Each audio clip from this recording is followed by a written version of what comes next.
Chapter 1. The Green-Skinned Monster.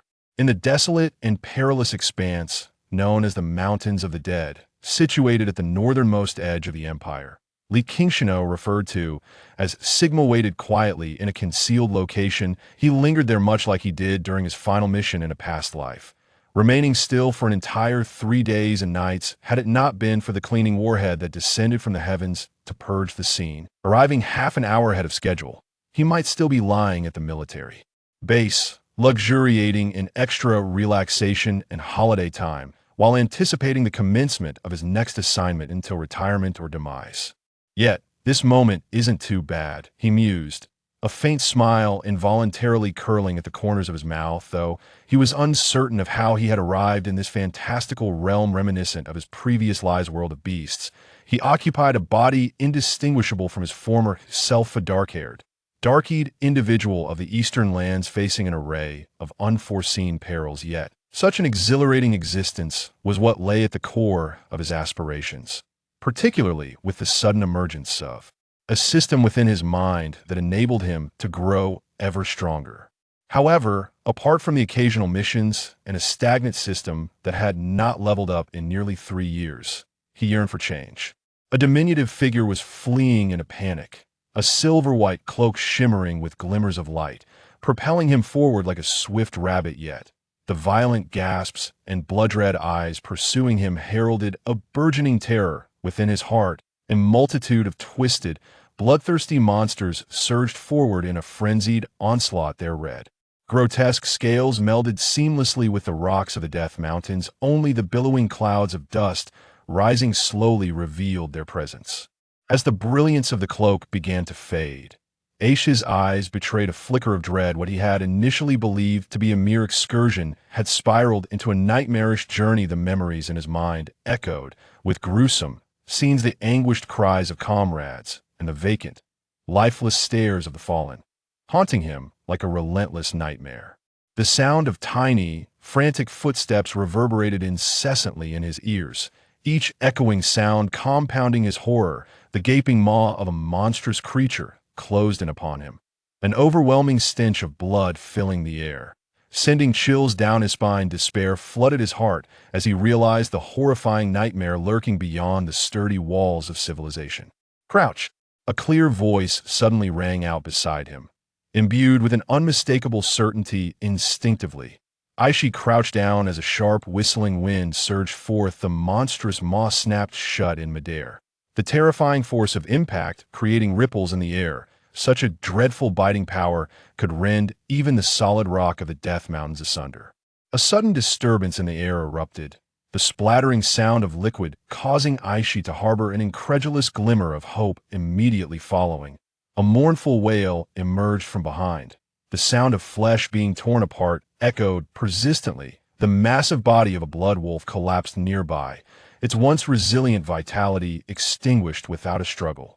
Gazing into the fierce, blood-red eyes and the gaping mouth that continued to gnash in a futile attempt to bite, the eerie roars from behind reverberated ominously. After biting his lip tightly, Aishi sprang to his feet, only to see 2 arrows hurtling towards him. The familiar sound of flesh being shredded, once a horrifying nightmare for Aishi, now brought tears of relief to his eyes. As clouds of dust lazily drifted in the air, the heavy thuds of 2 blood wolves crashing to the ground resonated. Emerging from beneath the red cloak on the hillside, the shadowy figure drew Ace's attention, prompting him to grip his sword tightly. Sigma cast a cold glance at the blood wolves gradually revealing themselves and called out in a chilling tone, "What are you waiting for? Are you waiting to be wolf fodder?" Without further ado, he turned and dashed away, aware that the arrival of the blood wolves signified the imminent approach of the green-skinned creature. She had no desire to encounter those repugnant monsters. Biting his lip, Aishi hastily followed, still grappling with disbelief. "Mount up quickly." Sigma's icy command left Aishi feeling frustrated and dejected. He longed to hear some venomous curse, for he had indeed led his comrades into the abyss of death. An arrow suddenly struck, causing a sharp pain in Ace's elbow, jolting him back to reality as he begrudgingly mounted his steed. Just as he turned to ask Sigma what he should do, a whistle pierced the air and the red steed beneath him surged forward. Sigma's gaze was fixed on the three blood wolves charging toward them as he nocked an arrow. Three sharp projectiles flew forth in unison. Aishi, who had just turned to witness the scene, watched in horror as the three blood wolves tumbled to the ground. Their bodies rolling in disarray, he couldn't help but bite his lip, astonished to discover such a formidable archer hidden in the seemingly innocuous outpost of the Doomsday Watch. Moreover, the absence of any energy fluctuations indicated that Sigma had not relied on any magical artifact. Instead, he had effortlessly slain blood wolves that rivaled elite warriors through sheer skill and prowess. Ding, you have gained 5 experience points. Ding, you have gained 5 experience points. Ding, you have gained 5 experience points. Noticing the experience points nearly overflowing, Sigma turned to pursue the galloping steed when suddenly, an eerie gaze fixated on his back, raising an eyebrow. A faint smile crept across his lips. Ah, hee. The sharp, icy laughter echoed in Sigma's ears. Meanwhile, Aishi, racing alongside on horseback, suddenly recalled something and screamed, "Watch out! An assassin! An assassin? I thought it was a thief," Sigma murmured to himself. Sensing the sharp threat drawing near, noticing Ace's terrified expression, he sneered softly.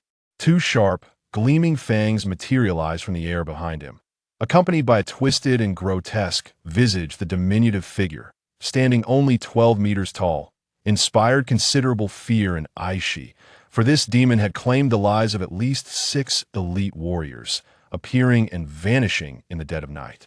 As the crescent-shaped blade was about to plunge into Sigma's back, his cloak suddenly billowed upward, enveloping the airborne goblin assassin. The startled goblin felt darkness engulf him. A flash of cold white light flickered, and the bright sword tip swiftly approached its eye. Like dried jerky on a slender sword, the goblin twitched as Sigma glanced at the 30 experience points gained in Ace's astonished gaze. Sigma retrieved the goblin thief's 2 gleaming curved blades and tucked them beneath his black cloak, one of which he stuffed into a cloth bag. Finally, he seized a blood-stained golden earring and severed the goblin thief's ear, placing it into a dark leather pouch. As Sigma caught up with Aishi, who was feeling a touch of shame at his conspicuously white robe, Aishi realized for the first time that the seemingly wise decisions of his past now appeared utterly foolish. A sense of suffocation filled Ace's heart as Sigma approached him, striding along the gravel path, and in a cold tone asked, "How many green-skinned creatures did you encounter?" Observing Sigma's calm demeanor, Aishi gently gripped his gloves, pulling them off and offering them, saying, "We encountered 35 orc warriors and 332 green-skinned goblins, but we also fell into an ambush set by 2 shamans." Taking the gloves without hesitation, Sigma examined the intricate runes adorning them, expressing mild surprise. Hunting gloves? Then, gazing at Aishi, who had lowered his head slightly, Sigma shrugged and remarked, "In a sense, your route had no issues. The only problem was your ostentation and dreadful luck." Dreadful luck? Aishi hadn't fully comprehended when a cacophony of wails erupted from behind, causing his face to pale as he exclaimed in a panic, "You must hurry to notify the Doomsday Watch. A large horde of green-skinned creatures is on the way. Let me down." With an exasperated glance at this inherently good-natured young master, Sigma replied bluntly, "Why all the theatrics? You're not as vital as you think. The world will continue to turn without you. Observe closely. True warfare is always this brutal. I hope you can learn from this lesson." A wave of grievance surged within her, and Aishi bit her lip tightly, staring in a daze at the billowing black smoke rising before her. With a contemplative glance at Sigma, she inexplicably felt a sense of relaxation wash over her. The hunting gloves, a remarkable artifact embedded with the rune of Wind's Breath, enhances mobility by 15. As Sigma pondered the true number of the green-skinned creatures, his expression grew somber. His gaze flickered slightly as he raised a hand to pat the back of the red steed. The red horse let out a long whinny, transforming into a streak of crimson lightning, charging forward with sudden urgency. Before Aishi could fully comprehend the situation, she heard Sigma's calm voice beside her. "Notify the Doomsday Outpost to prepare the artillery, and be wary of the gaps on either side." Still reeling from the suddenness of it all, Aishi lost sight of Qing Shan and slowly withdrew her gaze, skillfully counting the arrows in her quiver. Gazing at the serpentine army of green monsters below in the ravine, a subtle smirk crept across Sigma's lips as he nocked an arrow, his fierce roar echoing through the vast expanse. The sound of piercing arrows reverberated amidst the green-skinned horde, who, upon witnessing 3 fallen comrades, erupted into raucous laughter and began to scramble towards Sigma's position. Observing the contorted faces with their protruding tusks and gaping maws that howled, Sigma narrowed his eyes slightly and turned away. Any who underestimated these green monstrosities would find themselves in a most lamentable predicament. Sigma would wager that, out of sight, dozens of swift-footed goblins had already converged upon him. Racing along the steep ravine, strange shrieks and sporadic sounds echoed from behind. Sigma deftly drew his longbow, not fully taut, releasing a barrage of slender arrows in rapid succession. To deal with these diminutive goblins, it was unnecessary to unleash the full might of the longbow. A nimble goblin, leaping about, was struck by a sharp arrow, which accurately pierced its vulnerable throat, sending its body crashing into its comrades behind. Not a single arrow missed its mark, each shot proving lethal. Had Aishi witnessed this scene, she would be astonished to find that every goblin struck was hit in the most fatal and vulnerable part of the neck. Maintaining a relatively safe distance, he ensured that the goblins could pursue him while using his sharp arrows to eliminate those who dared to advance recklessly. To Aishi, it felt as though the goblins were queuing up to deliver themselves into Sigma's hands for slaughter. Casting a glance at his empty quiver, Sigma slung his longbow across his back, suddenly increasing his pace significantly. Gazing at the faint glimmer in his hand and feeling the lightness of his step, Sigma couldn't help but muse. Equipment is indeed a part of strength. I must earn more gold. The chattering goblins, watching Sigma vanish into the distance, had their crimson eyes darting around, creating a ruckus before they scattered in disarray. Half an hour later, Sigma beheld the towering castle at the far end of the valley, a radiant smile gracing his lips. A steep slope ascended slowly, its cold rocks stained with blood, while sheer cliffs flanked either side, soaring into the heavens. 2 plumes of smoke billowed from the cliffs, casting thick clouds that darkened the sky. The ominous clouds loomed over the city, threatening to engulf it. Chapter 2: Doomsday Outpost.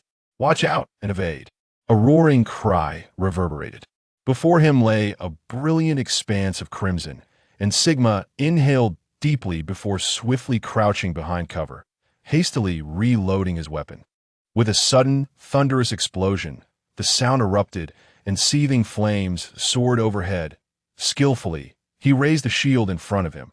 The acrid stench of charred flesh invaded his nostrils as he bellowed, "Old Jete, if you don't make a move soon, I'll be roasted alive. They're coming, they're coming. These green-skinned ruffians want to escape. And don't call me Old Jete. I've only just come of age," a bold voice called from beneath the stone wall. Followed by a burst of blinding fire and a wave of scorching heat, a resounding tremor rolled forth, mingled with distant cries and the sounds of colossal beings being crushed. Gazing at the frenzied flames below, now spreading in all directions, the once formidable catapult and the green-skinned shamans had vanished. Sigma shouted, "Well done, but next time, remember to aim a little off, otherwise we'll have worked in vain again," as he spoke. He turned around, steadied his rifle, and calmly pulled the trigger. The bullet tore through the air, leaving a brilliant red trail in its wake. An orc warrior, just emerging from the inferno, hadn't even had time to flee before his head burst into a shower of blood, his massive body crashing heavily to the ground. Wow. A single shot, skillfully avoiding the sturdy skull and striking the eye. Ching Shan, I bet even the Wood Elves can't shoot as accurately as you. The astonished voice came from the side as old John wiped his long arrow and returned it to the quiver. Standing silently beside them, Aishi observed the annihilated green-skinned forces, whether towering orc warriors clad in filthy armor or the nimble goblin creatures. They were all left bloodied and battered before the seemingly rudimentary Doomsday Watchtower, unable even to touch the Crimson City walls. As the battlefield gradually fell silent, old John cast a discreet glance at the uncommunicative Aishi. gave a thumbs up to Sigma, and waved his hand, saying, "Chris, take some men to gather supplies. Let us hope we can find something useful. Remember to cut off their left ears. Each one fetches 2 imperial silver coins." Leaning against the city walls, placing his longbow aside, and shouldering his rifle, Sigma listened to the long-awaited notification chime in his ears. A brilliant smile spread across his face as he expressed with a hint of nostalgia. "Finally leveled up. It's been 2 whole years, and you better not let me down." Ding! System upgrade complete. A flurry of data began to flicker before his eyes, ultimately fading into nothingness. With a deep breath of anticipation, Sigma opened the data panel. Sigma, human, ordinary creature, strength, 15. Agility, 7. Constitution, 15. Perception, 12. Mentality, 10. Skills, basic ranged. Level 6 skill attributes, precision, dynamic shooting, weakness insight, basic melee. Level 8 skill attributes, piercing, heavy strike, continuous attack, destruction. Ding, training system acquired. Data analysis commencing. Estimated time, 5 hours. With a long sigh of relief, Sigma relished the feeling of becoming stronger again. He had his own speculations about the origins of this system, yet remained his greatest reliance. He even pondered if his crossing into this world was also due to this mysterious system. Lowering his weapons, he lifted his hand to gently stroke the gleaming long sword when a clear voice suddenly broke in. "Time to come down for dinner.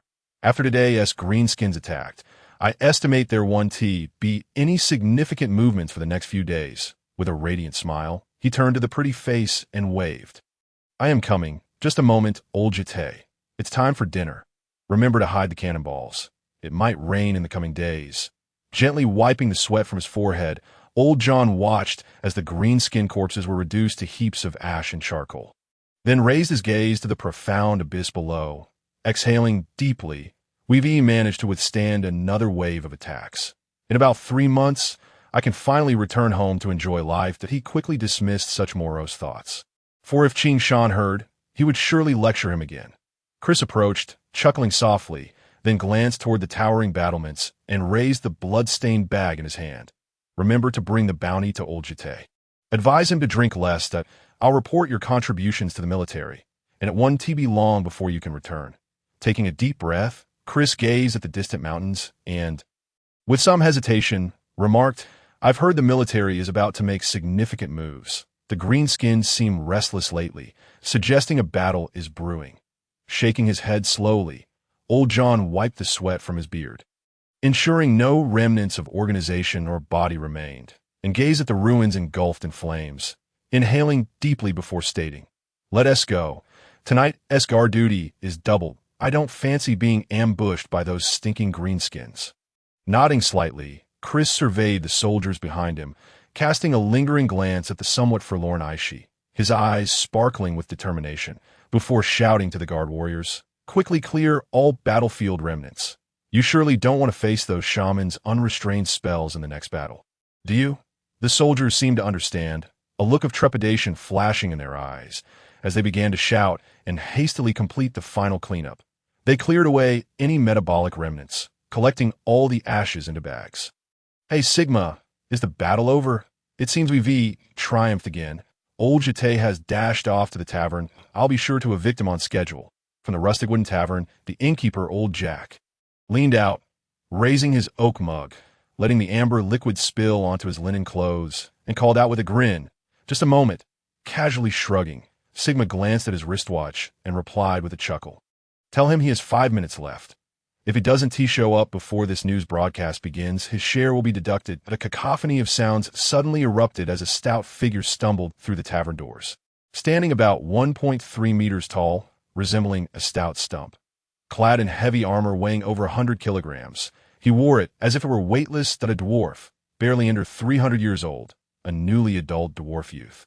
Also a skilled elite warrior, his long yellow beard, matted with spilled ale, and his rosy cheeks radiated sheer joy as he stumbled towards Sigma, a grin spreading across his face. No worries. I just had a tiny sip." His 2 thick fingers tightly pinched together, revealing a gap the size of a fingernail, his flushed cheeks adorned with a mischievous smile, exuding a demeanor of a carefree soul. Rolling his eyes in exasperation, Sigma turned on his heel and departed, with the heavily armored old Jete clumsily trailing behind, shaking his fist at the second-floor tavern keeper as if warning him not to tell tales. Sigma's back. The imposing figure of Aunt Sam turned, flashing a grin at him. With her robust arms swinging a short axe, she cleaved through the back of a goat, sending a cascade of minced meat splattering onto the oilcloth before her. Sigma smiled and nodded, inquiring with a tone of admiration. Has the meat nearly sold out? It seems business is thriving lately. Adventurers have been coming and going frequently. It's just to make ends meet. The meat has already been delivered to your home, Aunt Sam replied with a warm smile, expertly tying up the remaining chunks after setting down her cleaver. After exchanging pleasantries with her, Sigma turned to the corner of the alley, where a spacious courtyard served as his residence. The heavy wooden door swung open, and a tall, slender figure emerged, smiling warmly as she affectionately greeted, "You're back. Time to eat." Her melodious voice sounded like a babbling brook, and her smooth chin and graceful neck exuded a crystalline beauty. The once unsteady Jete steadied himself, his round eyes spinning as Sigma handed over the pouch of coins. "Aurelia, go to the armory and buy a fine bow."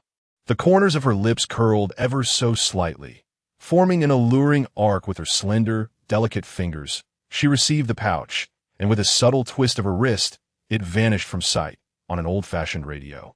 Magical fluctuations flickered faintly, and after a series of crackling sounds, a somewhat indistinct voice emerged.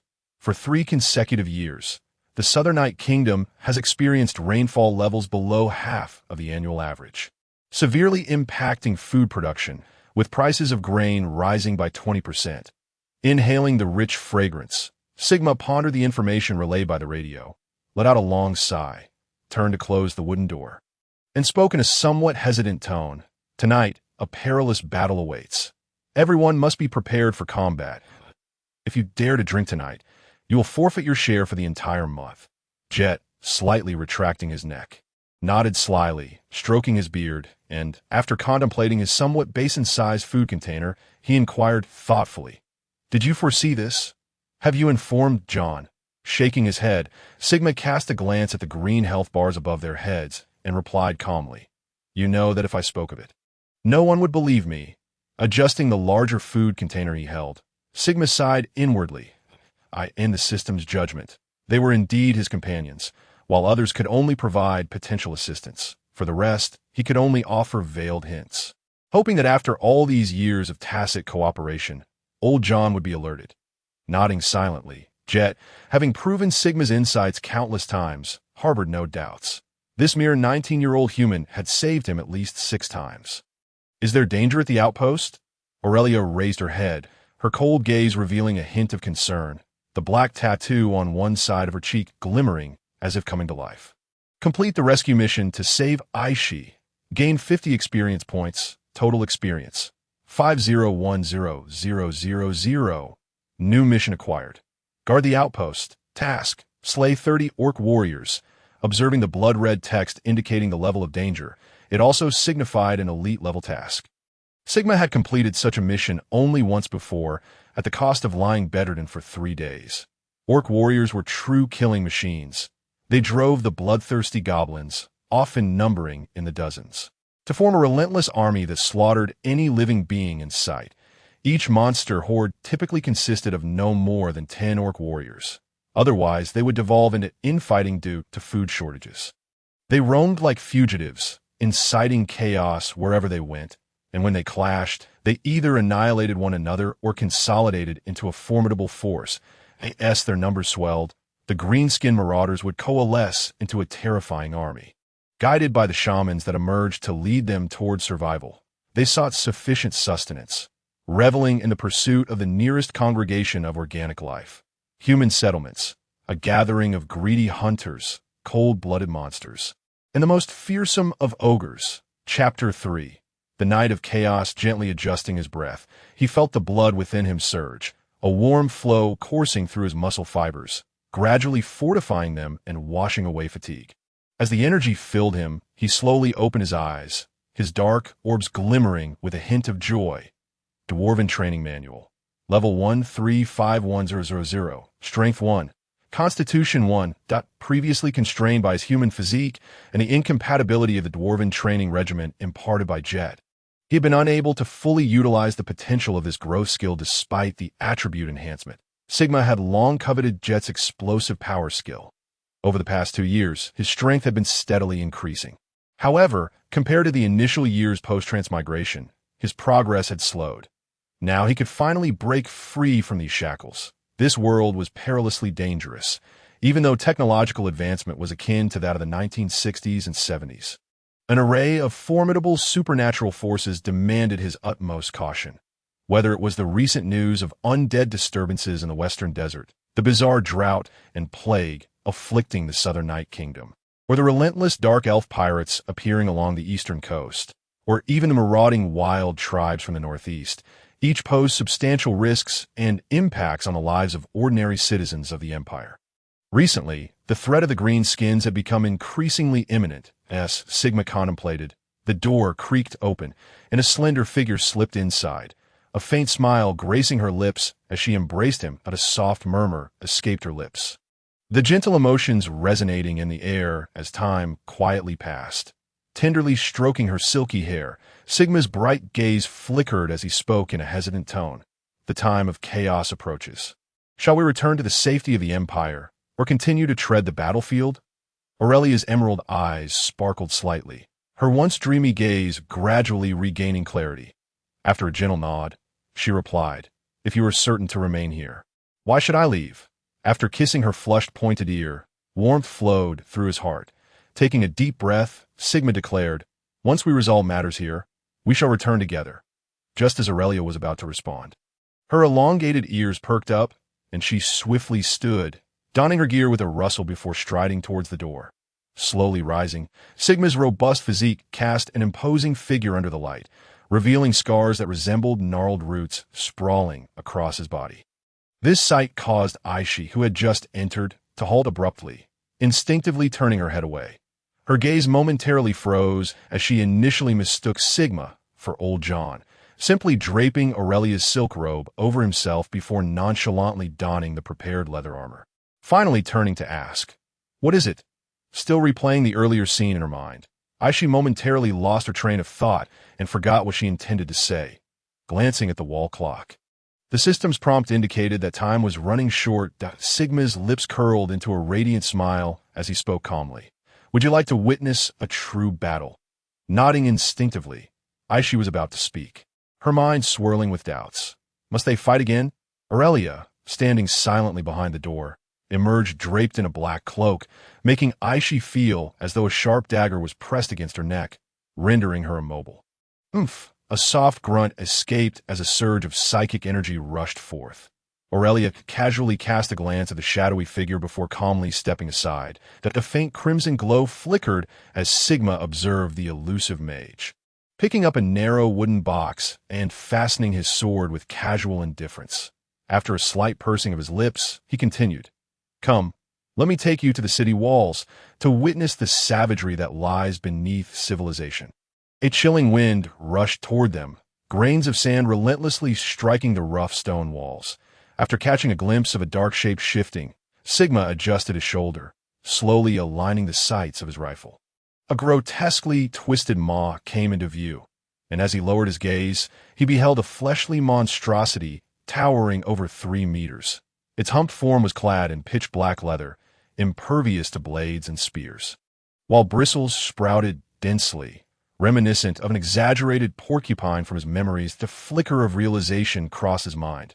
The green skins capable of commanding such an icebound beast were likely of considerable rank. Sigma raised an eyebrow, gradually inserting a dark silver bullet into the chamber, point one after another. More and more snarling greenskins appeared in his line of sight, their heads shrouded in tattered crimson cloth, revealing only their bloodshot eyes. Casting a glance at their ragged weapons, Sigma's heart chilled slightly, realizing that these greenskins had likely survived numerous battles. To his surprise, Jet's ominous prediction had proven correct.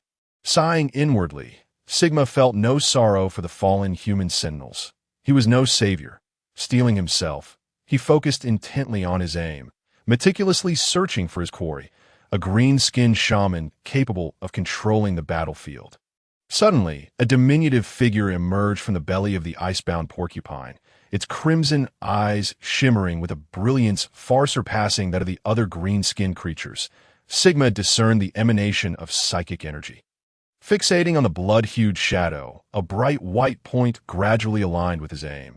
He adjusted his breathing with deliberate calmness, gently kissed the wooden stock of his rifle, and then, in a tranquil tone, softly commanded, "Eliminated, my brother."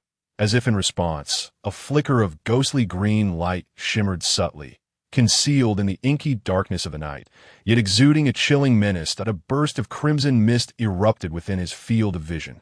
And Sigma witnessed the silent, twisted corpse plummet, radiating a blinding red glow in a chaotic wave of distortion. A frenzied inferno surged forth, transforming into a rapidly ascending mushroom cloud. A piercing roar suddenly pierced the air, as dense flames swiftly manifested from the abyssal darkness, crashing against the cliffs of the ravine. The sound of splintering stone and the clangor of debris falling amidst the swirling dust mingled with the sharp screams that incessantly disturbed the frigid night sky. The assembled guard troops stared intently at the unfolding scene. Old John rubbed his nose, slowly unsheathing his gleaming sword, and with an icy voice, proclaimed, "Ranged units, prepare. Ignite the signal fires to illuminate the scene below." Damn it, yet another Imperial gold wasted on fuel. A cacophony of whistling arrows erupted, as sharp long arrows descended in a frenzy, swiftly accompanied by two elongated fire dragons that rapidly expanded. The rolling flames illuminated Sigma's visage, causing his gaze to narrow instinctively as he shuddered at the horrifying spectacle below. With a muffled shout, Old Jetter slapped his helmet, the heavy metal reflecting a cool, ghostly light as the myriad runes flickered incessantly. He bellowed, "What in the world is happening? Did the sentries fail to inform us of such a massive force arriving? Are they preparing to fire? We need fire support if we wish to survive." From within the depths of a black cloak, Aurelia emerged from the shadows, her cool voice resonating against the surrounding walls. The guards instinctively moved aside, seemingly apprehensive of Aurelia. Sigma couldn't help but smile faintly at the sight of the grotesque, howling faces below, yet a chill crept into his heart that on the dark, bluish skin, grotesque tumors sprouted, the massive form towering at nearly 3 meters, clad in ragged, pieced-together leather armor or hide. Sharp claws effortlessly shredded the surface of solid rock, while maw filled with jagged fangs emitted a series of resonating roars. Trolls, terrifying monsters of the chaotic wilderness, and among the most despised beings by all dwarves. And now, they had become the bane of the sentry guards as well. 1 head, 2 heads, 3 heads. There were 3 trolls. The joy of the slain green-skinned shaman vanished into thin air, as Old John's expression grew increasingly grave. This was one of the most formidable creatures he had encountered since his stationing at the Doomsday Sentry. "Fear not. Leave the trolls to me. Reinforcements will arrive within 3 hours," came a voice wrapped in crimson flames, silently appearing behind Old John.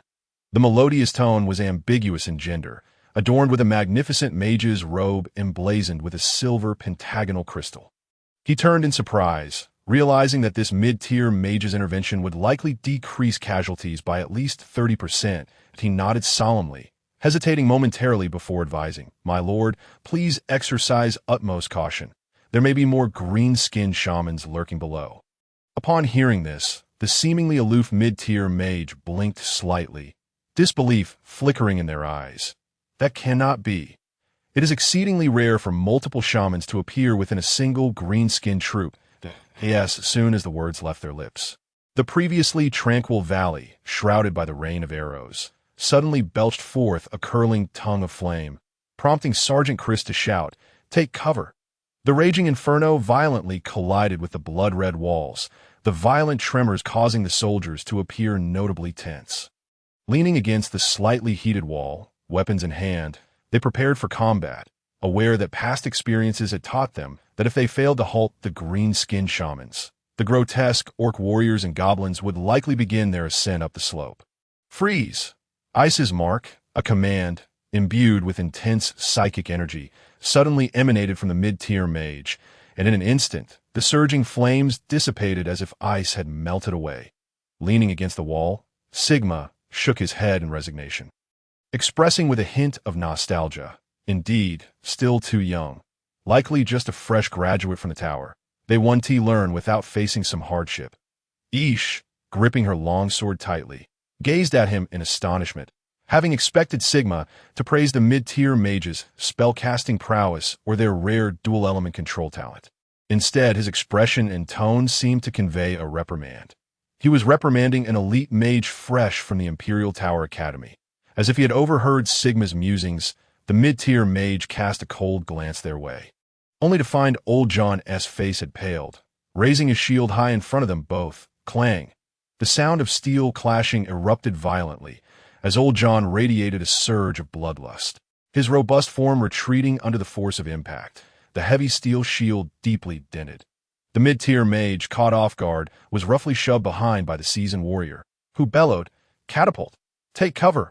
Old Jetter, fire!" Chapter 4. A display of skill. Jet, operating the artillery, hesitated momentarily before swiftly rendering his judgment, shouting, "I can't hit it from that position." Massive boulders shattered, crashing heavily against the walls, as swirling clouds of dust surged forth, causing the mid-tier mage's complexion to turn ashen. Had it not been for old John's quick reflexes, the blood-red boulder, weighing hundreds of pounds, would have surely torn through the not-so-sturdy flame shield, reducing him to mere pulp, right down at 32 degrees. 700 meters. A cool voice suddenly rang out from the tower above, as Sigma, hidden in the shadows under Ish's watchful gaze, calmly adjusted his rifle and skillfully pulled the trigger.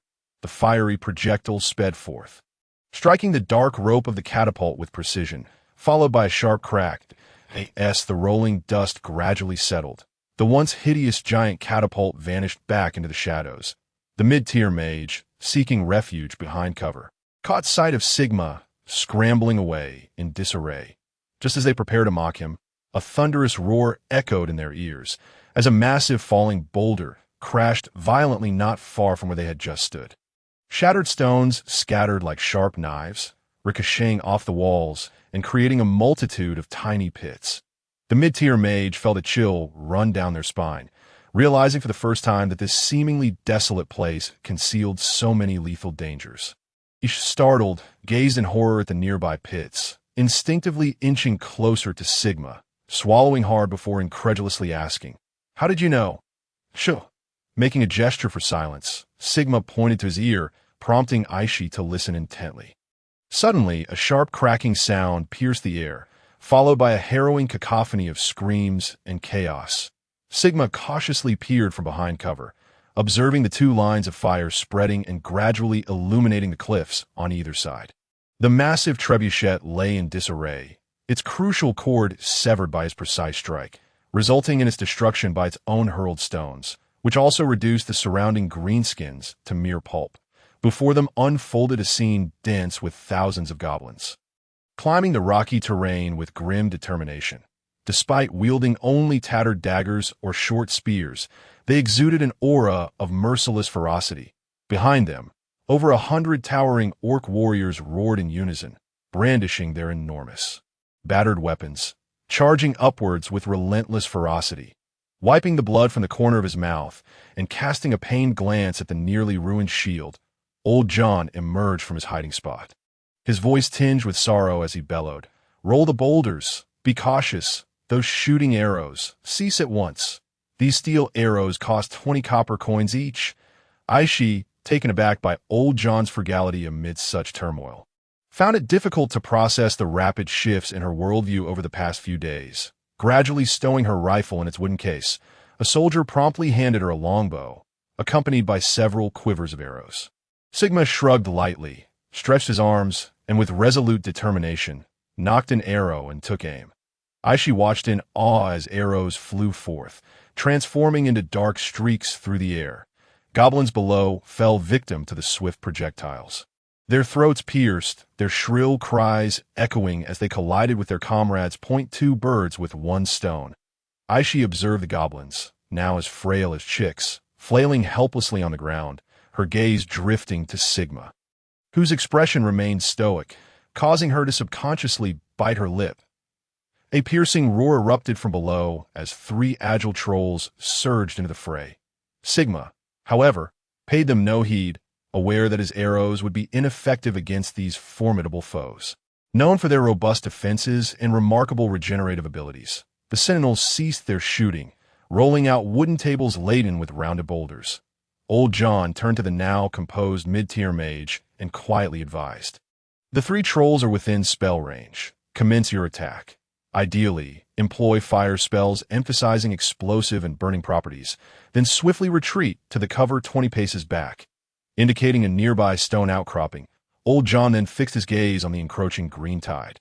The mid-tier mage inhaled deeply, glancing at Sigma as he deftly dodged and shot, his burgeoning mental energy rapidly expanding that a fleeting glance at the swirling fireball beside him revealed to Sigma the mage's impressive mental prowess.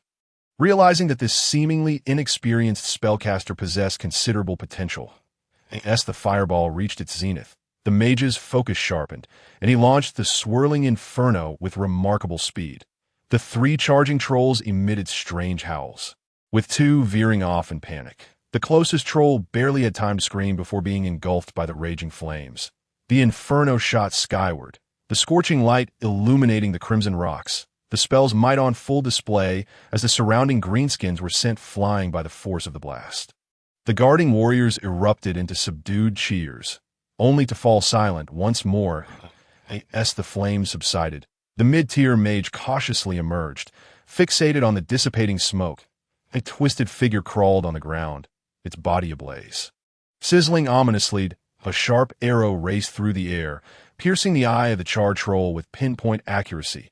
Ding! Gained 150 experience points, acquired skill fragment. Robustness 110. A glimmer of delight flickered in Sigma's eyes. He preferred these large targets over the meager experience from slaying ordinary goblins that AS, for whether his actions would be perceived as stealing a kill by the mage with a complex gaze. Sigma, ever thick-skinned, was unconcerned that a pair of anguished cries resonated in the ears of the Sentinel warriors as two trolls staggered forth, their bodies mangled by sharp debris. Yet, Sigma's keen eyesight discerned their wounds rapidly mending. Reflecting on the system upgrade that allowed him to acquire new skills through enemy kills, he felt a surge of anticipation. This was far more efficient than arduous self-training. The relentless flames clung to the trolls, emitting crackling sounds as they howled in torment, their crimson eyes clouded with rage as they charged forward, smoke swirling around them. Sigma, observing the goblins behind the trolls, gradually set aside his longbow, stretching his aching arms. Having dispatched over 40 goblins, he recognized that such meager experience was hardly worth his energy. Casting a glance at Aishi, who was similarly drawing her bow, Sigma remained silent. Having spent 5 years in this world, he had encountered a myriad of humans and monsters, yet he sensed that Aishi possessed a noble and mysterious identity. After all, not just any noble could command a 20-member elite guard and accompany a mid-tier mage. Had it not been for this unfortunate encounter with the gathering greenskin horde, that elite squad would likely have been capable of handling most dangers and conflicts. Alternatively, had the mid-tier mage been present earlier, though some might have fallen, the situation would not have been as dire. Whether this was mere coincidence or a conspiracy, Sigma chose to remain uninvolved, well aware that ignorance often breeds safety in certain matters. Curiosity, after all, does not merely kill cats. Unbeknownst to him, the system's tasks were rarely as straightforward as they appeared. Another surge of furious flames descended, consuming the last troll, leaving the mid-tier mage pale and trembling as he sank to the ground. What he had anticipated to be an effortless dispatch of the legendary beasts, as described by his mentor, had nearly drained him of all mental energy. Lowering his gaze, unable to meet the eyes of the surrounding warriors, a tall figure emerged beside him, speaking in a cool tone. "Commence meditation immediately. The battle has only just begun, and you shall soon discover its benefits." Casting a glance at the cloaked Aurelia, the mid-tier mage felt a cold sweat break out on his back. Realizing he had not noticed her approach, had she been an enemy, he would have been in dire straits. As he observed the ever-encroaching goblins below, Sigma gestured to Aurelia, then turned to Aishi, taking a deep breath as he instructed. Follow me.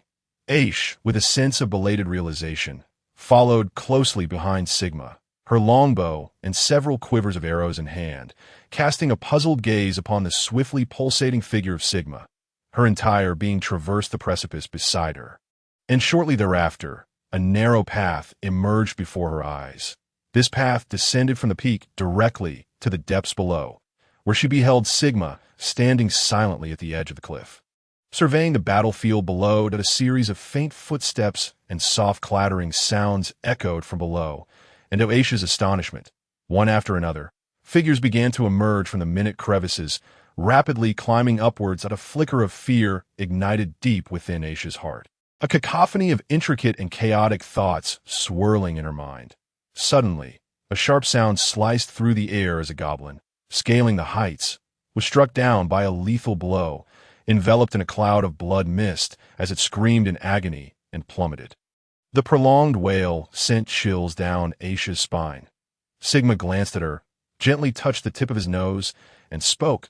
"There's another passage behind, accessible only to a few goblins. You shall manage that. Should you find yourself unable to hold them back, do not hesitate to call for help." "Help?" Aish slightly parted her lips, revealing her evident hesitation. Survival was of utmost importance. Pride was of little consequence. Chapter 5. The Feast of Carnage. A torrent of grotesque faces surged forth, and Sigma sighed inwardly as he confirmed their charge toward the steep mountain path center. Everything is for the sake of the mission. Goblins, wielding sharp daggers, suddenly erupted from the ground, resembling frenzied rats, greedily seeking the scent of food, and then ruthlessly engaging in slaughter. With a flash of gleaming steel, Sigma, propelled by his formidable strength, cleaved two leaping goblins in half. Blood gushed forth, splattering the already crimson stones and rendering them even more grotesque. The lifeless bodies tumbled down the narrow mountain path, while Sigma shook the blood from his blade, casting away the foul stench.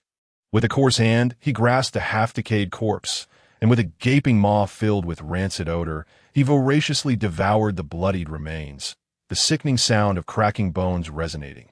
The bloodshot eyes of the fallen gazed upward at Sigma, their eternal stare imbued with an evil, sanguine aura as the blood continued to flow. Taking a slow, deep breath, Sigma exhaled, finally realizing that his target was approaching, an immense orc warrior, clad in rudimentary leather armor. Its symbolic significance far outweighed its practical value, for the orc's sinewy muscles could withstand the bites of ordinary beasts and the strikes of common arrows. Thus, on the battlefield, many human soldiers, upon witnessing an orc riddled with arrows, yet still standing, would succumb to despair, their morale shattered. This was no mere coincidence. The brief exchange of glances between them lasted merely half a second before the howling orc warriors surged forward with fierce intensity. Despite their massive, unwieldy forms, they exhibited surprising swiftness, climbing the steep rock face like nimble geckos. Though lacking the rapidity of the diminutive goblins, they still emanated an overwhelming sense of menace. With a grave expression, Sigma suddenly curled the corners of his mouth into an elegant arc as a rounded metallic object slipped from his grasp, bursting forth in a blinding white light before the astonished gazes of over 40 orc warriors. A thunderous explosion resonated, and Shun, who observed the chaos as corpses plummeted downwards, amidst a massive gaping hole emitting thick smoke. With a slight smirk, he murmured, "Carry on. I assure you, I won't employ alchemical bombs again, as their cost is simply too extravagant."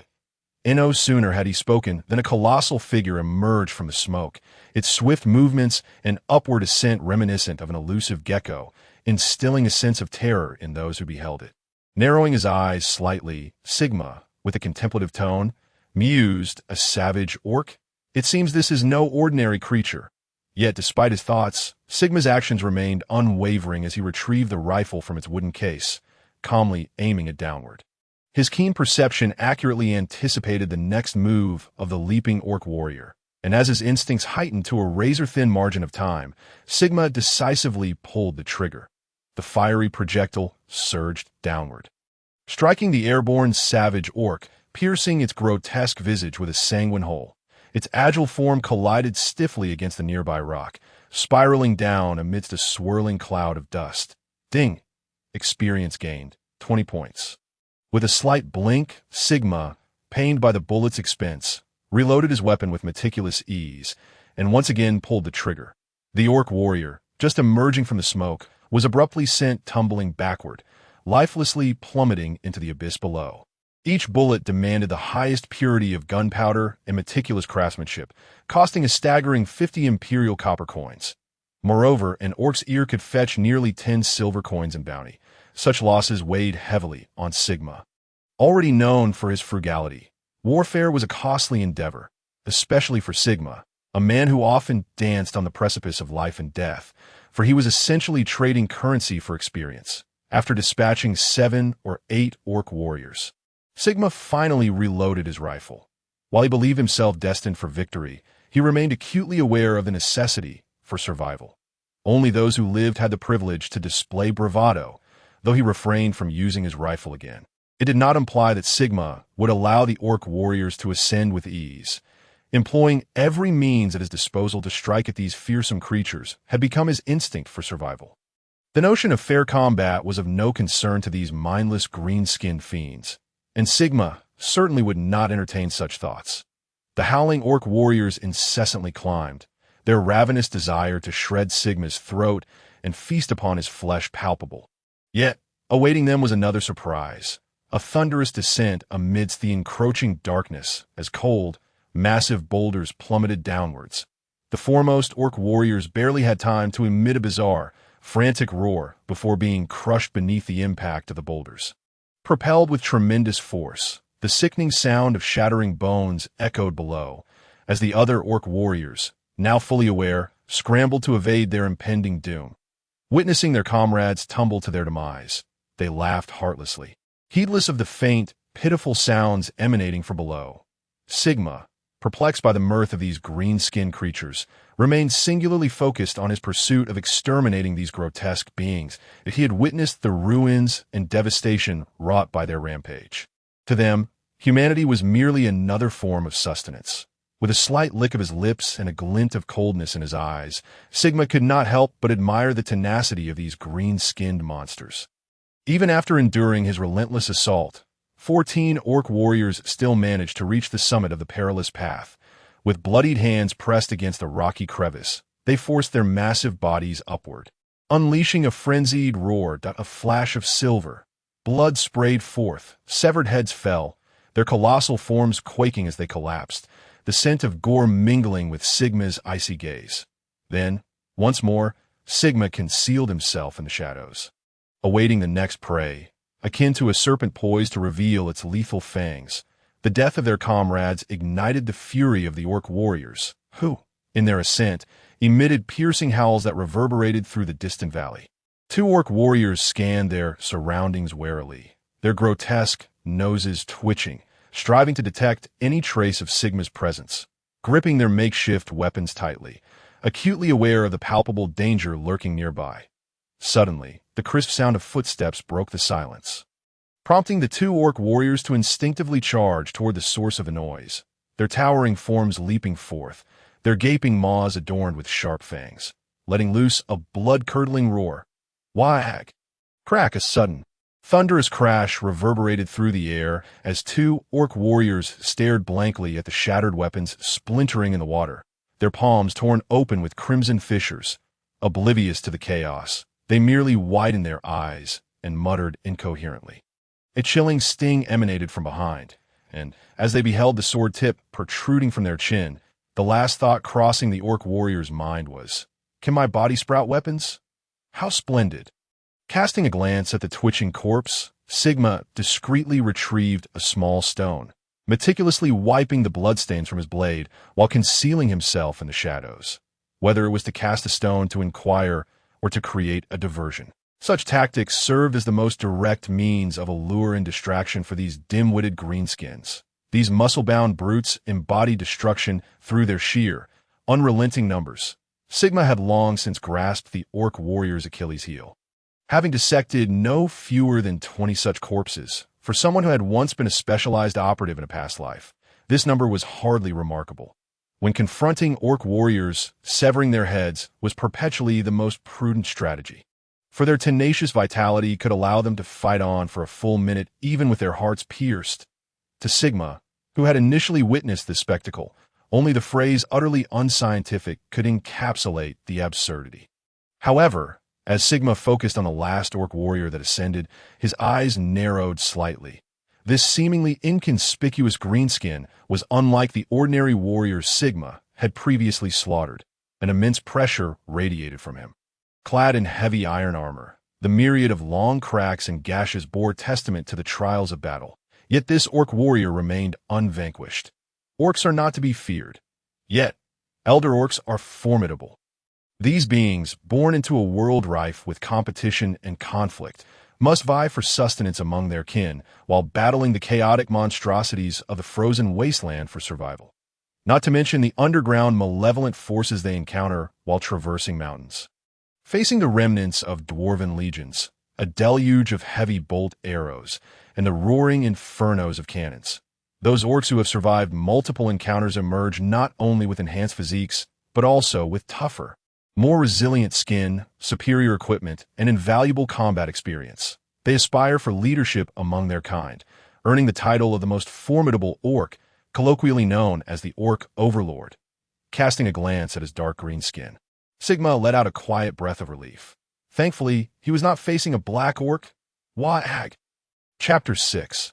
The Overlord's Downfall. A colossal figure, towering at least 2.5 meters, charged forth, wielding a massive axe that glimmered with an eerie chill. Stirring a howling gale, the immense pressure it generated left Sigma momentarily breathless. Despite possessing a strength far beyond that of an ordinary human, at 16 points, he had no desire to collide with such a mid-tier combatant. In an instant, as the Orc Overlord barreled forward, Sigma pivoted and propelled himself backward, akin to an arrow loosed from a bow, slipping through a narrow crevice. With a thunderous roar, stones shattered, and the cacophony echoed endlessly. The beast-like instincts of the Orc Overlord drove him to wildly swing his heavy axe, carving a path through the constricted passageway in pursuit of Sigma, who had just slain dozens of his subordinates. The blood-red helm concealed a head that emitted frantic howls, and under the surge of bloodlust, the surrounding rocks and gaps could not hinder this monster's advance. Grasping the crevice, Sigma propelled himself upward. The roaring wind rushing past, the sound of crumbling stone reverberating, the overwhelming destructive force momentarily astonished Sigma. As he ascended, he swiftly sought refuge. The chilling gleam of the axe struck the ground behind him, and the enraged form of the Orc Overlord surged forward, enveloped in a crimson glow.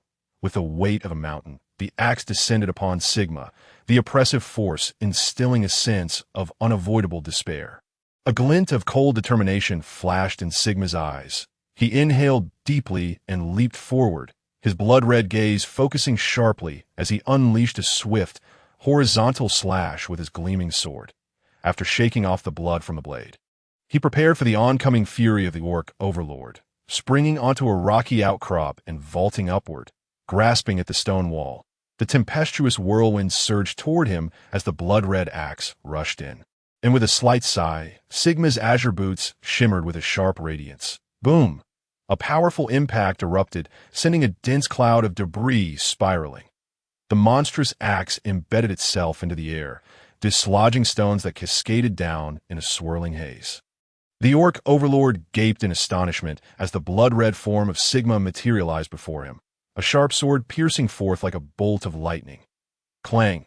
Sparks flew as the blade met the Orc Overlord's arm, the towering creature sneering as his massive hand, encased in black steel, prepared to seize the sword. Quickly assessing the creature's strength, which he estimated to be at least 20, Sigma's wrist flicked, and the rotating sword was drawn back just in time to evade the Orc's sweeping fist. The blade slicing across the back of the Orc Overlord's hand. The sound of splintering metal echoed, droplets of blood spraying forth, igniting an intense fury within the Orc's mind as he bore down upon Sigma, intent on crushing him. With a preemptive thrust, Sigma drove the sword's tip into the gap created during their clash, feeling the powerful resistance as a grimace crossed his face. With a forceful twist of his wrist, the Orc Overlord's arms trembled violently, and Sigma seized the moment to extricate himself from the grasp. The torrent of foul blood erupted, and as he dodged the incoming fist, Sigma's boot connected with the orc overlord's somewhat short and stout knee. With a thunderous crash, Sigma dropped to the ground, executing a fluid turn to leap high into the air, landing heavily on the orc overlord's back, the glowing sword aimed at the gap in the helm. Roar!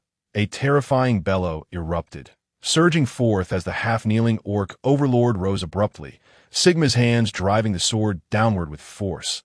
The size of a cauldron, the orc's fist slammed into Sigma's chest, a surge of blood rushing to his head as the world trembled around him. The formidable body sending him flying against the solid rock wall. Coughing up a mouthful of dark blood, Sigma gradually rose to his feet, his vision clearing as he gently touched his chest. The agonizing pain bringing a sense of relief. Pain signifies life. Numbness is the true harbinger of death. A low growl drew his attention, and Sigma locked eyes with the blood-red orbs, surveying the massive form before him. A smirk playing on his lips as he spoke, merely a severed spine. Fear not. Your demise will be slow and excruciating.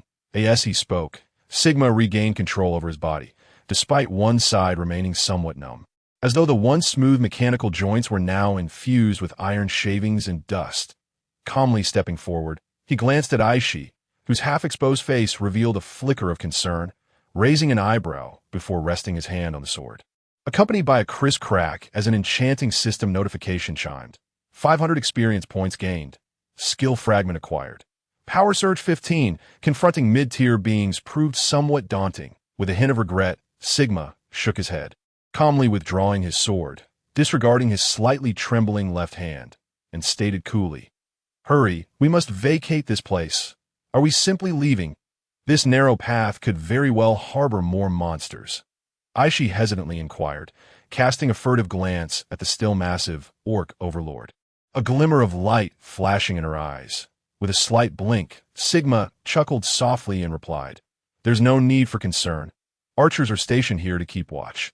Following the direction of Sigma's finger, a faint silhouette emerged across the way, perched high atop the towering arrow tower.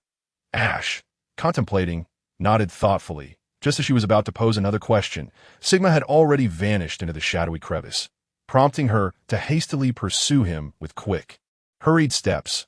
Upon reaching the city wall once more, Sigma cast a glance at the bloodstains and severed limbs that marred the ground, his heart betraying no emotion as he listened to the tumultuous roars below and the gradually receding figures. With a hint of contemplation, he remarked, "In the coming days, the rats will not cease their activities. Pain, pain, pain. Be cautious and endure. Quickly, get the wounded down. They shall sleep on the city wall tonight. Chris, lead the men down to clear the battlefield. And the lookout must be wary of any counterattacks."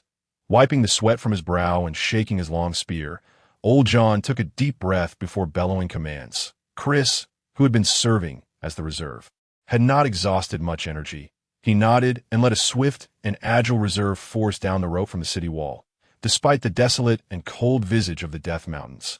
Countless carnivorous creatures thrived here. If they did not seize the moment to clear the area, by dawn, the corpses below would be reduced to mere fragments. Gazing at the three bodies draped with white cloth, Ash pressed her lips together, feeling a peculiar emotion brewing within her as she observed the tranquil expressions on the faces of her comrades, her nose suddenly tinged with a hint of sorrow. "This is our fate. We chose this path ourselves," Old John murmured softly, his face devoid of the joy of victory, instead bearing a grave demeanor, despite the hundreds of green-skinned corpses below and the monumental achievements that could have easily elevated his rank. The mid-tier mage momentarily averted his gaze, lost in thought, realizing that the reinforcements would not arrive for at least another hour. The battle was long over, regardless of the outcome. It was no wonder Old John had harbored no expectations. He had clearly foreseen this scenario, and he could not help but grip his palm tightly.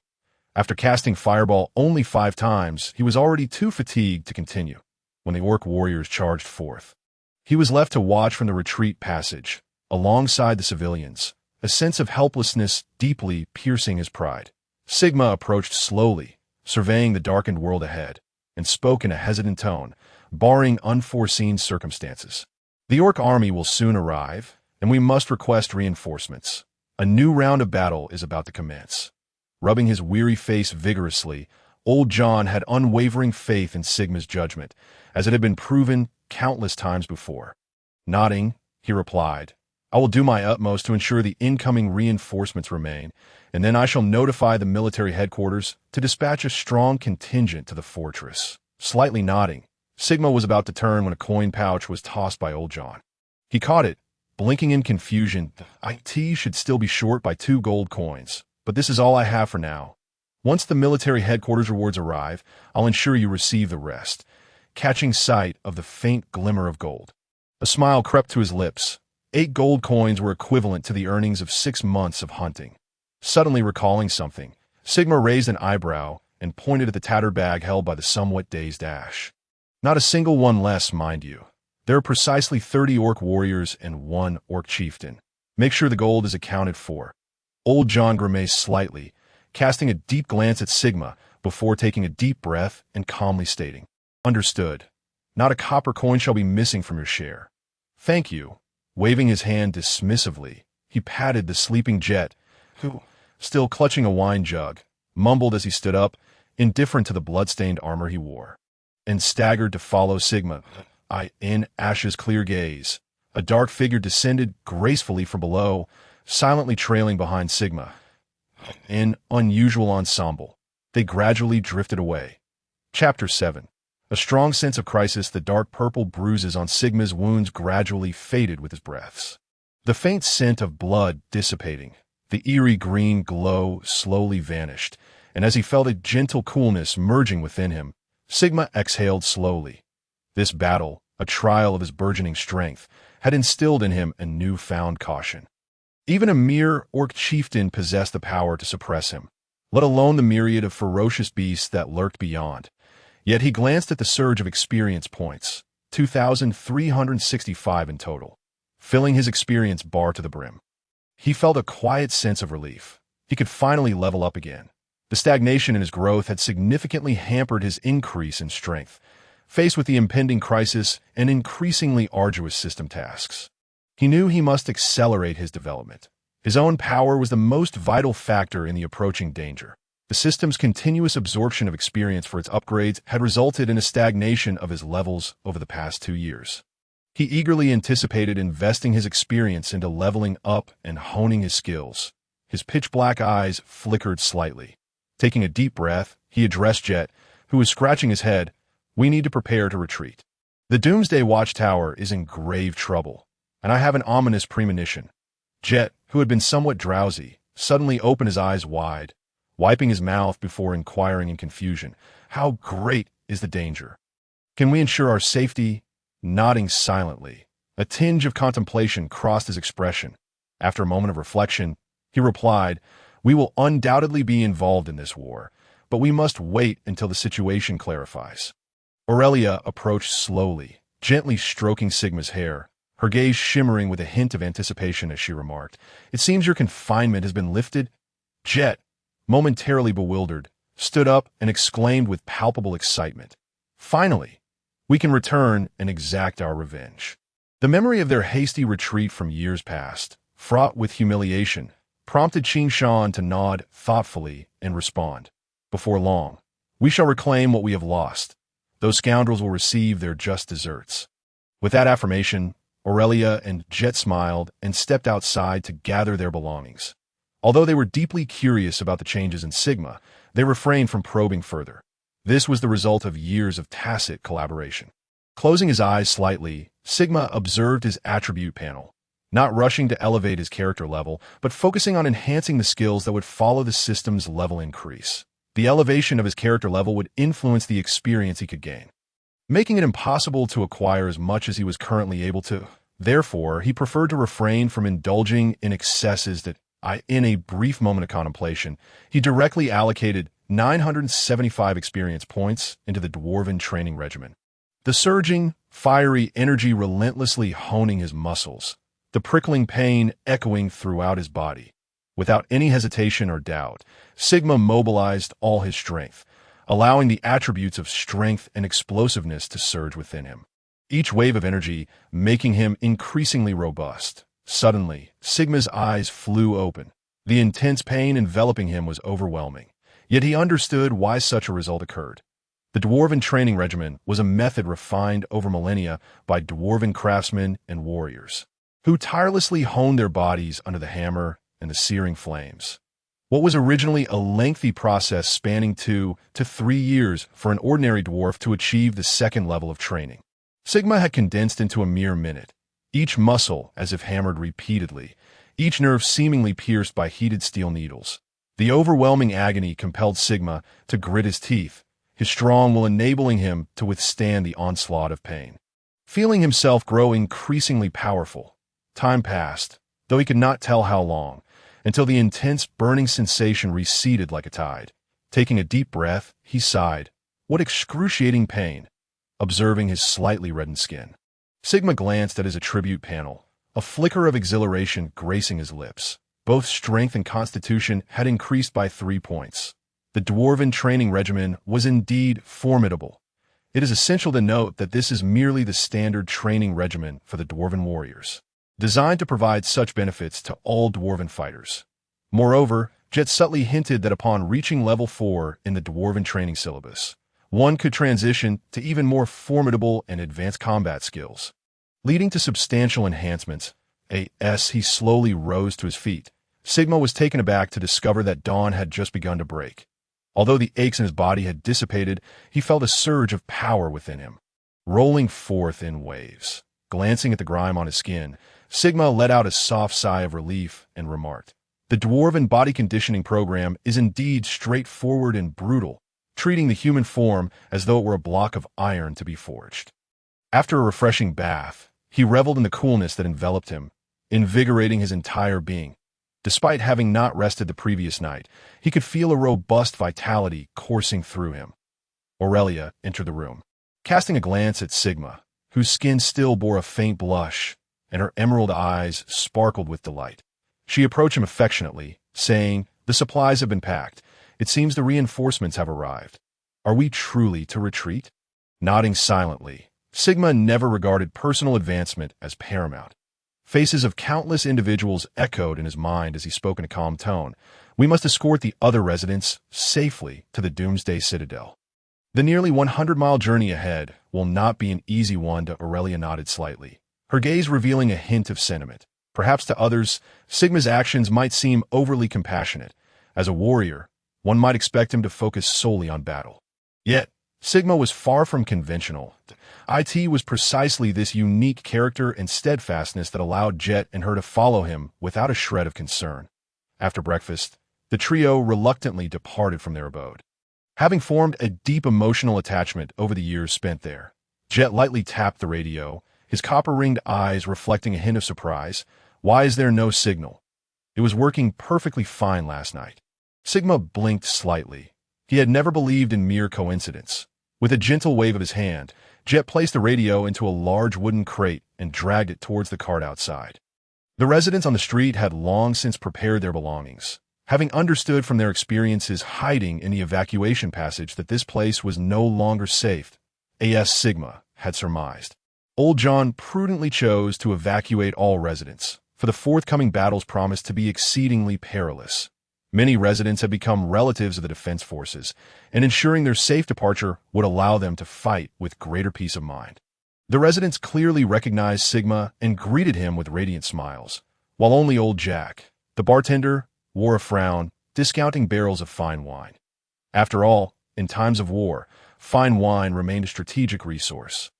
The shrewd bartender had stocked high-proof rum, essential for treating wounds and invigorating spirits. Although he might incur slight losses in profit, there was still a substantial gain to be had. No one wished to take risks in such a tumultuous time. Sigma's keen gaze fell upon the disciplined ranks of soldiers approaching, feeling a palpable aura of iron and blood emanating from them. After a slight lick of his lips, he spotted Sergeant Chris striding towards him. Following closely behind Chris was Aishi, who gazed intently at Sigma's towering figure, astonished to realize that he seemed to have grown even taller in just one night. Ignoring his curiosity, Sigma accepted the pouch of coins tossed by Chris and raised an eyebrow in surprise as he opened it. "So generous? Have reinforcements arrived from the military?" Forcing a smile, Sergeant Chris looked troubled, He had not anticipated that yesterday's banter with old John would come to fruition. Sensing his unease, the heavily armored Jet clapped a hand on Chris's waist and called out in a bright voice. "What are you worried about? As members of the Defense Forces, you are not the first line of combat. If matters were to devolve to such an extent, evacuation would have commenced long ago." Though Jet had a fondness for drink, his grasp of battle remained remarkably sharp. Dwarves were born warriors. Despite his youth, he was already a seasoned fighter with decades of experience. Having endured the destruction of his city-state and the slaughter of his kin at the hands of the forces of chaos. Followed by years of wandering in the human world, this young yet remarkably sagacious dwarf had shed the stubbornness and pride typical of his kind. Chris managed a weak smile, while he understood Jet's reasoning. He also recognized that once war had erupted, it could not be resolved swiftly. The days of peace were bound to be a distant memory. Aishi stepped before Sigma, her eyes revealing a tinge of complexity. After a moment of hesitation, she said, "I haven't had the chance to thank you yet. May I accompany you?" Sigma understood her identity was significant. Though it seemed a bit burdensome, he nodded silently. He would not issue trivial tasks. And the connection between himself and Aishi would not falter in the near future. At this juncture, Sigma felt a profound conflict. He yearned for more missions to gain experience and enhance his strength. Yet he was acutely aware that the challenges ahead would be exceedingly daunting, that a moment's carelessness could see familiar faces teetering on the brink of life and death before him. He had endured such helplessness before and wished to avoid experiencing the pain again. Nodding calmly, he turned to exchange a glance with Aurelia, whose smooth chin nodded slightly in response. With a sense of relaxation, Sigma cast his gaze toward the shadowy corner before retracting it and following the departing troops. His cold voice echoing behind him. Let us proceed. Chapter 8. An unexpected encounter on the winding mountain path. A swiftly advancing group was engaged in a relentless dash, although the continuous exertion had left them somewhat fatigued. Each face was adorned with beads of sweat and dust, yet their movements showed no signs of halting. Despite the presence of carts beside them, no one dared to mount them, for in their rapid flight, encountering danger could lead to dire consequences. Having left the secure and bustling civilized world for this treacherous and untamed land, they were not driven by mere whim, but by the pursuit of a brighter future. Each resident was no fool. They were decisive and understood that their immediate safety was paramount. Sigma scanned the surroundings with vigilance, while a slightly breathless Aishi mirrored his steps, a faint white glow shimmering around her. Though her gaze was a bit scattered, she diligently emulated Sigma, assessing various potential hiding spots for enemies. Without a hint of hesitation, she carefully trailed behind Sigma, absorbing knowledge like a devoted student, gripping the saddle tightly. Jet had learned to ride, yet the sensation of being disconnected from the ground still left him feeling anxious and peculiar. For Jet, dwarven horsemanship was utterly unconventional. He longed for his Highland goat. Sitting gracefully atop a magnificent red steed, Aurelia observed the silver mage hovering beside her thoughtfully. The latter turned her head, revealing a striking visage as she curiously inquired in an unusual tone. "How is it that you get along so well with the dwarf?" Aurelia chose not to respond, displaying the elf's characteristic pride. However, the silver mage, Parsi, did not relent, eagerly stating, "I heard that since the War of the Longbeards, dwarves and elves have generally been sworn enemies, filled with animosity." With a frosty glance, Aurelia shot a disdainful look at the chatterbox, then gently patted her steed's back, prompting the red horse to snort and surge forward. Parsi blinked in surprise, but her attention was quickly drawn to the somewhat anxious Jet who approached. This dwarf, brimming with confidence, exclaimed, "Hey, that's because other dwarves and elves have never faced the overwhelming chaos army together." "Oh, were you at that time? Well, why you talk so much, young lady? Do share. I am quite curious. That is a rather long story, so allow me to regale you with it slowly," with a slight twitch at the corner of his mouth. Sigma cast a glance at the chatty Jack and the inquisitive Posy, chuckling softly before he was about to speak when a sudden, muffled sound of hooves reached his ears. His expression changed abruptly. He raised his hand high and swept the red flag from his back, pulling the somewhat bewildered Aishi to take cover behind a stone barrier. The advancing group came to a halt. As several towering residents positioned their horse-drawn carts in front, drawing shields from beneath the carts that a few burly men swiftly brandished their sharp spears, tightly clustering between the gaps of the carts. While a dozen women, led by a figure resembling Aunt Sam, raised their bows and crossbows in readiness. Jet, who had been chattering with Pazzi, promptly galloped forward, unsheathing a long axe from the cart and grabbing a hefty shield. His eyes vigilantly fixed on the corner ahead. Sigma stepped forward with purpose, sheltering behind a nearby stone pillar, his gaze revealing a hint of hesitation. Aishi lowered her head in confusion and asked, "Is this the second batch of reinforcements? It shouldn't be like this, right? Could there be enemies here?" Shaking his head slowly, Sigma was acutely aware of the Empire's troop mobilization methods. They would never deploy forces in such a scattered manner. Taking a deep breath, he calmly declared, "Prepare for battle. Do not hesitate. Do not act recklessly." Aishi appeared quite hesitant, but offered no rebuttal. Being a keen learner, she quickly began assessing the situation, scanning the area for any sign of foes. Thud! Thud! Thud! As the footsteps grew closer, Sigma furrowed his brow tightly. The sound suggested that these individuals were far from light. In his memory, no heavy unit was ever an easy opponent, but a sudden sharp roar pierced the air, accompanied by a crisp system notification that echoed in Sigma's ears, causing his expression to shift dramatically. Sudden mission. Cursed cult. Mission difficulty. Elite. Mission objective. Eliminate the cursed sorcerer. Mission reward. Skill charge. An elite-level mission, and a sudden one at that. These newcomers were undoubtedly enemies, and formidable ones at that. Raising his hand high, and then clenching it tightly, the once quiet Aurelia vanished in an instant, prompting a startled reaction from the still-dazed Pazzi. Amid a wave of mental disturbance, she floated over to Aurelia, her emerald eyes reflecting a glimmer of confusion, yet she refrained from voicing her inquiries as before. The first sight to greet Sigma was a group of warriors clad in black armor, fully equipped, marching in a somewhat rigid but orderly manner. Sigma noted the insignias of the Empire as border troops emblazoned on their armor. Yet he could distinctly sense a chilling aura of death and desolation emanating from them. Attack.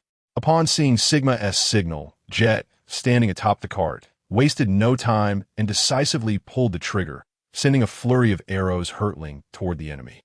The others followed suit, releasing a barrage of crossbow bolts that flew swiftly, piercing through the bodies of the warriors before they even had a chance to react. With a splatter, blood gushed forth as several bodies collapsed to the ground.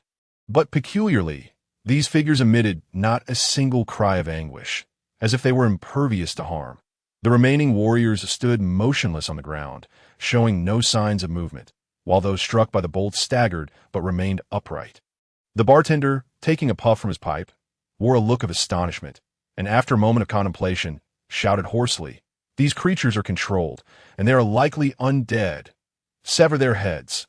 The remaining 40 or so black-armored undead soldiers drew their long swords, the blades trembling slightly as they glinted ominously, then surged forward with reckless abandon.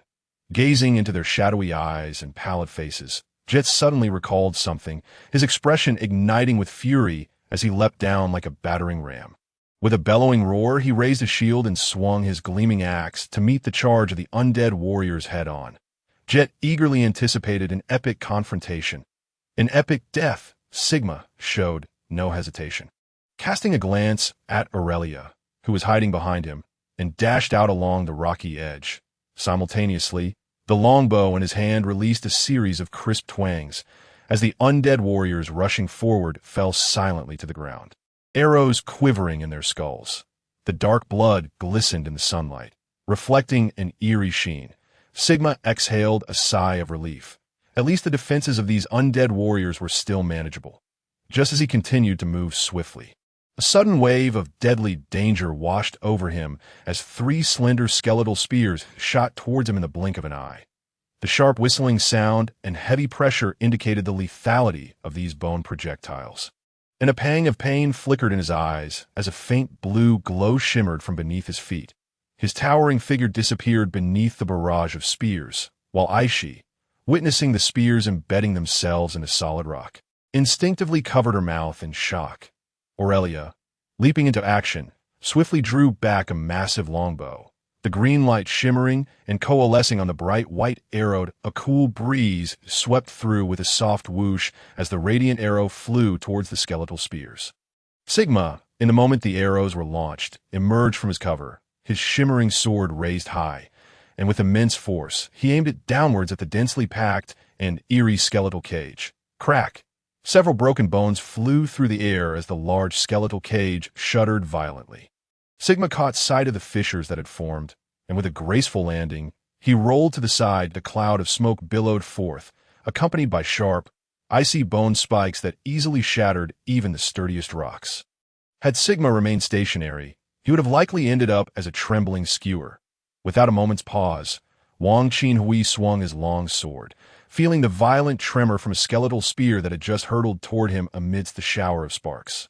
Letting out a sharp roar, he charged forward, determined not to grant these seasoned spellcasters any distance or space to cast their spells. A relentless gale surged forth as a swarm of crystalline ice blades flew from the gaps between the bones. Yet it seemed Sigma was already prepared. He forcefully lowered his body, bending at the waist, and with a powerful push from his legs, he straightened up like a darting blade. He collided once more against the side of the skeletal cage, unleashing a fearsome impact that rippled through his muscles, causing them to tremble slightly, veins bulging, while his eyes glimmered with a hint of bloodlust. A clear voice of confusion reached Sigma's ears, followed immediately by a derisive laugh. A piercing and somewhat hoarse sound echoing through the swirling dust. "You are seeking your own demise, mortal." With a sharp crack, Sigma evaded the murky, eerie aura and raised his sword once more, swinging it at the fractured gap. Yet, an ominous sound came from behind him. Spinning on his heel, he dodged the slashing white blade as a gigantic skeletal creature surged forth, carrying a wave of dark energy. Within its grotesque skull danced flickering green flames, its massive jaws opening and closing, sending ripples of tremors through the IT was a skeleton warrior. Chapter 9.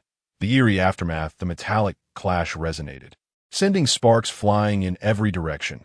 Sigma cast a fleeting glance at the skeletal scythe, which was marred by deep fissures, and after taking a deep breath to suppress the tumultuous surge of his blood, he swung his longsword down with renewed vigor. A fierce gale swept through, shattering the obstructing skeletal scythe into fragments, while the faintly glimmering blade struck the chest of the skeletal warrior, causing two ribs to splinter apart. Li Qingshan advanced rather than retreating. His left shoulder sank slightly as his longsword slipped through the shattered ribs. He sidestepped to evade the grasp of two enormous white hands, thrusting the sharp tip of his sword upward. It wedged between the bones, piercing the jaw of the skeletal warrior, who, caught in a state of rigidity, suddenly tightened, ensnaring the razor-sharp blade. The colossal surge of frost erupted, crashing against the back of the skeletal warrior, and a dense wave of white frost began to spread, enveloping Sigma, who had barely managed to evade it. He felt a bone-chilling aura wash over him, yet a surge of fiery strength erupted from within, warding off the cruel cold. However, the massive form of the skeletal warrior had already toppled, dragging him down the slope. A profound sense of danger surged from within him. Sigma had no belief that the cursed mage's series of actions were merely intended to displace him. Suddenly, a series of tremors reverberated as a narrow fissure violently split open in a nearby rock, from which two sharp skeletal spikes hurtled toward him. In this moment of peril, Sigma thrust his longsword upward with all his might, precisely extinguishing the eerie emerald flames of the skeletal warrior. Instantly, he felt the pressure around him lift, yet it was too late to reposition himself. The force of the explosion propelled the skeletal warrior's massive form as a shield in front of him, while he positioned his longsword defensively across his chest. Crack! Clang! A tremendous impact surged forth, and the skeletal warrior before Sigma shattered into a multitude of bone shards, causing his longsword to tremble slightly. The towering figure was sent soaring into the air, and as his vision shifted, he instinctively reached out to grasp a sturdy rock, involuntarily spewing a mouthful of blood. Sigma coughed violently, his eyes glinting with icy resolve. Fixating on the grotesque visage within the fissure, Sigma inhaled deeply, a sinister smile curling at the corners of his mouth. Unlike before, he did not charge forward. Instead, under the penetrating gaze of those eerie azure eyes, he retreated behind a nearby boulder. The cursed mage was momentarily taken aback, but a dazzling red light suddenly radiated, and a terrifying force descended upon the twisted skeletal cage. The frenzied flames tore through the cage's defenses, and the black and white bones shattered into a multitude of fragments. The cursed mage, letting out a shriek, crushed the white bone bracelet in his grasp. In a flash of brilliance, another equally menacing skeletal warrior appeared before him, absorbing the subsequent explosive shockwave amidst a cloud of swirling dust. The relentless rain of bone shards fell from the sky, crashing to the ground with a series of dull thuds, striking the cursed mage against the solid rock wall, eliciting a pained groan. Before he could react, a towering figure surged through the haze of dust with a mighty stride. A splatter of blood and flesh erupted as Sigma slowly lowered his bloodied longsword. Casting a glance at the elongated crack in its center, his eyes shimmering with a hint of heartache, the cursed mage's scream echoed, his eyes reflecting flickers of terror as they fell upon the severed arm. Now stained with dust, lying on the ground. Trembling, he stared at the calm-faced Sigma, exclaiming, "Impossible! This cannot be! How did you know I was here?" Upon glancing at the elongated arrow wound on his arm, Sigma comprehended the sudden disappearance of the skeletal spear. Muttering to himself, "You have no understanding of the system's might." After a slight exhale of relief, he calmly regarded the wailing cursed mage and directly inquired, "What is the conspiracy of the cursed cult?" The howling mage froze momentarily, his azure gaze fixated on Sigma, disbelief flickering in his eyes. Then, as if recalling something, he erupted into a sharp, manic laughter. "Huh! Do you truly believe you have triumphed? The cursed cult will claim your soul, subjecting you to eternal torment." With a casual shrug, Sigma glanced at the reactivated mission prompt, a faint smile gracing his lips. In the face of the cursed mage's horrified expression, he calmly thrust his longsword. Piercing through the mage's skull, a dark figure materialized beside him. Aurelia surveyed him and sighed in relief before turning to the slightly bewildered Aishi, asking in a calm tone, "Do you know him?" Gazing at the shattered bones in the pit nearby and the motionless forms of the undead warriors, Aishi's expression reflected disbelief as she stammered, "Is this the necromancer?" Without correcting her misconception, Sigma exhaled deeply, glanced at the blood-soaked jet, and upon confirming he was unharmed, instructed, "Quickly clean the battlefield, incinerate all the corpses, and remove anything we can carry. Leave no trace of our presence." Jet spat on the cursed mage's corpse, grumbling as he called out, "Watch me strip him bare. He dared to ambush us. He must be tired of living." Shaking his head gently, Sigma observed the residents who were removing the armor from the undead warriors, ensuring no one was injured before turning to the somewhat astonished silver mage and stating, "The staff belongs to you, but you must perform a large-scale purification on all people and items." Pazzi, somewhat dazed, accepted the seemingly inconspicuous green staff Sigma offered, channeling her mental energy into it. Instantly, her eyes sparkled with excitement as she nodded eagerly. "No problem. Leave it to me. But this staff is quite valuable. Will I need to replenish some gold?" Aurelia shot her a cold glare, unusually refraining from further criticism, and simply shook her head. "We have not purchased your spell materials. Just focus on your own duties." Seemingly understanding Aurelia's disposition, Pazzi bore no resentment, and instead, a faint smile graced her lips. Aishi, however, appeared quite perplexed, her anxious expression unmistakable. She yearned to comprehend what had transpired and to grasp the intentions of these individuals regarding the cursed cult and the undead. Yet, none of those present seemed inclined to enlighten her. Hastily gathering the bone fragments alongside the corpses of the undead warriors, then the old bartender, Old Jack, approached, dragging an oak barrel, uncorking it to pour out potent spirits. With a gleam of pride in his eyes, he spat on the cursed mage's remains and exclaimed with satisfaction, "These blasphemers deserve to be scorched by flames, forever wailing in the fiery abyss." The rolling flames blazed fiercely, merging the thick black smoke with the ominous clouds above, melding with the death mountains and the eerie gray horizon. The residents suffered no casualties. Only a few men on defense sustained minor injuries. and the horses grew restless, sensing the presence of the undead. Battling the undead was exceedingly perilous. These relentless creatures had few weaknesses aside from decapitation. Moreover, if one were to sustain injuries during combat without purifying the wounds, they risked contracting the undead virus. There was over a 70% likelihood that the injured would succumb to a month-long agonizing death, gradually transforming into mindless zombies. Should they fall into the hands of a necromancer, they would be repurposed into wicked instruments of slaughter, gaining liberation only when their bodies were utterly destroyed. Pasi fidgeted with the staff in her hands, cautiously disguising it to eliminate any traces of the cursed mage's previous usage. The smile radiating from her visage prompted her to chatter incessantly. Jet, who had single-handedly dispatched over a dozen undead warriors, was met with unanimous praise from the residents. This somewhat loquacious dwarf warrior, after downing 2 mugs of ale with old Jack, began to boast wildly. Meanwhile, Sigma focused on the mission prompt that had emerged on his attributes panel, his eyes glimmering with resolve as he inhaled deeply and rubbed his temples, feeling the weight of the task ahead. Mission complete. Cursed cult, mission difficulty. Elite, mission objective. Eliminate the cursed mage, mission reward. Acquire skill charge. Trigger mission, second phase. Eye of the curse, task difficulty, elite. Task objective, destroy the eye of the curse. Task reward. Acquire 2,000 experience points. Recharge. To revitalize an item that has lost its power, each recharge consumes a minimum of 50 experience points. Upon seeing this skill, Sigma's eyes lit up, glancing at his somewhat dull-looking boots beneath him, a radiant smile gracing his lips as he softly remarked, "It seems I have discovered a shortcut to wealth." In the midst of her chaotic thoughts, Aishi attempted several times to inquire about the truth of the matter, only to be met with Sigma's firm head shake in refusal. Nearby, the bartender, old Jack, took a deep puff of his smoke ring, his eyes reflecting a hint of relief.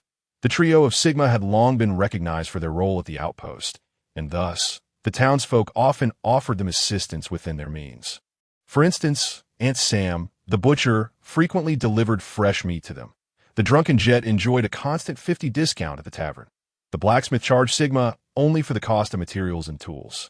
However, deep down, old Jack sensed a foreboding. Sigma and his companions, having lingered in this small locality for so long, were likely on the brink of departing from their lives in this world.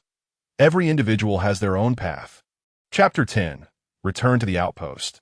The journey of 100 miles to the Doomsday Outpost took the team a full 2 days and nights, until they finally beheld the towering super fortress, resembling a colossal mountain, which elicited a collective sigh of relief.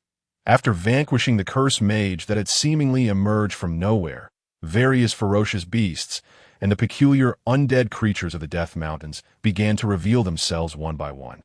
Sigma, leading the charge, typically refrained from indiscriminate slaughter of these savage beasts, lest they attract even more terrifying predators. It is crucial to understand that the perilous Death Mountains are not merely home to ordinary wildlife. They are also inhabited by fearsome, mutated creatures influenced by magical and necromantic powers.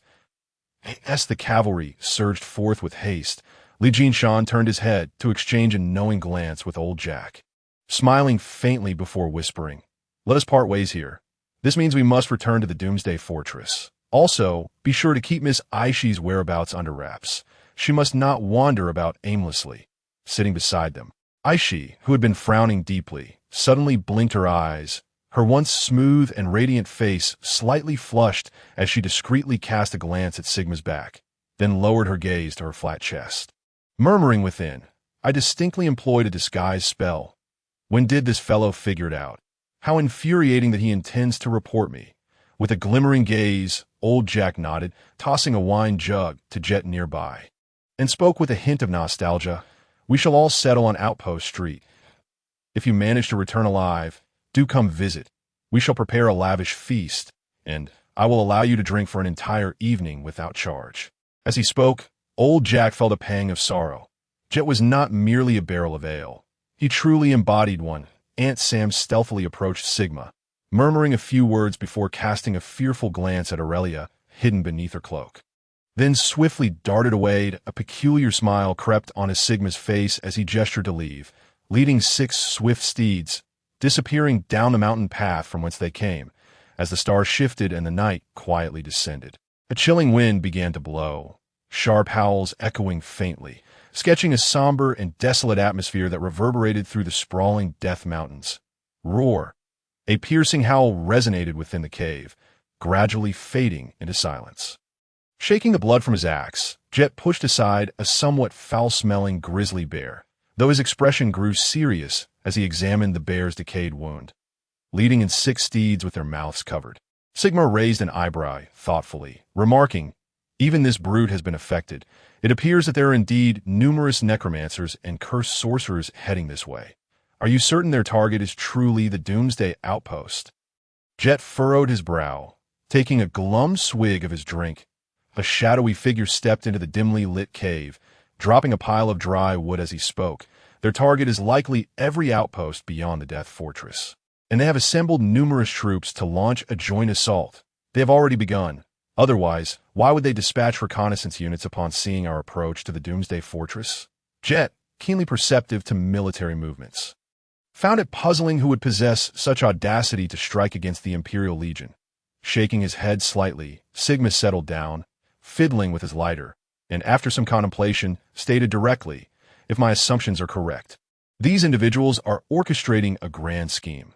Their goal is likely the deployment of human forces throughout the entire Death Mountains." Gazing at the flickering flames, a chill began to manifest in Jet's emerald eyes as he turned to Aurelia, who inhaled deeply. This tactic feels eerily familiar. It mirrors our past encounters perfectly. First, eliminate the outer outposts, then lure in chaotic troops for an onslaught, and ultimately instigate internal betrayal leading to the city's downfall. As Jet spoke, his grip on the axe tightened, the firelight flickering in his eyes. Suddenly recalling something, he produced a cloth bag, rummaging through its contents under the glow of the flames. "TSK, what a miser. I've encountered mages who could easily handle this, yet he is nothing without funds. But I have discovered something remarkable." With a grin, Jet examined a small ring, nodding in satisfaction as he softly declared, "Crafted entirely from silver, with an infusion of some mithril.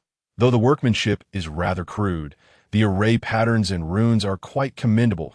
As he spoke, he tossed it towards Sigma, who caught it and nodded approvingly upon inspection. Restoration ring. 1 to mental recovery speed. Stores 5 points of mental energy. Usable in battle, with a cooldown of 24 hours. Raising an eyebrow, Sigma noted the ring's seemingly unremarkable appearance. Yet its attributes were indeed commendable. If presented in the market, it would likely attract the eager attention of many magic-wielding professions. Turning to Aurelia, he found her shaking her head slightly, raising a slender hand, the emerald ring glimmering faintly. With the intention of using it himself first, Sigma slipped the ring onto his finger, carefully concealing it with the finger used for drawing a bow. After scrutinizing the upcoming tasks, he licked his lips hesitantly and inquired, "Before we departed, I had a conversation with old Jack, from which I gleaned some information regarding the cursed cult. If what he said holds true, our troubles could escalate significantly.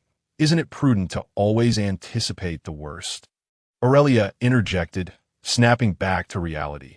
Rubbing his temples, Sigma nodded slightly and continued, "Indeed, let us rest well tonight.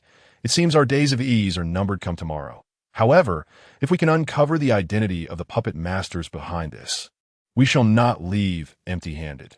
The trio swiftly produced their rations, warming them briefly before swallowing them down, then extinguished the campfire to avoid drawing attention. Sigma stood vigil at the cave's entrance, while resting outdoors necessitated taking turns to keep watch. It was a minor inconvenience compared to the priority of safety. Gently touching his nose, Sigma regarded the recharge skill, his gaze flickering as he removed his leather boots, Earthwalker boots, providing a 10 movement speed bonus. With an additional 4 instances of blink skill, without a hint of hesitation, Sigma placed his hand upon the long boot, his mental energy slowly seeping in as he activated the charging skill. He could distinctly feel the mental energy continuously absorbing the flickering elements surrounding him, gradually infusing the boot, which had previously appeared somewhat dim, with a renewed brilliance that a glance at his own consumption revealed that he had indeed lost 200 experience points and a full 8 points of mental energy. This prompted a slight sigh from him, Indeed, nothing could be conjured from thin air, and the inexplicable transformation mechanism made him realize that this was a tangible world. Sensing the fluctuations of mental energy, Aurelia slowly emerged, curiously surveying the leather boot in Sigma's grasp, her emerald eyes suddenly glimmering with interest. Sigma chose not to explain, as Aurelia had already presented him with several peculiar items, and gazing at the collection of somewhat lackluster gear. A flicker of joy blossomed in his heart. Equipment played a formidable role in enhancing personal strength. The recently encountered cursed sorcerer had directly granted Sigma 1,000 experience points, a figure that far surpassed that of the green-skinned brutes. Had it not been for the sudden cooperation and strikes, this formidable antagonist might have stirred considerable chaos, potentially causing significant trouble for the Doomsday Watchtower, or even, with proper planning or inside assistance, leading to its downfall. Conversely, the newly acquired Restoration Ring proved its worth, as the accelerated recovery of mental energy kept him bustling for nearly 2 hours, charging Aurelia as several peculiar items and equipment. Feeling somewhat fatigued, Sigma retreated into the cave to rest under Aurelia's light laughter, recognizing the importance of recuperating his state a night passed without incident. The three rose early, not in haste to depart, but rather began surveying their surroundings, confirming the absence of any enemy trace before regrouping. Unburdened by supplies, they loaded their essential rations and luggage onto their mounts, significantly increasing their pace compared to their previous travels. They cautiously evaded the beasts they encountered, opting for a narrow hunting trail rather than the main road. By dusk, the silhouette of the Doomsday Watchtower began to emerge in the distance, with a slight blink. Jet wiped his orange-stained beard, patting his gleaming bald head, and mused thoughtfully, what a sight to behold. Where on earth did these skeletal undead come from? How could there be so many? Shaking his head slowly, Sigma finally understood the source of his unease. Had they lingered at the Doomsday Watchtower for another couple of days, they would likely have been surrounded by thousands of undead monsters. Casting a glance at the glaring red task prompt, Sigma licked his lips and stated, "Let us find a vantage point to observe the situation. We must also secure an escape route, for this battle will not conclude easily." Aurelia silently withdrew her gaze, a hint of chill reflecting in her emerald eyes, while Jet rubbed his nose, his previously lax demeanor sharpening anew. The trio cautiously concealed their presence as they proceeded towards the obscure path leading into the Death Mountains. Chapter 11. The Plague Behemoth. There are far too many above us. Even if they are mere skeletal remains, they could easily overwhelm us. Counting the alchemical bombs in his possession, the elderly Jet resolved not to waste such valuable items worth an imperial gold coin, swinging his warhammer as he spoke. Gradually averting his gaze, Sigma found no targets to hunt, his attention fixed on the distant Doomsday Watchtower, and after a moment of contemplation, he continued, "These skeletal remains alone could never breach the Doomsday Watchtower. They hardly resemble creatures capable of scaling mountains. That I sense that the enemy's scheme is drawing near," Aurelia interjected, her sharp gaze flickering as she pondered. Undoubtedly, if they lacked confidence in capturing the Mushroom Watchtower, they would not so readily initiate their assault. Gently touching the tip of his nose, Sigma observed the swelling plague camp ahead. Fixating on a massive figure emerging from within, he quietly declared, "It seems we have found our target. Prepare for action." The reverberating sound of footsteps echoed through the narrow valley, accompanied by sharp roars and shrill cries, resonating with each furious screech. Over 10 green-skinned goblins fled in a frenzy, occasionally glancing back at the swirling dust cloud, their blood-red eyes radiating sheer terror. A piercing crack pierced the air as a swift crimson streak shot forth, impaling 2 of the lagging goblins to the ground before they could utter a screech. The goblins, akin to ducks with their necks grasped, quickly succumbed to silence. The colossal creature emerged from the haze, its long, thin, red tongue unfurling grotesquely. This fearsome beast stood at an imposing height of 4 to 5 meters, resembling a moving crimson mountain, made all the more horrifying by the bulging abscesses on its skin and its grotesquely contorted limbs. Its appearance was as if countless pieces of flesh had been haphazardly stitched together, every inch of its skin writhing incessantly. Particularly alarming was its gaping maw, split into 4 jagged sections, filled with countless sharp teeth hissing ominously. The twisted tongue dragged the fallen goblins toward its mouth. Preparing to devour them, a dazzling projectile soared forth, striking the center of the grotesque tongue with precision, erupting in a brilliant display of light and a thunderous roar. The twisted tongue snapped, and before the fearsome behemoth could react, a blinding white light ascended into the air. The white blade sliced through the air like a hot knife through butter, creating a gaping wound in the beast's head, though the terrifying creature staggered. It did not yet perish, its murky, distorted eyes fixated on the source of the radiant blade. Its previously languid movements suddenly became swift, the force of its stride causing its dark, decaying skin to rupture, revealing its grotesquely twisted muscles. Sigma involuntarily inhaled deeply, the red reticle trembling slightly as he beheld the approaching plague behemoth, a frigid darkness flashing within his gaze. Bang! The bizarre, distorted crimson eyes shattered upon meeting his gaze. Sigma wasted no time. Leaping down the steep slope, the sound of tumbling debris echoing above him, sharp winds whipping past. Landing on the steep cliffside, Sigma propelled himself forward, grasping the prepared rope, swinging effortlessly to land atop a ledge. Observing the frenzied roars of the plague behemoth, he glanced at the sharp, gleaming sword in his hand, his lips twitching slightly. Even with its vital points laid bare before him, he felt an overwhelming sense of helplessness. Roar! A cloud of grayish-white vapor erupted from the behemoth's maw, turning the surrounding rocks into a state of agitation and pallor upon contact. Yet Sigma seemed prepared.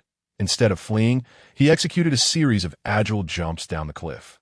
Charging directly toward the beast's massive form, as the grotesque creature prepared to swing its twisted arms, a bold roar rang out from above. "Take this, old Jet's hammer!" A brilliant white light crashed down upon the behemoth's head, its massive form abruptly losing balance, the sounds of bones shattering and flesh tearing intertwining in a cacophony. Faced with the sudden collapse of the plague behemoth, Sigma showed no hesitation, rushing to its front. Wielding his slender sword to carve a crimson gash, the alchemical bomb, glowing red, fell amidst the surge of white light, and with a frantic shout, Old Jet scurried away on his short but swift legs. As the plague behemoth struggled to rise, its head suddenly shattered, Sigma heard the gratifying sound of a kill notification. Noticing his experience points surge by 1,000, a thoughtful expression crossing his face. Quickly, Weavy made quite a commotion. Those lurking foes are bound to appear any moment now. After a subtle smile, Sigma continued, flicking the blood-stained Jet with a glance before laboriously beginning his run towards the retreat point. A deep gaze swept over the plague behemoth, which was gradually transforming into a pool of viscous liquid. With a fleeting moment of self-reflection, he realized he needed to enhance his strength as swiftly as possible. The simplest method at hand was to accrue as much experience as he could. Originally, he intended to seek out more foes to confront, but the current situation was overwhelming. They were as numerous as locusts. Spitting disdainfully, Jet observed the densely packed monsters below and retreated slightly before speaking again. Sigma wiped the sweat from his brow, assessing the gap in his experience points. His warrior class experience stood at 2,000 out of 4,000, while his archer class remained at 875 out of 2,000. Sigma was not particularly eager to elevate his class level at the moment, as doing so would diminish the efficiency of experience acquisition. Thus, his focus shifted to the Dwarven Body Refinement Outline, which, at just level 1, granted an increase of 1 point in Strength and 2 in Constitution, already comparable to the effect of a standard class level up.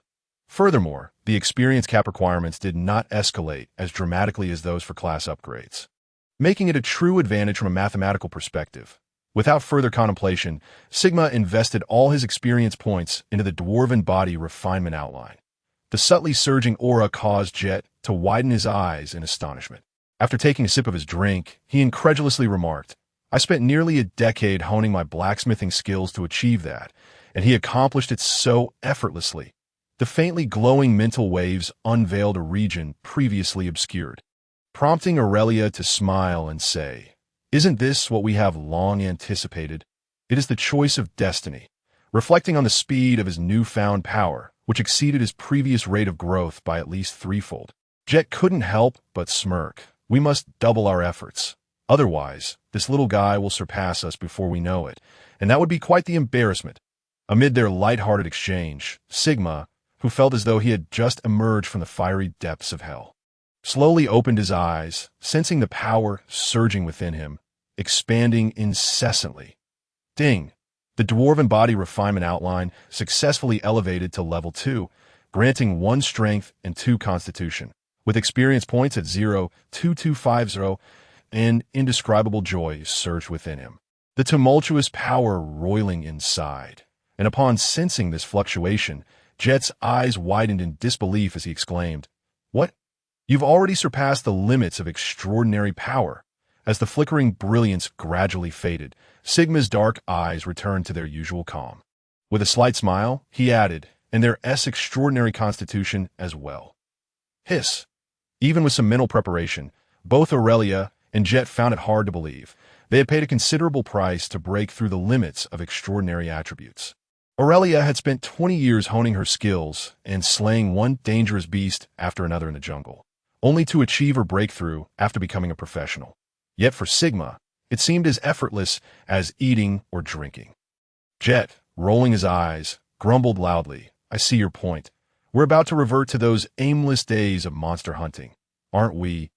Gazing at the dispersing horde of skeletal creatures below, Sigma's eyes flickered slightly before he nodded, saying, "Indeed, we should proceed in such a manner now. You should be able to clearly perceive the change in power." Realizing that Sigma's long-held secrets were about to be revealed, Aurelia blinked, her bright eyes glimmering as she inquired, "You don't worship any dark gods, do you?" Smirking slightly, Sigma shook his head and replied, "I have never considered myself worthy of such special attention from a dark deity." Nodding thoughtfully, Aurelia scrutinized the rapidly expanding army of skeletons and narrowed her eyes, stating, "Such a multitude of skeletal creatures cannot have been summoned spontaneously, for the Death Mountains have never harbored so many intact corpses." Jet, stroking his stubbly chin, remarked, "We've encountered such tricks before. It seems the plague camp holds many secrets." The sheer number of their army was staggering, estimated to be at least 600, with indications of continual growth. Narrowing his eyes slightly, Sigma effortlessly calculated the enemy's numbers, gazing at the plague camp shrouded in gray mist. He could vaguely sense an insidious power burgeoning and spreading within. "You need to find some allies." Aurelia gently caressed her bowstring, pondering aloud. Suddenly, Jet recalled something, his expression shifting dramatically as he widened his eyes like saucers and tugged at his beard. "You don't mean to say I should explain first. This time, I'm not going to lure them out." Reassessing his own attributes, Sigma chuckled softly, nodding this time, "I shall take the lead." Chapter 12. The fierce greenskin in this world. All living beings fear annihilation, yet destruction often evokes profound dread. However, there exists a race that yearns solely for battle. Wag! The piercing roar echoed through the valley as towering greenskins erupted from the dust. Their eyes fixated intently on Sigma not far away. Wielding a tattered great axe, one leaped high towards Sigma. A powerful gust of wind followed. Sigma involuntarily frowned, deflecting a twisted crossbow bolt with his sword while listening to the thundering footsteps behind him. The number of these creatures had evidently increased. Regardless of their origins, this was not a good omen. The massive orc warrior swung wildly, preparing to glare at what he deemed an irksome little shrimp. Just then, a blinding white light shot forth, barely giving him time to turn his head before a sharp pain radiated from his chest. Feeling the muscle strength akin to powerful rubber, Sigma concluded that had his strength attribute not surpassed the extraordinary limit of 20 points, he likely would not have been able to so easily shred through the orc's defenses.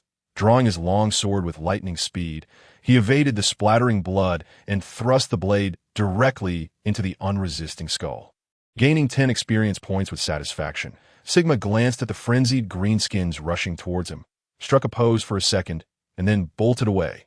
"The big guy's dead. Avenge the big guy. Capture that little shrimp. Today I want meat. Charge! Ah, who stepped on me? Wag!" The cacophony of chaotic roars flooded Sigma's ears as he felt the greedy gazes behind him and leaped onto his steed, racing forward. Whoosh, whoosh, whoosh, the sharp sounds of slicing air resounded. And Sigma pressed on without looking back, charging ahead. The swirling dust echoed within the narrow confines, and a densely packed greenskin army surged forth in pursuit of Sigma. Observing the disorganized skeletal frames ahead and catching the faint stench of decay in the air, Sigma let out a sharp whistle and yelled, "Wag!"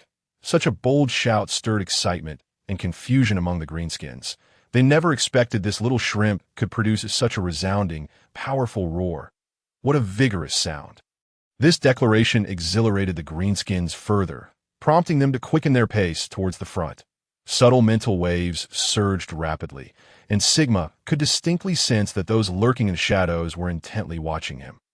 Internally, Sigma urged, "Come on, make your move." He eagerly awaited these hidden rats to reveal themselves, yet they seemed to have anticipated his thoughts and remained calm.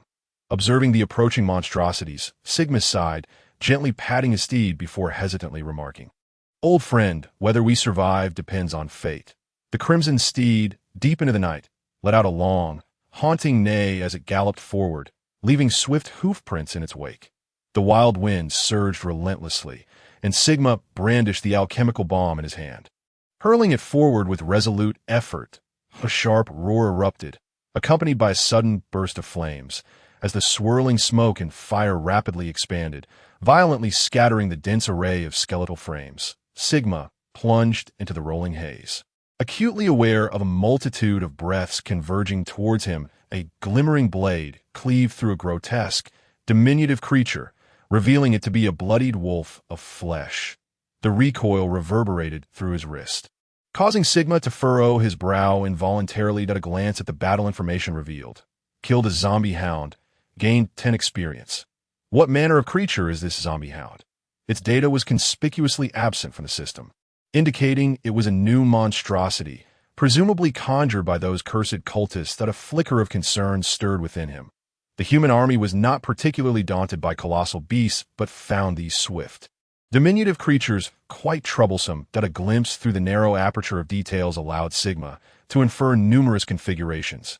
After a slight wrinkling of his nose, he charged forward on his steed into the billowing smoke.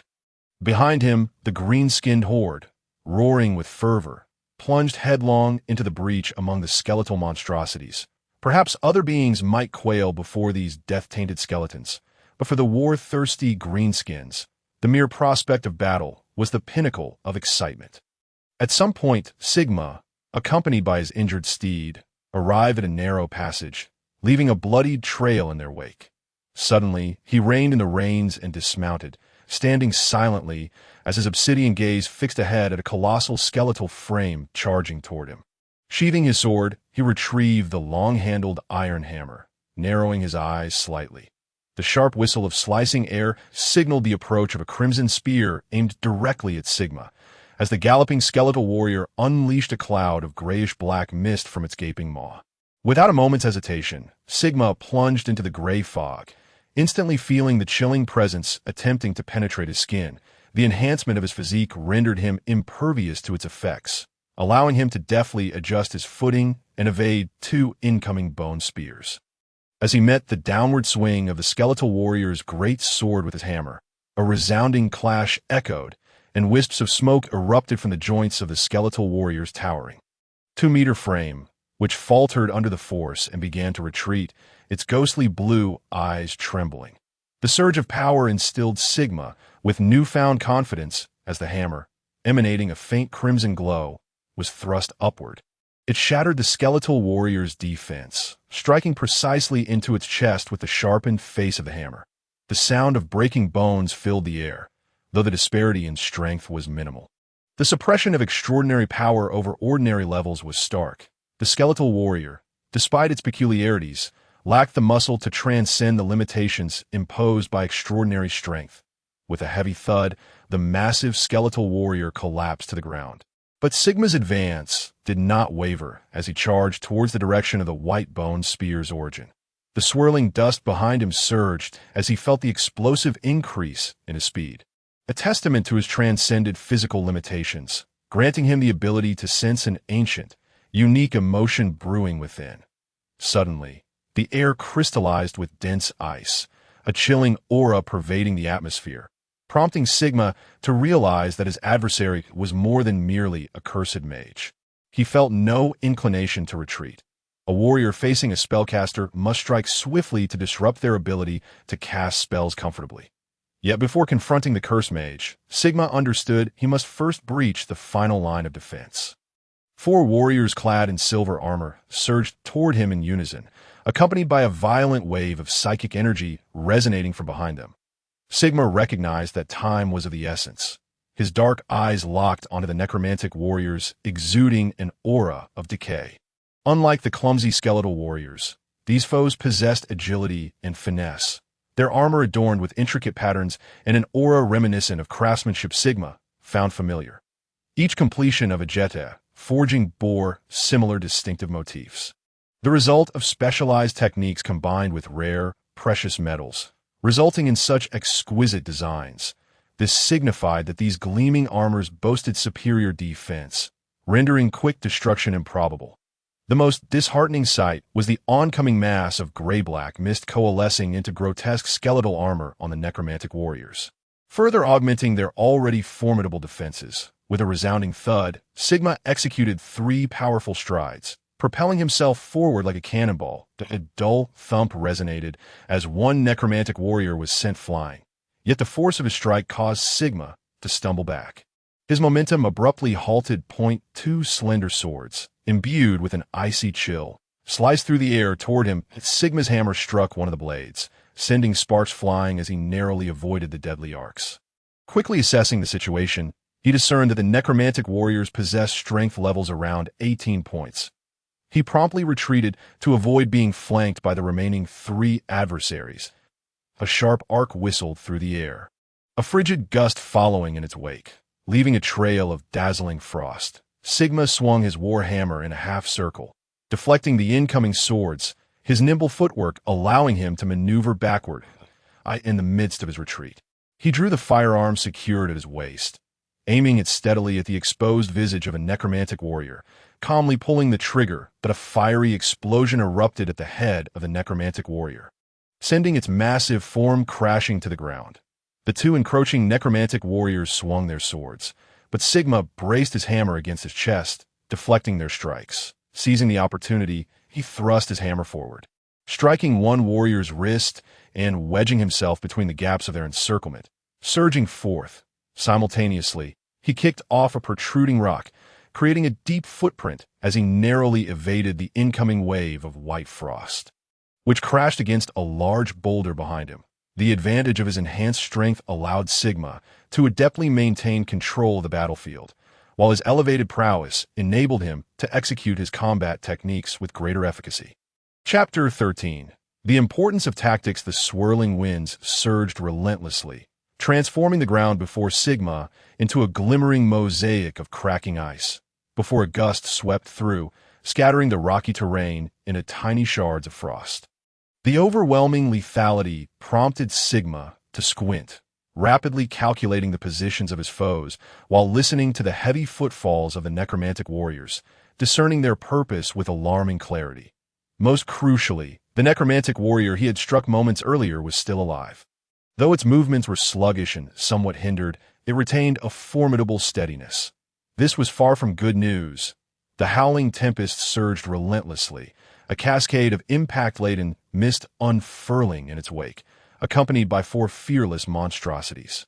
The sharp, piercing sound of slicing air flickered as a dense swarm of viral debris enveloped the rocks, seemingly to hinder Sigma's agile evasion and constrict his mobility. At a glint of icy determination flashed in his eyes. Without a moment's hesitation, a brilliant light flared from his boots, and he vanished through a crevice of ice as he materialized in a nearby clearing. Sigma surged forward at a frenzied pace, his obsidian eyes shimmering with unmasked ferocity. His towering figure hurtling towards a steep, towering incline. As he raced, Sigma pondered deeply. The enemy's position was evidently above him. The likelihood of an attack from behind could be dismissed, and from a judicial perspective, he could largely constrict their range to approximately a 30-degree arc ahead of him. Simultaneously, it was clear that the enemy's undead warriors were not mere summons to be easily commanded. Even if the curse wielder possessed 12 skeletal champions as a final resort, Sigma believed he could conclude the battle before the rather cumbersome undead could return. The cliffs on either side presented a dilemma. One was too steep to facilitate the movement of the undead, while the other offered a more gradual ascent, advantageous for the minions. Thus, Sigma dismissed one half and charged toward the direction where the enemy might be lurking. The pale red gloves, a gift from Aishi, ignited with a brilliant glow, suddenly augmenting Sigma's speed by 15, causing his already furious form to leave a fleeting afterimage in the air, with blood-red eyes fixed intently on the wildly advancing Sigma. The icy gaze of the curse wielder flickered with disdain, a desperate struggle, yet possessing commendable combat prowess. I shall preserve your body well, and you shall become my most loyal guardian.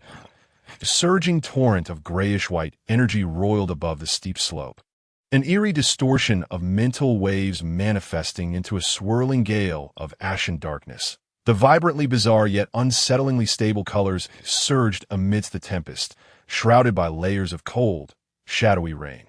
Even with his physique surpassing the extraordinary threshold of 20, Sigma dared not withstand the assault directly. A flicker of light shone in his eyes as he lifted his cloak, allowing the gusts to swirl chaotically around him.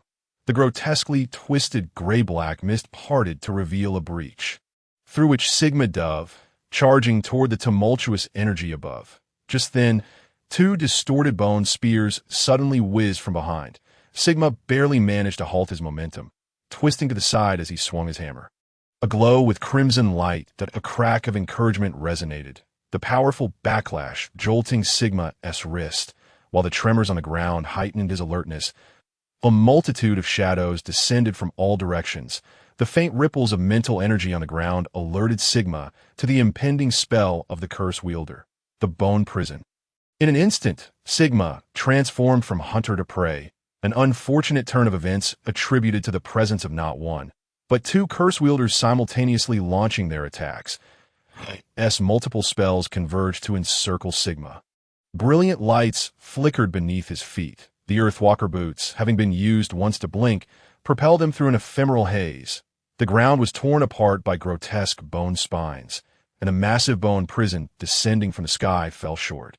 Slender bone spears pierced through the gaps of the prison, but merely collided with the protruding spines from below. The relentless cold winds surged, a cacophony of impact reverberating around him as Sigma thrust himself into the eye of the storm.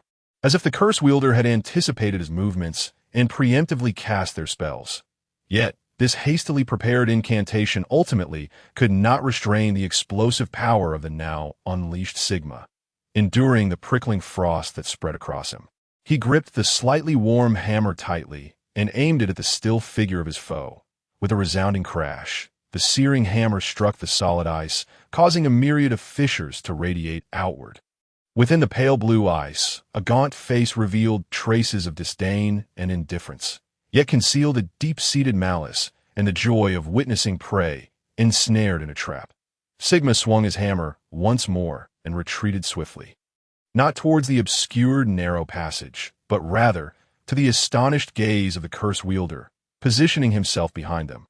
Using the massive ice block conjured by the curse wielder as a shield, he drew forth a red-gold pouch from his waist and smashed it against the azure ice. A cacophony of cracking resounded as a dense cloud of crimson smoke enveloped the enormous ice structure. The vision shifted to a crimson haze, stirring a flicker of curiosity in the curse wielder's heart. He longed to dismantle the icy barrier and witness what Begma was up to. However, a faint sting from behind made him realize that Sigma, this seemingly reckless individual, possessed the lethal power to harm him. The longer he remained stationary, the more he felt an unsettling foreboding, the threat looming ever distant and imperceptible. The curse wielder hastily commanded the undead warriors to converge. Fundamentally, a sorcerer capable of wielding the forces of life and death harbored a profound fear of mortality. Meanwhile, in a realm unseen, Sigma's calm gaze fell upon the crimson ice block, sensing the gathering of additional undead forces alongside the four formidable undead warriors from earlier. Yet, Sigma remained undeterred, even relinquishing his hammer to calmly load ammunition into his firearm. The obsidian depths of his eyes sparkled with resolve as he raised the gun. aiming directly at the center of the red ice block, observing the undead warriors revealing their grotesque visages on the slope. And softly murmuring, "Overwhelming the enemy is a commendable tactic. Thus, I often seize the leader first. In the depths of his dark gaze, a brilliant white light reflected, traversing dozens of meters before ultimately plunging into the ground. The curse wielder, originally poised to unleash a desperate gambit, caught a glimpse of this, and an ironic smirk began to form, only to be overshadowed by an unparalleled aura of destruction descending from above. Boom! A surge of fire erupted, wildly expanding outward, as the once impenetrable icy barrier shattered under the cannon's onslaught. Flickering shards of ice danced before his eyes, the distorting gale carrying the despairing screams of the curse wielder. Bang! In a flash, Sigma raised his gun and pulled the trigger, the dust from the explosive impact striking his cheek as he bore a tranquil smile, regarding the shattered form that lay on the ground. Casting a glance at the twitching figure of the curse wielder, he calmly approached, eyeing the undead warriors merely 10 meters away, and with a light chuckle declared, "Welcome to the Death Mountains. Congratulations on embracing your demise." The twisted head shattered into fragments, dark blood pooling around, and Sigma couldn't help but smirk slightly, noting the substantial experience points gained, 800 in total, as he nodded in satisfaction. His gaze swept over the motionless undead warriors. Facing such unresponsive foes, Sigma showed no restraint, raising his enormous hammer to deliver fatal blows to each. Contrary to his initial intent to eradicate the corpses to prevent further disturbance, each undead warrior's demise granted him 100 experience points. With a total of 1,200 experience points amassed from this encounter, Sigma watched as the remaining skeletal creatures hastily retreated, murmuring softly, "It's too late to flee now." In a swift motion, he descended from the opposing cliff with 2 or 3 agile leaps. The crisp sound of bowstrings resonating as the scent of splintering bones filled the air. The panicked shadows were struck by 2 or 3 gleaming swords, pinning them firmly against the rocky wall. Waving to the increasingly stationary Aurelia across the way, Sigma retrieved his rifle once more, aiming at the motionless grotesque visage and calmly pulling the trigger. Ding! Curse wielder eliminated, 500 experience points gained, pleasantly setting down his rifle. He surveyed the green skin army that had obliterated the skeletal remains, now advancing towards the plague camp, and mused thoughtfully, "Perhaps this is what you desired. I bring you fresh corpses, and I hope you shall find them to your liking." As Sigma commenced his turn, his sharp gaze fell upon the azure ring held by the cursed sorcerer. His brow arched slightly, and with a tone tinged with cheerfulness, he murmured, "It seems that another individual of considerable stature has been slain. And yet there remains a spatial ring." Unperturbed by the black, tainted blood that marred the cursed mage's shattered limbs, Sigma expertly rummaged through the belongings, meticulously collecting every item that emitted any semblance of energy fluctuations. Naturally, nothing could escape the discerning eye of the system. Sigma toyed with the translucent black crystal in his hand, humming softly as he approached several skeletal warriors. Their armor and finely crafted weapons were certainly worth a substantial amount of gold. Chapter 14. The plague rampant. At the very moment Sigma and his companions were engaged in their extensive looting, the formidable green-skinned horde began their frenetic assault on the plague encampment. These seemingly indomitable green monstrosities let out resounding roars that echoed through the air. Ordinary skeletons paled in comparison to these larger, more fearsome orc warriors, resembling nothing more than withered kindling. Even the diminutive goblins, with their nimble agility, found it easy to toy with these skeletal forms. Yet, even more alarming was the increasing number of greenskins following in the footsteps of their ancestors, joining a war that had yet to reach its conclusion. Even Sigma, the instigator of it all, stood dumbfounded as he observed the unfolding scene after gathering his spoils. Jet, stroking his beard thoughtfully, murmured, "These greenskin creatures seem to be impervious to the plague virus. It appears they truly are rather formidable." Aurelia, however, did not share such optimism. She gazed at the fallen greenskins, now gradually darkening under the corrosive influence of necromantic power, and after shaking her head, added, in light of the current situation, "I am far more concerned about encountering the undead greenskins." Sigma narrowed his eyes, scrutinizing the plague encampment still shrouded in mist. After a moment of contemplation, he declared, regardless of the circumstances, the Doomsday Watchtower is temporarily secure. We should approach them and see if we can uncover the true intentions of the cursed cult. After all, I have yet to ascertain the whereabouts of the system's task, since the Night of Curses has drawn such attention from the system. It must possess its peculiar significance. The other two concurred with Sigma's perspective. After all, with their combined combat prowess, they could still manage to overcome smaller units, yet they were utterly outmatched by the most ordinary of skeletal armies. Although ordinary combat units may lack individual strength, their sheer numbers, when reaching a certain threshold, could unleash a terrifying power. Sigma had heard Jet recount tales of several formidable legendary dwarven warriors who had met their demise amidst a sea of chaotic soldiers. Whether to confirm the status of the Doomsday Watchtower and thereby deduce the hidden combat strength of the plague encampment, or to seize the opportunity for resupply, had become exceedingly critical. With a pat on his bald head, Jet smirked and remarked, "This time, I shall bring more shells. Even if we cannot breach their defenses, I will ensure they are blown to smithereens," casting a glance at the bracer on his wrist.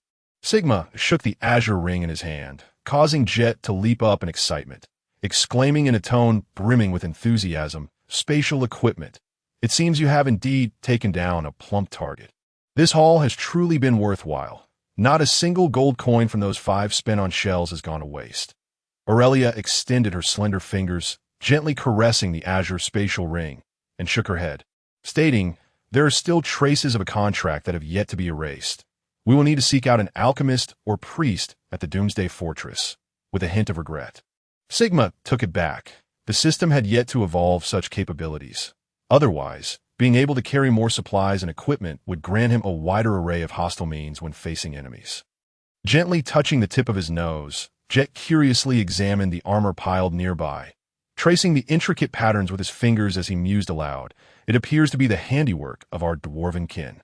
However, the forging techniques seem rather antiquated, at least dating back for 1,000 years, resulting in a material utilization that is about 10 less efficient than contemporary methods.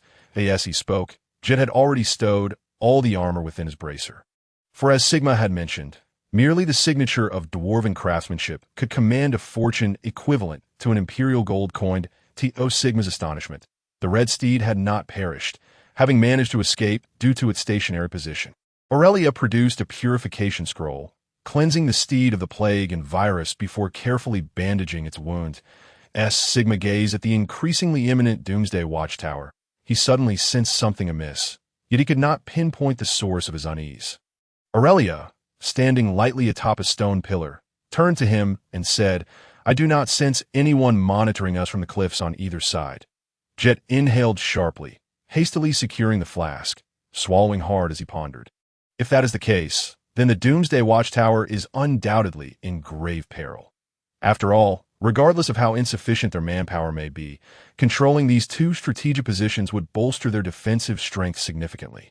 Sigma narrowed his eyes slightly, while Aurelia delicately sniffed the air, her brow furrowing at the foul odor of decay wafting around them.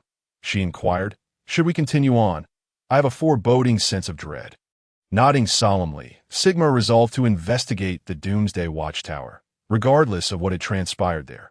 After all, having lived there for so long, he still harbored fond sentiment for the guardians of the Watchtower. Moreover, he was reluctant to miss any opportunity to strike at his old adversary, the Cursed Cult.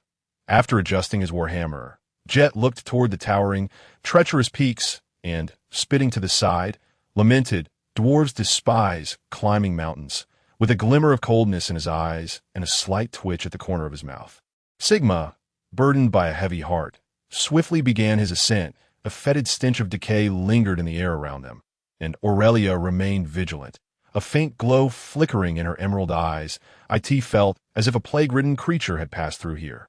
"I suspect it may be the abominable creation of that loathsome, wicked god, Negu." Jet had to cover his mouth and nose with cloth, clambering upward while muffled protests escaped him, shaking his head gently. Sigma scrutinized the peculiar, corrosive remnants surrounding them, glancing at the uneven path and muttered, "I suspect this creature may still be lurking nearby. We ought to tread carefully." And no sooner had he spoken than a sharp sound sliced through the air from above, and the atmosphere became thick with a pungent, acrid scent, the distinctive odor of corrosion causing Sigma to grow wary, be cautious. Hiding in a recessed crevice, he observed the corrosive venom racing past, colliding with the rock wall and producing a hissing sound. While he noted the ominous black smoke rising, Sigma involuntarily blinked. The corrosive strength of this saliva is nearly on par with Aqua Regia. It would be quite unpleasant if it were to land upon us. Nevertheless, as he spoke, he swiftly propelled himself upward, gripping a firearm that emitted a faint crimson glow. With a sudden surge, he ascended, propelled by a gusty whirlwind. The sound of rough steel grinding against itself under tremendous pressure echoed painfully in the air, an eerie resonance reverberating in the horse's ears, inducing a sensation of faintness. Yet Sigma merely chuckled lightly, aiming at a shadowy corner and calmly pulling the trigger, speaking in a tone of derision. Every stone in this place is indelibly etched in my memory. Your hiding skills are woefully inadequate. Bang! The surging flames erupted suddenly, a specially crafted explosive warhead spewing forth flickering fire. The piercing howls echoed incessantly. What Sigma valued most was not its formidable destructive power, but rather its purpose of providing design markers for Aurelia and Jet at the rear point. Two sharp beams of light, one black and the other white, intertwined ceaselessly as the creature, just breaking free from the engulfing fire, collided head-on with the onslaught of death. A twisted black aura suddenly manifested, with flashes of black mist erupting from the creature's body, accompanied by shrill, anguished cries. Yet before it could flee further, Sigma's towering figure had already surged forward. With a long-handled warhammer, ablaze with swirling flames, he struck heavily upon its back, the crisp sound of shattering bones resonating delightfully in Sigma's ears. He gazed at the frantically struggling, grotesque creature, reminiscent of an alien, and after a slight spit, remarked, "If I am not mistaken, this ought to be yet another of Nagua's new toys." Hiss! The creature's gaping maw, spewing pale yellow blood, sprang up from the ground like lightning, lunging directly for Sigma's head. However, Sigma was already prepared, deftly sidestepping. The vicious war hammer crashed down upon the incoming head. The thick, stubborn steel revealed its terrifying destructive force, shattering the skull into countless fragments scattered across the ground. With a subtle smirk and a glint of contemplation in his eyes, Sigma observed the still quivering sharp tail, continuously evaluating the vitality of this alien-like creature. Jet, panting heavily, dragged himself up and reloaded his exquisite arbalest, stowing it within his spatial bracer. The roaring wind echoed in his ears as Sigma listened to the unique wails of the Death Mountains. His gaze fixed on the desolate Doomsday outpost not far away, his heart filled with hesitation. After all, this alien-like creature had granted him a staggering 300 experience points. Its seemingly fragile body concealed the lethality evolved to its utmost potential.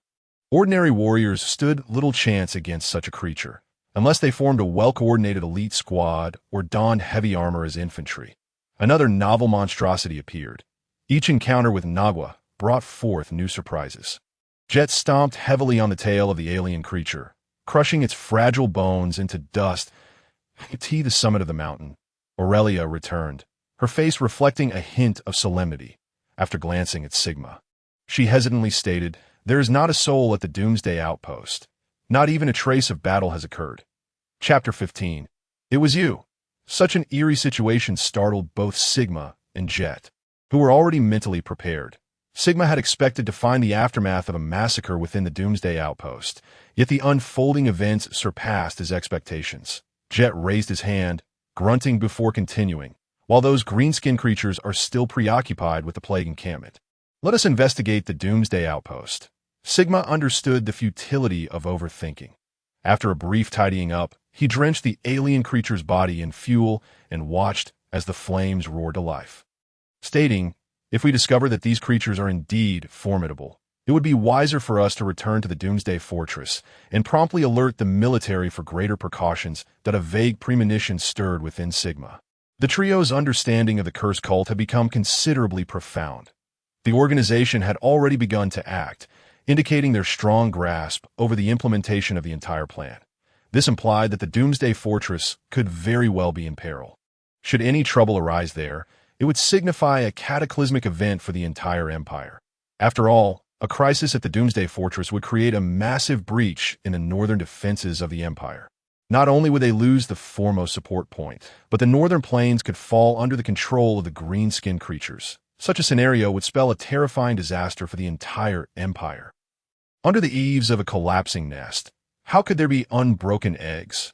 With this critical thought in mind, the three swiftly advanced, soon arriving at the strangely familiar city walls, devoid of any signs of battle. Not even a single drop of blood.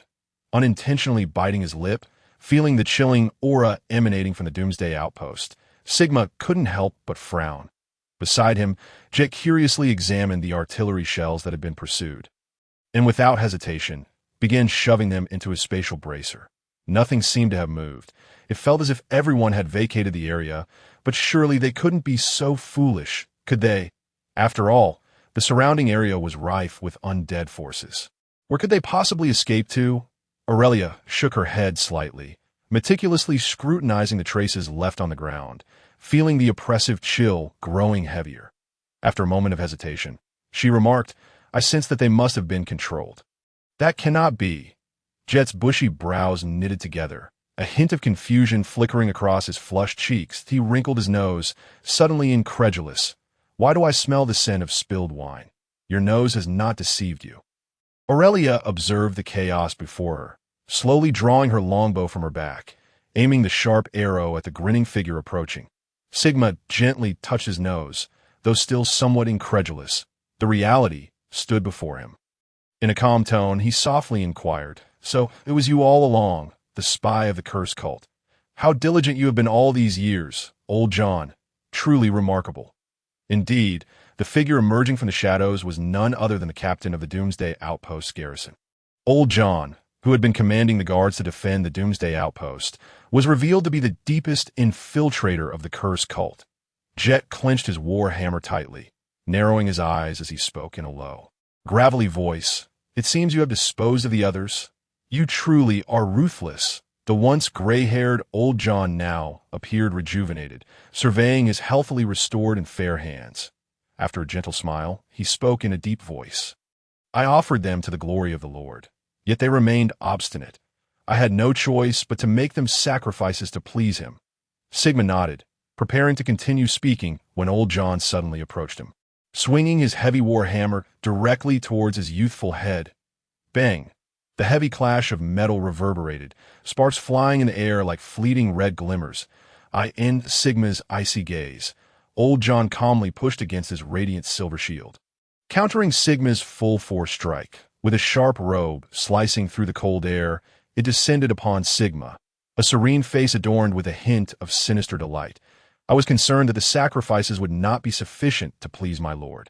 But now you come willingly to my door, truly alleviating my worries." Clang! The resounding collision of heavy metal echoed through the silent Doomsday Outpost. With a fierce blow, Jet shattered the spear with his mighty hammer. Spitting and shouting, "Nagua's filth, your very presence disgusts me. I will gladly use your head for my meal." The powerful surge of energy ignited a flicker of unusual brilliance in Old John's eyes. He calmly retreated a step, his luminous spear sweeping to evade Jet's assault. The silver shield struck the ground, a heavy aura surging forth as Old John roared in a somewhat piercing voice. "Ah, I have 3 sons, each a valiant warrior, yet they all perished on the battlefield, and here I am sent as a reward for my contributions to the Empire." Sigma rubbed his somewhat numb wrist.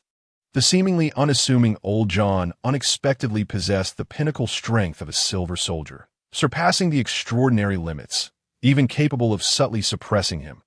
Jet, without hesitation, charged forward with rapid strides, his vibrant red aura flashing incessantly as he aimed his heavy hammer at the gleaming shield.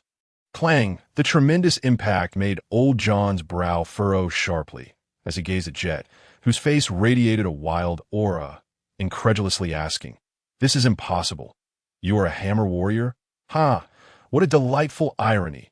The prowess that Jet has consistently exhibited, in Old John's eyes, is merely that of a stout dwarf warrior possessing precise artillery manipulation skills, albeit one who indulges excessively in drink. Now, this frenzied aura, along with a terrifying and unparalleled strength, is nearly insurmountable, even for old John, who has regained the vigor of his youthful days. With no intention of responding, Jet adheres to a singular principle when it comes to cultists: to reduce them to ashes. Sigma cast a glance at old John, who was entangled with Jet, and charged directly towards John's rear. It was evident that this fellow was merely stalling for time. Whatever the cultist desired must be thwarted. A glint of malice flashed in old John's eyes as surging crimson energy erupted from his skin. With a piercing roar, a blinding radiance spread forth. "Behold the might of my master. You wretched mortals!" Heavy footsteps suddenly resonated around, and old John's form began to undergo a rapid transformation. Two grotesque creatures surged forth from either side of the street, blood-red arms extending from his back. Their eerie, sharp claws emanating a chilling and sinister aura. Simultaneously, his already towering figure surged to a height of 3 meters, with each rib bone splayed wide, stained with twisted strands of blood. Casting a disdainful glance at this deeply corrupted monstrosity, Jet scoffed. "The lowest of the dark gods' emissaries dares to be so arrogant." In the midst of old John's astonished gaze, Jet turned and fled, his stout legs moving with remarkable swiftness. Reaching the base of the city walls in the blink of an eye, humiliated, old John emitted a shrill roar as crimson light began to fill his eyes, his contorted, grotesque form charging forward in a frenzied manner. Retreated beneath the protective walls, old Jet could not help but curl his lip, disdainfully surveying the 3 advancing grotesque creatures, and chuckled lightly before remarking, "Since you embraced the dark god, your mind had become even more muddled than those of the green-skinned. Do you truly believe it grants you immortality?" Taking a sip of strong liquor, Jet produced a glowing lighter, a hint of melancholy flickering in his gaze, and tossed it onto a nearby pile of gunpowder. The flames erupted swiftly, the flickering sparks releasing a pungent scent of gunpowder into the air. Yet, for the rampaging dark god's monstrosities, this was far too distant and foreign. They could not comprehend what this dazzling firelight signified amidst their chaotic memories. It was not until the searing flames erupted violently, unleashing a tremendous shockwave that stirred a mushroom cloud in the pitch-black night, that even Sigma, who had been furiously sprinting ahead, became acutely aware of it. The surrounding streets remained eerily silent, yet pairs of sinister gazes peered out from the surrounding buildings. A flicker of hesitation crossed Sigma's icy eyes, but he understood that these corrupted beings were beyond salvation or purification. At least for the time being, the chilling depths of darkness subtly emanated even more bizarre waves. In Sigma's estimation, it was likely a blend of twisted monstrosities and a doomed ritual. The barracks came into view, starkly contrasting the pristine exterior, now transformed into a bloody slaughterhouse. 2 flesh-eating abominations were gnawing ravenously at the remnants of torn flesh on the ground, their grotesque forms, akin to blood-colored cockroaches, having swelled to a height of 4 meters. In Sigma's line of sight, these 2 monsters revealed their sanguine names: Flesh Corruptors. No less than mid-tier monsters, the Flesh Corruptors clearly sensed Sigma's unmasked approach. Their scythe-like claws glided swiftly across the ground, their unmatched speed outstripping even the wyvern hound Sigma had previously hunted, propelling their blood-twisted forms toward him. Despite the palpable danger posed by the Flesh Corruptors, Sigma remained unwilling to engage them extensively. For the creatures deeper within seemed to be growing ever more formidable. Chapter 16. The Eye of the Curse. The crimson aura flowed slowly, remnants scattered across the ground. Sigma coldly wielded his sword, its slightly glowing blade flickering with dazzling runic inscriptions, a mark of the Dawn sect's unique sigils. Unlike the explosive potency of other sect sigils, or their ability to unleash extraordinary power, these runes exhibited remarkable lethality against the chaos and dark creatures. According to the system's assessment, they inflicted an additional 50 damage to evil chaos and dark beings. The frenziedly charging corrupted monsters could still discern the forms of the guarding warriors. Yet the will of mortals was powerless against the encroachment of chaos, let alone such profound corruption from within. Initially, these warriors had prepared to battle against the dark powers and corrupted creatures. However, they could never have anticipated that their most terrifying foe would arise from their very midst. Sigma was uncertain how Old John had infected them with corruption, but he could ascertain that it was a long-term and imperceptible method. The chilling winds howled incessantly, yet Sigma's rage churned within him. Casting a glance at the remnants of flesh still writhing on the ground, a strange, fervent energy flickered within his being. Roar! A sharp howl suddenly erupted, the tumultuous sounds of impact stirring a white mist in the air. Amidst the cacophony of shattering fragments, a twisted monster emerged from the clouds of dust, the dense crimson aura expanding around it. Sigma's pupils involuntarily constricted, for he finally beheld the true nature of the Eye of the Curse. It was a genuine eye, growing from the chest of this hideous creature, seemingly aware of Sigma's gaze. Emitting the glow of twisted crimson flowers, it flickered within the blood-red pupil as the emissary of the dark god slowly turned around, uttering a sharp and eerie voice. A delectable offering.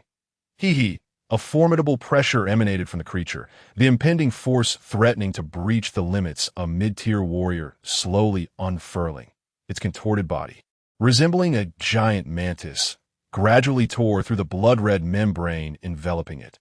The sharp, dark claws glimmered with a chilling black light. What was most disquieting was its folded and twisted legs, their streamlined muscular patterns, coupled with the surging crimson glow, instilling a sense of dread akin to facing a razor's edge.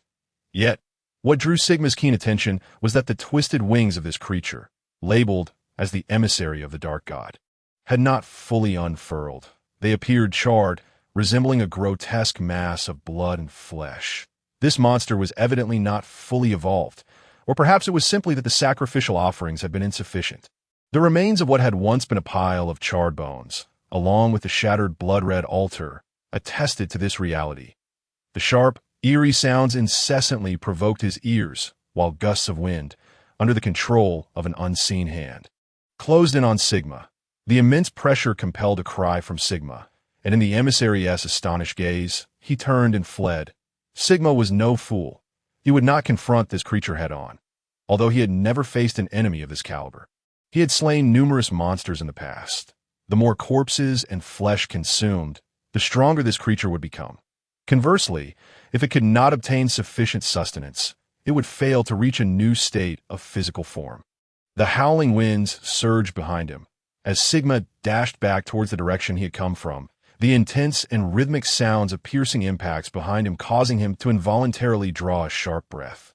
Suddenly, a sharp sound of slicing air pierced through. Whispering threats danced in his ears, and an acute sense of danger surged within him.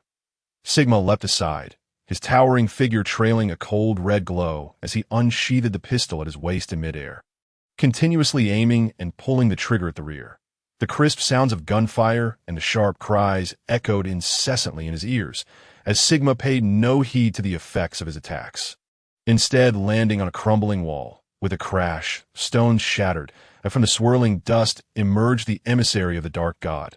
He waved towards Aurelia, who stood atop the distant tower. Roar! The thunderous roar echoed menacingly, as a colossal and frigid beast leaped directly before Sigma. The young warrior suddenly exhibited a peculiar smile, and like a scythe, his razor-sharp claws descended with ferocity, colliding with a surge of fiery brilliance against the side of the creature. The malevolent gaze of the cursed eye, so close at hand, merely provoked a scornful grin from Sigma, as the overwhelming flames and impact sent the emissary of the dark god crashing violently against the nearby stone wall. This internal fortification, originally designed for extraordinary resilience, had recently been erected to withstand the onslaught of the greenskin horde, and a massive breach appeared ahead of Sigma, as swirling dust mixed with scattered rubble fell. And piercing screams along with blinding red light erupted suddenly. The fetid gust of wind caused Sigma to furrow his brow, as a sharp roar abruptly emerged, and the crimson form charged forward with ferocity. Standing resolutely, Sigma calmly raised his firearm, and without hesitation, pulled the trigger to its fullest extent. Bang! Bang! Bang! Under the malevolent gaze of the cursed eye, the once fiery red projectiles erupted into dazzling white brilliance. A glimmer of coldness flashed in Sigma's obsidian eyes, and flickering lightning erupted from his palm, sending the massive form of the Dark God's emissary hurtling backward in a radiant explosion of white light. Like a gaping wound corroded by concentrated sulfuric acid, the chest of the Dark God's emissary oozed a bizarre mass of blood and flesh, its previously nimble form now rendered stiff and unwieldy. With a frigid smile etched across his face, Sigma methodically reloaded his pistol, whispering in a tone laced with the finality of death. "The times have changed, scum." A tempest of thunder erupted suddenly. An energy that emanated from the depths of Sigma's soul, dazzling as it confronted the chaotic monstrosity. The Dark God's emissary let out a sudden shriek as the twisted crimson light intertwined, its massive body violently splitting apart. Consumed by the thunder's onslaught, turning to ashes amidst the frenzy, the blood-red, distorted cursed eye burst forth with an eerie glow, warping the very fabric of space, as Sigma's towering figure found itself ensnared in the distortion. Uncanny whispers flickered incessantly in his ears as layers of twisted energy pulsated, encircling Sigma with a pressure akin to that of Mount Tai. The incoherent force rendered him immobile, and within his dark eyes, the cursed eye floated before him, its warped whispers shimmering. "The will of mortals shall ultimately succumb to oblivion. Only chaos shall endure." In an instant, Sigma was engulfed by the solidified flesh of the cursed eye. Boom! The roaring flames surged wildly as the distorted beast collapsed heavily to the ground, its ribs transforming into agile, slashing claws. Like a spider, it advanced forward, deftly evading the rain of arrows that descended from above. Surrounded by flesh, Old John emerged from the chest of the creature, his blood-red eyes gleaming with malice, unleashing a cacophony of triumphant roars. The power of the divine is beyond the comprehension of mere mortals. Well beneath such might, bang!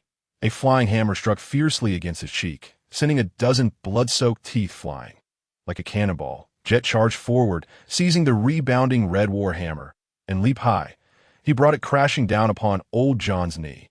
The massive form crumpled to the ground, and the triumphant declaration was forcefully silenced within his throat. The scattered arrows suddenly coalesced under the influence of a mysterious force, piercing accurately into Old John's limbs and sinews. The once agile creature now resembled a clockwork mechanism that had lost its spring, sluggish and considerably slower than before. Gazing into Jet's bell-sized eyes, Old John's gaze radiated a chilling intensity. "Why? Why do you seek to thwart me? Why obstruct my vengeance? They all deserve to die." Mentally disoriented, Old John was teetering on the brink of complete corruption as Jet's raised warhammer descended directly into his chest. The bone-like ribs shattered, creating a gaping hole, and the massive body crashed heavily to the ground, spewing forth a torrent of blood. Just as he struck the earth, arrows radiating a blinding white light whistled toward Old John, who could only utter a desperate cry. No! The white arrows exploded violently, as his massive, twisted form slowly collapsed, the wound in his bloodied chest emitting curling black smoke, still writhing in an attempt at repair. Wiping the blood from his beard, Jet spat a mouthful of bloody saliva, then raised his enormous firearm, pulling the trigger with a triumphant expression. Old John, with half a face remaining, stared vacantly at Jet's approaching figure, the dwarf appearing larger than ever in his eyes, mumbling incoherently. This cannot be." Jet disdainfully scanned the twisted corpse with a dismissive glance, calmly stating, "Your dark god appears unwilling to care for you any longer." Old John seemed to regain some semblance of awareness, his half-exposed face reflecting boundless confusion, ready to speak when a blinding red light engulfed his entire vision. The darkness descended. Chapter 17. The Cursed Flesh. With a worried gaze fixed ahead, Aurelia pierced the heart of the last twisted beast. Watching as the once familiar visage fell into tranquility, she slowly averted her gaze, whispering softly, "This cursed eye seems to be summoning all flesh." Swinging her war hammer, she struck a twisted corpse aside, watching it crash into a mound of flesh. She calmly retrieved a lighter from her waist, igniting the prepared fuse that a sudden hiss of sound erupted. as a torrent of flames surged upwards, accompanied by the scent of burning flesh and a rich aroma of wine, as the massive mound was engulfed in flames.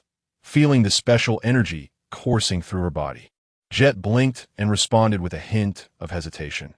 This signifies that it has encountered a grave threat. That Sigma fellow must have succeeded once more, sensing a notable enhancement in her power. She faintly brushed against the threshold of the advanced realm.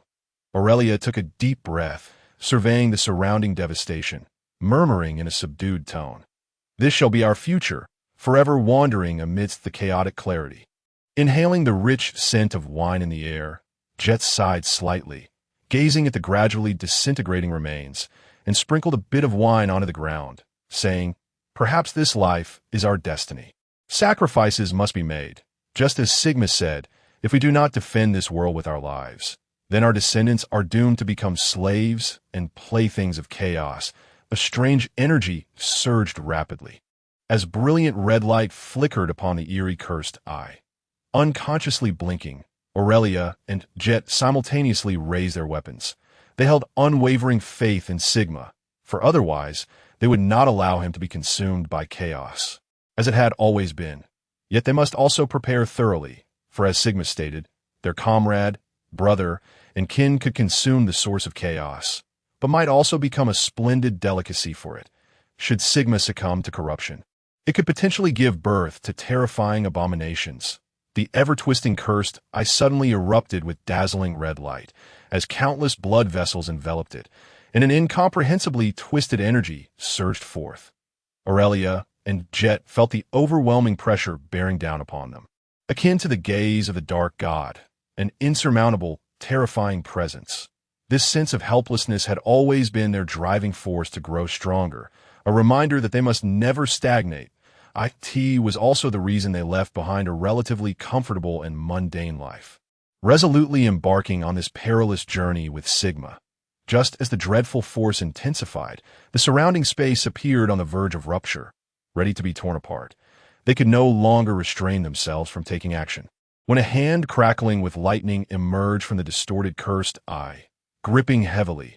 A sudden vision of a jarring slumber emerged, as sincere sparks of fire rapidly surged forth, accompanied by the distorted eye of a curse emitting a dying wail. The annihilating force of thunder was greedily consuming, and even the twisted will seem to sense that something was amiss. In an unknown realm, it let out a roar of unfathomable rage, as if intent on tearing apart the very fabric of space itself. Stained with blood, Sigma slowly rose from the stony sea of the distorted eye, lifting his gaze to the warped sky. With a slight sigh, he remarked, "Greetings. It has been quite a while, yet regrettably, we must bid farewell once more." The raging flames, accompanied by the gradually dissipating thunder, vanished into the void, as layers of eerie luminescence faded with the dissipating aura of the malevolent deity. Sigma, too, watched with regret as the unique genetic order, which had once vanished into the ether, would only re-emerge after another system upgrade. This formidable trump card, capable of devouring any chaos, would return once more. However, Sigma felt a tinge of disappointment, for once this card was triggered, the pace of his own power's escalation would inevitably slow. Observing the plethora of newly acquired skills, he realized that these rich gains would suffice for him to digest for quite some time. Ding! Destroying the cursed eye grants you 2,000 experience points. Killing the emissary of the malevolent deity awards you 2,500 experience points. Simultaneously, you have drawn the attention of the malevolent deity and made remarkable contributions in resisting corruption, earning the twisted curse of the malevolent deity. The cursed body, afflicted by the malevolent deity's curse, ignored the majority of toxins, able to digest any organic matter and swiftly recover from injuries of moderate severity or less. The power of thunder at level 1 possessed the ability to control destructive thunder, with each attack inflicting a terrifying 5 points of thunder power, yielding 1,000 experience points, with a long sigh of relief. Seeing Sigma had recovered, Aurelia, the proprietor, gently fanned her nose and said, "You should take a bath swiftly." Sigma could distinctly sense that his body had undergone a transformation. Gazing at the formidable attributes of the cursed body, he mused with peculiar thoughts. It seemed that his physique had experienced some commendable changes during his arrival in this world. Jet swung his hammer with vigor, suddenly blinking his copper bell-sized eyes. Feeling the tremors from the ground, he spoke with a hint of resignation. It appears we have some uninvited guests, and quite a number of them at that. We should depart before they encircle us. It would be quite a hassle. Even the energetic Jet uttered such words, leading Sigma to understand that they had surely paid a hefty price to deal with the other corrupted creatures. With a hint of regret, he glanced at the shattered long sword, which, after being struck by the terrifying energy of the malevolent deity, had been effortlessly obliterated, the weapon inscribed with the runes of the Dawn sect. Let us leave. Clearly, those fellows from the cursed sect have arrived. I did not expect them to have dealt with the green-skinned ones. It seems their strength is indeed concealed. Sigma cast a glance at the swarming skeletal figures and, with a slight curl of his lip, changed into a fresh set of clothes while speaking. Half an hour later, within a concealed cave, the chilling winds were gradually dispelled by the rising flames. Sigma contemplatively examined the healing wound on his palm, fresh flesh quickly intertwining and mending, restoring the damaged skin surface entirely. The entire process lasted merely 10 seconds, and the calculated blood loss was nearly 80 less than that of a normal wound. Jet, looking at him with an expression of disbelief, remarked, "If your skin were to turn a dark brown, I would undoubtedly believe you to be a troll." After glancing at the dagger adorned with sacred inscriptions, which inflicted no additional harm upon him, Sigma smiled faintly and replied, "Trust me, trolls would never prepare such delectable roasted meat, as they lack the patience to wait for their prey to be thoroughly cooked." Jet couldn't help but chuckle heartily, carefully oiling his armor and mending the tiny gaps, his nimble fingers showcasing remarkable dexterity. This was not a special talent possessed by Jet alone, but a common skill among adventurers. Each skilled and fortunate adventurer could demonstrate proficiency in sewing or culinary arts, as they often spent extended periods in the wilderness. Once assured that the minor gaps would not evolve into significant wounds, Jet turned his head and pouted, "Are we returning to the Doomsday Fortress? Based on our past experiences, it is certain that changes have occurred there by now. Those loathsome creatures always manage to arrive before us." The wolf meat from the Death Mountains was excessively sour and required a sprinkle of seasoning to serve as a substitute for the inherent biological fats, while eliminating its faint fishy odor. To ensure the meat retained its unique texture, Sigma meticulously pierced the chunks with a sharp steel needle repeatedly, guaranteeing a tender and suitable chewiness. Finally, he sprinkled on a special blend of spices, seemingly inconspicuous yet equivalent in value to imperial gold coins of the same weight, only circulating through a few massive merchant ships arriving annually. Being fundamentally an Easterner at heart, Sigma would not deprive himself when it came to food. The subtle aroma of meat, mingled with the unique scent of the spices, wafted through the air, evoking genuine satisfaction and anticipation with merely a whiff. Observing that the cooking was nearly complete, Sigma calmly turned his wrist, directing the iron pot Aurelia had brought over, with the boiling water gently intertwined with the white noodles. Jet, wiping his hands together in anticipation, remarked with a hint of nostalgia, "Now this is what true adventure feels like." The previous ones were merely suffering Jet's unexpected satisfaction. Aurelia rolled her eyes and retorted in a somewhat exasperated tone, all right, hurry up and eat. Once you've finished, get some rest. We must set off early tomorrow." With a grin, Jet, relishing the delicious food, was not overly concerned with her teasing. His eyes twinkled as he suddenly recalled something and added, "It seems these fellows are not the same as before.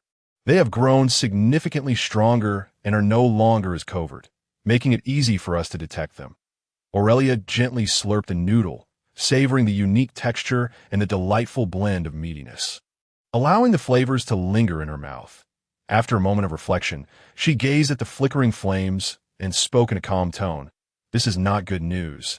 It indicates that those scoundrels have indeed become more powerful, which emboldens their recklessness." However, Sigma merely smiled slightly, feeling subtle yet noticeable changes within his very structure. And after touching his nose, he continued, "This may not necessarily be bad news. At least next time, we can discover their traces and movements sooner. Furthermore, their actions this time will undoubtedly attract the attention of the Empire and other kingdoms." Having spent considerable time with Sigma, Jet was no longer as blunt as before, suddenly reminded of something. He spoke in a curious tone. Are you suggesting that we direct the disaster towards the east? It is more about redirecting the disaster eastward, and you should accurately express it as killing with a borrowed knife. Aurelia corrected Jet's verbal misstep, chuckling lightly as she continued. However, we will also re-enter their line of sight. Chapter 18. A vast world with great enthusiasm. Jet and Aurelia exchanged glances, simultaneously pulling out a thick book inscribed with characters that Sigma was quite familiar with, a complete collection of Jundan idioms. 123rd Revised Edition. This is an incredibly vast world, at least based on Sigma's understanding. The entire map of the world, where he found himself, was merely two independent continents unmarked but still tightly connected. Ironically, the largest continental plate had been obstructed by the sprawling mountains and the Land of Death, only accessible through circumferential routes. At the center of this western continent stood one of humanity's mightiest empires. Olympus. It possesses an immeasurably vast territory, comprised of 13 independent, yet intricately interconnected duchies, with a total population reaching an astounding 700 million, that the fighting armed forces boast a formidable array of 20 standardized legions, each comprising 200,000 soldiers, and when accounting for local militias, the sheer scale of armed forces in the millions is more than sufficient to sweep aside any adversary. 3 primary factors constrain the empire's unification of the entire continent. The first of these is the Northern Death Mountains, where the relentless green-skinned hordes launch annual invasions southward. What Sigma encounters is merely the tip of the iceberg. These fearsome greenskins compel the Olympic Empire to allocate vast resources and manpower each year for their resistance. However, it is precisely due to these relentless attacks and threats from the greenskins over millennia that the Olympic Empire has consistently maintained its strength and formidable military might. The second constraint arises from the powerful kingdoms situated to the south of the empire. The Kingdom of Lok, another human realm, boasts an almost unparalleled cavalry force on the continent. Particularly following advancements in technology, the amalgamation of steam and magic has birthed mechanized legions, creating a torrent of steel that remains a constant concern for the empire. In the southeastern rainforests resides the Phoenix Kingdom, predominantly inhabited by elves who wield the most potent magical forces on the continent. Through millennia of continuous transformation of their rainforest domain, they have developed nearly impregnable magical defenses and devastating powers. Naturally, the sparse population and slow growth of the Phoenix Kingdom explain its inability to claim more territory. What captivates Sigma's attention the most is the peculiar kingdom of the Sylvan Alliance.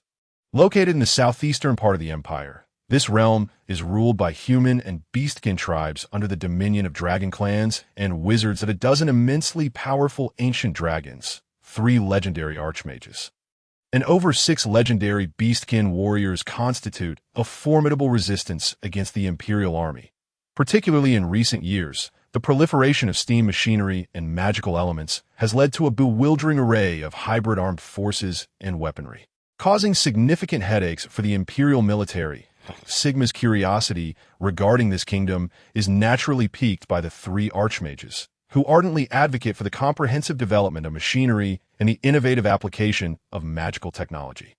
Among them, the most notable is Archmage Stesla, who is passionately devoted to the fusion of true mechanical and magical devices, simultaneously fostering the emergence of assembly line production. It can be said that the genesis of modern technology in the entire Western world was propelled by Archmage Stesla, who has endured for nearly 5 centuries. Even the ruling Olympus Empire of this region is compelled to begrudgingly invest considerable sums annually to procure the latest generation of battle armor and production lines from the Sylvan Alliance.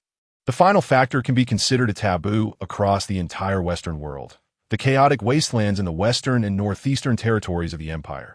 The forces of chaos have perpetually threatened this world, with the whispers of malevolent deities and insatiable greed echoing throughout. The chaotic crises and corruption instigated by these dark gods have visited this realm more than once, leaving behind legacies, or rather, their most prized creations. These include the annihilation of the most powerful human empire in history, the Qin Empire, which once nearly ruled the entire continent, and the devouring of the sacred Dragon Valley. once dominated by the dragon race.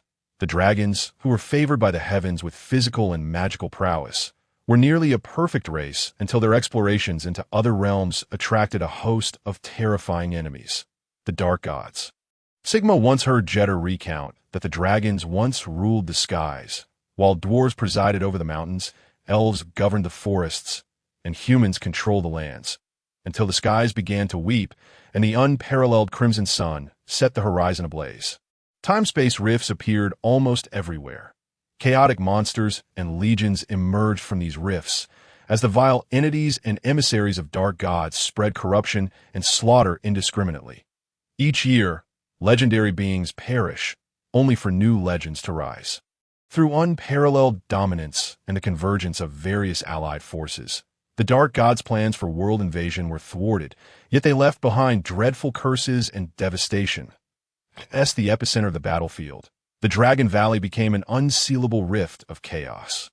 And following the loss of their sacred grounds, the dragon race was forced into fragmentation, ceasing to give birth to demigod-level dragon deities. The capital and core regions of the Qin Empire, the primary battleground for the Chaos invasion, were utterly destroyed, devolving into a chaotic wasteland inhabited by corrupted creatures and vile entities. The surviving descendants of the Qin Empire abandoned this perilous territory, traversing the sprawling mountains and obstructions to pioneer a new continent. It is said they are tirelessly mustering their forces to assemble the mightiest army in human history, preparing to resist the Dark Gods' inevitable return. The dwarves also suffered grievously within the bountiful Silver Mountains. Bizarre creatures known as rat men emerged, birthed from the corruption and transformation wrought by the Dark Gods. These monsters, possessing breeding capabilities second only to the Greenskins, launched sudden assaults on the dwarven kingdoms, which had suffered tremendous losses during the resistance. Unbeknownst to them, under the Dark Gods' machinations, the dwarven High King was assassinated by the rat men and the emissaries of the Dark Gods, causing the already weakened dwarven realm to disintegrate. Presently, the dwarven kingdom is less a kingdom than a collection of allied city-states, relying solely on the assistance of the Olympic Empire's human forces to fend off the calamities wrought by the rat men and the chaotic barbarians. Gently caressing the broken sword hilt, Sigma could not help but lick his lips, turning to gaze at Aurelia, who was softly stroking the bowstring beside him. The elves have not fared much better. The third Phoenix King, who perished in the War of Resistance, failed to recognize the brutalities of conflict, resulting in an inability to appoint the next Phoenix King, in the hidden history of elven strife. The once powerful elves splintered into 3 tribes, those among them who were unwilling to continue fighting and even rejected the use of magic, migrated southward to the Empire, establishing themselves between the current Sylvan Alliance and the Empire as the Forest Elves. Aurelia belongs to these Forest Elves, who are exceedingly insular, content to guard their small kingdom. Even Aurelia, a member of the elven kin raised among humans since childhood, expressed reluctance to accept him, gradually gathering his thoughts. Sigma began to reassess his spoils. Following the conclusion of the battle, the group had merely conducted a cursory search of the Doomsday Outpost, the mundane equipment and supplies, being excessively cumbersome and occupying too much space, were impractical to carry away. However, some specially crafted alchemical bombs and spell scrolls intended to counter the onslaught of the Greenskin horde remained unused, as all their intended wielders had already become playthings of the Dark God. Additionally, the group had amassed nearly 500 Imperial gold coins, a considerable fortune, which could procure some commendable magical gear and artifacts. These external gains paled in comparison to the surprise that awaited Sigma, his own experience points. He had garnered 2,500 experience points for vanquishing the Dark God's emissary and an additional 2,000 as a reward for shattering the Cursed Eye, along with the experience derived from defeating corrupted creatures and other miscellaneous sources. His total experience points had reached an astonishing 6,000. Currently, the only aspects that could be enhanced with these experience points were the Dwarven Body Training Manual and the newly acquired Thunderous Power. To elevate the Dwarven Body Training Manual once again required 2,250 experience points, and Sigma estimated that this upgrade would grant him a significant boost of 1 point in Strength and 2 points in Constitution. Elevating Thunderous Power by 1 level required only 1,000 points. However, Sigma found himself in a quandary, as the experience needed for the next level of Thunderous power was equivalent to that required for advancing his class level. In a sense, this meant that Sigma was effectively juggling three roles, resulting in a new surge in the experience needed. Nevertheless, after a moment of contemplation, Sigma resolved to prioritize the enhancement of Thunderous power. The might of Thunderous power had already manifested, particularly for someone like him, who lacked the offensive prowess of spell-casting classes. To possess a talent like Thunderous power was undoubtedly a formidable advantage. After all, the creatures birthed by the Dark God were diverse, and some particularly bizarre and grotesque monsters would necessitate specific abilities to inflict damage upon the experience flowed into him. Sigma could feel a tingling sensation coursing through his entire body, as crackling sparks of lightning began to rise gradually. A dense atmosphere and formidable aura steadily materialized, with layers of Thunderous power pulsating gently at Sigma's surface. The surrounding air seemed to stagnate, with dust suspended in mid-air, while tiny metal shavings and crimson smoke converged towards Sigma. The subtle crackling of electricity made Jet feel a shiver run down his spine, and he licked his thick lips, speaking in a tone of incredulity. Thunder control. Surely, this is a power only a select few mages can wield. Aurelia blinked slightly, sensing no excessive mental fluctuations, and after a brief pause, she remarked, "It is also a capability of certain extraordinary beings, originating from the accumulation of energy within them, rather than the ability to command the surrounding lightning." Chapter 19, Assault. This process continued for nearly 2 hours until the dense, ethereal blue lightning began to dissipate gradually. After enduring the prickling pain and an overwhelming sense of hunger, Sigma reopened his eyes, a flicker of lightning vanishing in an instant. Raising his hand to observe the fading sparks of electricity, Sigma suddenly patted his stomach and, with a tone of resignation, murmured, "I have a feeling I shall become quite the glutton in the future." Jet couldn't help but chuckle, cautiously approaching, feeling the lingering electric charge in the air that still sent shivers down his spine, and asked in a somewhat peculiar tone, "How does it feel? Can you spit lightning like a thunder lizard?" Sigma's lips twitched slightly as he retrieved the prepared rations from his space ring, which measured only 4 cubic units, and began to swallow them voraciously. The overwhelming prickling sensation had placed a considerable mental burden on him. Despite his formidable will, the fatigue in his body could not be ignored. After satisfying his hunger, Sigma invested all 2,250 experience points into the Dwarven Warrior Training Manual. A searing breath rapidly spread through his body, akin to the forging of iron through relentless hammering, as intense pain surged within him. Observing the grimace forming on Sigma's face, Jet shrugged lightly and stepped toward the cave's entrance. Although the great enemy had been vanquished, vigilance remained paramount. Aurelia, meanwhile, watched Sigma with a hint of concern, as she could vaguely sense the agony he was enduring, yet understood that such suffering was the price for gaining power, compared to making sacrifices to the Dark God for twisted outcomes or enduring years, even decades of arduous training. The cost Sigma was bearing was undoubtedly tempting. At the same time, Aurelia grasped why Sigma continually sought new locales. Until he possessed the strength to safeguard such abilities, he could not afford to expose this secret. The immense pain caused beads of sweat to pour from Sigma's body, as his heated breath escaped in waves, while a terrifying power began to accumulate gradually. This process lasted throughout the night, and when Sigma finally opened his eyes, he appeared significantly leaner. Yet a mysterious aura of strength emanated from him, as an insatiable hunger roared deep within his core. After another arduous bout of gluttony, Sigma gazed at his palm, panting slightly, only to find that the anticipated surge in strength had not materialized. He could only faintly sense that his body seemed more solid, with the power nestled in his muscles having increased considerably.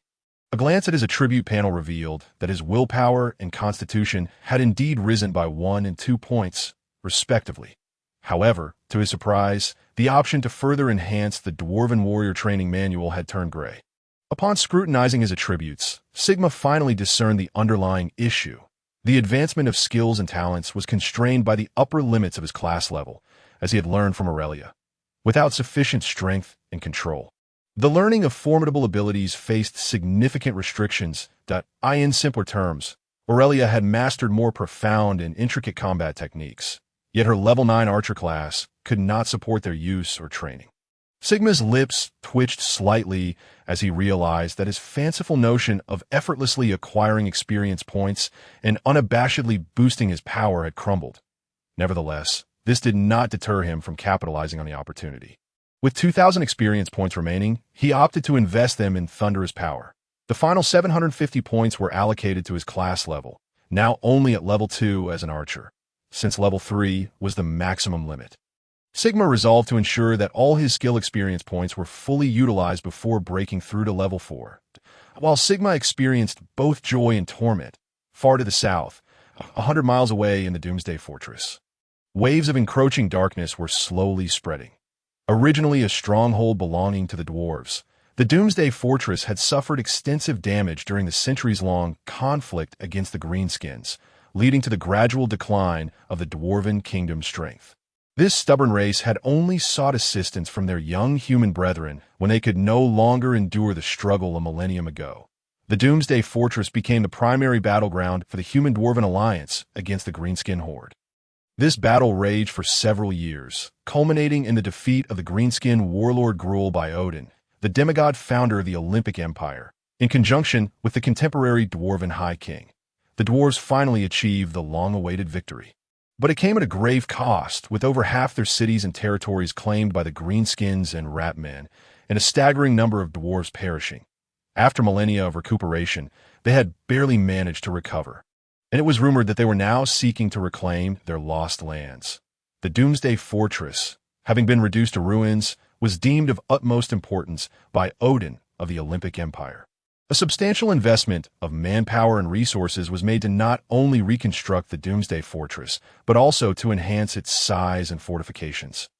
Odin commissioned exceptionally skilled dwarven craftsmen and commenced the excavation beneath the Doomsday Fortress, hollowing out the entire mountain and transforming it into an immense military stronghold.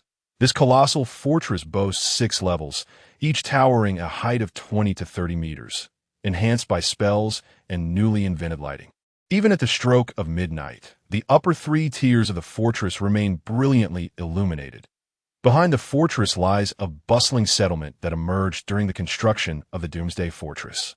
Following the serendipitous discovery of an iron vein by the dwarven builders, consequently, this settlement continuously produces weapons and armor, not only fulfilling the demands of the fortress's vast garrison, but also exporting to various regions of the north. Nearly 2 million inhabitants reside here, the majority being families of the fortress guards, alongside numerous adventurers who have ventured into the north or beyond its borders. The vibrant energy intertwines the entire city and fortress, resembling a colossal giant in slumber. Yet when faced with the specter of war, this giant operates like a fearsome machine of slaughter, methodically crushing and devouring any enemy in its path. However, at present, this mighty giant finds itself gradually enveloped by insidious darkness. In the residential area of the 4th level of the Doomsday Fortress, at number 164 on Sentinel Street, Old Jack's newly opened tavern is aglow with light. The lively din of chatter fills the air, as adventurers and inebriated patrons come and go in a constant stream.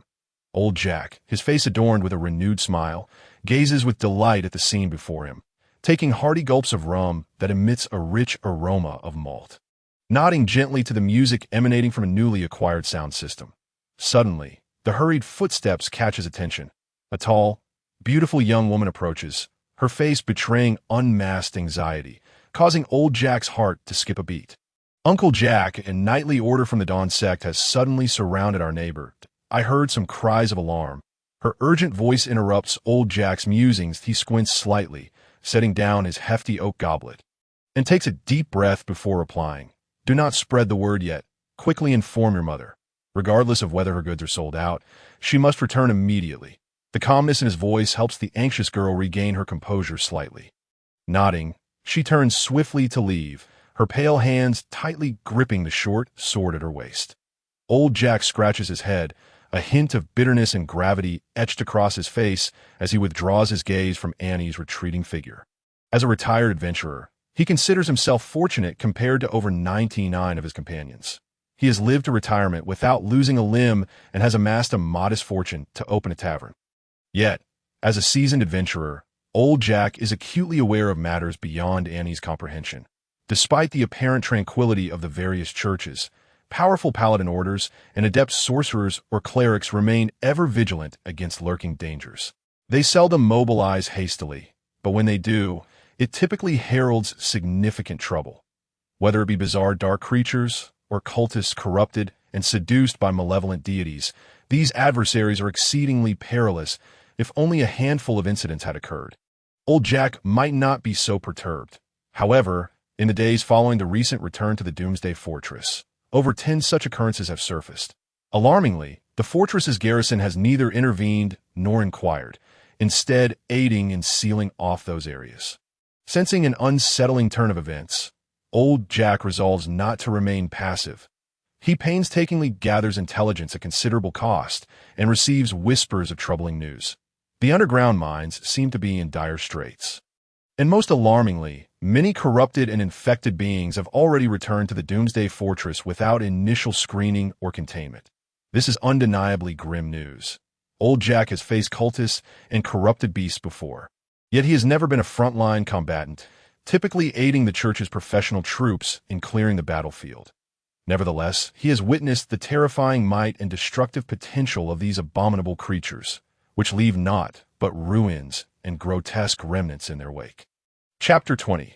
The spread of chaos. With these thoughts in mind, Old Jack seizes his large hunting rifle resting nearby and carefully retrieves a row of 12-gauge shells adorned with sacred engravings. He gestures to the bartender and then dons the heavy coat draped over a chair, stepping outside with purpose.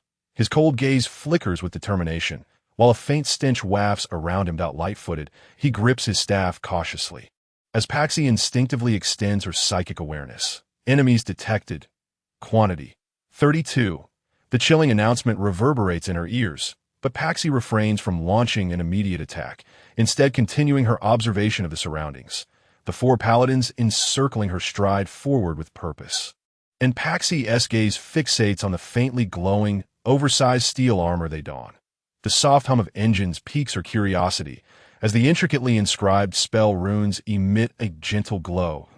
It is only at this moment that Paxi vaguely senses the movements of the enemies, involuntarily blinking as her mind spirals into deep contemplation. Thud! Thud! Thud! The thunderous footsteps racing ahead draw her attention, accompanied by a series of expanding white light, illuminating the shadowy depths of the sewer. Twisted monsters emerge from the obscurity, their eerily familiar forms prompting Paxi to blink in astonishment, exclaiming incredulously, "Abominations? How is this possible?" 3 paladins, charging forth with their hammers radiating blinding light, appear even more imposing in their formidable armor. Their frenzied momentum generates a powerful shockwave as they rally behind the battle cry of purification, directly engaging the grotesque abominations. Through the radiance of holy light, Paxi perceives the full extent of these monstrosities, starkly contrasting the restrained abominations confined within a mage's classroom. These creatures, having consumed copious amounts of flesh, exhibit ruptured skin, revealing writhing tendrils of blood and sinew. The left appendage of the abomination has morphed into a tentacle, adorned with razor-sharp barbs of human flesh. The right hand has grotesquely expanded, its once human claws now magnified to several times their original size, sharp enough to effortlessly shred armor of intermediate defense. Most horrifying are their stout, twisted legs. With each stride, they propel their contorted forms forward like cannonballs. The sheer strength they emanate instills terror and chaos. Paxi is acutely aware that such traits indicate these abominations have achieved the status of mid-tier warriors, exuding an aura of dread. Historically, these fearsome entities could challenge an elite combat squad. Yet the scene unfolding before her reveals 3 paladins plunging into the fray against these towering abominations. In their initial confrontation, the gargantuan abominations find themselves at a disadvantage. Their massive bodies crash to the ground as the advancing paladins stomp upon their chests, delivering crushing blows with their raised weapons. The sickening sound of flesh being torn asunder intertwines with the abomination's eerie wails. The paladins swing their hammers and axes with reckless abandon, effortlessly reducing the foremost trio of abominations to mere pulp. The radiant holy light meets the twisted, corrupted flesh with a hissing sound reminiscent of sulfuric acid, leaving dismembered remains scattered across the ground. Despite the annihilation of the abominations, the smaller corrupted creatures do not succumb to fear. Instead, they're driven by a thirst for slaughter, howling as they charge forward. The ensuing battle becomes a one-sided massacre, yet Paxi senses something amiss, for the surrounding 10 or so more powerful paladins bear no expressions of joy.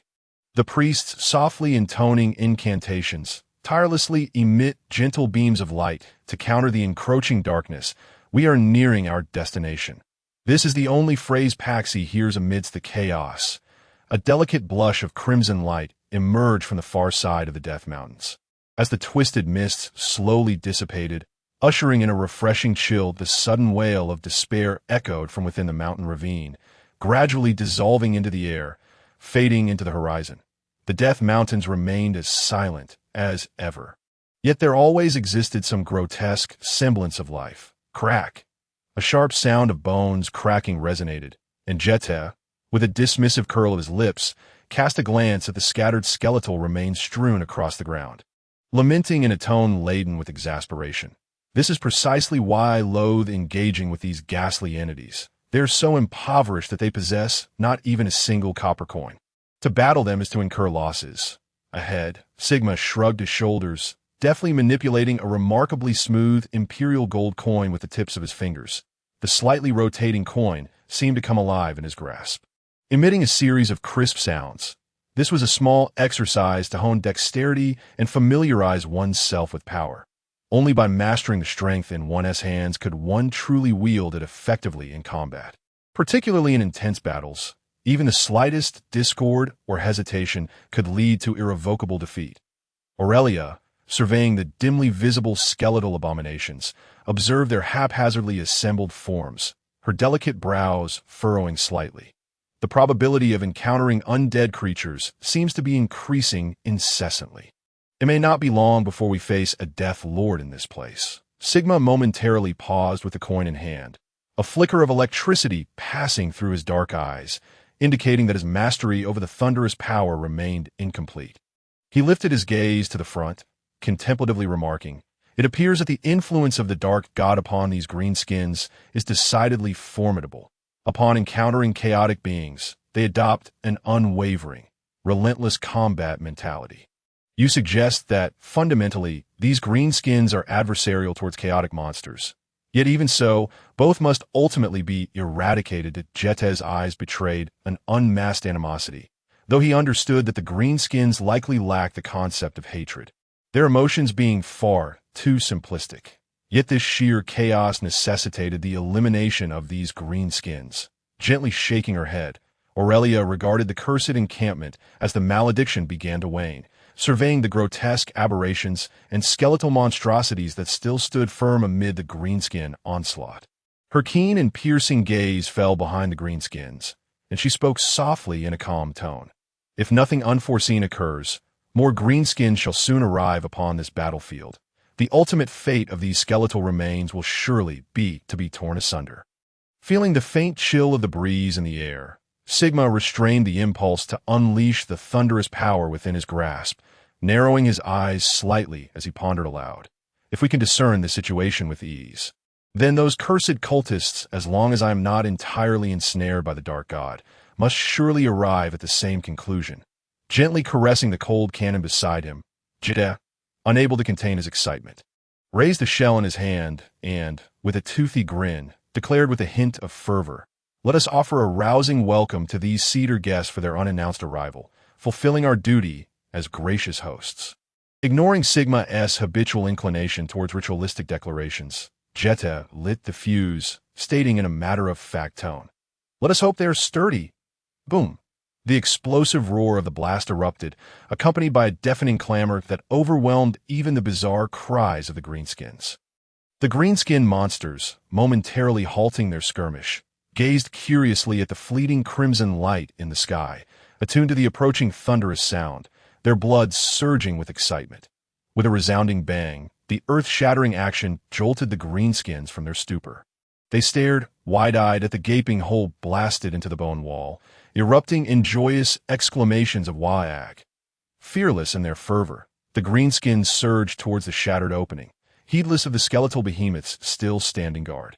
The exuberant greenskin goblins hopped eagerly behind their towering orc kin, accustomed to letting these larger relatives breach the front lines. The sheer density of their numbers sent a shiver down Jetez's spine. And contemplatively stroking his chin, he mused in a peculiar tone. Perhaps these greenskins are drawn to assault fortifications simply to revel in the thunderous cannon fire. Sigma recalled memories of a vast horde. Reflecting on the assessment bestowed upon the greenskins are joyous. Their lives are devoted to merriment. Perhaps this is why they remain unfazed by the dark goddess influence, while the dark god's greatest strategies primarily revolve around temptation. The greenskin mind is simple yet exasperatingly complex. Particularly, these larger greenskins exhibit an acute sense of instinct during battle. These brawny beings possess no understanding of tactics or combat principles. Yet through their remarkable intuition, they consistently arrive at the most prudent choices amidst the chaos of battle. Now, they were charging headlong into the encampment. Chapter 21. Long awaited, observing the greenskins breaking through the skeletal behemoth's defenses. Despite the tremendous cost they incurred, over 300 goblins reduced to mere dust, and more than 40 orc warriors torn to shreds, they had indeed succeeded. According to Sigma-S calculations, as long as the greenskin numbers did not exceed the critical threshold of 3,000, the cursed encampment could continue to annihilate the vast majority of invading greenskins like a meat grinder. It was conceivable that they might suffer a horrific toll of 1,000 to 2,000 casualties before achieving their goal, by which time the cursed cultists would likely have fulfilled their own intentions. However, the current situation was markedly different. The sorcerers of the great cursed cult, upon witnessing the overwhelming tide of greenskins, cried out in alarm while frantically directing their undead guardians towards the distorted breach. The surging arcane energy was palpable, and even from hundreds of meters away, Aurelia could feel its intensity, silently whispering to herself. She eventually lifted her gaze to voice her assessment. There are more than 6 mid-tier mages, and one has even faintly surpassed the high tier. Jetez, stroking his prized beard and licking his thick lips, surveyed the gray-hued, cursed encampment with a contemplative air. I beg to differ. Regardless of their intentions, they must allocate personnel, so the forces engaged in battle are certainly not their entirety. Moreover, these beings undoubtedly possess decisive trump cards. Jetez never overestimated himself, nor underestimated his foes. He had witnessed countless high-tier dwarves being overwhelmed by ordinary Ratman warriors, as well as legendary Ratman assassins being obliterated by a disciplined and coordinated squad of 50 dwarven warriors. In the vast theater of war, individual prowess is minuscule, unless they occupy positions suited to their strengths. Otherwise, the multitude of basic soldiers and assembled forces forms the bedrock of a grand army. This might not be such bad news. I hope these greenskins prove more formidable, eliminating these foes entirely. Reloading the cannon shell, Jetez licked the corner of his mouth, took aim once more, and, after igniting the fuse, he declared, "Boom!" The thunderous roar sent the greenskins into a frenzied charge as they sought the source of the sound, eager to chase after those things that would allow them to truly feel alive. The assembled undead knights converged, their figures momentarily illuminated by a blinding flash of white light, as layers upon layers of ice shields descended upon them, cloaking them in formidable armor. Strangely enough, these undead knights did not wield the long spears they had once used. Instead, they brandished slightly glowing firearms, unleashing a cacophony of thunderous blasts. The searing projectiles struck fiercely amidst the greenskin horde, claiming the lives of dozens, while even more surged forward, trampling over their fallen comrades. The greenskins gazed with rapturous eyes at the fire-spewing firearms. Utterly captivated by these thunderous instruments, it was a passion that even death could not extinguish. The sound of gunfire ignited a fervor within them that surpassed their love for battle itself. The firearms in the hands of the undead warriors, however, were not of the same caliber as those wielded by Jet and Sigma. After a single discharge, they were sheathed once more at their sides, drawing forth the long swords, exuding an aura of chilling frost from their waists. The undead knights surged forward with a cold, low growl. The overwhelming din erupted once more as the dark and green monstrosities collided violently. A chaotic symphony of clashing and slaughter intertwining in a frenzied dance. The greenskins were utterly unafraid of death. They craved combat, living their lives either in battle or on the way to it. The undead shared this sentiment, harboring an intense loathing for the living. Annihilating life was their sole pleasure amidst their frigid emotions. Amidst the chaotic battlefield, Sigma could not help but lick his lips in anticipation. Though he had previously encountered greenskins armed with firearms, he was loath to witness more such monstrosities. Who knew what horrifying creations these peculiar beings might conjure? Perhaps they could even summon Great Ivan. Yet, such thoughts quickly dissipated in Sigma's mind as he clenched the imperial gold coins in his hand, inhaling deeply before continuing. Let us proceed. Regardless of what they intend, it has likely already been disrupted by the greenskins. Our next course of action is crucial. We must discern their true objectives. That a glimmer of excitement flashed in Jet's eyes as he retrieved the mountain cannon he had placed on the ground, his grip tightening around the warming warhammer, thoughts of battle and exhilaration swirling within him. Within the cursed encampment of the greenskins, an even larger assembly of undead knights and skeletal warriors emerged relentlessly from the twisted necromantic circle. Charging madly into the fray, it seemed as though the endlessly slaughtered greenskins had finally encountered worthy adversaries, and a fierce melee ensued, resulting in heaps of mangled corpses, whether reduced to mere bone fragments or decapitated and torn apart. Both undead and greenskin alike became part of the land. Damn it! In a shadowy corner, a cursed sorcerer lamented, his heart aching as he watched the skeletal warriors emerge from the necromantic circle. Almost every adventurer dreaded facing such foes as the undead, for vanquishing these skeletal frames yielded no spoils. For the cursed sorcerer, battling the greenskins promised no greater gain. The greenskins rarely accepted any magically twisted corpses, requiring exorbitant costs to produce undead units. The resources and energy expended were 20-fold compared to any other creature. Even the flesh and blood of the greenskins were of no use. Even the coldly indifferent high-level undead monstrosities regarded greenskin flesh as poison. The only thing that might appease the cursed sorcerer was the twisted souls of the greenskins. Although weak and fragmented, their numbers could accumulate into a significant bounty. Yet, the primary concern remained. Gathering souls through the necromantic circle demanded immense time and effort, requiring precision without error. Setting up such a circle on the chaotic battlefield was impractical and a massive waste of resources. The mere thought of his painstakingly accumulated skeletal warriors and undead knights being used as mere cannon fodder pierced the sorcerer's heart like a needle. He unconsciously pressed his lips together, tightening his grip on his staff, yearning to halt the continuation of the necromantic circle. However, the terrifying consequences of such an action left him in a state of dread. Until the twisted greenskin monstrosities charged perilously close to the cursed sorcerer. Even as a skeletal archer on the watchtower pierced one through the skull, this served as a warning. The greenskins were now an unstoppable force. Recognizing that his mission was complete, the cursed sorcerer took a deep breath. Yet, as he tightened his grip on his staff and approached the faintly glowing teleportation circle, the sight before him plunged his heart into despair. All radiance had vanished, leaving only the intricate teleportation circle, which remained stagnant, its mocking visage delivering a stinging slap to the cursed sorcerer's face. Fear surged from the depths of his being. And unwilling to meet his demise, the sorcerer desperately thrust his staff into the teleportation circle, pouring forth a torrent of psychic energy. The teleportation circle, painstakingly constructed with nearly 50 gold coins, began to emit a soft, shimmering glow under the relentless infusion of his spirit. Sensing the surrounding space withdrawing from him, the once despondent cursed sorcerer now bore a glimmer of hope.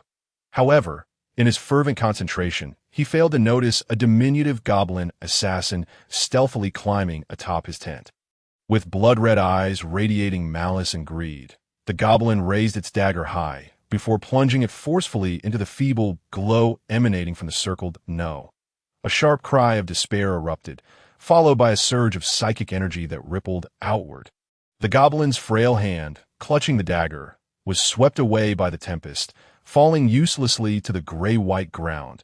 The violent commotion instantly drew the attention of the greenskins, who howled and charged forth. A brilliant azure glow flickered as the pallid-faced high-level sorcerer appeared above the intricate teleportation circle.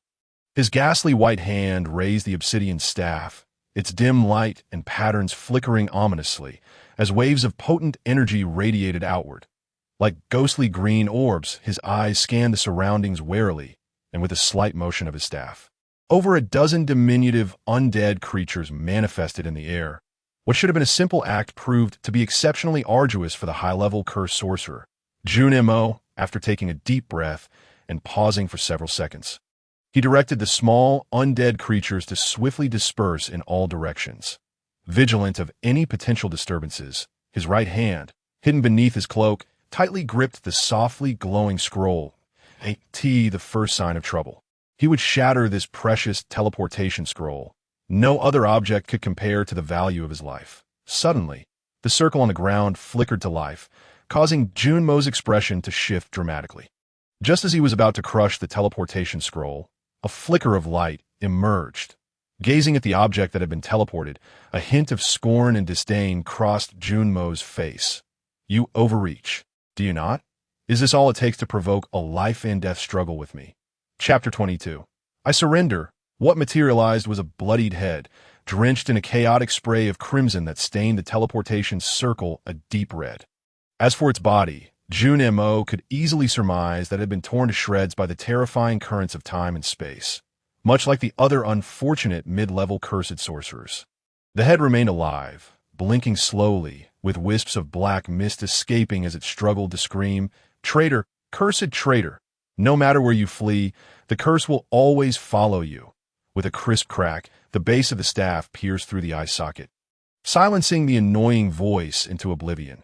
Jun Mo cast a glance at the twisted patterns on the back of his hand, a flicker of fear flashing in his eyes. He disdainfully paused, then muttered, "Too bad you shall never witness it." In a shroud of pitch-black mist, a clawing, malevolent spirit was ensnared and subsequently drawn deep within the confines of staff. Upon completing this act, Jun Mo's complexion turned ashen, as an eerie chill began to spread within her being. With a sense of urgency, she scanned her surroundings, and upon discerning the absence of immediate danger, she boldly stepped forward. However, at that moment, Jun Mo abruptly halted, a subtle acidity creeping into her throat as she felt a prickling pain at her brow, a warning signal. She gazed blankly ahead, watching as Sigma emerged from the shadows, a sharp, slicing sound cut through the air. Oh! The unparalleled swiftness. It dawned upon Jun Mo that even if she were to shatter the teleportation scroll now, her skull could very well be pierced. Sparks flew as arrows, imbued with tremendous force. Fractured violently, the translucent azure magical barrier dissipated, and Sigma, still 20 meters away, suddenly surged forward, closing the distance. The frigid blade shimmered with a deadly glint, and a terrifying aura of death enveloped Jun Mo. Despair reflected in her eyes. To Sigma's astonishment, she did not unleash any cataclysmic spell. Instead, she knelt upon the ground, her voice ringing clear. She cried out, "I surrender." The crisp sound echoed within the narrow confines. As shards of stone danced and splintered around them, Sigma, with a curious glint in his eye, raised the teleportation scroll and his staff, yet he did not hastily accept them. Rather, he cast them aside and inquired with interest, "Can you provide me with a suitable reason?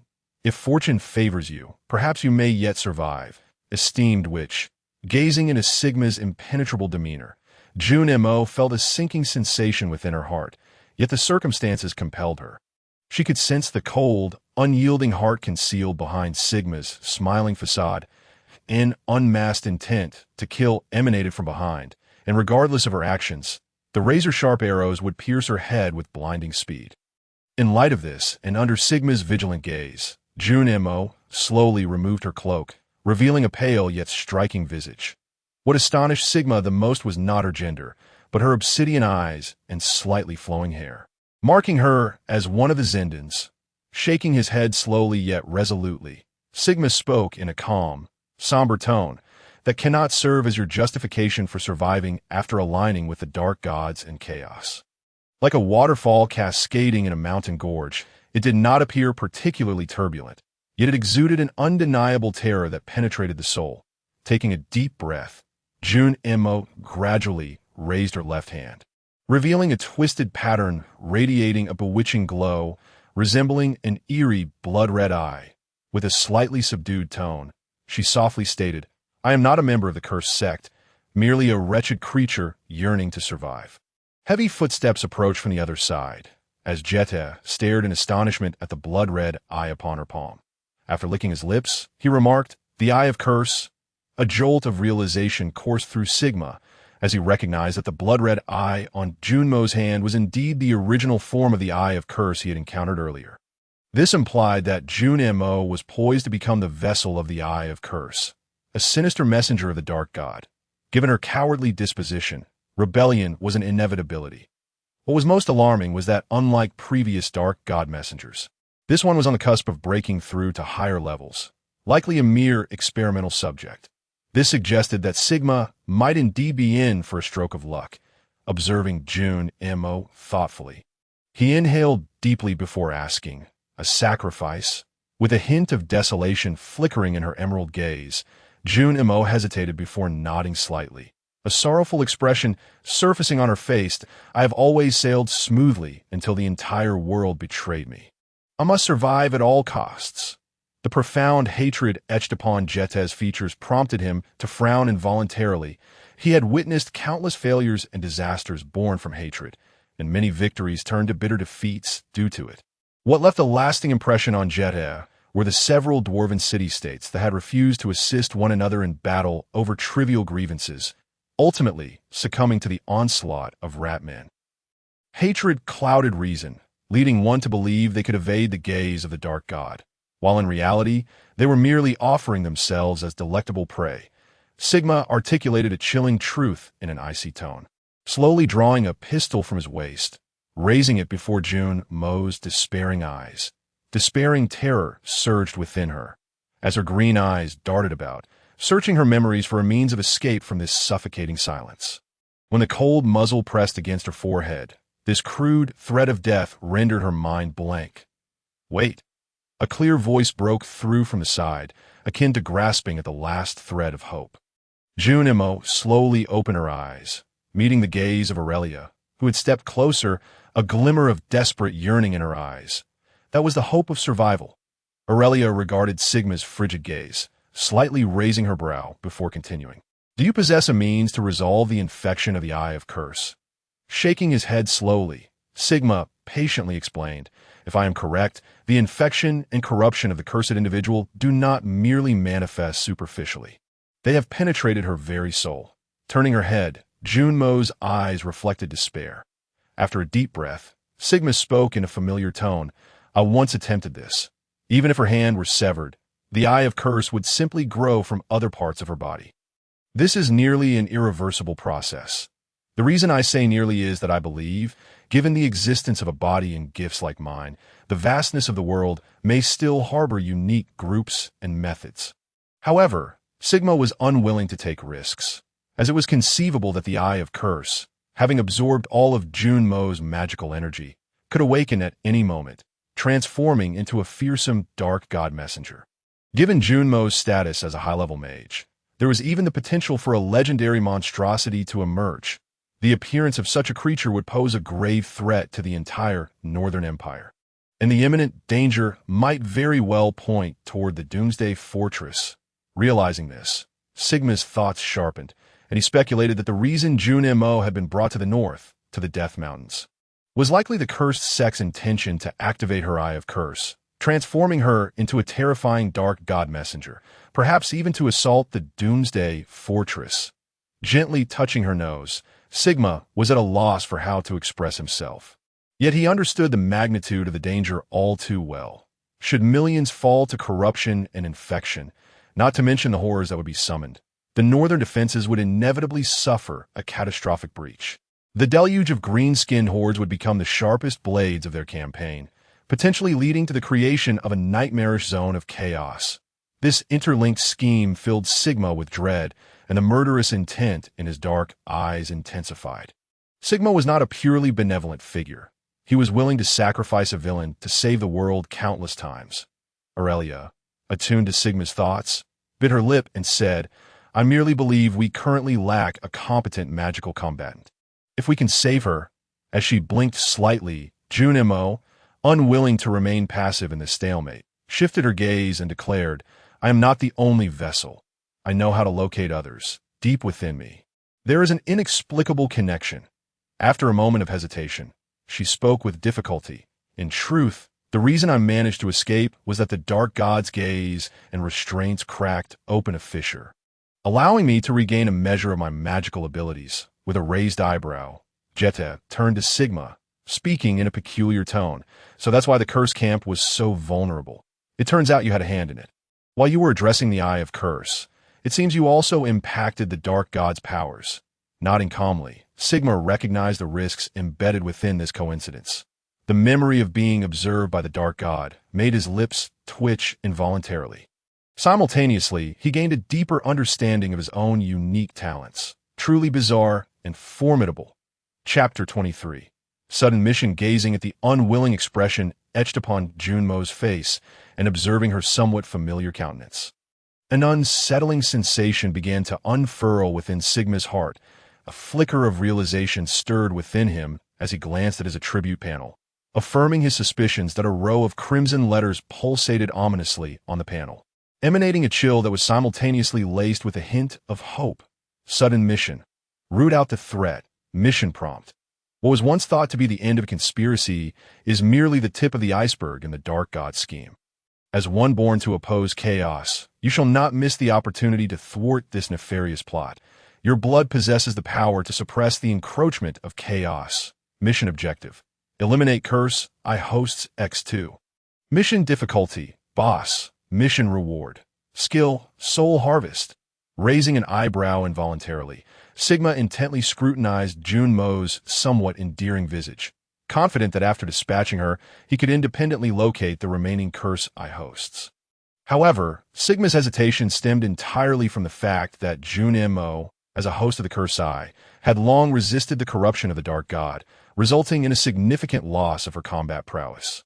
In contrast, other Curse Eye hosts were all too willing to sacrifice themselves for the Dark God's designs, which implied that they could unleash terrifying combat capabilities.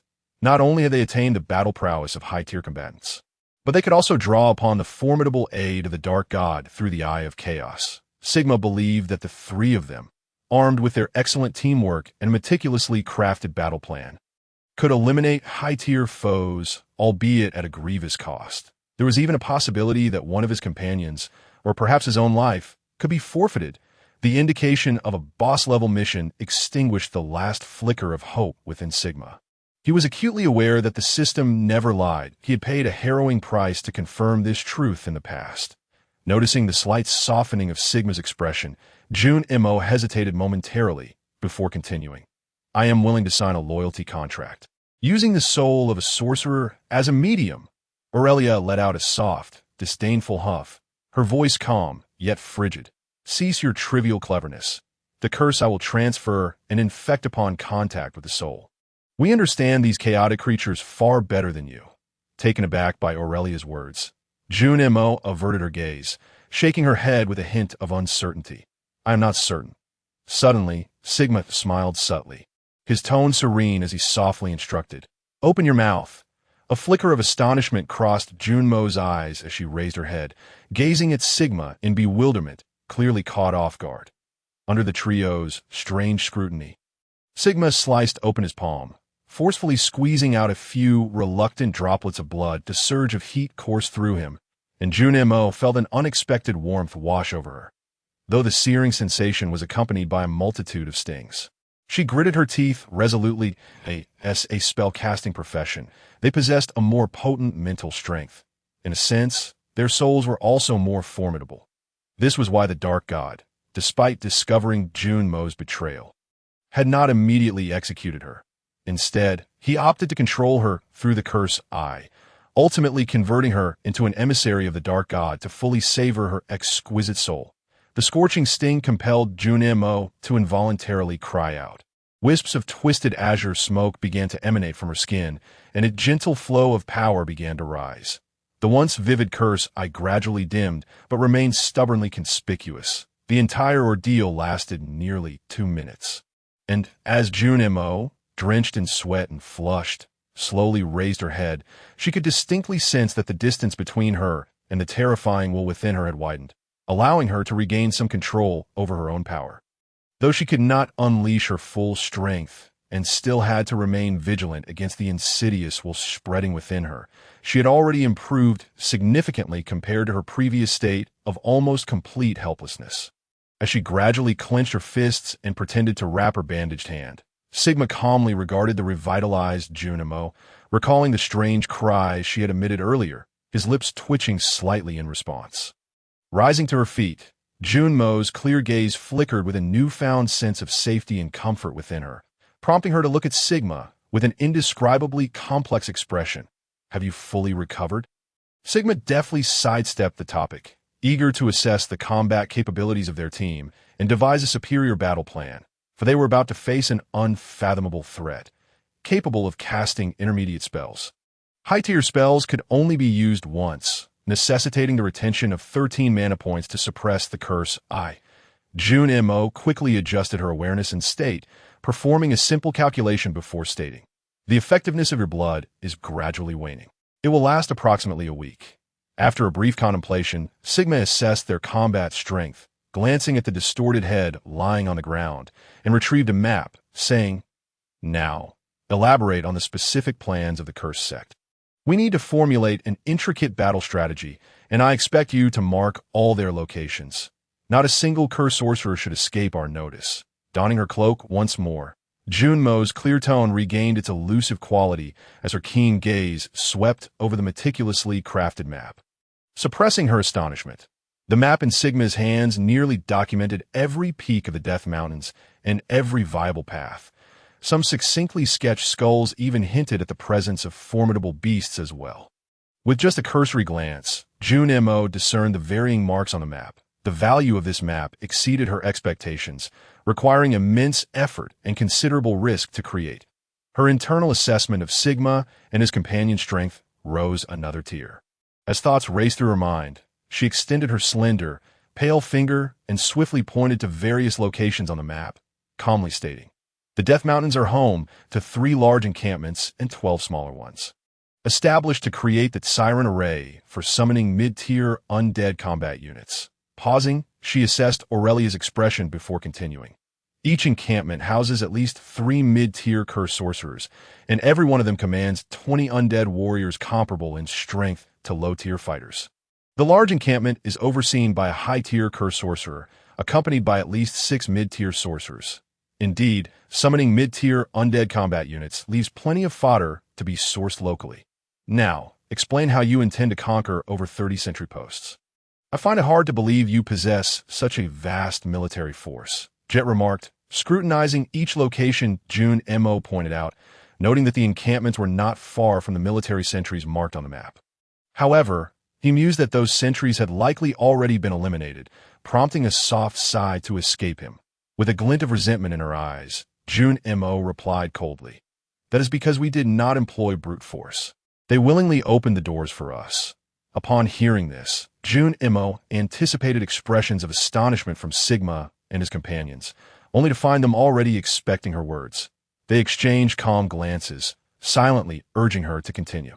Instances of betrayal among humans were all too common.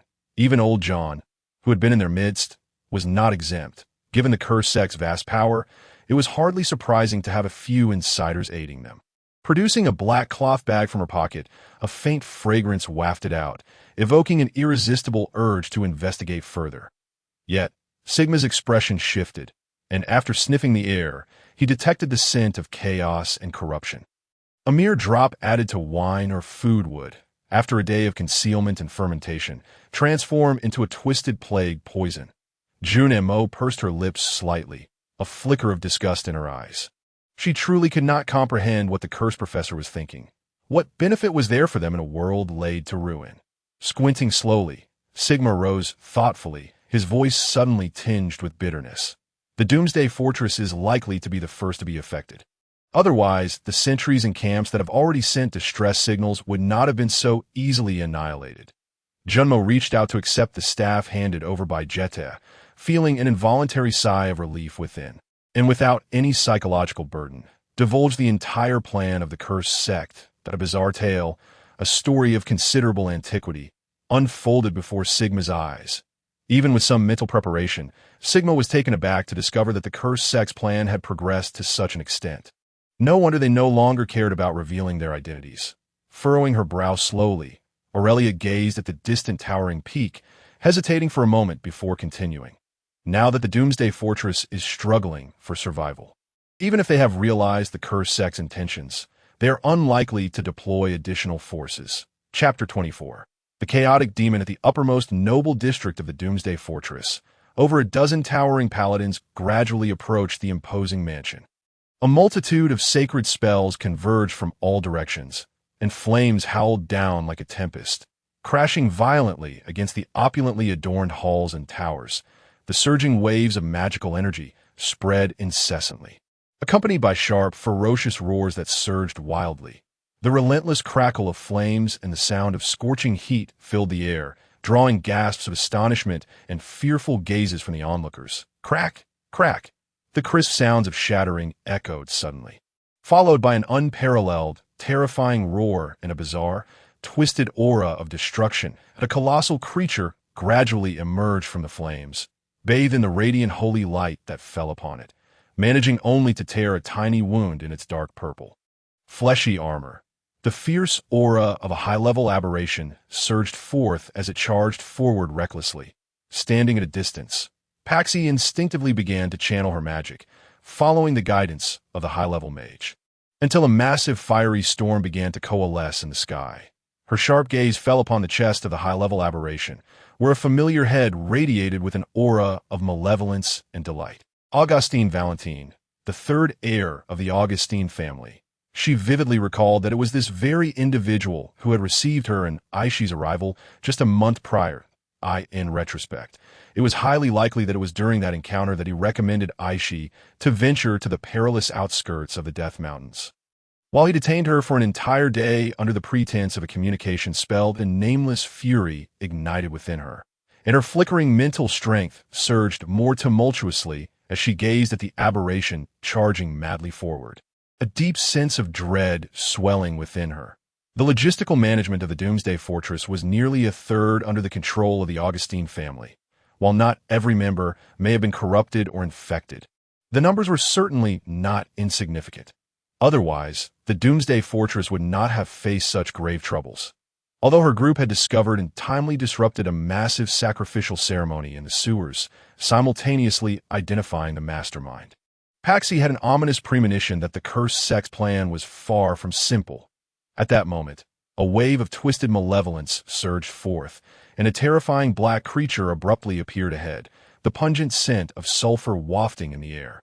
The chaotic demon, a column of fire, imbued with the essence of destruction, surged forth, flames erupting fiercely before Paxi's eyes. Crack!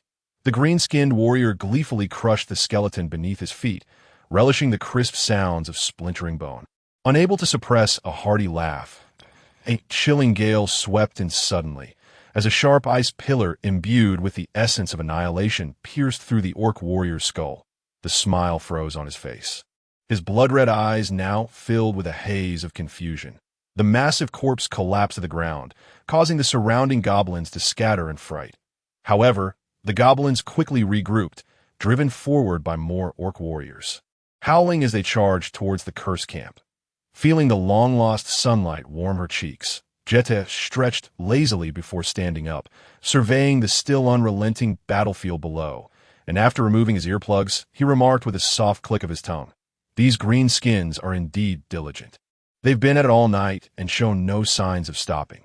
Slowly retracting the scroll in his hand, Junmo gazed thoughtfully at the mountain cannon beside Jete, a peculiar shock flickering within his heart. In less than one night, over 4 small encampments had been destroyed, and Sigma had personally severed the heads of 6 mid-tier curse sorcerers. It was as if these core forces of the curse sect were as easily dispatched as the scattered skeletons upon the ground. The astonishing battle results stem from a small maneuver executed by Sigma and Aurelia. They seized the fastest-moving, smallest goblin, tossing it near the curse camp, then drove a piece of undead bone into its arm. The rest of the events could be set on autopilot. When the timid yet vengeful goblin encountered its fellow green-skinned companions, a cacophony of angry screeches and cheers erupted, urging the eager green horde to charge towards the unsuspecting cursed camp. Then it was Jetez's turn to shine. After a test shot, he accurately breached the cursed Silver City's skeletal walls and gates, allowing the green horde to flood through with ease. The choices left to the cursed sorcerers were stark.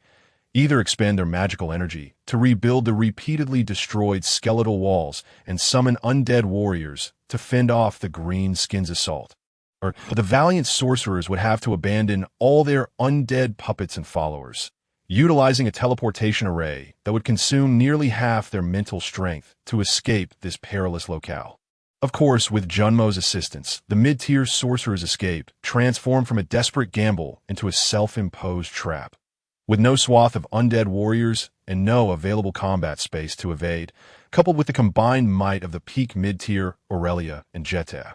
Alongside Sigma's overwhelming prowess in close combat, the longest-holding cursed sorcerer, on the verge of breaking through to high tier, was almost able to elude their encirclement, only a step away from seizing the chance to leap down the cliff. However, when Junmo, staff in hand, appeared before him, and 2 skeletal mages with combat capabilities joined the fray, he lasted an additional 20 seconds before Sigma severed his head, glancing back at the 3 skeletal mages standing silently behind him. Junmo's face displayed a mixture of satisfaction and mockery as he stood, surveying the scene ahead. Raising an eyebrow, he remarked, "To have held out this long is quite beyond my expectations. It seems they have become somewhat aware. But if I am not mistaken, another large encampment will still prioritize completing their mission." Nodding in acknowledgement, Sigma's bright eyes flickered with glimmers of light as he glanced at the cloak in his hand, letting out a soft sigh before continuing. "They're all a bunch of misers. Having taken down 6, we only have this one artifact to show for it." The corners of Junmo's mouth involuntarily twitched, as she found herself silently cursing the cursed wizards, who were inherently shunned by the light, and whose resources were painstakingly acquired. Should any hints be discovered by the Holy Knights or the Judgment Court, they would swiftly sever ties or retreat. After millennia of accumulation, the wealth she had painstakingly gathered, particularly the resources for these cursed camps, had cost her tens of thousands of gold coins, not to mention the painstakingly collected materials for various death-related spells and the undead minions. Indeed, for cursed wizards and necromancers alike, undead minions represented a form of wealth. Consequently, the expenditures and utilization of resources in various domains inevitably led to a deficiency in the acquisition of extraordinary artifacts. Moreover, within the ranks of the cursed sect, the competitive pressure was immense. Even Junmo, a high-ranking wizard, had only procured 3 items, including a staff, when she observed the flickering aura of extraordinary artifacts emanating from Sigma and his companions.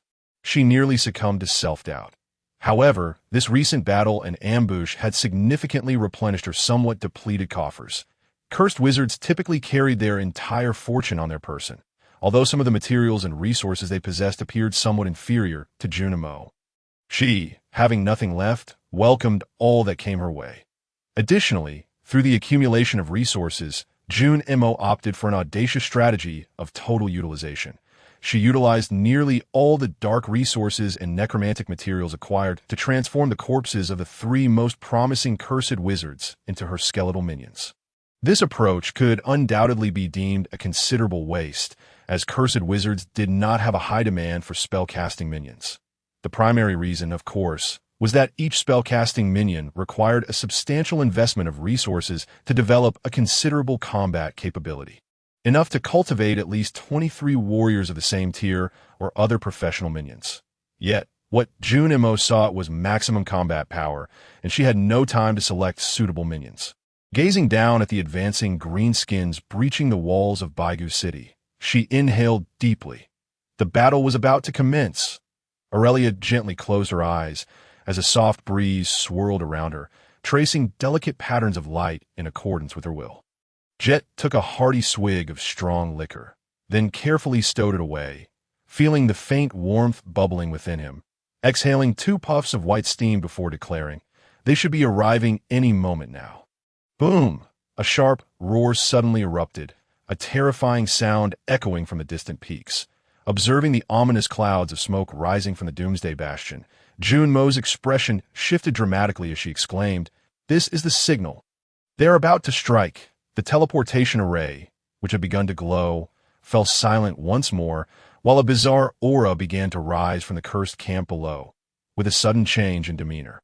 Sigma turned to Jack beside him, shouting, "Open fire, blow the altar to smithereens."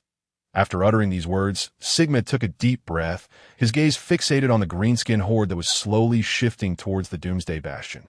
They had been irresistibly drawn by the overwhelming noise, eager to pursue even greater battles and excitement. This meant that from this moment on, apart from the hundreds of greenskins below, there would be no reinforcements. Chapter 25. Ruthless Assault Boom. Rolling flames, frenzied roars, and dazzling firelight spread wildly around. The colossal spirit tower was brutally demolished, and the terrifying shockwave erupted as a cacophony of destruction ensued. The densely packed greenskins charged towards the figure shrouded in smoke. Sigma raced downward at breakneck speed. Having learned from Junmo that activating the Eye of the Curse was no simple task, it required the sacrifice of over 500 humanoid beings and the expenditure of over 2,000 gold coins worth of spellcasting materials. The cost of summoning the malevolent deity through the Eye of the Curse had already drained the cursed sect of millennia of savings. Otherwise, they would not have thrown all caution to the wind, fully intending to unleash the might of their dark god in this untamed region, that a gargantuan figure burst forth from the smoke, its piercing roar reverberating ominously. Even at a distance, Sigma could distinctly hear the eerie, distorted bellow, for it was a powerful aberration. The blinding red light emitted an aura of sheer terror. Unfortunately, its adversaries were the least fearful of all. Greenskin orcs, these towering brutes charged forth with their piercing cries of wag towards the advanced aberration. While Sigma admired the bravery of these orc warriors, he did not believe that these ordinary fighters could pose a significant threat to such a formidable creature. Even the mid-tier orc champions would only cause a minor inconvenience when facing an aberration that had transformed into a high-tier life form. Thus, Sigma recognized the necessity of aiding these valiant orc warriors, enabling them to better engage with the monster. Roar, the high-tier aberration, beset by the orc warriors, wildly slashed with its claws, tearing the annoyingly persistent greenskin pest to shreds. The 2-meter-tall orc warriors appeared as mere dwarfs before it. Their robust muscles and strength were dwarfed by its overwhelming presence. Unless the number of greenskins surpassed 2,000, the fearsome high-tier aberration would annihilate these greenskin monsters. However, the armored orc champion did not share this view. Its blood-red eyes fixated on the massive form of the high-tier aberration, igniting a thrill within. Grasping a pitch-black, gleaming battle axe, the 3-meter-tall orc champion charged forward. Cleaving into the aberration's thigh, the splattering of blood and the sound of tearing flesh only fueled its excitement, as its massive form exhibited an unusual agility, bending slightly to evade the incoming claws. Then, to the astonishment of all, it cunningly struck the aberration's abdomen with its great axe. This once underestimated giant unleashed an incredible display of combat prowess, showering itself in the dark blood it had spilled, letting out a triumphant cry. Yet the next moment, it was sent flying by an enraged claw of the high-tier aberration, crashing down in a somewhat disheveled manner. But it dared not utter a sound. Scrambling from the pile of corpses, turning tail, and fleeing with an amusingly hasty retreat, Sigma was left agape, his jaw nearly dropping. It was his first time witnessing a greenskin warrior making a hasty escape. Could this be the fabled gene mutant? Without the luxury of further contemplation, Sigma activated the cloak on his back, harnessing a wisp of dark energy as he swiftly moved forward, avoiding the surrounding greenskins with utmost caution. He carefully navigated a wide arc, evading the high-tier aberration still entangled with the greenskin monsters, and plunged into the dilapidated spirit tower. A chilling gale swept through, accompanied by icy shards. Sigma brandished his steel longsword, channeling its formidable power to shatter the incoming ice pillars. The fierce recoil momentarily halted his advance, but another wave of howling black winds surged, unleashing an unabashedly corrosive aura that crackled ominously. Sidestepping, he intensified his charge, fixating on the silhouette shrouded in smoke. Pouncing upon it like a leopard, the dark, corrosive essence struck his cheek, a searing sting eliciting an involuntary grunt. Nonetheless, his speed remained undeterred. This reckless endeavor astonished even the spellcasters. As within mere moments, Sigma swiftly raised his long-hidden left hand. Bang, bang, bang, bang, bang. A series of 6 projectiles, enveloped in white lightning, struck with the swiftness of a flash, colliding with the figures standing before them, like shards of glass shattering. A vibrant image suddenly materialized as the minuscule charged projectiles erupted upon the invisible protective barrier, sending ripples cascading outward. The terrifying force took the enemy by surprise, enough to shatter the legal shield capable of withstanding mid-tier spells. Disintegrating beneath the onslaught of the thunderous bullets, and continuing its relentless advance toward the core, Sigma's gaze fixated on the fleeting figure, a sudden awareness igniting within him. The ground beneath him surged upward. An array of sharp, menacing spikes emerging. So silent was this occurrence, yet so vast was its expanse, that even with prior warning, an agile individual not yet transcending the extraordinary threshold could easily fall victim. A sharp glimmer darted beneath Sigma's feet as he lunged toward the standing figure, his unremarkable steel longsword conjuring a tempestuous gale in its wake. The overwhelming aura exuded an invisible pressure. As the twisted darkness before Sigma solidified, a formidable will crashing down upon him like an avalanche. The nearly insurmountable majesty emanating from that enigmatic figure flooded Sigma's mind with a horrifying realization of a spell, the human immobilization curse. As if repelled by the very fabric of space, every vestige of breath morphed into invisible chains binding Sigma, the unparalleled weight rendering him breathless. Gazing into those ghostly green eyes, Sigma abruptly comprehended, letting out a soft sigh in a somewhat peculiar tone. Truly a cunning one. Your target has likely always been me. The gently drifting winds gradually spread, obscuring the surrounding dust in a haze. Within the portrayal of Jun Mo, the once formidable high-ranking wizard, Green, now appeared gaunt and emaciated. The high-ranking wizard Green, no, it should be the sinister god, Jiang Jinshi, slowly raised his head, his gaze sharp as a blade, landing squarely upon Sigma, his voice rasping and dry, imbued with an indescribable fervor. I have been observing you for quite some time, insignificant mortal. Your unexpectedly tenacious life has piqued my interest. His gaze turned icy, and Sigma immediately sensed the unparalleled strangeness of the scene, distorting the world before him. The initially gentle voice morphed into a thunderous roar, threatening to obliterate him with its terror, struggling to muster a semblance of smile. He felt an invisible hand mercilessly squeezing his will. Sigma slightly lifted his head, this simple motion draining nearly all his energy, and with a hoarse, dry tone, declared, "Now that you see me, you may as well die." Jiang Jinshi momentarily faltered, his increasingly sharp mouth suddenly opening to emit a series of whispers and roars, silently mocking Sigma's threats. Crack! The sharp sound of shattering echoed suddenly, as Jiang Jinshi intriguingly observed the white light soaring toward him, his green gaze revealing a flicker of contemplation, while his towering figure remained eerily still that a ripping sound pierced the air as the rolling thunder enveloped the cursed wizard, charred marks appearing upon Jiang Jinshi's form. The once intrigued gaze abruptly turned frigid and authoritative. The dignity of the sinister god brooked no defiance, and transgressing this led only to eternal torment. Death was but a distant hope. The overwhelming darkness surged forth, plunging the entire world into silence once more. Sigma unleashed his full power, swinging the steel longsword, the flickering lightning radiating a dazzling brilliance. Yet the world fell into a profound stillness.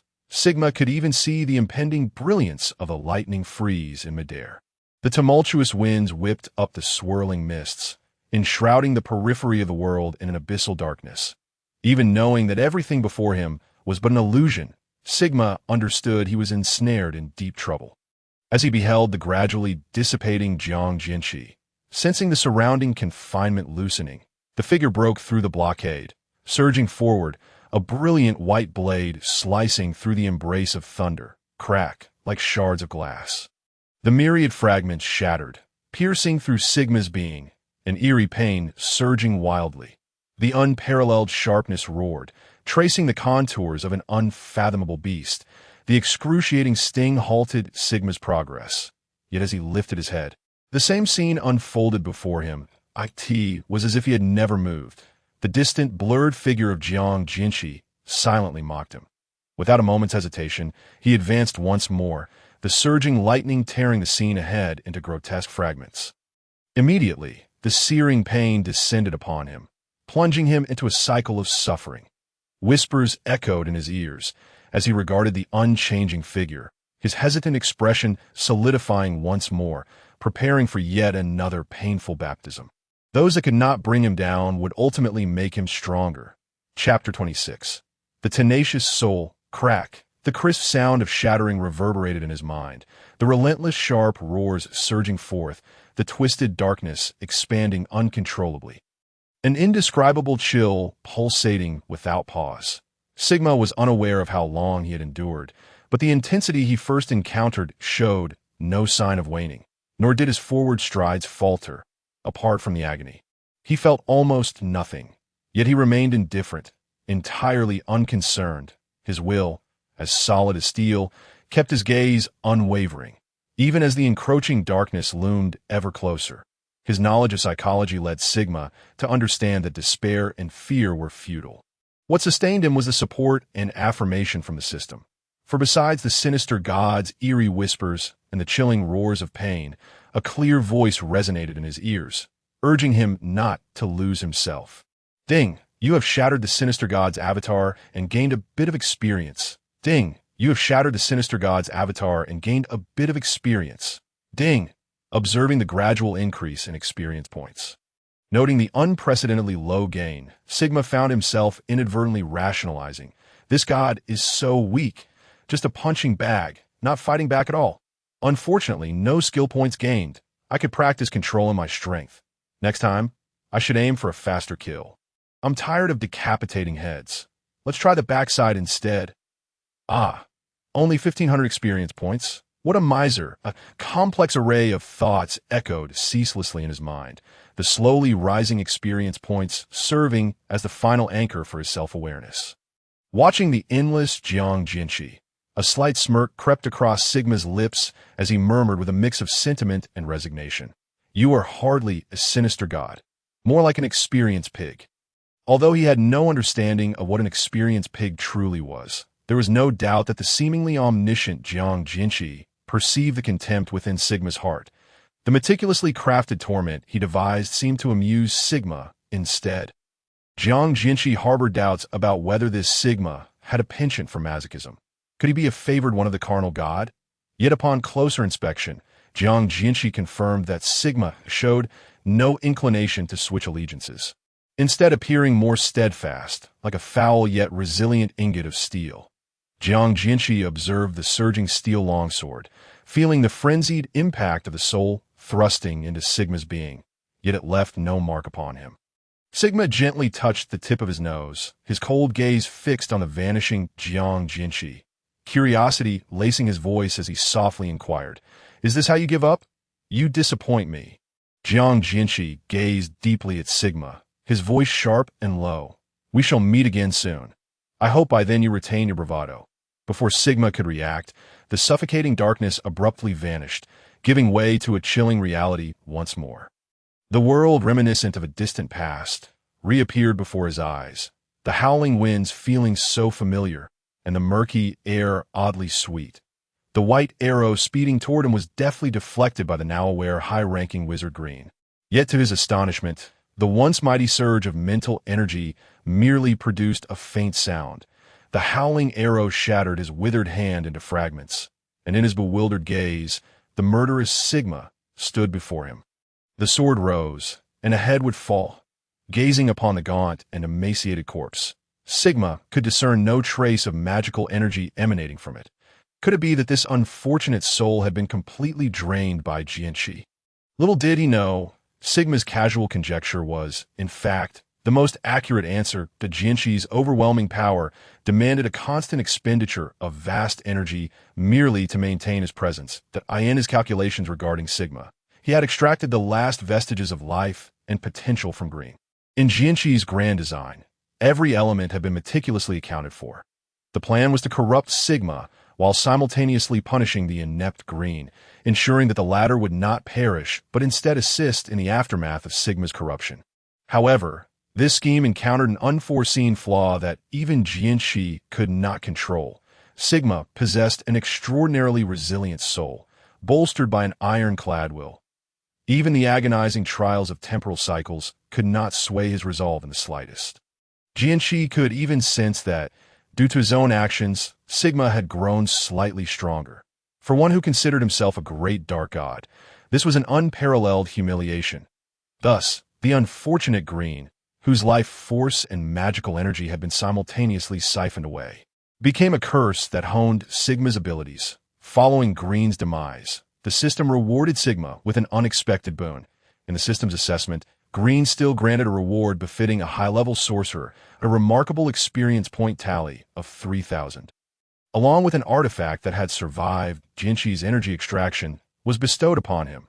Astonished, Sigma examined the object in his hand, and after a contemplative moment, he stowed it within his storage ring, surveying the ravaged battlefield and the still figure of Aurelia not far off.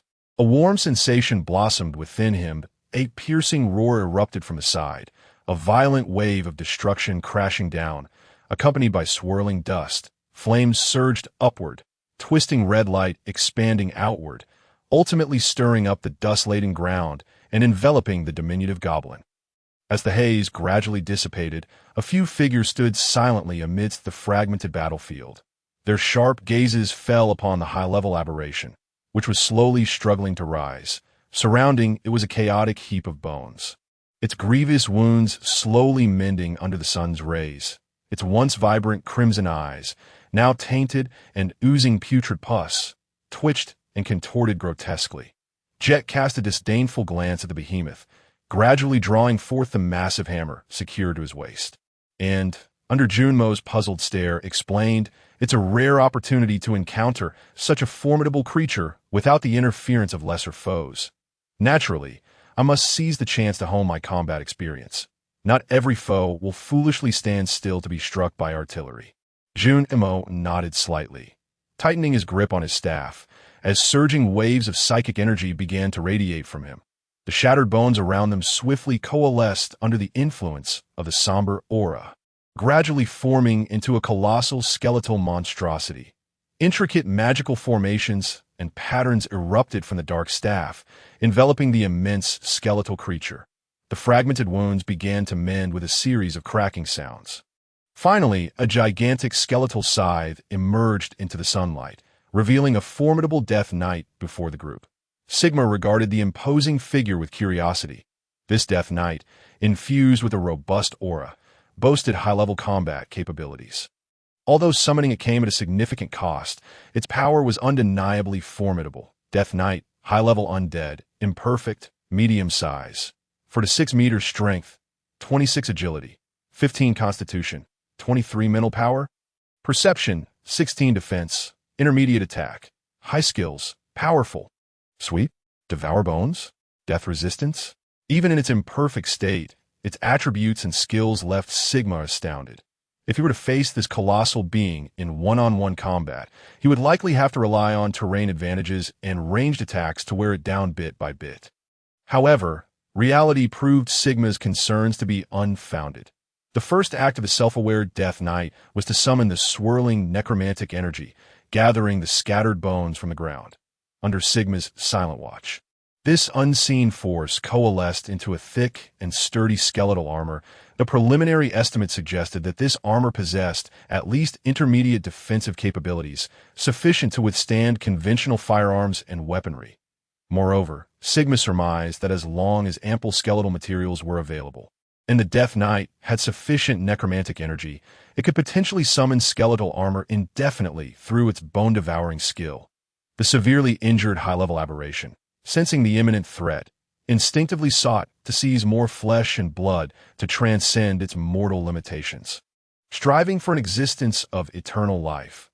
Thus, the insatiable desire for slaughter would forever linger in its mind. Either it would pursue eternal destruction or succumb to it. The Death Knight charged forward, closely followed by Sigma.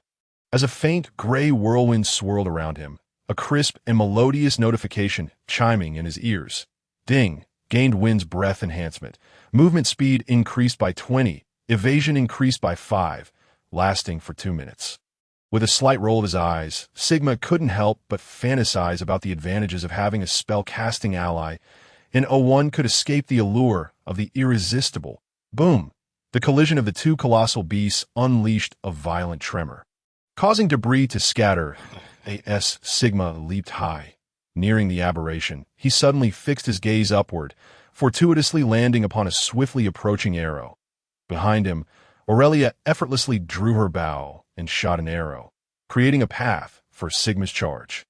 The aberration's twisted appendages flailed aimlessly, and Sigma, observing the menacing tendrils, murmured to himself, "Though mindless, they are rather formidable in combat."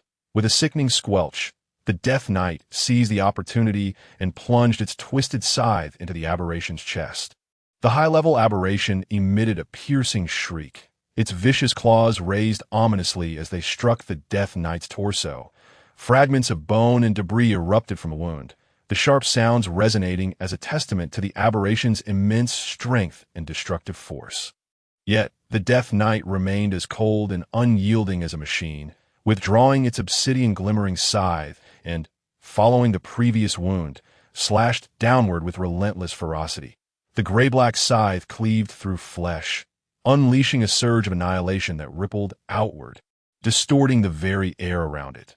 The aberration roared in fury as its previously dark red form began to sprout ominous gray markings. Its movements froze momentarily as the dense necromantic energy rapidly consumed the wound, turning it a ghastly white. Seizing the moment, Sigma swung his sword, striking the bloodied tendrils with a thunderous crack. Dispersing the surrounding malevolence, he swiftly severed the curling appendages, then, following the aberration's elevated arm, descended fiercely upon its grotesque head. Boom! The hammer, engulfed in a frenzied blaze, struck the aberration's contorted visage with brutal force. Sparks erupted, and the acrid scent of charred flesh filled the air as Sigma, anticipating the ricochet of his hammer, stepped confidently upon the tilted head. The gleaming steel sword, crackling with thunderous energy, pierced deeply, splattering foul blood and sending vibrations through Sigma's grip. Suddenly, the flames surged outward, and instinctively, Sigma recoiled, narrowly evading the Death Knight's sweeping scythe as it cleaved through the colossal creature behind him. Boom! The eerie red light expanded violently, the raging flames roiling and churning as the charred remnants flared brightly. The nearest Death Knight was knocked to the ground, its skeletal armor shattered, while its sturdy hind legs anchored firmly.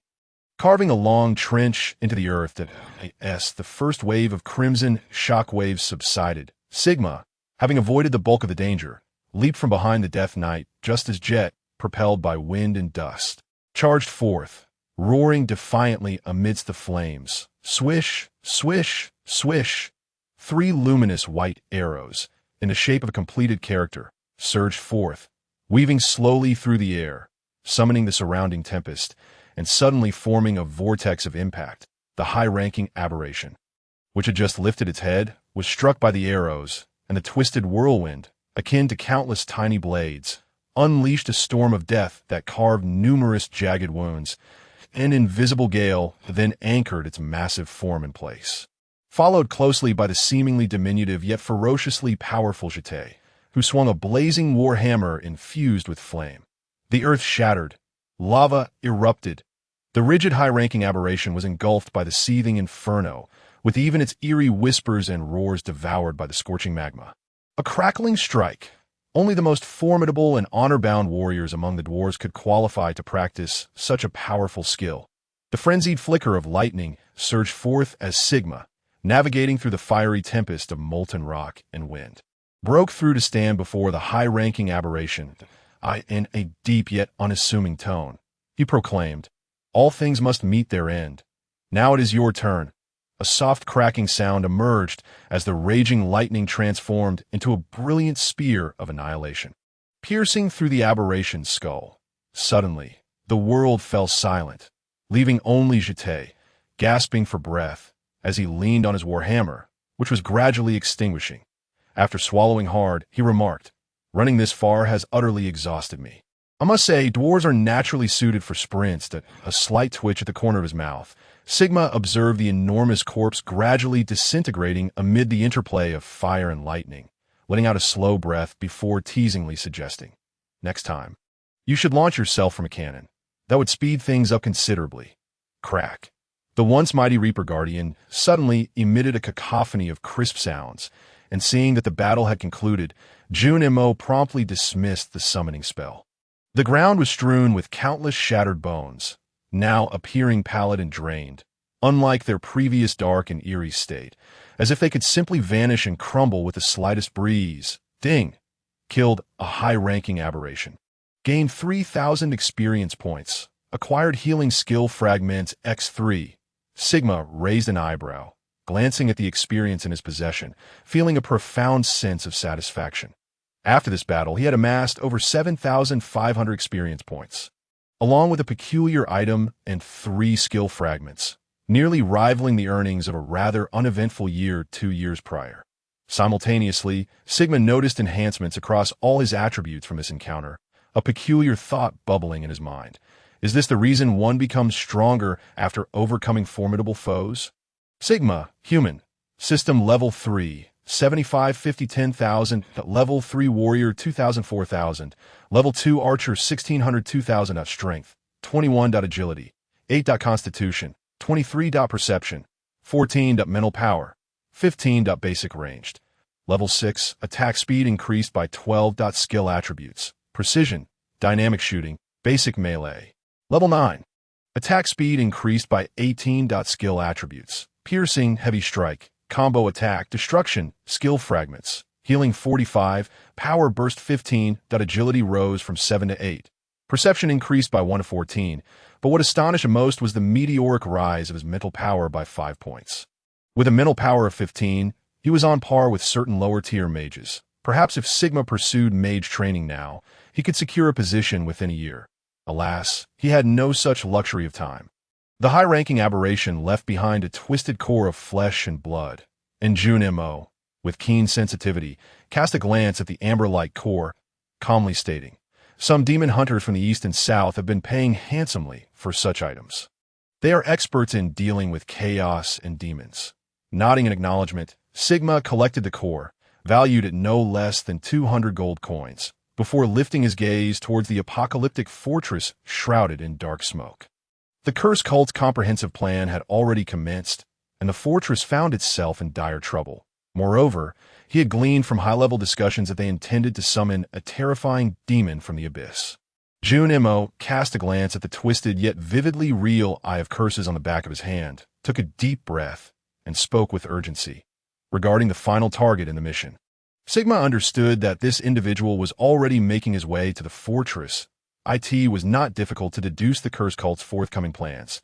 They aimed to exploit the chaos wrought by the activated corruption virus to create havoc within the fortress, in conjunction with the chaos demon that had already descended, unleashing a dreadful trap or slaughter. The alert, high-ranking wizards of the Curse Cult, the vessel of the Cursed Eye, would utilize sacrificial power to successfully summon the malevolent deity's will and avatar. When that time comes, the ensuing spatial rift would serve as the gateway for countless chaos demons and corrupted void creatures to invade the real world. Even if such rifts did not persist for long, they would undoubtedly inflict devastating, irreparable losses, potentially generating even greater chaos through relentless sacrifices and slaughters.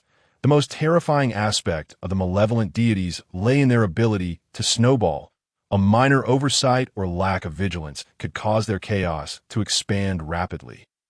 Apocalypse Fortress, Military Zone Level 2, the chilling gale ceaselessly surged, and billowing smoke ascended, casting the stone walls above into darkness. Dense ranks swiftly began to mobilize, as beams of bright white light swept over them, bestowing holy shields while also detecting any among them who might be tainted. The pale-faced Paxi took a deep breath, feeling her mental power slightly restored, and involuntarily turned to glance at Aishi, who was issuing commands nearby. The haunting and dreadful scenes of the chaos demons rampaging amidst the hellfire would linger as her psychological shadow for a long time. The flickering light calmed Paxi's turbulent thoughts once more. As Aishi turned to cast her a glance, the shimmering halo of holy light gently encircling her. "What is the current situation?" Paxi inquired involuntarily, despite the lingering aftereffects of her mental exhaustion still making her head throb. Clad in armor imbued with holy light, Aishi's azure eyes flickered with a hint of worry and sorrow. The noble district of the first city has been cleared. 3 paladins have sacrificed themselves, and 4 noble families have been corrupted. Paxi refrained from asking about the fate of the corrupted nobles, for anyone who did not pass the holy light inspection would be dealt with. The tragedy and disaster that had unfolded were inextricably linked to these families. Deep sorrow and self-reproach etched Aishi's fair visage, the sense of helplessness enveloping her once more, even as her radiant holy light shimmered more brilliantly. The cleansing of the third-level civilian district had encountered difficulties, as many civilians had come into contact with individuals from the 4th-level slum district. Following rigorous investigation and interrogation, it was revealed that a batch of tainted food had infiltrated the slum district last month. Careful identification and containment proved futile, as many began to exhibit signs of corruption, leading to the sealing off of over 4 blocks, with distorted beings already emerging. Even with the Morning Dawn Church and the War God Church, armed with 2 paladins, casualties continued to rise slowly yet steadily. "This is far from complete." Paxi appeared hesitant, recalling the cursed wizards they had encountered before returning to the fortress, realizing that the true puppeteers behind the scenes would not allow things to be so disordered. Aishi slowly shook her head. Despite having reported the situation, the highest authority of the fortress, Duke Hatton, remained inactive, as if he were waiting for something to manifest. Chapter 28. Misfortunes never come alone. Do not become enamored with appearances. You must grasp the truth concealed within the mists. This is a reminder from the Duke of Hatton to Aishi. The legendary warrior, who had slain the chaotic demon, returned to the camp, seemingly concocting some grand scheme.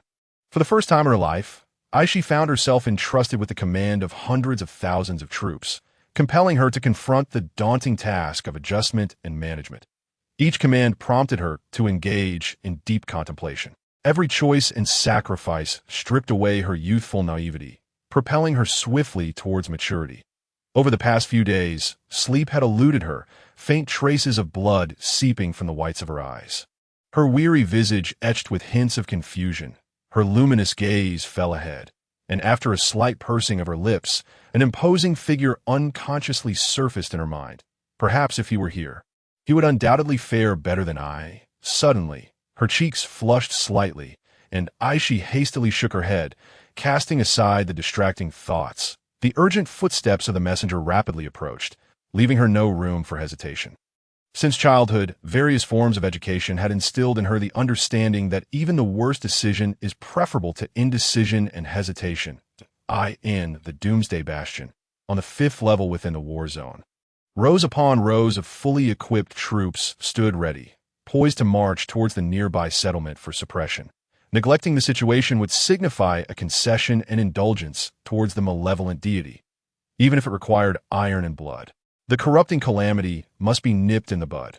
Paladins radiating holy light patrolled swiftly among the ranks, typically refraining from engagement unless confronted by aberrant monsters or corrupted beings. They were the bane of chaos and stood resolutely at the forefront against corruption. While the current taint was merely a superficial ailment, it was imperative to cleanse it swiftly.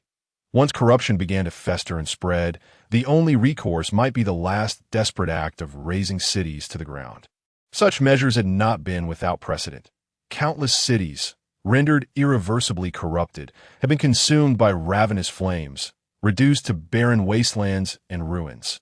Whether through the apocalyptic judgments of legendary spells or the latest advancements in arcane technology, such destruction could be wrought. Within the minds behind the settlement, distorted figures began to surge forth from the shadows. The cacophony of anguished howls echoed ominously in the darkness. The prepared troops and sentinels had fortified every entrance of the mine with substantial forces and defenses.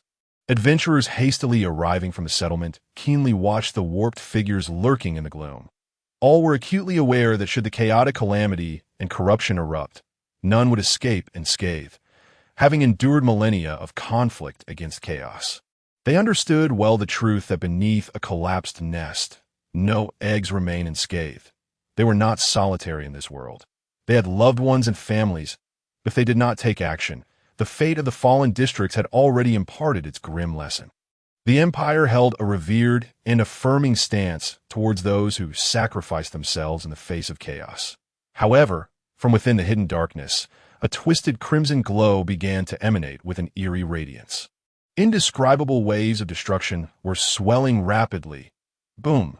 A violent explosion suddenly erupted from the settlement, waves of fire leaping into the air, spreading recklessly and consuming everything around. The abrupt upheaval caused all faces to pale.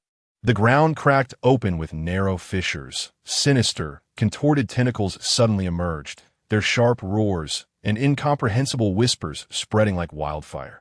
The commander's expression shifted dramatically as he shouted for a retreat, simultaneously ordering the accompanying priests and paladins to unleash their holy shields. Golden light swiftly sliced through the encroaching darkness, yet the strange figures lurking deeper seemed to devour that brilliant radiance. Slowly emerging from the abyss below, the vast chasm split open like a web. The once solid front line disintegrating into disarray, point one by one.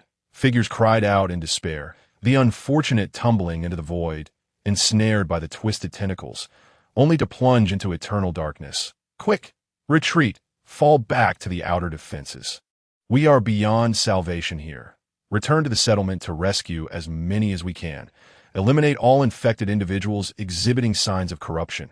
Enforcement squad, move, run. High-tier monsters, they are on the verge of ascending to legendary status.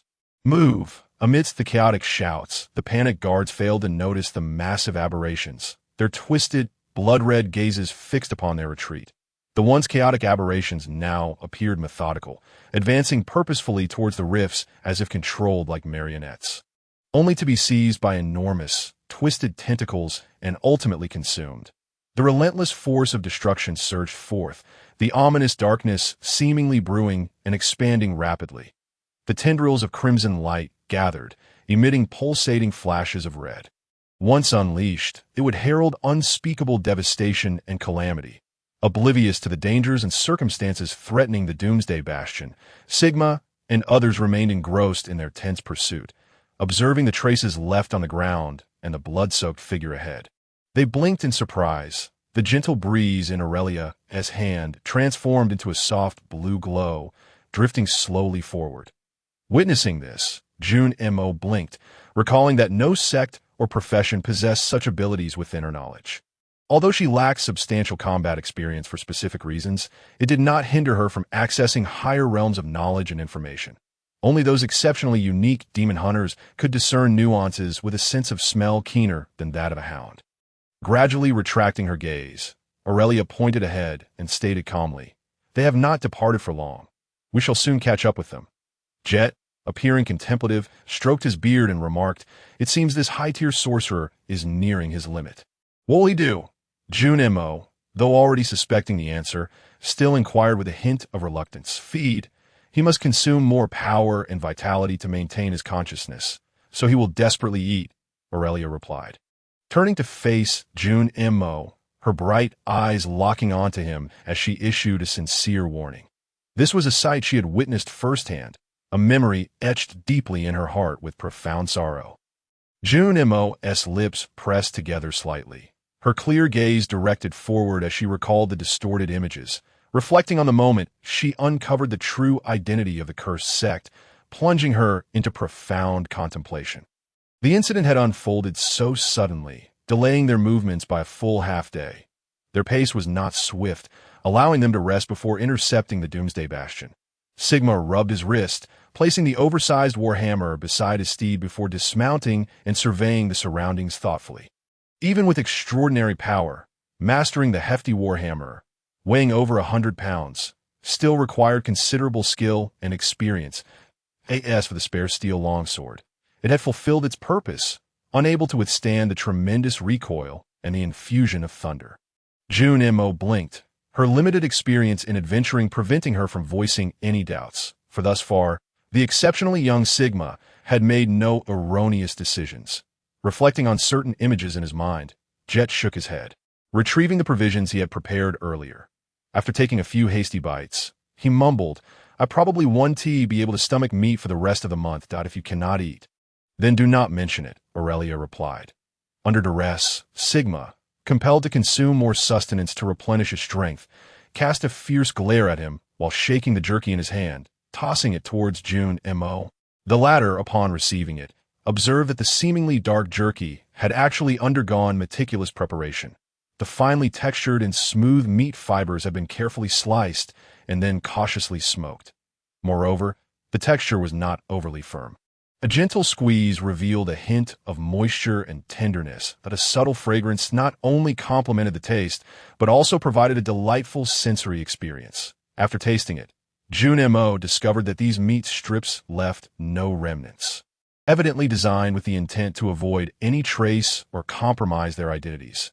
June Mo found it difficult to pinpoint any flaws in various aspects, and from Aurelia and Jet's demeanor, it was clear that Sigma, the youngest and seemingly most improbable, held the reins of authority within the group.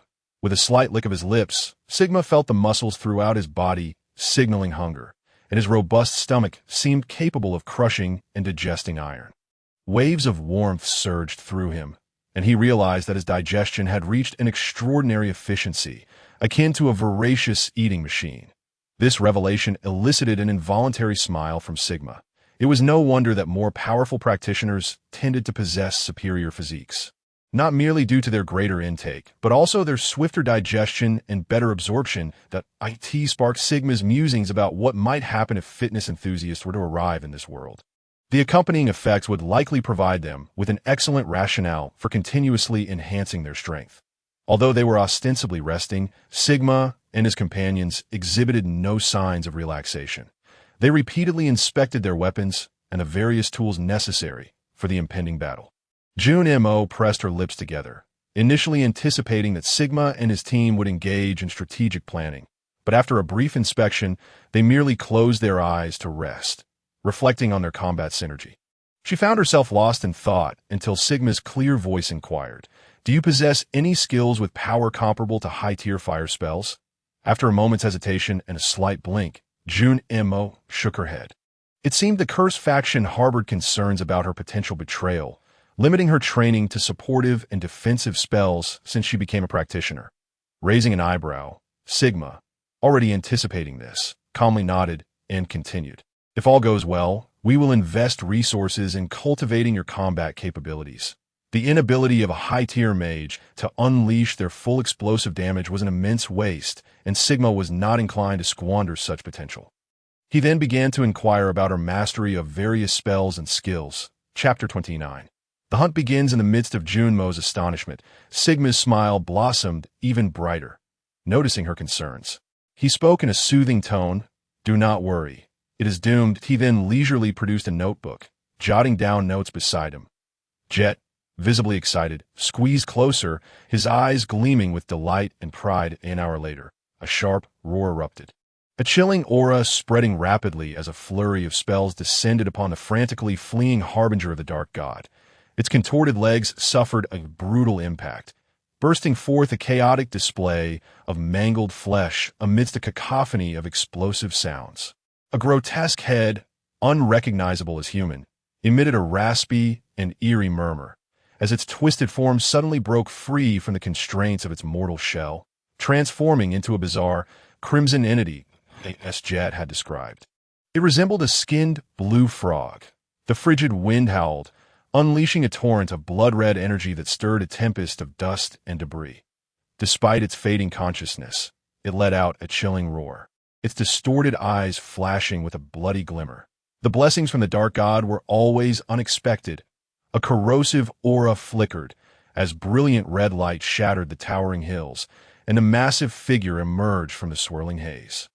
A surge of flickering lightning descended in a swift white arc, striking precisely at the chest of the Dark God's envoy that a vast gash erupted, spewing forth thick, foul blood, accompanied by waves of acrid stench that splattered against the nearby stone wall. A piercing scream unleashed a tempest, the rampant thunder scorching blackened wounds upon the creature. The twisted monster trembled, its once-gaunt form suddenly swelling to multiple times its size. Sigma, mid-charge, halted in his tracks, pivoting to flee without a second thought as the eerie, blinding crimson light surged forth, directly impacting Sigma's back. The dazzling white light flickered against the distorted red glow as blood gushed forth in a frenzied sprawl. The severed crimson rays tumbled from the air, crashing against the dust-laden rocky path, creating a cacophony of snapping sound at a peculiar, severed tentacle. The severely wounded harbinger of the Dark God let out a desperate roar. Its immense vitality and lust for slaughter surged uncontrollably, threatening to consume its final vestiges of will. In a sense, it was on the brink of death, and from its remains would emerge a creature solely obedient to the Dark God's commands and thirst for bloodshed. The gifts of the Dark God were never easily born.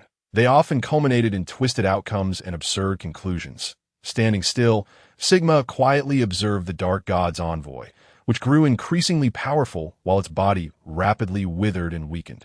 He meticulously assessed and recorded the factors influencing this creature's decay and augmentation. Sigma had never placed faith in mere intuition. He preferred the cold, hard facts of numbers and calculations. This was one of the gifts bestowed upon him from his original memories, and the reason the Interstellar Squad could triumph over diverse foes. A whirlwind controlled by Aurelia swiftly tore the Dark God's envoy into countless fragments. While this did not pose a significant threat to its life, it further diminished its mobility that a frigid gust of wind suddenly descended, swiftly enveloping the Dark God's envoy in a layer of azure light. Having awaited this moment for long, June Mo finally unleashed her power. A torrent of mental energy surged forth, the azure cold light mingling with the increasingly rigid form of the Dark God's envoy. Unrelenting flames engulfed the Dark God's envoy, sending its charging form crashing to the ground, followed by a resounding tremor mid-tier spell. Ice Spike, mid-tier spell. Fireball Barrage, mid-tier spell. Necrotic Eruption. A prepared mage was an opponent no one wished to confront. Sigma refrained from launching an immediate attack. When dealing with any creature dominated and favored by the Dark God, caution was paramount. Crack. The Dark God's envoy shattered the encirclement of ice, a massive, grotesque opening emerging from its chest. With keen eyesight, Aurelia discerned the blood-red eyes brewing within the chest of the Dark God's envoy. Boom! A powerful shockwave erupted, the sound of shattering ice ringing fiercely as the creature's unwilling roars echoed. Observing the Dark God's envoy, which resembled a trapped beast, Sigma decided not to delay any further. The words of the curse were already taking shape, and once fully formed, who could fathom the terrifying power it would unleash? This process was irreversible, and it also signified the impending demise of an unknown high-tier sorcerer, effortlessly consumed by the eye of the curse. With a sharp crackle, the creature did not expand its form like other distorted aberrations. Instead, the Dark God's envoy began to shrink within the enveloping crimson light, its blood-red body rapidly hardening and stiffening. The bizarre transformation of the Dark God's envoy left everyone momentarily stunned, and as Sigma squinted, a faint sense of threat arose, prompting him to lightly snap his fingers. Boom! A torrent of surging flames cascaded down, the fierce inferno spreading wildly and uncontrollably. Amidst the rolling clouds of smoke and dust, a swift, pitch-black figure burst forth, its blood-red gaze fixated on Sigma as it hurtled towards him that a tempest of turbulent winds whipped about, mingled with the shrill sounds of slicing air, conjuring a flurry of menacing. Jagged spikes, Sigma's pupils constricted abruptly, a flicker of light manifesting as he employed his blinking skill to evade the barrage of piercing spikes that threatened to shatter the ground. Yet the formidable, obsidian figure had already traversed several meters and appeared before Sigma in an instant, its scythe-like claws descending with the swiftness of lightning. Confronted by the bizarre sight, reminiscent of a magnified mantis, Sigma involuntarily inhaled deeply, the hammer crackling with hints of thunder, which he wielded with resolve. The clang of metal against metal echoed, forcing Sigma to stagger back a step, his heavy Earth Dragon leather boots leaving distinct prints upon the ground. As he sensed the overwhelming force approaching, a surge of elation washed over him. The hammer, imbued with the essence of thunder, led him to a startling conclusion. This mutated harbinger of the dark gods had indeed surpassed the limits of agility, yet its raw power seemed to be subtly suppressed by Sigma. This revelation did not catch Sigma off guard. After all, the vessel of the cursed entity was a high-ranking sorcerer rather than a formidable high-tier warrior. He had initially anticipated a transformation into a soul-harvesting monstrosity endowed with devastating magical prowess, only to find it resembling an assassin-like mantis that, at least in terms of energy conversion, this represented a compromise and a loss. The dark god might possess boundless power and might, yet Sigma was convinced that such strength could not materialize from nothingness. Otherwise, why would the Cult of Curses summon these dark harbingers and activate the Eye of Curses, requiring flesh and blood as their vessel? Wouldn't it be simpler to conjure them into existence? Thoughts whirled in his mind, yet his body instinctively reacted. The hefty hammer swung down, shattering the two twisted claws that reached for him. The frigid thunder struck the chest of the creature, now known as the Void Reaver. A charred stench assaulting Sigma's senses as he noted the burned remnants left on its ebony armor. An unsettling notion flickered in his mind as the claws erupted with tremendous force. The rocky ground unable to withstand such might, and Sigma was sent flying amidst a cacophony of splintering debris. A grotesquely twisted maw loomed before Sigma, the gaping cracks exuding a whiff of blood. And as it raised its hands, the crimson wounds abruptly ceased their bleeding. When it struck again, the previously shattered wounds had entirely healed. A barrage of violent collisions enveloped Sigma, reminiscent of a tempest. As the Void Reaver, which should have been a lethal predator like a mantis, relentlessly swung its razor-sharp blades, the pressure was suffocating. Suddenly, the creature unfurled its membranous wings, soaring upward with alarming speed, before plummeting down upon Sigma with devastating force. The dazzling black blades tore through the surrounding air, igniting a flicker of ghostly green flames, the arc of their collision weaving a tapestry of annihilation. Sigma was instantly propelled backward, astonishment flashing in his darkened eyes, soon replaced by an expression of fierce determination. The roaring flames crashed against the abdomen of the Void Reaver, which had been relentlessly pursued by Chun Sheng, failing to withstand the onslaught of over 20 points of extraordinary physique, and was violently hurled aside. Each armor-piercing arrow, crafted at the cost of 1 imperial gold coin, surged forth in the raging winds, striking the creature's chest with a resounding impact. A distorted shadow erupted violently from it. Before the Void Reaver could recover from the barrage, it struggled to rise, only to be met with a brutal blow from Jet, encased in armor of ice and flame, directly to its head. The sharp crack of shattering bone echoed, and the monstrous beast let out a wail before collapsing onto the ground. Its fearsome claws, however, moved with the speed of lightning, cleaving through the icy armor, leaving a vivid trail of blood on Jet's chest. The searing pain elicited an enraged roar from Jet, the seasoned hammer warrior stepping back precisely to evade the most lethal of strikes. A swirling vortex of black wind ensnared the descending claws of the Void Reaver, a binding conjured by the high-ranking sorcerer Jun Mo. With a malicious grin, Jet swung his flaming warhammer with ferocity, striking the creature's jaw, shattering its triangular maw and splattering the air with a foul, black ichor. Drip, drip! The distorted sounds echoed incessantly in Sigma's ears, prompting him to shake his head vigorously, dismissing the intrusive thoughts. The Earth Dragon boots glimmered as the dark red warhammer descended with fervor. The impact was resounding. A massive head was obliterated, its chest caving in, and the once thrashing claws and wings became rigid. A brilliant crimson light surged forth, enveloping Sigma, as a melodic notification chimed in his ears. Ding! High-ranking Dark God Harbinger slain. Gained 3,500 experience points. Quest complete. Acquired the skill Soul Harvest. Soul Harvest. Inflict a lethal soul attack on enemies in a critically wounded state. With a 30 chance of instant death, a 30 chance of dealing triple damage, and a 40 chance of inflicting double damage. After slaying an enemy with Soul Harvest, there is a 10 chance of obtaining a Soul Gem.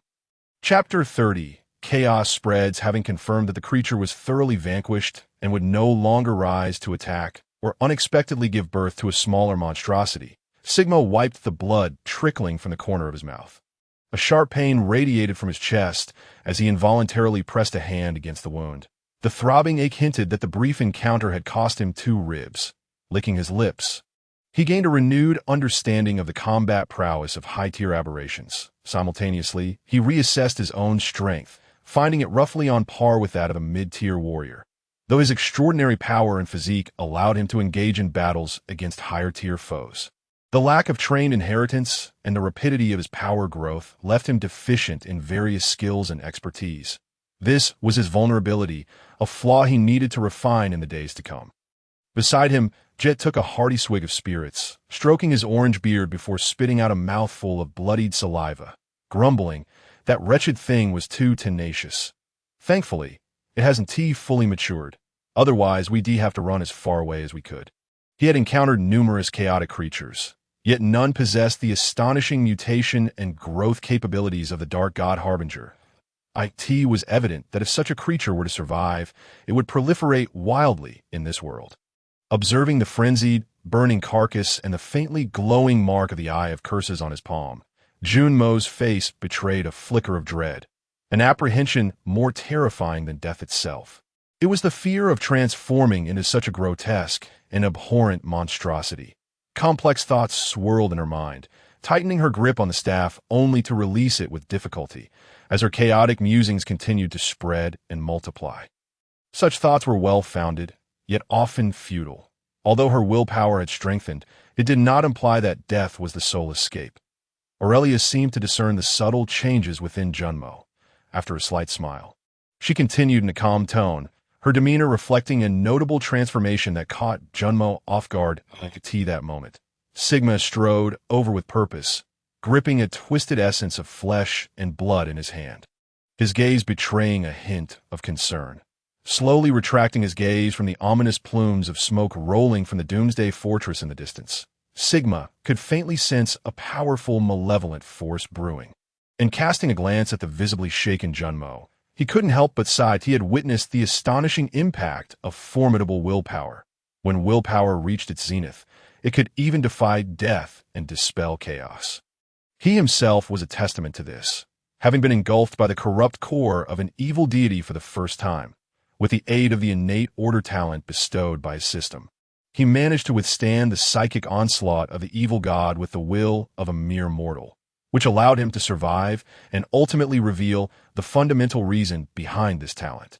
In contrast to the infinite energy possessed by the evil deities, the will of mortals was their sole weapon for defending their souls. Junmo, however, lacked sufficient training. His fragility was even less than that of an ordinary mid-tier practitioner, likely a deliberate outcome orchestrated by the Curse Cult. What the Curse Cult required was a vessel imbued with immense power yet devoid of any capacity for resistance, rather than an unstable element capable of striking back against them. Nonetheless, as fate would have it, Sigma shook the corroded, blood-encrusted flame hammer in his hand, shrugged helplessly, and remarked, without demonized steel ingots or extraordinary equipment, dealing with these foes is excessively taxing on our weapons. With a light shrug, Jet rolled his eyes slightly before pondering for a moment, and then added, "This time, our haul has been quite substantial, nearing 1,000 Imperial gold coins in earnings, sufficient to procure 23 pieces of formidable, extraordinary equipment." Gently touching the tip of his nose, Sigma felt the tingling pain of his wounds. Understanding the powerful effects of the cursed body rapidly healing his injuries, he gazed into the distant mountain ravines, shook his head, and continued, "This is already the utmost limit of what we can achieve at this stage. I can sense a terrifying destruction brewing and spreading." Aurelia gradually gathered her long arrows, stowing them away in her quiver, and spoke in a cool voice, "We have eliminated a contingency of the curse cult, which should significantly delay the advancement of their plans. If the military and the cult fail to react in time, then they would indeed be woefully inept. It was likely that the teleportation array was prepared and the Imperial reinforcements would soon be on their way. But it seemed that an evil was about to be born, leading to the loss of even more Imperial warriors. Jet grimaced, wiped the corner of his mouth vigorously, feeling his wounds slowly healing, and turned to the departing Sigma with curiosity, asking, "What's wrong? Aren't you going to check out the Doomsday Fortress?"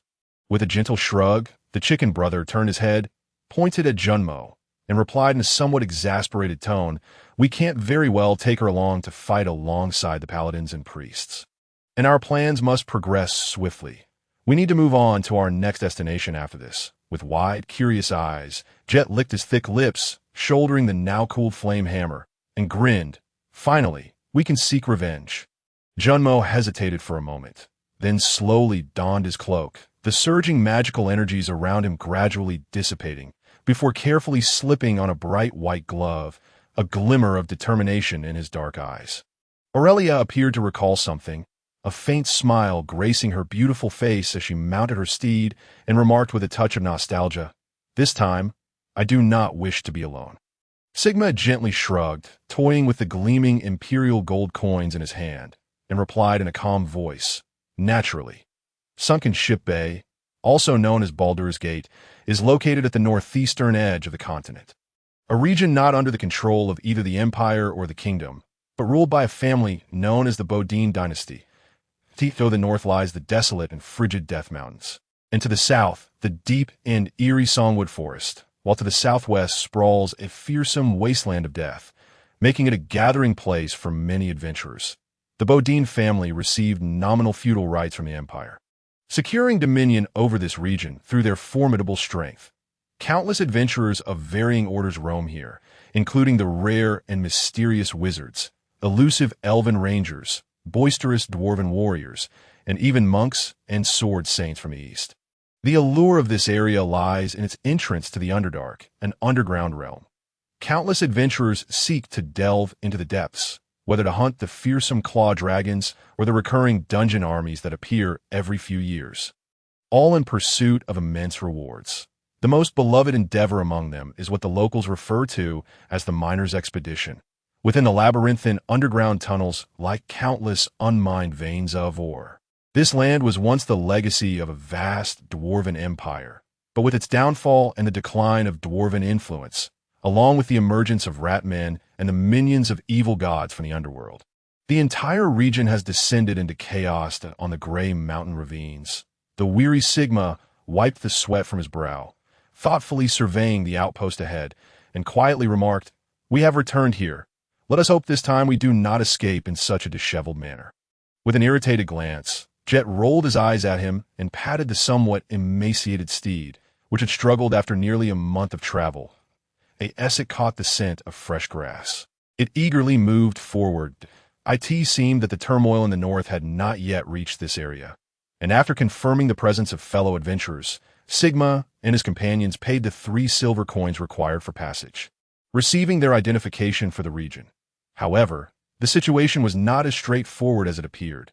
Those adventurers, clearly more formidable, were subjected to magical scanning to detect any signs of corruption by evil gods or chaos. This precaution was absolutely necessary. Should a cultist enter a relatively peaceful environment, such as a town or surrounding area with minimal defenses, it could lead to irreparable disasters. The infection and corruption of evil gods do not transfer with human will. Often, many adventurers are unaware that they have been tainted or corrupted, their perceptions having been distorted. Each day, corrupted adventurers are detected, awaiting the infusion of holy power. Those with lighter degrees of infection have a chance to survive, while those severely infected often perish in agony, though at least their souls will not be claimed by the evil gods. Junmo watched nervously as the light enveloped him, and upon seeing the fully armed soldiers around him, remained still. He silently exhaled in relief. He gazed at Sigma's silhouette with an incredulous expression. After assessing the towering outpost behind him, the soldiers were visibly shocked by the news Sigma had brought from the north. Sigma could even surmise that through the recently invented magical telegraph, this intelligence would swiftly spread throughout Baldur's Gate.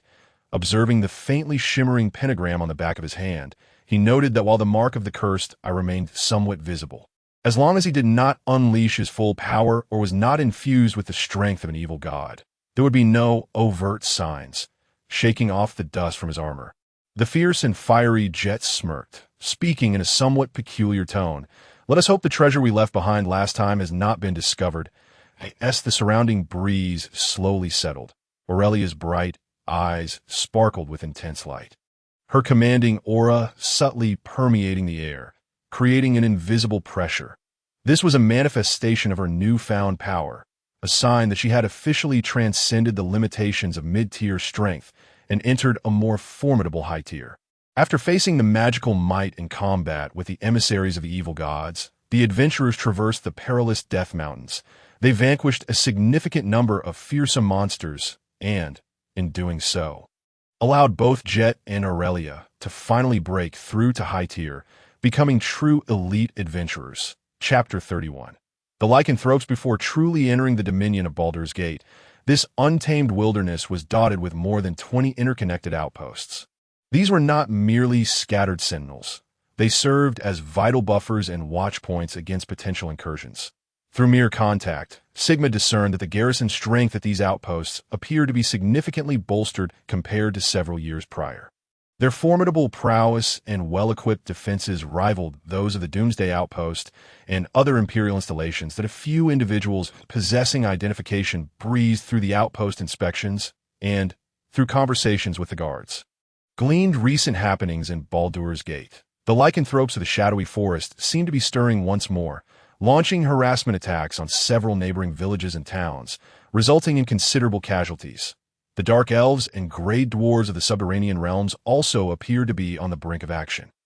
Rumors spoke of adventurers encountering high-ranking clawed beasts, even terrifying variants known as Death Claws, a legendary predator of immense threat. A mid-sized adventuring party of 30 had been whittled down to merely 4 or 5 survivors. These already vicious creatures seemed to be regrouping, perhaps entering their breeding season. Jet, well-versed in such matters, rubbed his beard in resignation, his eyes betraying a flicker of apprehension. His previous encounters with these monsters had been anything but pleasant. The upheaval in the underworld triggered a cascade of repercussions. However, what piqued the interest of Sigma and his companions was the discovery made by a dwarven exploration team, which unearthed 2 remarkably valuable mithril veins. This revelation attracted a multitude of adventurers, leading Baldur's Gate to establish a small fortified town in that region, primarily aimed at exploiting these veins of mithril, a metal worth far more than gold.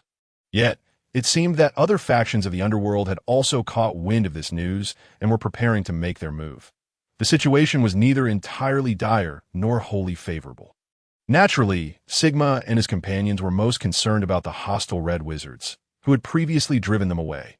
Had these nefarious figures truly vanished? It seemed implausible. Surely, someone had intervened, but he couldn't fathom them remaining idle. With a glint of insight in his keen gaze, Sigma stroked his beard thoughtfully, his dark eyes glimmering with intrigue.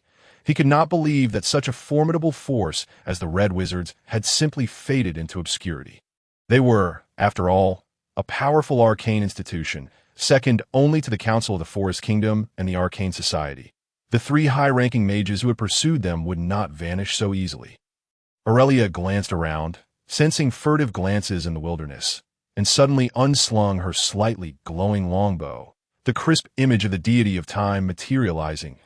A piercing scream erupted from the distant thicket, quickly followed by a cacophony of rushing footsteps. Jet blinked in surprise, raising his warhammer with an impatient tone, exclaiming, "I loathe lycanthropes the most." Roar! Whoa! The echoing howls resonated, causing Sigma to squint his eyes involuntarily. feeling a mix of misfortune and an inexplicable dread regarding the intelligence they had just acquired. This was no mere desolate wilderness.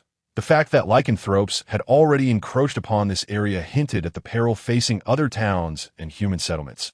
Beneath the radiant sun, towering monsters emerged from the reeds. They stood nearly 2 meters tall, with some even reaching an astonishing height of 2.5 meters. Their robust musculature allowed them to dominate ordinary human warriors, with only those trained professionals able to contend with them. The brownish fur and tough leather of their hides mitigated damage from blades and arrows. Some variant lycanthropes even possessed the ability to withstand magical harm, making these fiercely reproductive beings far from the easily vanquished fodder depicted in second-rate knightly tales. Ordinary lycanthropes typically boasted a strength above 15 points and agility not less than 13, granting them formidable tracking capabilities. Had their intellect not been generally low, preventing the emergence of many professionals. These fearsome creatures would constitute an undeniable force. Nevertheless, their prodigious reproductive capabilities consistently posed a grave threat to human settlements. Thus, the periodic culling of these lycanthropes remained a persistent and unavoidable issue for humanity. As well as one of the most common adversaries faced by adventurers, Jack dared not recklessly plunge into the midst of the lycanthropes, even with his formidable strength, now elevated to high rank. Such reckless behavior was inadvisable. Even mighty dragons, when confronted by armies of ordinary warriors, could be torn asunder. Of course, in a sense, dragons with intelligence surpassing that of common folk would not be foolish enough to forsake their aerial advantage to engage in hand-to-hand combat with humans. In an instant, Sigma surged forward, his finely crafted longsword glinting subtly, until he acquired a more suitable extraordinary weapon. Equipping several backup arms was an essential preparation for every adventurer. Kill these humans! Awoo! Sharp roars intertwined with chaotic shouts in the common tongue as a throng of lycanthropes surged forth. These monstrous beings, resembling a horde of wolves, numbered a full 30, qualifying as a moderately sized pack. Aurelia deftly plucked the strings of her bow, unleashing a tempest of arrows that rained down like a furious storm. A torrent of arcane energy surged forth, the air crackling with frost as it cascaded upon the lycanthropes, freezing them in place, the potent cold even penetrating their skin. Many lycanthropes exhibited flickers of fear in their eyes, these bullies of the weak letting out a series of piercing howls. Caster, wizard, run! The panicked voices melded together, and the moment the spell was cast, the morale of the lycanthropes plummeted, plunging them into irretrievable disarray. The icy tip of the sword cleaved through the arc of a lycanthrope's curved blade, the extraordinary force rendering the creature utterly defenseless. In its terrified gaze, the sharp blade pierced its throat, and its massive form collapsed heavily to the ground. Ding! Lycanthrope slain, gained 20 experience points. Sigma involuntarily raised an eyebrow. Indeed, after surpassing level 4 in his combat profession, the experience gained from defeating these lycanthropes had significantly diminished, dropping by at least 12 points compared to before. However, Sigma did not relent. After all, even the smallest morsel counts, and the accumulation of small gains was the most rational and secure path to strengthening oneself. Having a locale for monster slaying was certainly more comfortable than challenging those perilous high-ranking creatures. The speedily plummeting wargs found themselves utterly incapable of executing their anticipated tactical encirclement of Jet and Sigma. Whether it was the arrows darting towards them with alarming speed or the colossal ice spikes coalescing ominously in the air, their numbers dwindled rapidly. The wargs soon succumbed to despair, and their attempts to flee became nothing more than a distant fantasy. As Jet and Sigma, fueled by sheer determination, effortlessly dismantled their formation. These two extraordinary warriors, clad in heavy armor, rendered the wargs' assaults completely ineffectual. With agile footwork, Sigma deftly evaded the encirclement of 3 severely frostbitten wargs. His icy longsword struck like lightning, slicing through one warg's throat while his body collided forcefully with the other two. That a chorus of anguished howls erupted as the blade once again severed the throats of 2 more wargs. Spraying a warm torrent of blood, IT was only after stepping over the fallen corpses that Sigma allowed himself a moment to breathe. He had no desire to relive the harrowing experience of being overwhelmed by the warg's pungent stench. skillfully dodging the incoming arrows, attacks that would have posed a significant threat to an ordinary warrior. He found them to be trivial in the face of his enhanced prowess. With his newfound skills as a marksman, his agility had soared to 10, and his formidable Thunderous might had reached level 3. Due to the constraints of his class level, he needed to elevate his combat profession to continue advancing his other skills. Thus, Sigma's subsequent objective was clear: to seek out suitable targets for experience and hasten his ascension. Naturally, the Death Mountains were a risky locale, where they possessed considerable familiarity, and slaying powerful undead creatures and various extraordinary monsters could yield substantial rewards. Their return to Baldur's Gate was not solely driven by the desire for vengeance against the sorcerer Hong-E, but equally by the imperative to reclaim their treasures. It's the last word fell with a chilling scream. An icy arrow pierced through the back of its skull, sending its massive form crashing to the ground littered with crystalline shards. Jet, licking his lips slightly, wiped the blood from his warhammer and surveyed the scale of the works. Murmuring in a somewhat peculiar tone, a medium-sized word tribe has ventured this far. One must wonder what sort of creatures occupy the core resource regions of the wilderness. Aurelia approached and, after employing her tracking skill, calmly remarked, "Locating the Wurg's lair is of utmost importance. After we dispatch these beasts, I would prefer not to encounter their kind again for several months." The Wurgs had an exceptionally robust reproductive capacity. In conditions of ample sustenance, they could near adulthood and become proficient killing machines in a mere 2 to 3 years, if their lair were not destroyed, and if the females and young were not eradicated. It would not be long before these savage creatures re-emerged in the area. Of course, eliminating the Wurg's den would also yield considerable benefits. Utilizing her tracking abilities, the group arrived at a valley not far from the forested road. The ground was strewn with a dense accumulation of bones, remnants of both humans and Wurgs. Do not be deceived by the semblance of civilization these creatures might project. At their core, they are indeed nothing more than starkly barbaric beings. Upon spotting the few remaining Wurg warriors standing guard, Jet and Sigma launched a bold charge against the lair, which housed only the females and younglings of the Wurgs, and it was swiftly decimated with hardly any resistance.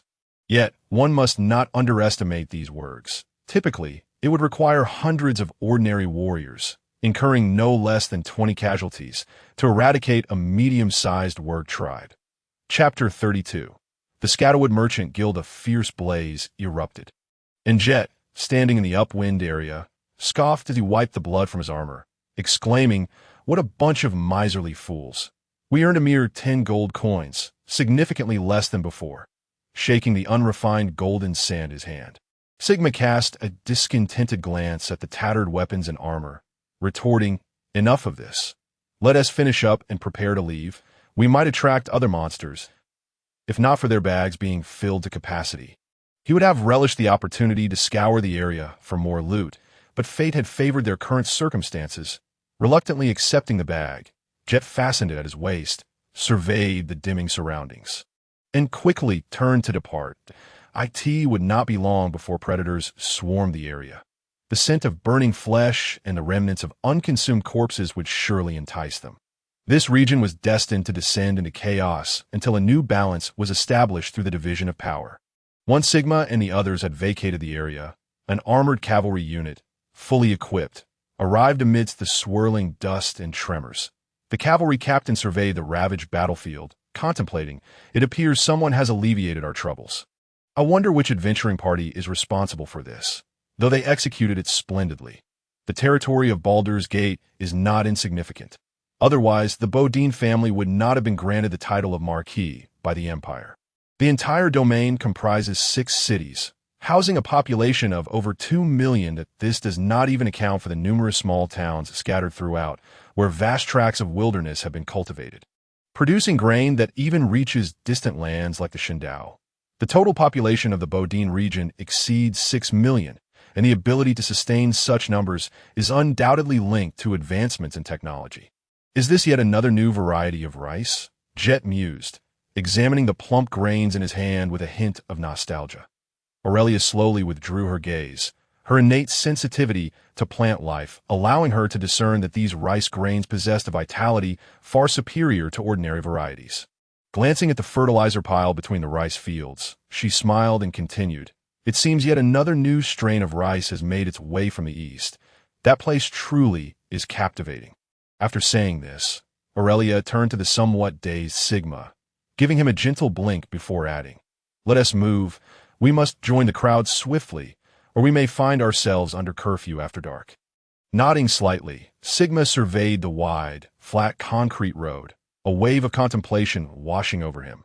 Magic and mana possess a creativity that surpasses electrical energy. Perhaps he would soon witness the rapid proliferation and expansion of a new technological world. Though the ancient Shundao had endured terrifying decay, much of its technology and research remained at the forefront of the world. From colossal dragon boats, capable of navigating treacherous chaotic seas, to crops flourishing in arid and perilous territories. These marvels vividly reflected the depth and capabilities of that ancient realm. Sigma couldn't help but feel a sense of reverence as he recalled what he had learned about these potentially distant relatives. The region encircled by the endless desert of destruction bore witness each year to evil forces breaking through bizarre seals, with terrifying malevolence vanishing into the annals of history. While it may not harbor as many monsters as this continent, it was certainly not a place where survival came easily. Thud, thud, thud. Just as they approached the city gates, a dull thumping sound echoed from the side, accompanied by an incessant vibration. Towering, pitch-black armored figures were lining up, swiftly charging toward the city walls.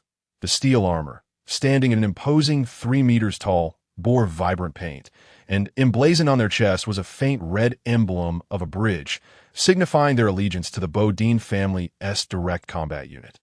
The group quickly stepped aside to watch the 10 ironclad warriors pass. Jet licked his lips in surprise, muttering to himself, "The mana armor has been deployed. It seems Baldur's Gate is not in a state of peace lately." Nodding thoughtfully, Sigma added, "I'll head to the market first. We need to properly manage our spoils and prepare our combat gear anew." Gently tapping his forehead, Jet observed the bustling crowd, nodding in agreement before declaring, "No problem. I'll go find a place to rest. You check if our old companion is still around." The city of Watchtower is not particularly large. However, due to its proximity to the entrance of the underground realm, it has become a gathering place for adventurers boasting levels above 60. This influx of individuals has significantly contributed to the region's economy and development. The density of the population and the level of prosperity here are almost comparable to that of the stronghold of the Bodine family. The city of Bode, which is a bustling port city. Junmo and Aurelian followed Jet as they vanished into the throng, while Sigma made his way toward another street teeming with people, occasionally casting glances at the adventurers and professionals passing by. Unlike a few years ago, when most were low-tier professionals, there has been a marked increase in the number of mid-tier professionals, and Sigma occasionally spotted high-tier adventurers hurrying past. The system's intermittent evaluations and notifications also revealed an abundance of extraordinary equipment. He couldn't help but murmur to himself. It seemed that the 2 rich veins of Cloudstone had brought substantial economic benefits, and his brother's decision to bolster forces in the direction of Bodegate had drawn the attention of even more professionals. In a moment of realization, he followed the main road to a particularly lively gathering place for professionals, only to suddenly understand that today marked the monthly assembly. Most professionals chose to return to the surface world on this day, not only because it had become a customary trading day, but also because such actions helped mitigate potential dangers. The underground world is fraught with peril. One could never know when a fearsome predator lurked in the shadows of a dark passage, or some high-tier monster inadvertently breached military defenses. Sigma had even heard of a misfortunate band of adventurers who encountered a long-dormant demon from the depths. This demon, a formidable fire demon, had been awakened after who knows how long, unleashing a wave of terrifying carnage upon the underground world. Over 100 professionals perished at its hands, and it even summoned other abyssal demons to join in the slaughter. Ultimately, it took the combined efforts of legendary warriors and mages from the Bodine family nearly a day and a night of fierce combat to slay this fire demon. The severed head and horns of the demon now reside in the Bodine family's hall, serving as a testament to their might when receiving guests. Avoiding the majority of professionals, Sigma approached a nondescript corner. Surveying the 2 stone golems stationed at the entrance and raising the shimmering iron plate in his hand, a sharp red light illuminated the iron plate, and a crisp, jarring synthetic voice echoed. "Welcome to the Sandland Trading Association. Esteemed member, you have not updated your information for 2 years and 6 months." Amidst the envious and astonished gazes of other professionals, Sigma stepped through the slowly opening steel doors. Before him lay a clean and orderly hall. Reminiscent of a science fiction world, a soft red light flickered, and lifelike virtual figures stood at the center, radiating a slight magical aura. One figure, resembling an attractive elven woman, greeted him in a clear voice. "Welcome back, Mr. Sigma. I am currently updating your information. You have 125 unread messages and notifications that I am Alice 165 at your service." With a slight shrug, Sigma extended his hand, pointing at the flickering virtual projection, observing the stream of unread notifications. A smile crept onto his lips. "Alice 165, please assess the value of these spoils. Additionally, I require a list of inventory supplies for some acquisitions." That he raised the spatial bracer in his hand, producing a cacophony of metallic sounds as a mountain of spoils piled high. Various ores radiating unique auras, unrefined biological materials, and blood-stained armor swiftly occupied half the hall. The sound of crisp footsteps emerged from a nearby door as 2 armored female combat automatons appeared, efficiently clearing the floor of the spoils. Their bright red eyes emitted a flurry of data and light, swiftly cataloging the various items and displaying them on the central screen of the hall. High-tier aberrant essence X2. Average value 380 gold, corresponding to orders 14533 and 17672. Mid-tier Bloodwolf Leaders Fong. Average value 18 gold, corresponding to order 467825. High-tier Ogre Hide. Value 185 gold per square meter, corresponding to order 726534. Displaying an astonishingly powerful capability akin to an information processing collector, these automatons exuded an aura not inferior to that of mid-tier professionals. Sigma watched curiously as Alice 165, as if sensing his intrigue, smiled and continued. "These are the latest small arcane automatons from the Arcane Council, possessing combat abilities comparable to mid-tier professionals. They can wield and utilize most melee and ranged weapons, with a selling price of 5,300 gold. Their full-power combat can last for 3 days, with a recharge cost of 300 gold each time." Involuntarily gasping, Sigma smacked his lips in astonishment, his gaze reflecting profound contemplation. Their combat prowess was nearly on par with mechanical servants from the Starry Age. Yet the drawbacks were equally evident. The first was the cost. The second was the expense. Each full-powered engagement could only last 72 hours, with a gold expenditure of approximately 45 per hour. Moreover, one must consider battle losses. He doubted that repairs for such an expensive entity would be inexpensive. Disregarding these thoughts, he began to meticulously browse the inventory stored within the Trading Association's warehouse. Chapter 33. Storm Greatsword. The 2 items at the forefront suddenly caught Sigma's attention. Their descriptions marked in pale purple text indicating their exceptional value. Watcher S Armor 3, Epic Artifact, Constitution 3, Maximum Enhancement Limit of 25, Defense, High Tier, Defense Level 9, Frost Enchantment, reduces enemy attack speed by 15.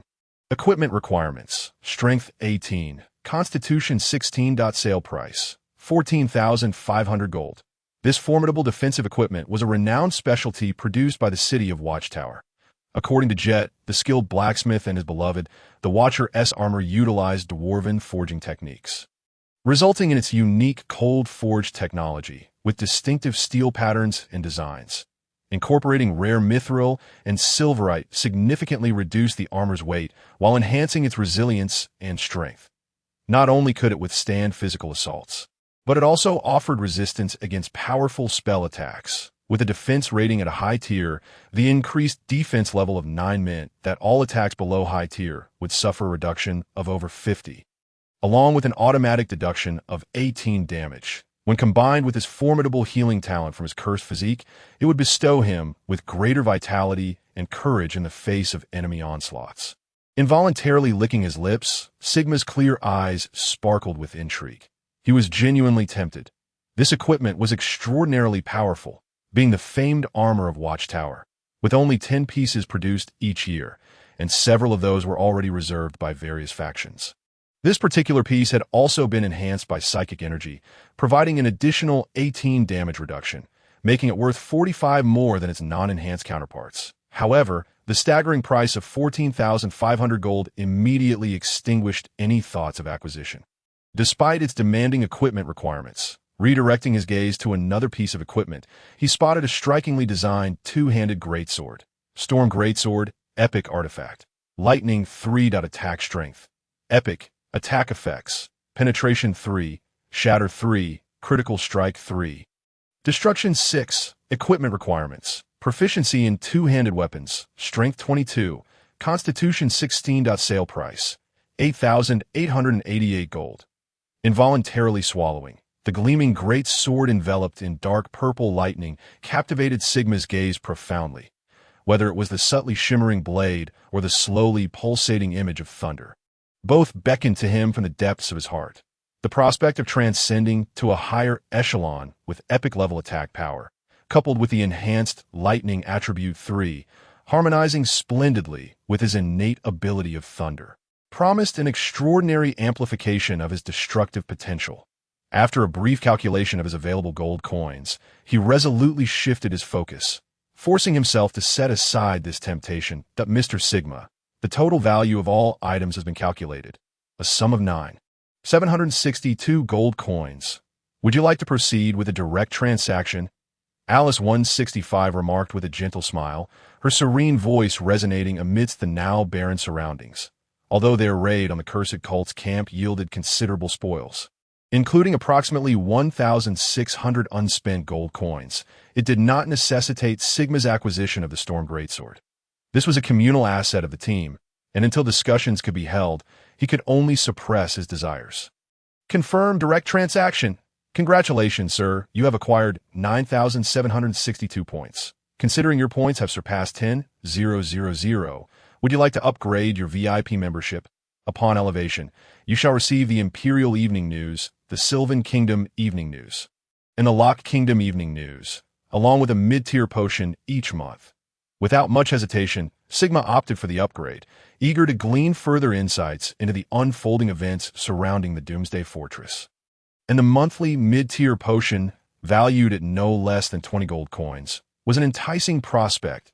A faint shimmer of magical energy manifested, and as waves of energy dispersed, Sigma realized that all the spoils had been categorized and transmitted away.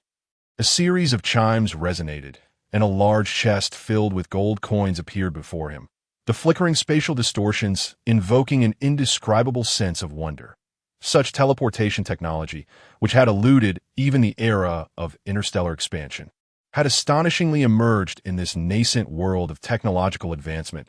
He did not linger to count, simply stowing the chest away and taking up a pre-prepared inventory list, swiftly exited through the back door. Upon opening the door, Sigma found himself at a corner of the nearby street. Even though he had entered through the ever-open back door, returning to the previous transaction site was no longer an option. Without marveling at the formidable strength of the Sylvan commerce, he hurried towards the inn agreed upon by the group. In this perilous world, caution was paramount. Every adventurer understood the wisdom of concealing one's wealth. Goodness, it's only been 2 years, yet the changes here are monumental. It appears the mithril veins have truly driven people to madness. Jed observed curiously, taking in the polished and radiant room, with intricately adorned tiled floors, brilliant arcane light bulbs, and the latest models of televisions and radios. Aurelia blinked slightly, then turned to glance at the weapon maintenance machine, where her beloved longbow was undergoing meticulous care and minor repairs. Of course, such accommodations came at a cost, 3 gold coins per night, a price that would certainly pinch the pockets of an ordinary adventuring party. Sigma entered, stretched lazily, and contemplatively remarked, "The prices of all materials and supplies related to combat have seen a slight increase.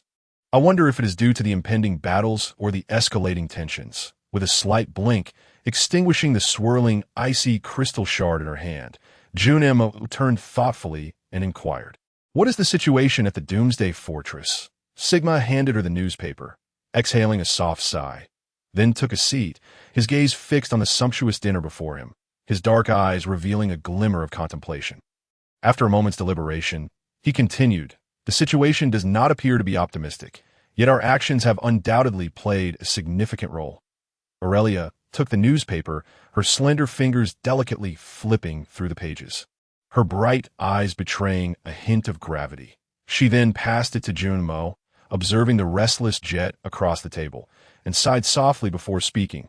"The casualties have exceeded 60,000, and the chaos of corrosion and pollution remains unaddressed. With over 2,300 soldiers and 472 high-ranking professionals lost," a tremor coursed through her heart. Such a loss of life was undeniably one of the most harrowing events in recent years. The paper detailed the unfolding events in faint red ink, noting, "As the ruler of the Doomsday Fortress, Duke Haddon played a pivotal role in dismantling the conspiracy of the Curse Cult, leading high-ranking professionals in slaying the legendary abyssal entity known as the Throat of the Abyss." Junmo inhaled deeply, scrutinizing the vivid illustrations and the depiction of crumbled ruins presented in the newspaper, her dark eyes glinting with a cold light. Yet, there was not a complete absence of good news. Following our anonymous tip-off, several strongholds of the Cursed Cult were eradicated. Although the details were sparse, it was clear that the Cursed Cult had sustained significant damage. Sigma glanced at the bread in his hand, skillfully slicing it into small pieces, carefully spreading honey upon it, and then reflecting aloud, "It seems that over a third of the casualties and dangers stem from these irascible gray dwarves." Indeed, this was the truth. It is a commonplace phenomenon for terrestrial powers to delve into the subterranean realms in pursuit of resources and territorial expansion. However, whispers abound that the Dark Elves and the Phylarchs of the underworld have each assembled formidable armies, preparing to launch a counteroffensive against the surface world. Moreover, there are faint stirrings suggesting that several regions have already experienced casualties inflicted by the Dark Elves, while the Grey Dwarves appear less enthusiastic, perhaps preferring to remain in their underground abodes. Chapter 34. Receiving the mission, the surface-dwelling humans and their factions have naturally grown vigilant, mobilizing greater military forces to defend against potential threats and incursions. Sigma speculated that the previous movements of the ironclad troops were likely connected to the crisis in the underworld. Yet, what astonished him most was the unprecedented upheaval caused by the Dark Elves, who had remained largely unchanged for millennia. It was evident that some unknown cause lay behind this turmoil. He had previously encountered these cunning and treacherous beings, who possessed formidable combat capabilities and a ruthless style of warfare. Their abundant resources and mineral wealth enabled them to equip their military forces with exceptional gear, with some of the elite units from Dark Elf city-states even boasting a full array of enchanted equipment. Thus, many adventurers regarded Dark Elves as perilous yet invaluable quarry within the subterranean world. This value stemmed not only from their astonishing bounty, often coveted by slave-trading organizations, but also from the general worth of their combat gear, typically priced at around 2,000 gold coins per set. Nevertheless, all of this bore clear signs of foreboding. While the situation was undeniably urgent, it was apparent that the most critical moment had yet to arrive. Upon scrutinizing the documents in his possession, Jet observed the diverse array of equipment available. Yet he found nothing that piqued his interest, no extraordinary artifacts or superior gear. With a resigned shake of his head, he glanced at Sigma and, with a slight twitch of his lips, remarked, "If there are no objections, you may proceed with the purchase. Ordinary extraordinary gear will eventually fail to keep pace with your evolving prowess." Jet was acutely aware of the astonishing rate at which Sigma would advance once liberated from his constraints. From their initial encounter, when Sigma was merely a civilian, it had taken him less than a week to ascend to the ranks of a professional. Following a month spent in a state of confinement to accumulate experience for system-level advancement, upon his release, he had shattered the limitations of low-tier professions in under 2 months, successfully taking on the role of an archer and reaching the pinnacle of low-tier capabilities. Such an extraordinary acceleration was something Jet had labored for an entire decade to achieve through relentless forging and warrior training, while Aurelia had invested nearly 30 years to attain her combat prowess. A smile involuntarily crept upon Sigma's face as he turned to regard Aurelia and Junmo. After all, how could such proud dwarves and elves be inclined to follow in the footsteps of a mere mortal? Aurelia blinked gently, her bright eyes conveying a serene gaze, devoid of any emotional agitation.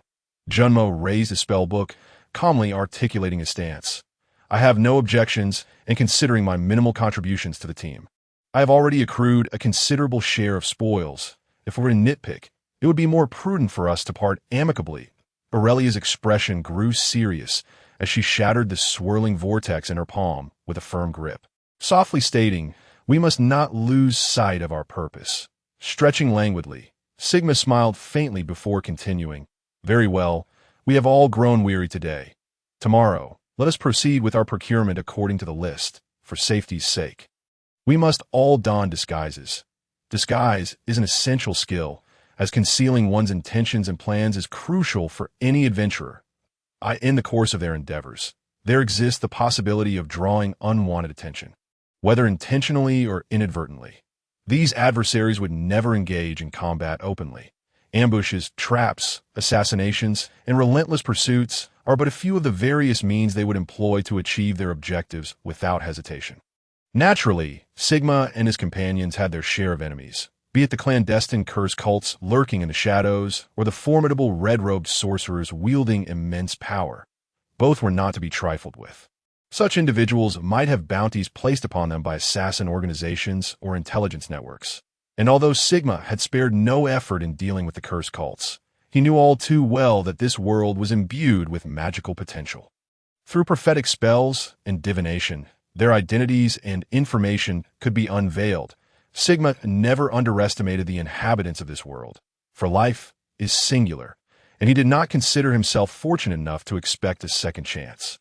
On the morning of the second day, the air was thick with the aromas of fiery brews and fine wines wafting from the dwarf taverns scattered across the human realms.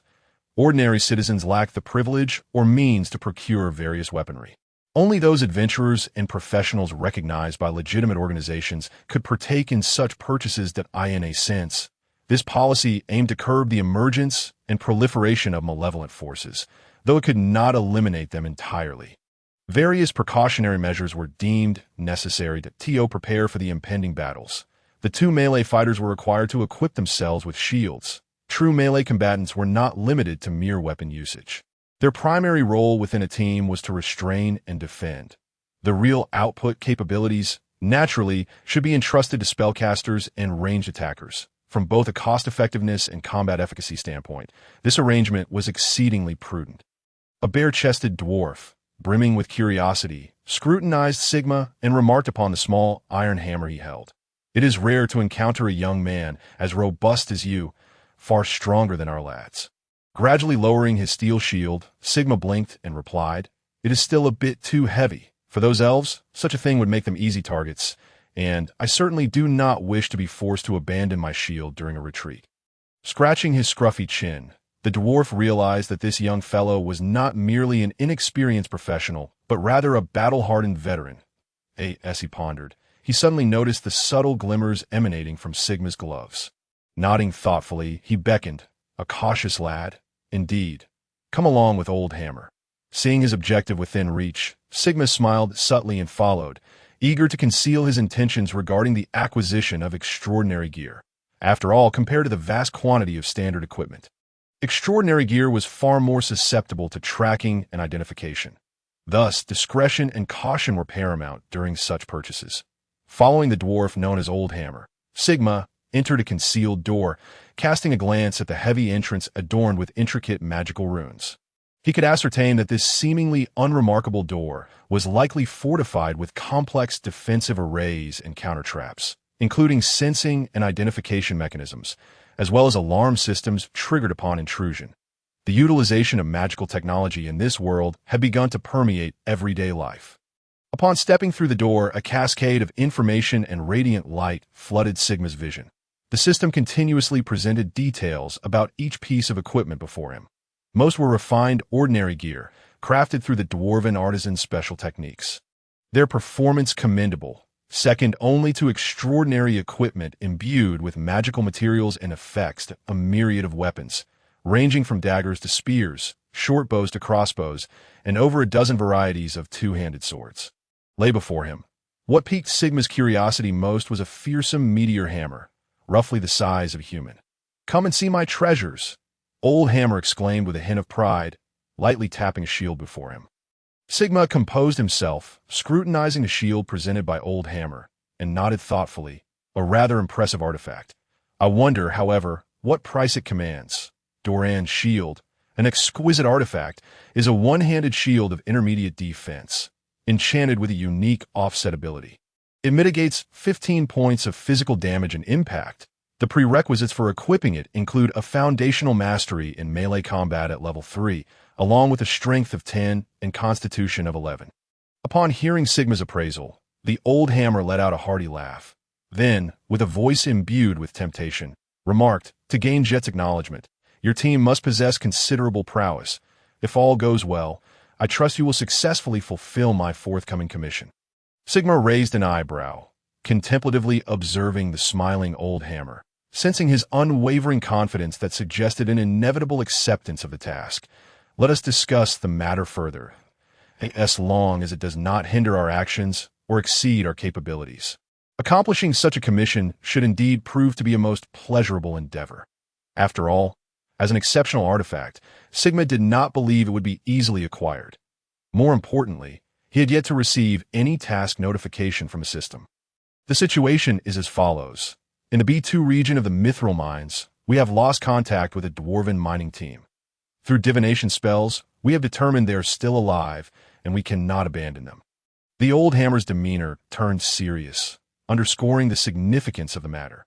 After a brief moment of contemplation, he added, they went missing the day before yesterday, and considering this mining party comprises 4 intermediate Dwarven Warrior Defenders. Dwarven Warrior Defenders? Sigma pondered briefly and recalled information about these formidable fighters. Their levels were no less than 7, with strength not falling below 18, and a constitution that had surpassed 20. Truly extraordinary.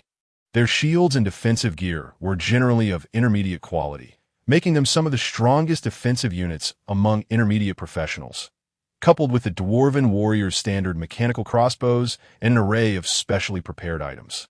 It was evident they encountered either overwhelming numbers of foes or adversaries of significant strength. Noticing the contemplative expression on Sigma's face, the Old Hammer gently tapped Doran's shield and continued in a neutral tone. These lads are equipped with spatial rings, storing enough provisions to last a month. Thus, it is highly probable they have been trapped by some creatures, and we currently lack sufficient personnel. Sigma accepted Doran's shield, giving it a light swing and expressing satisfaction with its weight and feel, while his mind contemplated the details of the task.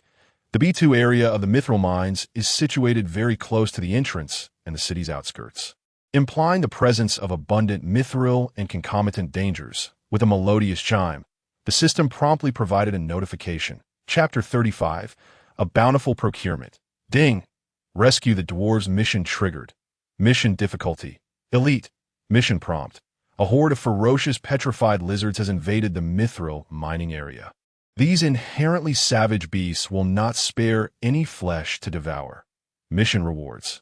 Ownership of Doran's shield, 2,500 experience points, and 1 skill proficiency point. A flicker of excitement surged within him. Skill proficiency points had not appeared in rewards before. Yet they were precisely what Sigma coveted most. Each level gained only allowed for the enhancement of a single skill proficiency, all of which have been meticulously preserved. These would serve as crucial leverage for Sigma when advancing to a stronger profession. After all, considering the professional skills he had grasped thus far, he was reluctant to invest skill points in anything other than highly practical and versatile proficiencies. The potential for greater power was just around the corner. Clearing his throat gently, he fixed his bright gaze upon the Old Hammer, a faint smile gracing his lips as he continued. If I am not mistaken, you should be able to provide us with some suitable military products, and perhaps even introduce us to a caravan escort mission. The Old Hammer, taken aback, scratched his head while observing Sigma's smiling countenance. With a slight smirk, he bellowed, all right. You're quite the schemer. Take what you fancy. I'll sell it all to you at cost price. Despite his words, the Old Hammer trailed closely behind Sigma, his tone lacking impatience, clearly eager to witness whether this young human displayed the shrewdness his expression suggested. The Old Hammer was well aware of the dangers lurking in the underworld, whether it be the ageless dark elves or creatures like petrified lizards ogres, and minotaurs, all perilous beings. Not to mention the terrifying energy-draining monsters and the occasional appearances of black dragons and shadow dragons hidden within the vast and profound depths. While adventurers and caravans might survive encounters with the former, the latter would undoubtedly spell disaster. Sigma refrained from selecting the colossal siege crossbows, even though these formidable weapons could threaten dragons. Such situations were exceedingly rare. The most common adversaries they would likely face were merely the infiltration squads of dark elves and their thralls. Therefore, opting for battle items capable of area damage would better assist the team in compensating for their offensive shortcomings. Additionally, considering the dim and treacherous underbelly, excessive explosions could easily lead to dire consequences that it was not uncommon to read in the papers about unfortunate souls whose use of powerful transmutation magic resulted in catastrophic collapses of subterranean structures, leading to devastating losses for their adventuring parties. Focusing on selecting a batch of lightweight crossbows and an ample supply of piercing arrows as a supplement to their regular ranged firepower. Sigma, under the approving gaze of the old hammer, acquired a special collection of armor-piercing and enchanted arrows. The former would deal lethal damage to heavily armored minotaurs and ogres, while the latter was specifically targeted at spellcasting classes among the dark elves. Subsequently, Sigma gathered a stockpile of alchemical ammunition, including smoke bombs that generate mist, flashbangs that emit blinding light, and thunderclaps that disrupt spellcasting within their radius, alongside other valuable specialty munitions. With the advancement of technology and the enhancement of magical energy, adventurers now had access to weapons tailored for any potential adversaries they might encounter. The only distinction lay in the amount of investment made and the resulting efficacy to guard against the possible emergence of necromantic beings. Sigma also prepared some blazing fire oil. Throughout the procurement process, the old hammer's perception of Sigma significantly improved. Whether it was regarding the young man's financial acumen or his discerning eye, the impressions formed were quite favorable. At the very least, he was not one of those all-show and no-substance types, the old hammer thought to himself, though he would never admit that Sigma's expenditure of nearly 800 gold coins during this purchase was the root of his newfound respect. Who says only dragons are greedy? With a glint in his eye, the old hammer smacked his lips thoughtfully before closing the door, then gently nudged Sigma's thigh with his robust elbow, whispering, "What do you think? After your adventure, would you be interested in letting us handle the spoils?" With a slight blink, Sigma understood the old hammer's implication.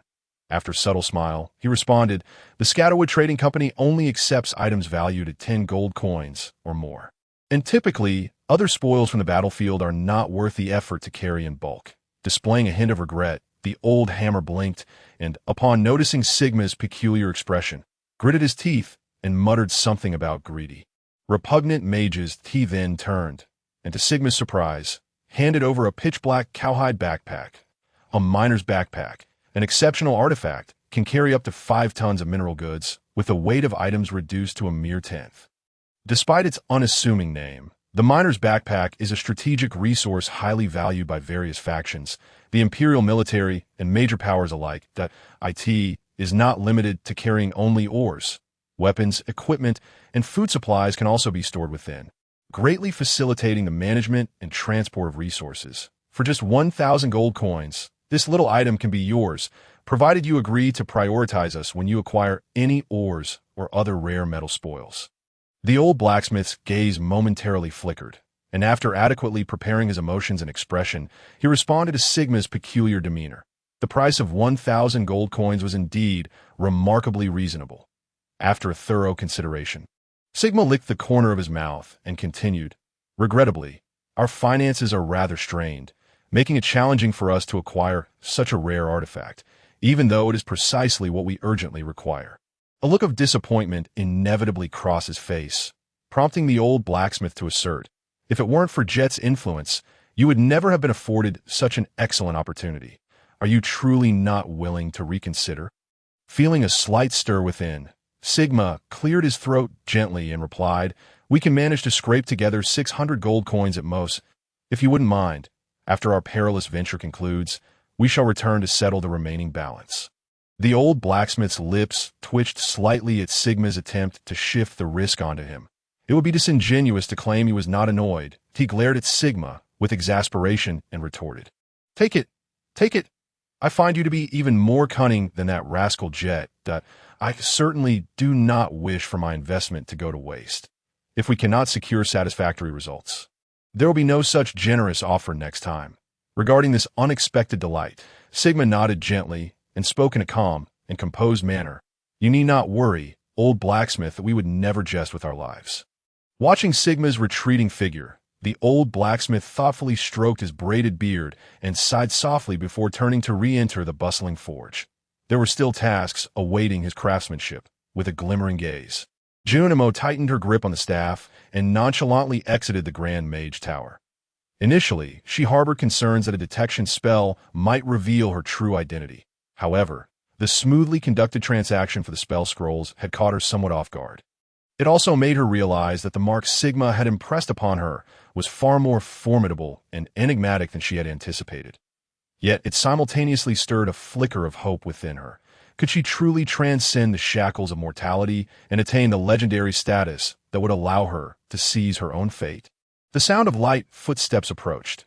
Aurelia slowly tucked away her insignia, her piercing gaze meeting Junimo's. After a brief nod, she inquired, "So, have you secured what you needed?" Nodding slightly, Junimo pondered aloud, "Shouldn't we purchase some spell scrolls?" With a playful blink, Aurelia nodded and replied, "The task of crafting spell scrolls shall be entrusted to you at once." Junimo understood, feeling neither the anticipated anger nor discomfort. Rather, she released a subtle sigh of relief, believing she could contribute more to the team, which eased her heart. Seemingly sensing her transformation, an unusual emotion welled up within Aurelia, and she recalled Sigma's words. Sometimes, delegating specific tasks to team members encourages them to invest greater effort and involvement in the team's development, ultimately enhancing their cohesion and loyalty.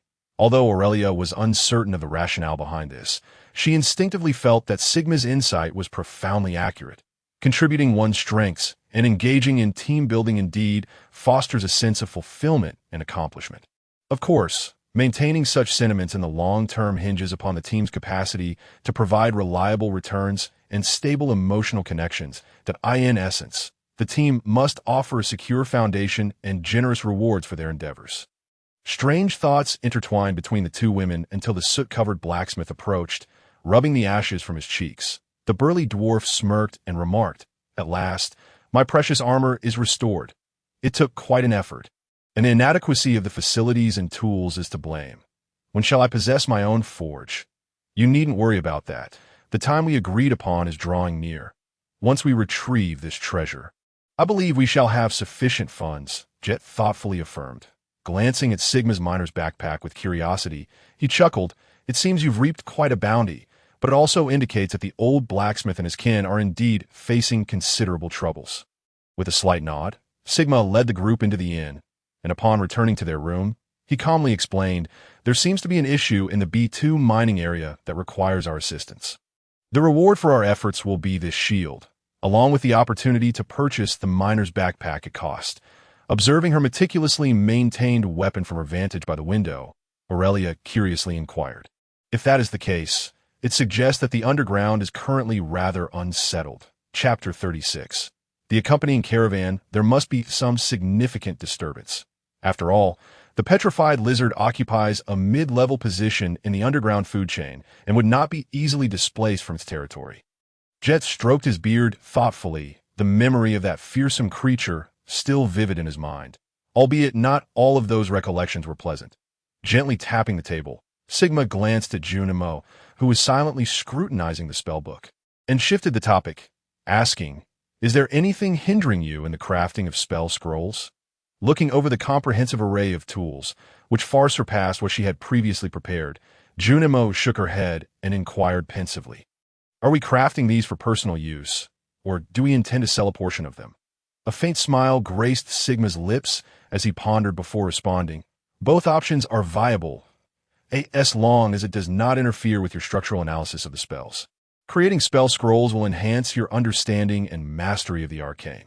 Nodding thoughtfully, Junimo surveyed the spell scrolls prepared at considerable expense and mused, "How shall we approach the underground without arousing the suspicions of the Red Wizards?"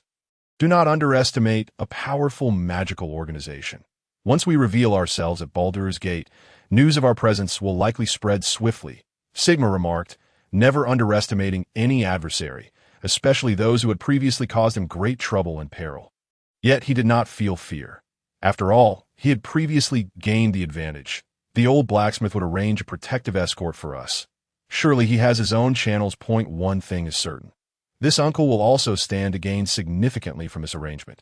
The cultivation of personal relationships and the expansion of 1S network were not tasks Sigma shied away from. Rather, he understood that, in the absence of stable and peaceful conditions, one must possess strength to establish a foothold. Even if he could not attain legendary status, he at least needed to break through to a higher tier. Otherwise, without the deterrent of personal power, those who prey on the weak would never cease their probing and greedy pursuits. Aurelia's luminous gaze flickered as she delicately adjusted the gleaming white whirlwind in her hands, her thoughts drifting into peculiar realms. Sensing something amiss, Sigma rose quietly, standing beside Aurelia, his lips twitching slightly as he contemplated before saying, "Let us retire and not dwell too much on these matters." The radiant golden light slowly faded, and a blush adorned Aurelia's charming visage.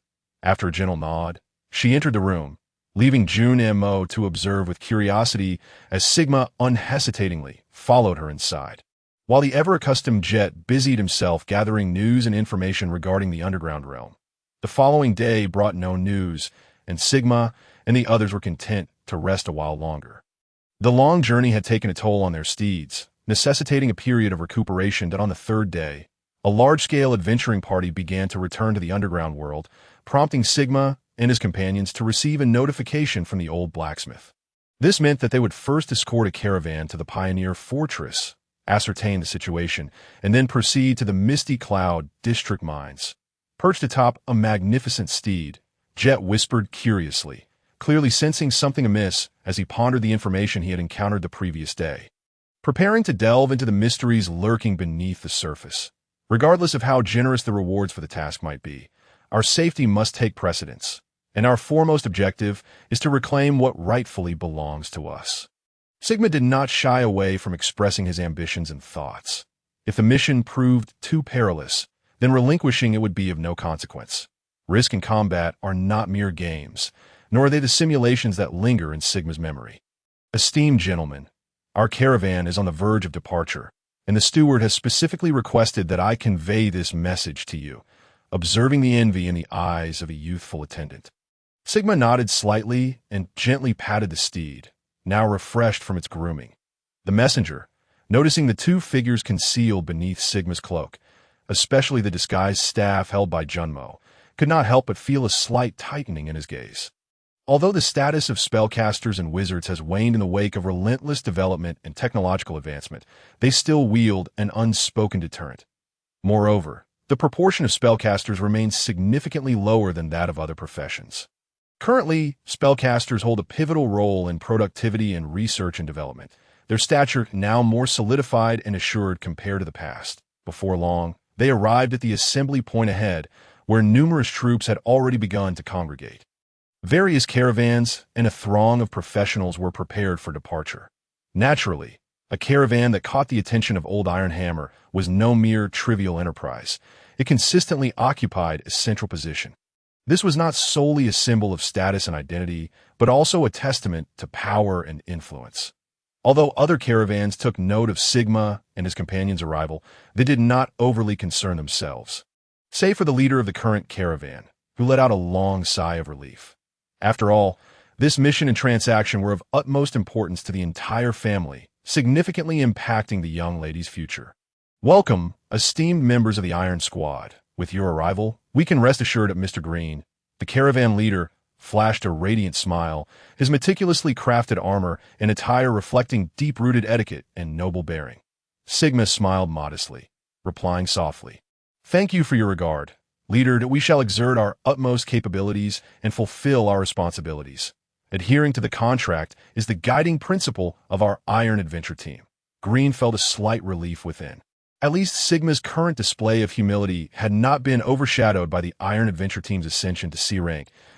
"I hope for a pleasant collaboration," he continued with a smile, AS Sigma observed the system prompt that appeared. A slight twitch crossed his lips that he made a discreet gesture to his comrades, smiling as he echoed, "Let us hope for a fruitful partnership." Ding. Task initiated, guarding the internal power struggles of the caravan. Task difficulty, ordinary. Task objective, escort the guarding caravan to the Pioneer Fortress. Task reward, 1,000 experience points, gain 1 skill specialty. A resounding horn echoed, gradually filling the hearts of all present with a special aura. Feeling an inexplicable chill, Junmo suddenly realized that the gaze he had cast upon the horn atop a nearby tower was the reason for the gathering, bolstered by the charge of the horn. The myriad of caravans began to swiftly traverse the road. This was not merely a means to enhance their march. Sigma had previously witnessed the Iron Knight Legion, empowered by the charge of the horn, sweep away the greenskins and dark elves. As he withdrew his gaze, he scanned the densely packed carts and the intriguingly unique steam trucks. Wisps of steam continuously billowed skyward, with gentle tremors resonating through the solid stone ground. The massive vehicles, akin to armored tanks, progressed forward with the enormous iron wheels turning to eye in the cavernous rear. One could glimpse through the windows the tightly packed cargo, undoubtedly a priority for protection, and simultaneously the mission that Sigma had set his sights on. The gleaming steel patterns adorned with the pinnacle of dwarven technology, various glowing runes emanated a soft shimmer. They showcased the formidable defensive capabilities of the iron war chariots. Sigma had learned through the news that such combat and transport vehicles commanded an exorbitant price, with the base order cost exceeding 50,000 Imperial gold coins. Any modifications would only escalate this figurative course. This was not solely a matter of magical technology. The manufacturing processes and special metals were all derived from dwarven craftsmanship. These remnants of theological relics from dwarven history, having lost their ancestral glory, were meticulously reformed and preserved by the dwarves unwilling to relinquish their heritage. After millennia of transformation and research, even as the dwarven empires declined, severed some lines of tradition, a few meticulously organized veins emerged, enabling the enhancement and forging of various metals. In Sigma's view, this seemed utterly unscientific, yet undeniably magical. Particularly following the development and influence of magical technology, interracial exchanges had become increasingly frequent. Especially the ever-present greenskins and the terrifying powers of the malevolent gods and various cults posed a grave threat to the world. This compelled the intelligent races to gradually unite, even if it sparked certain disputes. They remained contained within manageable limits. Lost in such contemplative thoughts, he suddenly sensed a subtle gaze upon him. Turning to glance, he spotted a diminutive iron war chariot, reduced in size by 2 or 3 times. Unlike the larger vehicles designed solely for cargo protection, this smaller iron war chariot appeared far more menacing. Flanking it were heavy crossbows, automated stirrup chains ensuring that defenders could continuously operate these giant bows. At the forefront was a pitch-black cannon, its surface intricately inscribed with shimmering magical runes. Even the rear of the vehicle featured 23 shooting ports, the glimmering cold light hinting at the menacing weaponry concealed within. It was easy to envision the devastation and impact such a fearsome war machine could unleash upon enemy lines when fully engaged. The caravan boasted 4 of these iron war chariots, serving as the best assurance for fortifying defenses and inflicting casualties during encounters with large-scale foes. In addition to these costly iron units, over 20 large carts were hauling cargo weighing over 10 tons. More than 200 caravan attendants bustled about, while approximately 50 guards exhibited their well-trained capabilities, remaining vigilant even as they progressed. Additionally, around 100 adventurers, primarily mercenaries contracted for the guarding tasks, received far less remuneration compared to Sigma and his team. Trailing behind the convoy were various other caravans of differing sizes, occupying at least 13 of the entire square. Chapter 37. The True Adventure. What should genuine adventure resemble? Effortlessly dispatching unwitting goblins to be rewarded with a full set of luxurious gear. Following that, eliminating troublesome wargs to easily obtain legendary artifacts. Then, discovering the trail of a wicked dragon, shouting long live justice, while riding a horse that seemingly presents itself, launching a heart-stirring charge. Ultimately, in the face of peril, piercing the dragon's vulnerable scales by sheer luck, becoming a renowned dragon-slaying hero, rescuing the princess captured by the dragon, and reaching the pinnacle of life? If one harbors such notions, then such Na'vi adventurers might not even survive the novice village. These fervent newcomer adventurers would be outsmarted and outnumbered by cunning, numerous kobolds, who excelled in ambush tactics and strategy, and even possessed dragon blood sorcerers among their ranks, easily dispatching foes and leaving not a shred behind. As Sigma lost himself in such fanciful thoughts, he cautiously evaded the torrents of flames that erupted around him. The storm greatsword, crackling with thunderous might, cleaved through the bodies of two kobold warriors in an instant. And he leaped forward, confronting the dragon blood sorcerer. The kobold sorcerer, brandishing a pitch-black staff, let out a shriek as a surge of psychic energy propelled him backward, his slit-pupil eyes suddenly turning a vivid crimson. Boom! A dazzling conflagration erupted violently, swiftly enveloping Sigma's position in an inferno of terrifying flames that rapidly spread outward. The unsuspecting gnolls, caught off guard, emitted piercing screams before being instantaneously reduced to charred remains. The surrounding gnolls, amidst their frantic howls, were scattered by the ferocious winds that surged forth. The dragon blood sorcerer, oblivious to the collateral damage inflicted upon his kin and feeling as if he had narrowly escaped death, was consumed by a singular focus, channeling his mental energy to coalesce before him a radiant fireball, preparing for yet another reckless bombardment. However, an imposing figure suddenly materialized before him, suffused with a palpable aura of malevolence and the crackling force of approaching thunder. Occupying the last vestiges of his vision, the hefty, razor-edged blade cleaved through the red scales that resembled lightweight armor, sending the bewildered head soaring into the air, as the acrid stench of scorched flesh wafted through the air. Casting a fleeting glance at the twitching headless corpse on the ground, Sigma observed the panicked and shrieking gnolls scattering in all directions, involuntarily exhaling a sigh of relief. Despite their grotesque visages and relatively feeble strength, these gnolls were a breed notorious for their propensity to manifest spell-casting professions, with their appearance ratio reaching an astonishing 50:1, a figure vastly exceeding that of humans or elves. This was merely the destructive capability exhibited by a low-tier dragon blood sorcerer. Evoking an unmistakable sense of dread, the ground, littered with 2 or 3 dozen mangled corpses, bore testament to this fact, as did the tattered remnants of Sigma's ice crystal armor. The crisp sound of galloping hooves approached, and upon witnessing the retreating gnolls disappearing into the shadows, the captain of the merchant caravan's rangers let out a subtle breath of relief, casting an awestruck gaze upon the blood-soaked Sigma. Skillfully retrieving his magic staff, he infused it with mental energy and waved it gently, employing the cleaning spell to effortlessly resolve numerous complications. Glancing at the staff in his hand, Sigma's lips involuntarily twitched. Before he accepted a vial of blood gushing from the wound of the headless corpse, turning to the ranger captain and stating, "Let us tidy up the battlefield. There are still some stragglers to deal with." Ranger Captain Trell nodded slightly, addressing him with a tone of reverence. "We shall take care of the rest, Lord Sigma. Please, rest well." Casting a backward glance at the receding rangers, Sigma surveyed the heavy obsidian staff in his grasp and murmured in a somewhat peculiar tone, "This must be the most useless artifact imaginable, a sturdy black wooden staff, classified as an ordinary artifact with a fortification of 3. Of course, this did not imply that it bore no value. On the contrary, such an artifact could still fetch a handsome price of nearly 50 gold coins.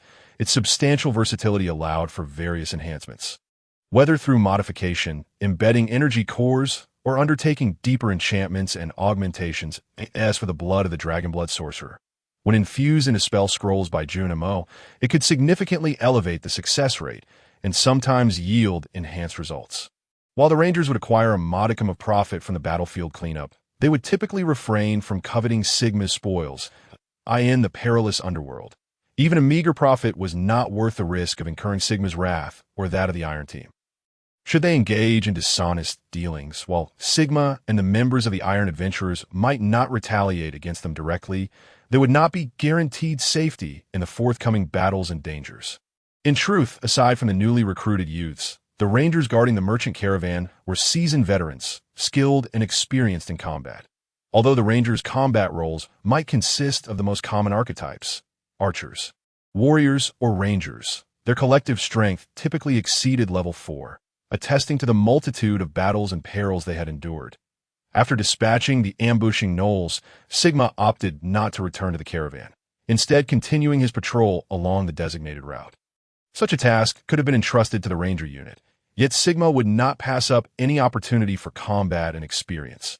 Although gnolls yielded minimal experience, particularly in comparison to orc warriors, the accumulation of small victories coupled with the defeat of the Dragonblood sorcerer granted Sigma approximately 500 experience points. Although this necessitated the use of a blink spell, consuming 50 experience points for recharging, the overall gain was still deemed worthwhile. A chill breeze wafted from the darkened cave ahead, where bioluminescent moss illuminated faint glimmers of light. While it barely sufficed to reveal the surroundings, it nonetheless exuded an oppressive and frigid atmosphere. This was the underworld. One had to tread cautiously, attentively sensing and inspecting every shadowy nook to avert potential ambushes by enemies that, of course, he was not far from the main force, and should danger arise, he could retreat effortlessly with the aid of his blink ability. Having descended into the underworld for 3 days, he had only traversed half the distance to the first waypoint, despite repeated clearing and sealing efforts. The labyrinthine underground passages and the excavating tendencies of subterranean races continually breached their defenses. If left unattended for a spell, the number of various monsters would surge dramatically. Gnolls were merely the most commonplace adversaries. Yet they were the foes the caravan guards were most familiar with.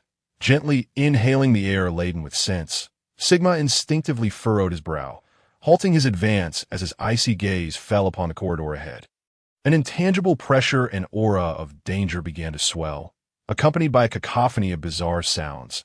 The steed beneath him grew restless, and Sigma's expression shifted abruptly. The mere fact that a specially trained warhorse exhibited such behavior suggested that even a horde of greenskins and skeletal remains would struggle to evoke such a reaction. "Turn and flee," he commanded, without hesitation. Simultaneously, he drew a bamboo tube from his waist, igniting the fuse and aiming it skyward, unleashing a sharp burst of fire that erupted into the air, the piercing sound swiftly echoing through the inky void of the cavern. A chorus of icy roars surged forth, reverberating ominously, as sharp gazes openly fixated upon Sigma's back that a series of growls and the tumultuous waves of charging creatures surged forth from the depths of the previously darkened cave. With a sidelong glance, Sigma gasped in disbelief, illuminated by the faint glow of the moss, revealing a throng of petrified lizards charging forth in droves. Their flood-like forms swiftly transformed from mere tremors into a series of breathtaking shocks. The piercing signal flares screeched through the darkened sky, abruptly halting the advance of the vast merchant caravan. Seated atop a wagon, the leader, Glenn, furrowed his brow, glancing at the ghastly green luminescence above, and bellowed in a grave tone, "Prepare for battle." Everyone, position the war wagons at the forefront, gradually forming a defensive formation. Be wary of the petrification attacks. If injured, report immediately. I have no desire for any of you to become statues. An experienced caravan leader. Green has traversed the underworld for nearly 2 decades. From a youthful ranger to his current status as a middle-aged commander, he has faced countless dangers, both great and small. The colors and models of signal flares enable a clear identification of the type and number of enemies. Swiftly implementing targeted arrangements comes naturally to him. However, this is not the end of the preparations. Green raises his hand and gestures towards several armored vehicles, his eyes gleaming with a hint of excitement. The slightly elevated cannon barrels begin to glimmer, as a series of commands are rapidly conveyed. The caravan members, having undergone rigorous training, quickly seek their designated positions, the robust and towering comrades, with their companions' assistance, swiftly don their heavy armor. Groups gather closely together, raising their shields to form a makeshift defensive line bolstered by the steel war chariots. Meanwhile, other members retrieve the pre-prepared caltrops and support structures from the wagons. Brandishing large spears and polearms specifically designed to combat the petrified lizards. Many among them have already taken on combat roles, though they have yet to meet the standards required for the caravan's armed forces. Yet, with each trial they endure, coupled with a stroke of luck, they too may join the ranks of the fighting force. This is the method by which most caravans evolve and infuse fresh blood to bolster their reliable manpower. The caravan's guard unit has commenced taking their battle positions, relying on the defensive line formed by the steel war chariots. The massive crossbow bolts, emanating a frigid aura, glimmer faintly under the flickering torchlight, while the brilliant cannon barrels are now aimed at the approaching petrified lizards. The caravan in motion has swiftly transformed into a formidable fighting force, a fundamental capability for engaging in perilous trade within this treacherous world. The brutal combat, a spark away from ignition. Chapter 38. A test of strength. Boom. The surging flames suddenly expand, a rolling wave of destruction erupting at the heart of the petrified lizard. The wildly swirling flames tear through the scales of the petrified lizard swordsman, sharp stings manifesting incessantly as torrents of blood erupt forth. The continuous explosions of fire not only generate tremors, but also summon the Reaper's scythe to harvest souls. The cold, merciless hand of death has abruptly begun its descent. This is a battle destined to yield no victors, where the final flickers of souls will illuminate this chilling, dark world. The once mighty throng of petrified lizards is clearly taken aback by this unprecedented assault. The dark tide, once an ominous flow, now descends into chaos amidst the red flames. The momentum of their charge is swiftly curtailed. Illuminated by the firelight, all can see the visage of these petrified lizards. In Sigma's recollection, the petrified lizard resembles an enlarged gecko, magnified thousands of times, yet simultaneously bears the physique and form of a crocodile. Their enormous mouths, occupying 14 parts of their bodies, are filled with hundreds of jagged fangs, akin to small curved daggers adorned with dense barbs and venom glands. This is the petrified lizard's ultimate survival tactic. Their potent petrifying toxin can overwhelm even high-ranking combatants like the clawed beasts. A cluster of petrified lizards can even surround and slay a clawed beast, a creature residing near the apex of the underworld's food chain. Their 6 robust claws allow them to advance with remarkable speed, enabling these ferocious creatures to launch ambushes across the frigid, dark terrain. Sigma has meticulously calculated that the petrified lizard can reach speeds of up to 45 kilometers per hour. This is an astounding figure.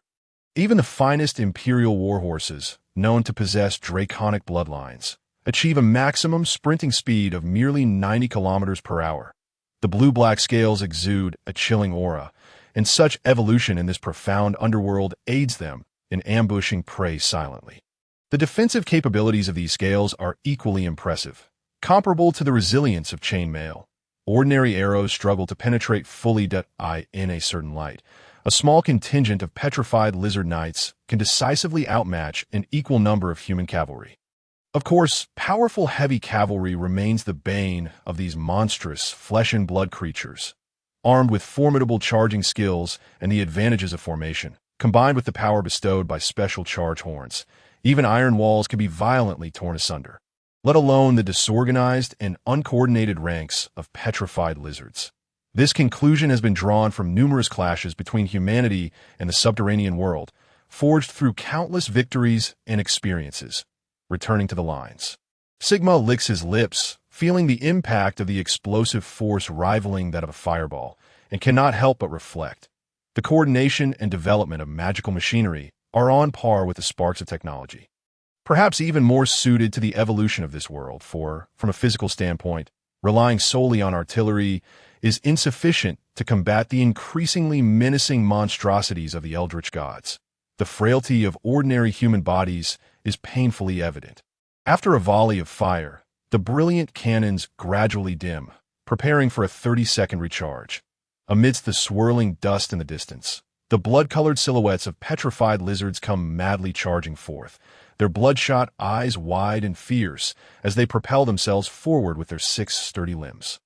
Jet smacks his lips, his copper bell-sized eyes revealing a hint of contemplation as he observes the petrified lizards, battered yet still relentlessly advancing. He shakes his head thoughtfully. These creatures have been driven out, and prior to that, they endured tremendous oppression. Instinctively raising an eyebrow, Sigma slowly draws forth the shimmering storm greatsword, feeling the flicker of arcs of electricity coursing through it, enhanced by the power of thunder, and takes a deep breath before thoughtfully stating, "It is a pity these monsters cannot be communicated with. Only the gray dwarves and dark elves hold the power to control and enslave them. To be precise, if one can harness psychic energy, they too could achieve this, but unless one finds a few energy-draining monster lords and defeats them before conducting a special transformation ritual, success is unattainable."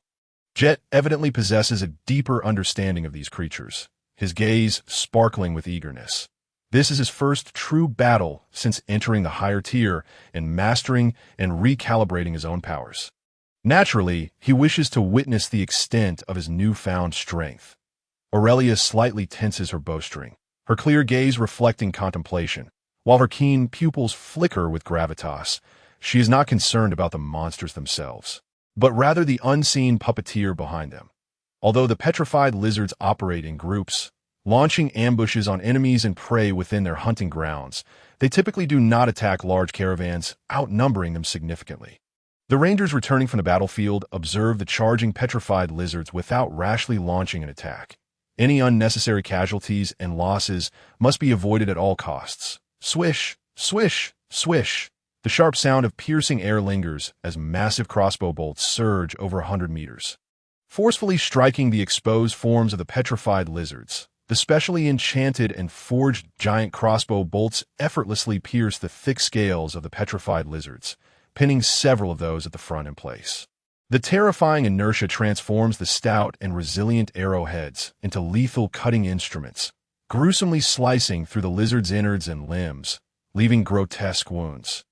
Over 6 petrified lizards fall permanently, yet more than 200 continue to charge forth. Howling, the archers swiftly begin reloading their bolts.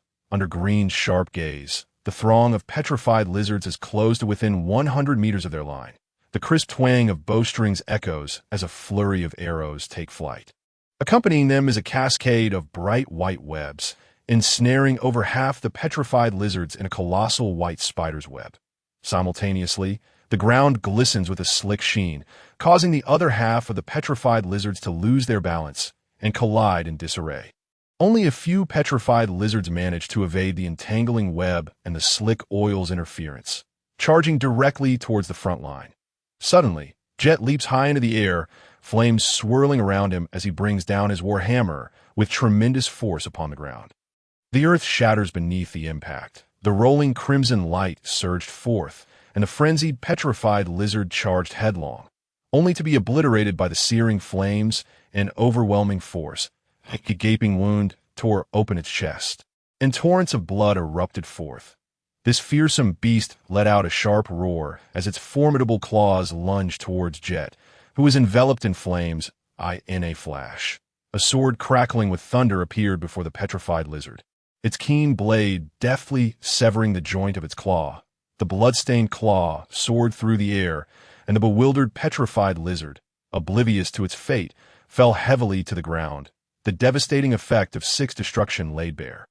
Its massive form lost all control, crashing down before rolling over, exposing its stark white belly. Seizing the moment, Sigma swung his longsword, cleaving a narrow, fatal gash into the lizard's abdomen. The frenzied creature, in a shrill cry of agony, collapsed, its heart bursting into 2 halves, blood gushing forth. Skillfully evading the spray of blood, he leapt upward, deftly sidestepping the gaping maw of another petrified lizard, landing upon its back. Sensing the imminent danger, the petrified lizard emitted a sudden screech, its enormous body twisting only halfway when a cold longsword pierced through its back. That a glimmer of icy resolve flashed in Sigma's eyes, and a surge of power stirred within him as he gleaned a measure of experience, propelling himself towards another petrified lizard. However, this one displayed a stark agility, its massive form leaping into the air and barreling towards Sigma. The blinding cold wind howled as a giant ice orb collided fiercely with the lizard's abdomen, causing its nimble body to stiffen midair. Acknowledging Junmo's battle awareness with a nod, Sigma struck at the lizard's belly, his sharp sword penetrating through the gaps in its scales, driving straight into its heart. The razor-sharp blade effortlessly tore through the taut muscle, wedging itself into the lizard's heart between the bones, allowing Sigma to feel the rush of blood as it burst forth upon impact. Combat is not merely a simplistic comparison of data and strength. It is a clash where life and death hang in the balance with each narrow margin. The colossal corpse crashed heavily to the ground. Injet swept away the splattered remains, raising his shield high to withstand the onslaught of dozens of sharp fangs. With a sudden exhalation, he unleashed a curling white vapor, his powerful legs thrusting upward as he forcefully lifted the petrified lizard's head. The glowing warhammer rising sharply. The shattered wound gushed forth droplets of blood as the twisted, headless body fell heavily to the ground, bathing Jet in a menacing aura. Sigma leaped from behind him, dashing into the scattered, petrified lizards. Each swing of the formidable storm greatsword effortlessly shredded the lizard's defensive scales, and in an instant, 3 petrified lizards lay defeated at Sigma's feet, while the remaining ones attempted to evade him. Charge! Up! Kill! 6 or 7 intermediate-sized, robust barbarians surged forth, unleashing a series of boisterous battle cries as they wielded heavy axes and war hammers against the petrified lizards. These mercenaries, wandering across various nations and regions, were eager to confront the dangers of this area as long as adequate compensation was offered. The ranged combatants also began to unleash their fury, a hail of armor-piercing arrows flying forth, accurately tearing through the lizard scales. Some exceptionally skilled archers and rogues even managed to shoot through the lizard's eyes, embedding arrows deep into their brains. The first wave of petrified lizards that reached the forefront of the battlefield was swiftly slaughtered. These vicious creatures with low-tier combat capabilities crashing against the iron wall. However, as the effects of spells began to wane, the remaining horde of petrified lizards resumed their assault, ignoring the awestruck gazes of the surrounding combatants. Sigma casually wiped the blood from his blade, glancing at the recently gained experience points. Still a considerable distance from leveling up and enhancing his skills, he squinted slightly, observing the approaching petrified lizards, each one a source of experience. More so, a bounty of gold. Chapter 39. The Ambusher. 4 small to medium-sized merchant caravans. The presence of a petrified lizard horde poses a significant threat, for they not only possess formidable combat capabilities, but also exhibit an unwillingness to flee easily. With their powerful lethal force and astonishing speed, combined with remarkable defensive strength, they can often decimate numerous defensive structures and lines. Moreover, these cunning hunters are adept at cooperating, their collective awareness possessing a keen insight into weaknesses, easily discerning and tearing apart most defenses that lack solidity, while their instinct to bully the weak and fear the strong is deeply ingrained in their very genes. Thus, small to medium-sized merchant caravans dread encountering large clusters of petrified lizards, as this signifies substantial casualties and often the despair of total annihilation. Conversely, for well-prepared large caravans, each petrified lizard represents a profit of approximately 60,300 gold coins, signifying that they are a moving gold mine, virtually delivering themselves without the likelihood of escape. Nearly everyone in these large caravans possesses extensive experience in battling such creatures. Their methodical approach to combat not only significantly reduces casualties, but also yields astonishing rewards. The Sentinels exemplify this, utilizing sturdy defenses and commendable combat abilities to gradually control the number of petrified lizards engaged in combat, systematically eliminating their living forces. When the number of fallen petrified lizards reaches a critical threshold, driven by instinct and fear for survival, they will scatter and retreat. However, this time, that moment arrived rather late. It was only after nearly 80 petrified lizards had been dispatched that these ferocious monsters finally fled amidst their shrill cries. Sigma's clear gaze flickered with contemplation, a hint of thoughtfulness evident in his icy eyes as he exhaled slowly after vanquishing 20 petrified lizards, his wrist tingling. Tearing through the thick scales and taut muscles of the petrified lizards was no simple feat. Were it not for the Storm Greatsword's formidable attack power, augmented by attaining level 3 and gaining over 15 points of thunderous strength, Sigma would have never dared to be so audacious. Over 1,000 experience points affirmed that his efforts were worthwhile, and as he gazed at the fleeing petrified lizards, a sense of regret flickered in his eyes. Not immediately disbanding the formation, the leader, Green, first dispatched a cavalry unit to spread out in all directions, vigilant for any other subterranean monsters that may have been drawn to the commotion. Simultaneously, they remained wary of these treacherous petrified lizards and the possibility of a retaliatory strike. Indeed, the petrified lizards, possessing a rudimentary form of intelligence, are capable of such maneuvers and have achieved considerable success on numerous occasions. Simultaneously, several skilled members of the merchant caravan, armed with sharp bone-slicing knives, swiftly emerged to collect the hearts of the petrified lizards, as well as the crucial venom glands located within their mouths. The former serves as a consumable for many mages and sorcerers conducting experiments, with each intact heart fetching a price of 300 gold coins. However, these large creatures possess only one vital target, their hearts, so even though these organs are extremely valuable, Sigma would unhesitatingly select them as the primary target during combat.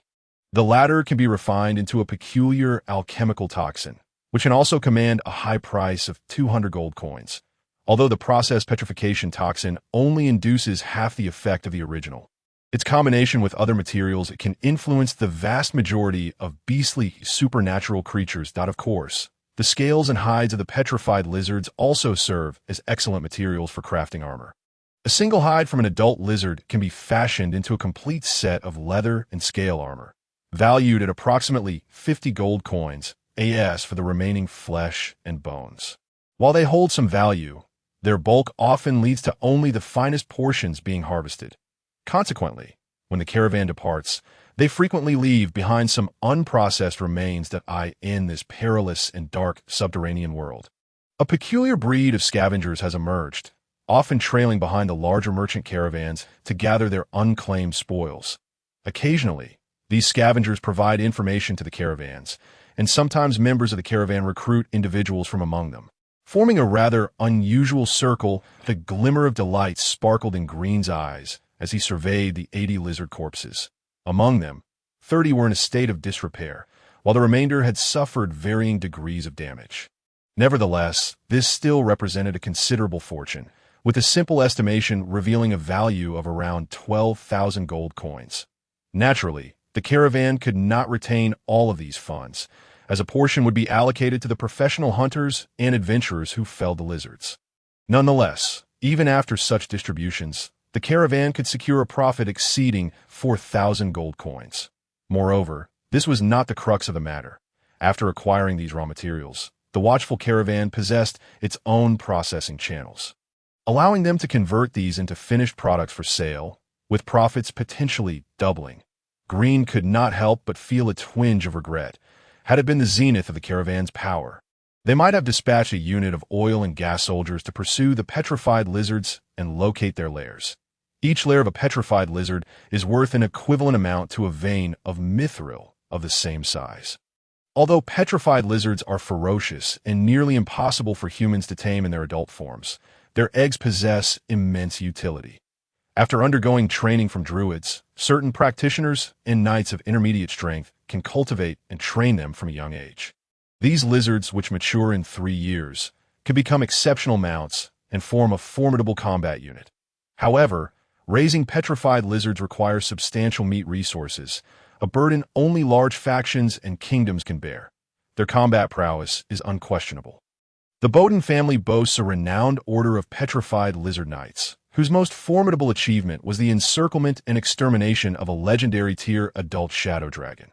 Once safety was reconfirmed, the entire caravan commenced the bustling task of clearing the battlefield.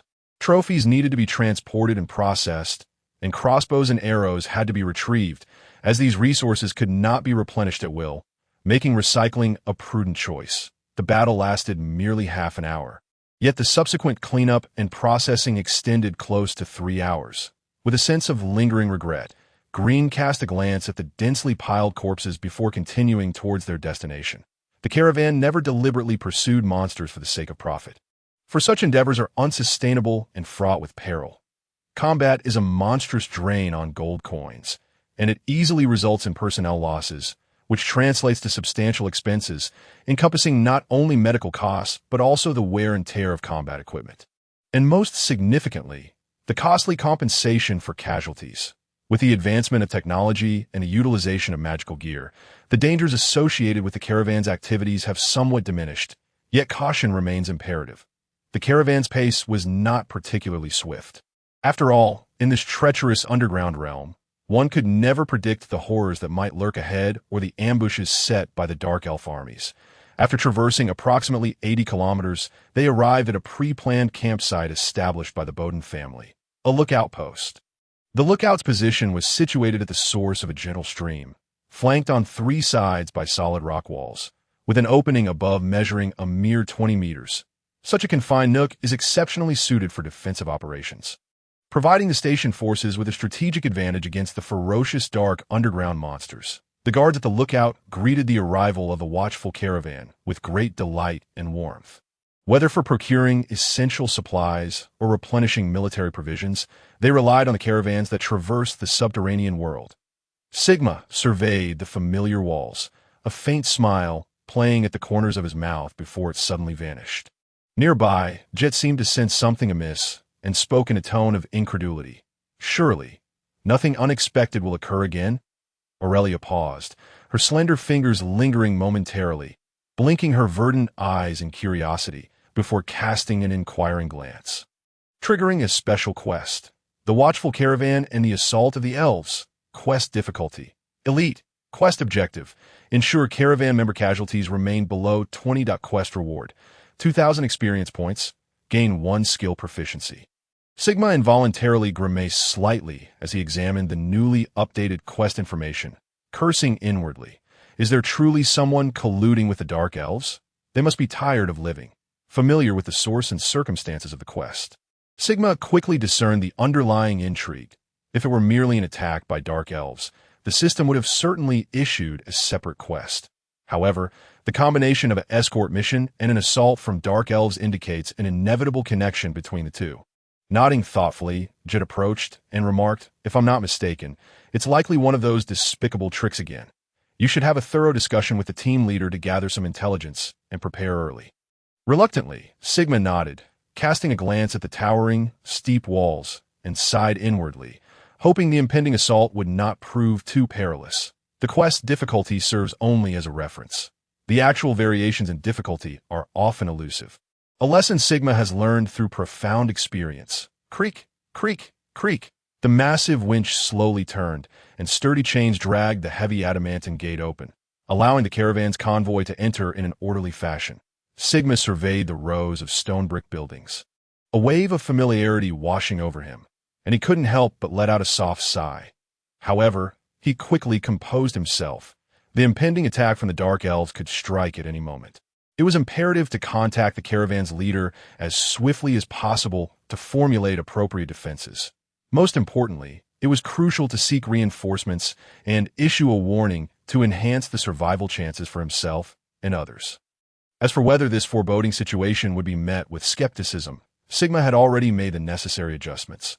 What is the highest form of deception?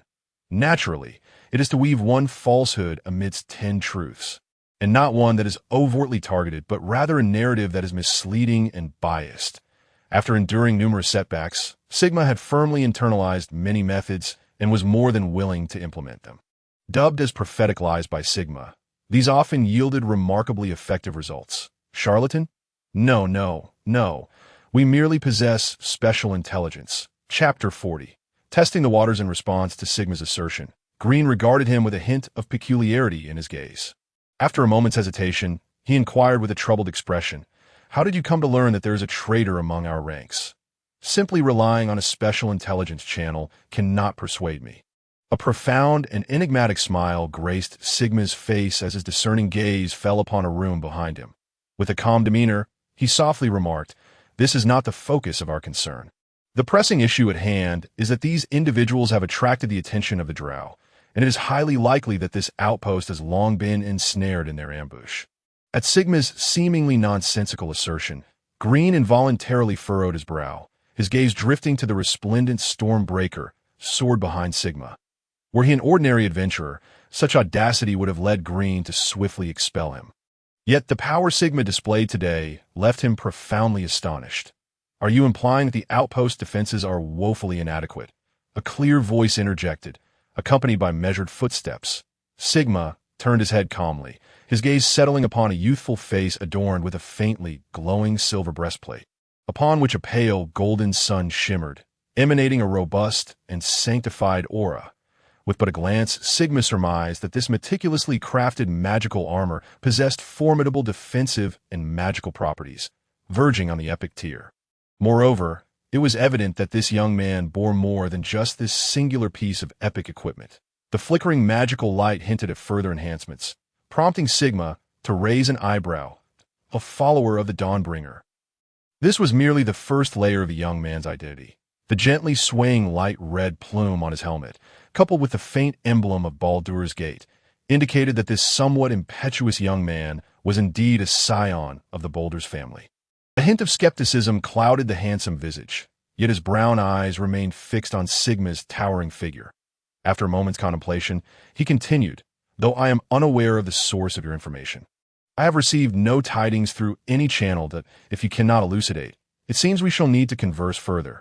Observing the young man's air of arrogance, Sigma couldn't help but chuckle softly, blinking once before responding with a serene tone.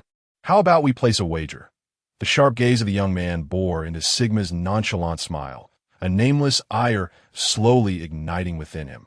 However, his good upbringing restrained him to a mere huff, his piercing gaze tinged with a hint of severity. "I shall not engage in such a wager, but I implore you to clarify immediately, as this pertains to the safety of the outpost." Gradually raising his hand, Sigma lightly rubbed his fingers together, a peculiar smile gracing his face as he regarded the astonished Nephalian. Speaking in an almost self-evident tone, "Surely, I must be compensated. He took considerable effort to procure this information. A token of gratitude is only fair." The corner of Nephalian's mouth twitched imperceptibly, seemingly recognizing that his rhetorical skills paled in comparison to the somewhat infuriating fellow before him. He turned to glance at Green, the contemplative leader of the merchant convoy, and suddenly felt a wave of calm wash over him. But a subtle sense of disparity arose within him as he reassessed the young man, prompting him to prepare to speak once more. When the sharp sound of metal clashing echoed through the air, extending his hand to grasp the coin pouch tossed his way, Sigma did not bother to inspect its contents. With a faint smile, he beckoned the two closer, whispering softly, "This information was gleaned through a divination spell by my companion. It appears he has uncovered traces of the drow and sensed an impending danger." The vague nature of this revelation caused both Nephalian and Green to frown, their minds racing back to the figure standing behind Sigma, where they had indeed felt a potent surge of magical energy. As they pondered, Sigma turned and began to depart, his clear gaze betraying a hint of gravity. He sensed the pressure emanating from Nephalian. This young man possessed considerable strength, likely at the mid-tier level, and perhaps on the cusp of a breakthrough to higher ranks. For one of his age, this was undeniably exceptional, especially as a follower of the Dawnbringer. Such formidable power at such a young age suggested divine favor, and with a few words of guidance, this young man might very well receive a celestial nudge. Watching Sigma's retreating silhouette, Green, the merchant convoy leader, thoughtfully grasped the hilt of his sword and turned to Nephalian, nodding slightly before stating, "Regardless of the reason, we must remain vigilant. Uncle Green is correct. I shall make the necessary arrangements at once."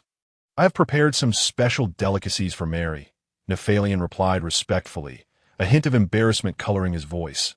Raising an eyebrow, Green sighed quietly within, his expression remaining inscrutable. He nodded and replied, "I will not deliver them to the lady just yet. Safety is paramount. Let us make preparations immediately. The likelihood of danger may be slim, but we must remain cautious." Upon returning to the inn, as Sigma entered the lobby, countless gazes swiftly converged upon him, their eyes shimmering with envy and respect. The Lord of the Skull Crusher has returned. Who would have thought he truly came back? The Steel Adventurers have returned to the depths.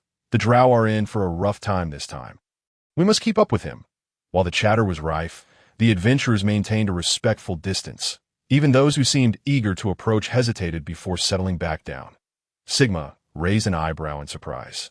He had not anticipated that even after his 2-year absence, his presence still commanded such awe, Though he did not don the Skullcrusher mask, he still evoked reverence among them.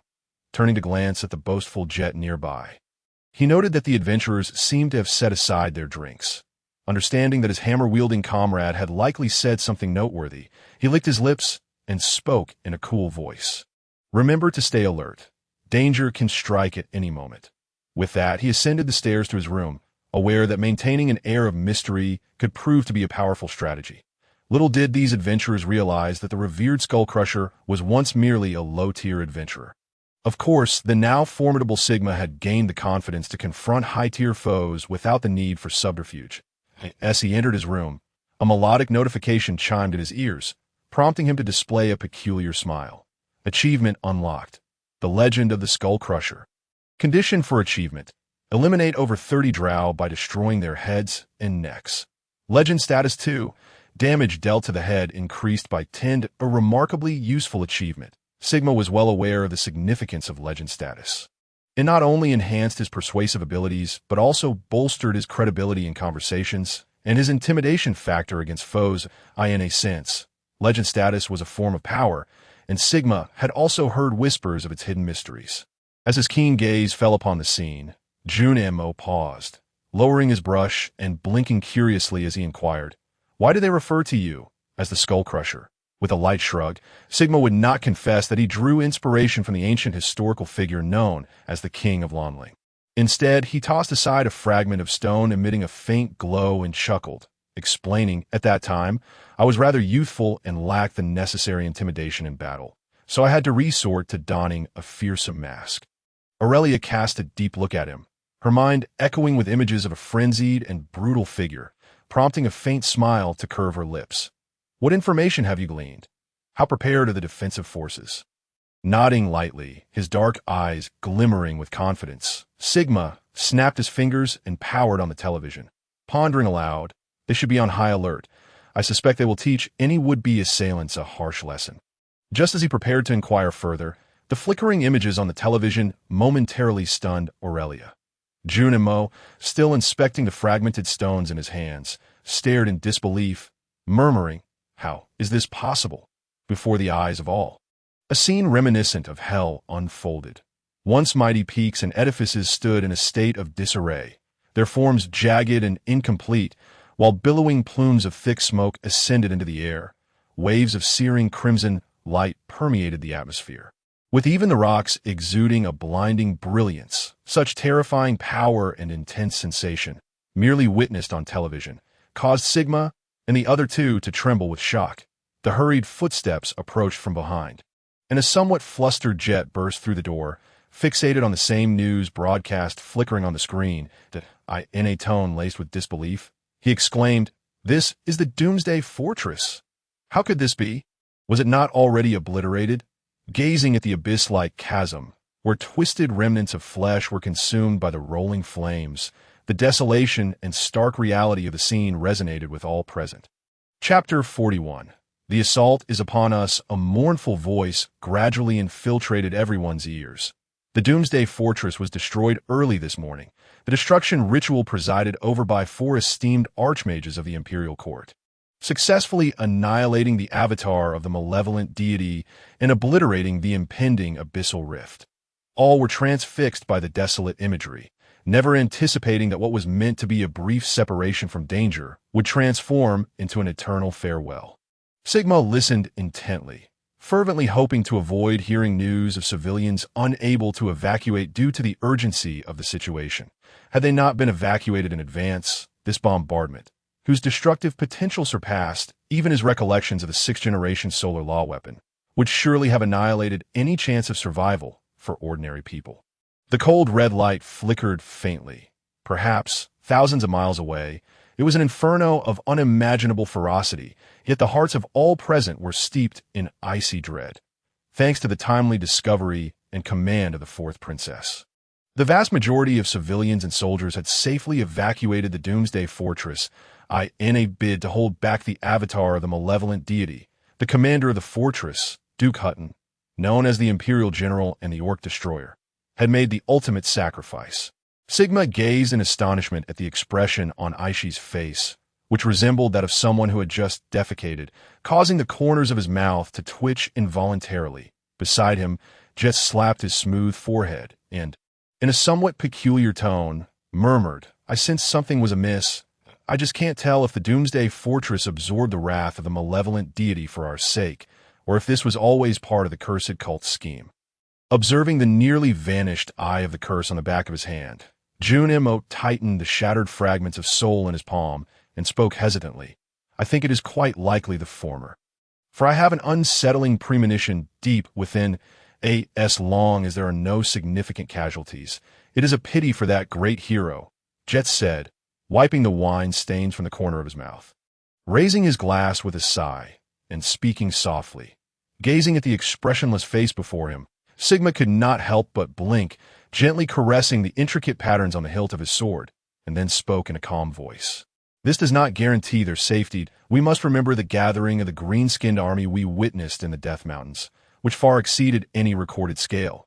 Ultimately, we remain too weak," Aurelia remarked dismissively, though her palms clenched slightly together, as if the scene of destruction before her had stirred memories buried deep within her mind. Crack! The sound of splintering wood echoed, the breaking fibers causing ripples that delicately traced intricate patterns. Tiny wooden shards drifted slowly into the air, only to be violently engulfed by the raging flames. An unparalleled heat radiated, conjuring fierce winds as chaotic thoughts surged forth, and the anticipation of death spread like wildfire in their hearts. The blinding firelight etched dark purple tattoos upon the pallid, smooth cheeks, remnants of joy now replaced by an icy demeanor. The gleaming longsword was drawn with a sudden clang, and a sharp sound pierced the darkness, as a voice emerged amidst the swirling flames. "City of Shadows, attack!" The once sharp command transformed into a cascade of overlapping ripples, resonating with an explosion from the forward outpost, swiftly spreading forth, morphing into a surging tide of darkness, advancing relentlessly amidst the chaos of death. Whoosh! The ogres charged forward, panting heavily. Their towering forms, reaching nearly 4 meters in height, endowed them with both an imposing physical presence and formidable strength. Their blood-red eyes gleamed with the essence of slaughter, while their thick steel armor reflected a chilling sheen of annihilation in the firelight. They exerted immense force, propelling the siege hammers, pulsating with a rhythm of impending doom. As they advanced rapidly, swift figures darted past them, sharp sounds of shattering echoing in the air, as gusts of frenzied wind propelled their speed to greater heights. Unlike the surface-dwelling wolfkin, the wolves of the shadows appeared far more terrifying. They moved on all fours, advancing with a series of piercing howls. Clad in finely crafted chainmail, their ghostly green eyes flickered like will-o'-the-wisps in the darkness, surging forth like a malevolent tide, instilling a sense of chilling dread and despair.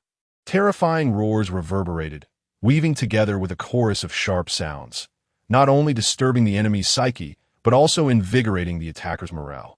Following closely behind the wolfkin were towering warriors, each bare-chested, their radiant totem tattoos forming a vague semblance of energy armor as they charged forward. The great horns emitted an aura of vigor, and the surging winds rapidly spread. With the thunderous charge of the Minotaurs, their icy battle axes traced a precise path, reflecting dazzling rays of light. Observing the advancing army brimming with murderous intent, Sigma could not suppress a faint smile. He then slowly donned a mask he hadn't touched in ages. His once clear and resonant voice transformed into a low, gravelly tone. "So, these fellows have come to deliver themselves to death once more?" Boom! Boom! Boom! The first wave of the charging wolfkin suddenly found themselves engulfed in flickering flames, the ground trembling violently beneath them. The rolling inferno and flying debris tore at their bodies, rendering the chainmail, which could withstand arrows, alarmingly fragile. The assaulting wolfkin troops fell into disarray, yet, with an imperceptible shriek, the initially hesitant warriors pressed on, their resolve unyielding. The previously tranquil ground erupted into brilliant flashes of fire as the wolfkin advanced. Massive corpses crashed heavily to the earth, releasing a putrid stench under the scorching flames as shock waves rippled outward. And a torrential rain of arrows began to descend, Sigma watched as nearly 300 wolfkin lives were sacrificed to carve a path through the minefield. The corners of his mouth twitched involuntarily. Yet he felt a twinge of admiration for the madness of the Shadow Elf forces. It was precisely because of their brutality and ferocity that they must be eternally confined to this dark abyss. Otherwise, the world above would suffer even greater calamities. Boom! The roaring sound of shattering air suddenly erupted as a dense array of firelight spread wildly with the thunderous blasts of cannonballs above the siege hammer. A flicker of azure light burst forth as a projectile imbued with destructive energy detonated mid-air. The fragments of the shattered bomb scattered chaotically, creating a tempest of disorder among the ranks of the dark creatures. Sigma could not help but lick his lips, murmuring in a tone tinged with awe. Now that is quite an extravagant display. The solidified magical defensive barrier must have cost at least over 5,000 gold coins. Boom! The relentless bursts of flame incessantly bombarded the swiftly approaching battering ram, casting a brilliant glow that faintly illuminated Nefarian's stern visage. Within his heart, a flicker of relief and doubt stirred uncontrollably. Had it not been for Sigma's timely warning, the forces of the Dark Elves might have surged upon the walls of the outpost, only to be discovered at the last moment, with merely the current defensive strength. Comprising 110 patrolling troops, they would stand no chance against these fearsome monstrosities that a row of ladders was rapidly erected by agile and formidable werewolves, who then began their relentless ascent. Sigma fixed his gaze upon the myriad cold eyes staring back. Instinctively inhaling deeply, he raised his thunderous greatsword, crackling with lightning, and in a deep, resonant voice, proclaimed, "Come forth, wretches!" In an instant, a swift figure leaped, and a keenly curved blade sliced through the air. The craftsmanship of the gray dwarf slave artisans, combined with the rich minerals of the underworld, rendered even these werewolves' weapons extraordinarily sharp. With a resounding clash, a fierce impact sent a shower of sparks cascading, swallowed by the rolling thunder. The overwhelming force of the blow instantly deflected the curved blade amidst the werewolves' astonished gazes. Ignoring their terror, the razor-sharp edge darted like lightning into the throat of one werewolf, granting him no opportunity to recover as Sigma effortlessly severed his neck. The towering body fell heavily, its foul blood splattering against the dark wall. And upon glancing at the 30 experience points gained, a subtle thrill coursed through Sigma's heart. With a heavy thud, the sturdy ladder was quickly positioned against the wall. Some guards attempted to strike at the ascending ladders with their spears, but only managed to produce dull, thudding sounds, leaving barely a mark. The gnarled wood, a specialty of the underworld, had been soaked in a specially concocted magical potion, inscribed with simple yet intricate patterns, and subjected to numerous processes before becoming a ladder capable of withstanding the blows of swords and axes. Yet Sigma remained unfazed. The moment a werewolf sprang forth from the ladder, the icy tip of his sword traced a faint purple A-R-C as the blade swept across the werewolf's abdomen. The tremendous force propelled him downward, his piercing scream gradually fading into silence. Suddenly, a towering figure emerged, far exceeding the size of other werewolves, wielding a massive chain mace that exuded an intimidating aura. With sharp eyes locked onto Sigma, the 3-meter-tall werewolf slightly bent his back, charging forward with powerful forelegs, the mace bristling with spikes, swinging menacingly towards Sigma's head. A howling gale surged forth as Sigma's heavy greatsword trembled slightly, unleashing a torrent of fierce wind that generated a chilling arc of electricity. The impact echoed with ferocity, sending a flurry of sparks flying that a glint of coldness flashed in Sigma's dark eyes, and the bizarre mask he wore unexpectedly revealed a sinister grin. The collision concluded with the werewolf leader's retreat, tiny flickers of fear flashing in his emerald eyes. The extraordinary power contained within Sigma's seemingly slender frame proved overwhelming for the werewolf who had ascended to the rank of berserker, especially as the tiny bolts of lightning coursed through the chain mace in his hand, delivering continuous jolts of paralyzing pain. Despite possessing life force, second only to that of ogres, the werewolf leader felt an immense threat looming. However, retreat was not an option for the werewolf leader. Behind him stood his howling kin, and such cowardice would earn him scorn from his brethren. Fleeing would reduce him to the lowest rank of slaves. Sigma, as if foreseeing this, advanced with purpose. Fully aware of the social structure of the underworld, he merely wielded his thunder-wreathed greatsword with all his might. A surge of profound power erupted. A flickering ghostly light traced layers of ethereal luminescence along the blade of the greatsword. The werewolf leader, charging forward with sheer determination, howled and swung his chain mace, his bulging muscles and bloodshot eyes rendering him even more perilous. Frenzy, the thought crossed Sigma's mind, yet he hesitated not in his actions. At the moment their weapons collided, an explosive force and radiant arcane brilliance suddenly sent the unremarkable mace flying. The greatsword cleaved through the werewolf leader's shoulder blade with a sickening sound. Vibrant crimson letters leaping into Sigma's view. Heavy hit, destruction, shatter, a trio of pulsating waves erupted, and the unfortunate werewolf leader collided head-on with the full display of the greatsword's effects. Half of his chest was brutally torn open, and all pain and screams vanished with the gushing blood, carried away by the wind. The shattered blood splattered across the ground, the massive corpse crashing to the earth in two pieces, the fierce energy stirring a cloud of blood mist in the air. A single stroke severed the head. Chapter 42.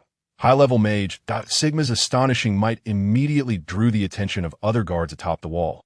They curiously scrutinized this seemingly youthful adventurer, their thoughts swirling as they beheld the mask resting upon his cheek. Sensing the shift in their gazes, Sigma, who was supposed to bask in glory, abruptly dispatched another werewolf with a brutal strike, then retreated quickly, his leg planted firmly on the ground. A radiant fireball collided with his previous position, the rolling flames expanding to create a fiery circle spanning 30 feet in all directions. Explosive fireball. A mid-level mage. The guard captain's eyes glimmered with gravity as he swiftly issued command after command, pinpointing the mage's position and ordering a barrage of covering fire. A wave of magical energy rippled in the distance, shadows flickering in response. Aurelia, sensing the mage's presence, lightly hummed, and her sharp arrows flew forth like lightning. The dazzling white light appeared in the distance, revealing a hint of regret in her gaze as she watched the flickering disturbance vanish into the horizon.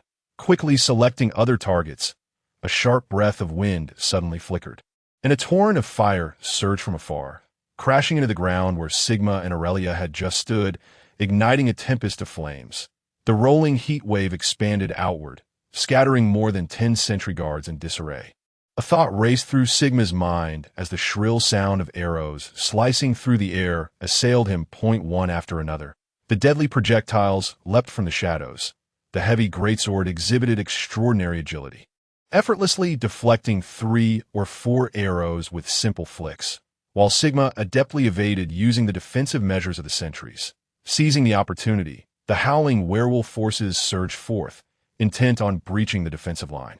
Ignoring the searing heat of the flames that scorched his cheeks, Sigma charged through the billowing fire like an armored tank, crashing into the werewolves. 2 or 3 werewolves were sent flying, plummeting from the wall with piercing screams, while 4 or 5 others encircled him for a coordinated assault. Sigma stepped back, and with a surge of power, the thunderous greatsword sliced through the air with renewed vigor. A brilliant red light cleaved the space, and upon contact, the werewolves' armor was shredded, their anguished cries echoing as pain coursed through them. The seemingly cold brilliance, upon striking the werewolves, emitted waves of searing heat and shattering sounds, diminishing the fighting spirit of the afflicted werewolf warriors. Sigma, having successfully breached their ranks, reveled in the ease with which he harvested their lives, unleashing relentless arcs of azure light. Yet, the advantage lay solely within the area Sigma defended. With him, as the bulwark, a relentless rain of arrows cascaded from above, effortlessly piercing the skulls of the werewolf warriors. Transformed into a spell-casting artillery, Junimo unleashed a myriad of low and mid-level spells, targeting the werewolves and ogres, whose formidable magical defenses required careful countermeasures. But a torrent of explosive fireballs and acidic arrows surged forth, aimed at the massive werewolf leaders and the raging minotaurs, keeping them at bay. Junimo remained steadfast in her commitment to Sigma's teachings. understanding that her primary role as a spellcaster was to attract fire and ensure her own survival. Her second critical task was to inflict maximum casualties upon the densely packed offensive units of the enemy, while the true harvest of lives would ultimately fall to the defenders of the front line. Only by surviving could one unleash their true potential. In other defensive zones, amidst the chaos and turmoil, waves of wolf warriors bravely surged forth, fearlessly assaulting the city walls. The rhythmic sound of marching feet quickly emerged from the rear, as the regular guards, already notified, formed into neat ranks and swiftly ascended the walls. Armed with silver-coated long spears that gleamed with a lustrous sheen, they displayed formidable skill and combat prowess that a mere command from their leader prompted a synchronized advance, creating a dazzling spectacle of light while simultaneously sweeping away the disorganized and faltering wolf warriors like autumn leaves caught in a gust of wind. Those towering enemy commanders, whose might was truly astonishing, soon found themselves swiftly encircled and subdued through a seamless cooperative effort. Meanwhile, the second wave of troops, arranged in orderly formation, began their charge, easily dispatching the already scattered siege forces, skewering the wolf warriors guarding the walls with ease. The other surging minotaurs and clumsy ogres, under the oppressive presence of the glaring long spears, were unable to make any significant breakthroughs. The siege forces, which favored individual combat, found themselves incapable of posing a substantial threat to the organized offensive troops unless they achieved a significant numerical advantage. 3 successive waves of howling siege forces retreated in disarray, with over 200 fierce wolf warriors succumbing to their fate, while the survivors emitted a chorus of agonizing cries. Among the wounds that released wisps of black smoke, fragments of silver-black material emerged, hampering the wolf warrior's ability to recover. This was the unique lethality of silver weaponry against such ferocious creatures. As the offensive faltered, massive engineering machines swiftly initiated suppressive long-range strikes that a multitude of arrows shot forth, suddenly colliding against an invisible barrier, the crisp sound of snapping shafts echoing in the air. Mid-tier spell. Wall of Wind. It was evident that the allied spellcasters had begun their incantations, and Sigma was relieved to conserve his energy from evading arrows, especially after his earlier display had drawn considerable fire. A surge of flickering psychic waves erupted, the obscure aura of magic diffusing through the air, as the previously intangible wall barrier suddenly disintegrated amidst a kaleidoscope of arcane brilliance. Sigma, having just decapitated 2 wolf warriors, raised an eyebrow and murmured in astonishment, "Is there actually a high-tier mage among these dark elves?" Among all the races, spellcasters were exceedingly rare. Even those who possessed such abilities seldom integrated them into combat units, as combat inevitably incurs damage. The growth and emergence of a spellcaster not only required exceptional talent, but also necessitated an investment of nearly 1,000 gold coins for their initial training. In contrast to the warrior profession, accessible to nearly all races, spellcasters were indeed far more precious, with their training resources often amounting to dozens or even hundreds of times that of their warrior counterparts. What accounted for such a vast disparity? It was simply because spellcasters needed to master extensive knowledge and resources. Whether constructing spell models or conducting magical experiments, they consumed vast quantities of resources. Even those over level 80 often stagnated at mid-tier, as this was essentially their ceiling unless they acquired more resources or possessed their own mage tower. So, why did mages hold such a revered status? As previously stated, in a world devoid of technological advancement and the proliferation of magical energy technology, it was solely through spellcasters that the progress of technology itself was propelled. The extraordinary artifacts and enchanted equipment, regarded as a second life by practitioners, mostly originated from spellcasters of level 75 and above. Moreover, various consumables required for battle, such as healing and antidote potions, were at least 60 produced by spellcasters working as alchemists, with fewer than 40 coming from other professions. Of course, the most crucial reason was that spellcasters wielded a far more formidable destructive power. Never engage in battle with a well-prepared mage. Such a lesson has been passed down through the bloodlines and genetic memories of countless beasts. Serving as a lament from other professions, The combat prowess of mid-tier spellcasters often does not manifest in a particularly outstanding manner, which is why they can frequently be observed actively participating in large-scale wars and formations. However, once a mid-tier mage ascends to high tier, their power and combat effectiveness witness a remarkable leap. Possessing spell countermeasures is a standard feature of high-tier spellcasters. This occurrence also signifies the emergence of a terrifying killing machine on the battlefield. Sigma had first-hand experience and indelible pain regarding the prowess of high-tier spellcasters. After all, the memory of being pursued by a high-tier mage several years ago still lingered vividly in his mind. Through his interactions with Jun Mo, a high-tier spellcaster in his team, Sigma gained a deeper understanding of their terrifying capabilities. Evidently, the appearance of high-tier mages had caused ripples among the higher echelons of the Watchtower. As Nephalion, who had remained unseen until now, stepped forth, adorned with a radiant golden aura that shimmered brilliantly, exuding a dazzling golden light. The translucent golden radiance cascaded over each guard, as if cloaking their armor in a layer of golden protection. In Sigma's view, the capabilities and effects of this aura had been completely deciphered. Courageous Aura, a level 5 divine spell, provided a low-level defensive field for all allies within a 50-meter radius, while simultaneously boosting morale by 2 points. With a glimmer of astonishment and understanding in his gaze towards Nephalion, Sigma speculated that this young man not only possessed a commendable warrior rank, but likely also held a substantial level as a paladin or priest. This was the true elite template. A slight twitch at the corner of his mouth betrayed his thoughts as he gazed into the encroaching darkness, where brilliant flames began to stir. Sigma narrowed his eyes contemplatively. It seems the time to take action has arrived. With a thunderous roar, a surge of explosive sound erupted from the rear, as blinding red light arced through the air, swiftly traversing over 100 meters before colliding with the Dark Elf army. Sigma witnessed dozens of mangled corpses manifest amidst the flames, while he could also discern that the majority of firepower was concentrated in the direction of the most intense mana fluctuations. The dazzling defensive position suddenly expanded, a wave of luminous energy flickering with crimson brilliance. The dull thuds of impact reverberated through the pitch-black night, as Sigma cleaved 2 struggling wolf warriors from the city walls. Taking a deep breath, he thoughtfully observed the flickering flames in the sky. Mages are no longer the kings of the battlefield, at least not those below legendary status. The power of technology is gradually spreading and emerging. This signifies a collective enhancement of human strength, as ordinary individuals can now unleash greater power, and it also implies that mages may undergo a certain degree of transformation. After all, Sigma eagerly anticipated the scenario where mages fully developed various technologies. Regardless of the prospects, such a world would undoubtedly be vibrant and diverse. Chapter 43. The Arrival of the Shadow Dragon.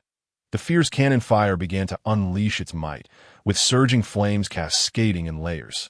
Reminiscent of the artillery that once shone brilliantly on ancient battlefields. Following the modifications of magical energy mechanics and the enhancements of spells, these weapons were now advancing towards the direction Sigma remembered. They would not consume any scarce magical resources, could be manufactured in large quantities, and could swiftly undergo upgrades and enhancements. Most importantly, this special weapon could be easily and effortlessly mass-produced, slowly altering the tide of war. The principle was straightforward, and the production was not overly complicated, allowing for rapid, large-scale dissemination.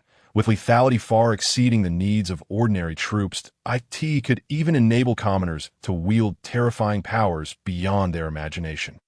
Sigma had certainly experienced such phenomena, yet the myriad dangers concealed within the cosmos had imparted a crucial lesson. Pure technology could indeed embark on a remarkably illustrious path, but for humanity, pure technology alone was far from sufficient.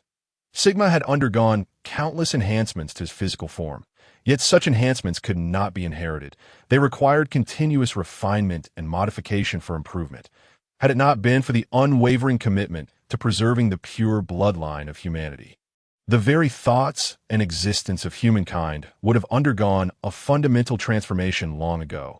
Never underestimate the power of bloodlines and spirit. The world before Sigma was merely a manifestation of such power developed to a certain level. He once believed that flesh was weak and only machinery could achieve eternity.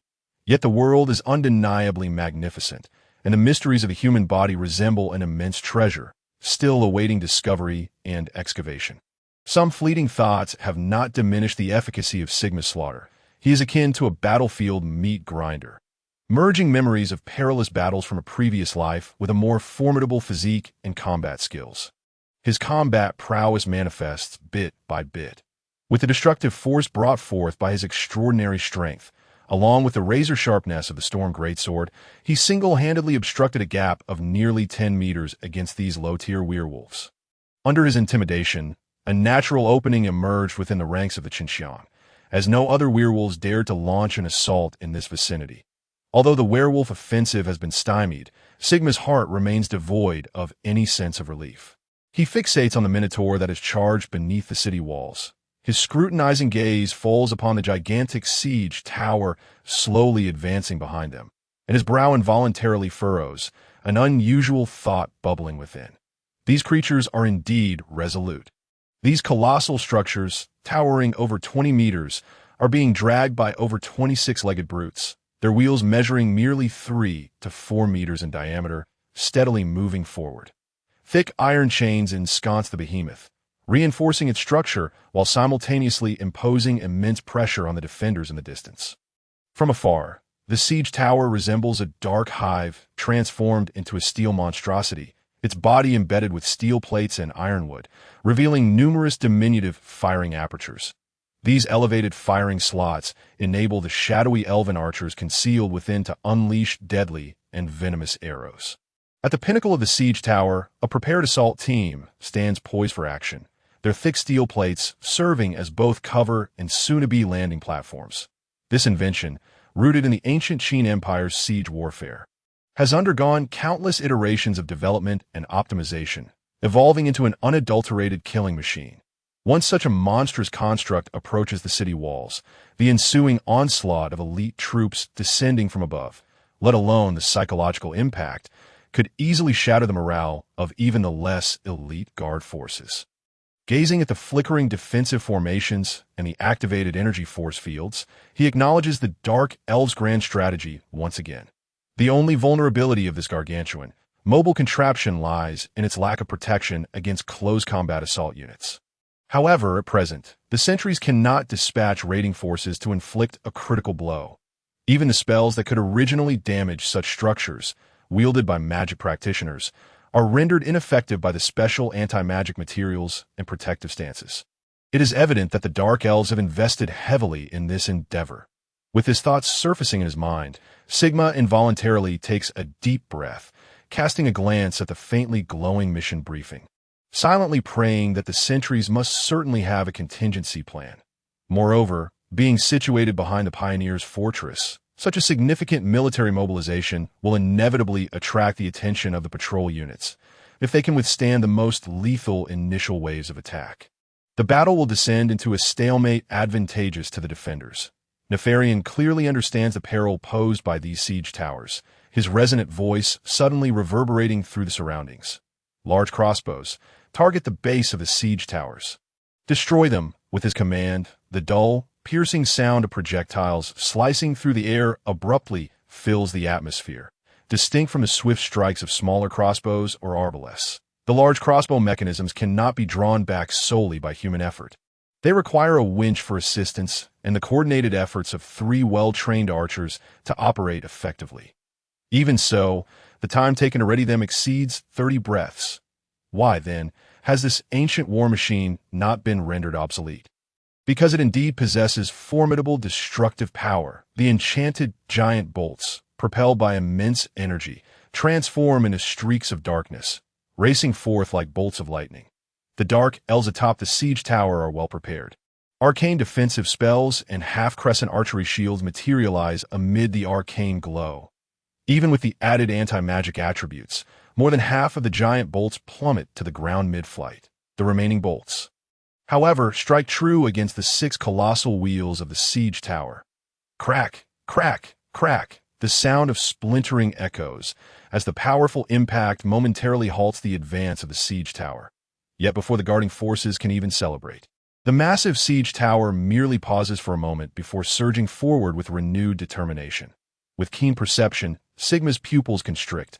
He observes the wheels that were struck by the giant bolts. Though their exteriors are battered and torn, they reveal an inner structure glimmering with metallic luster.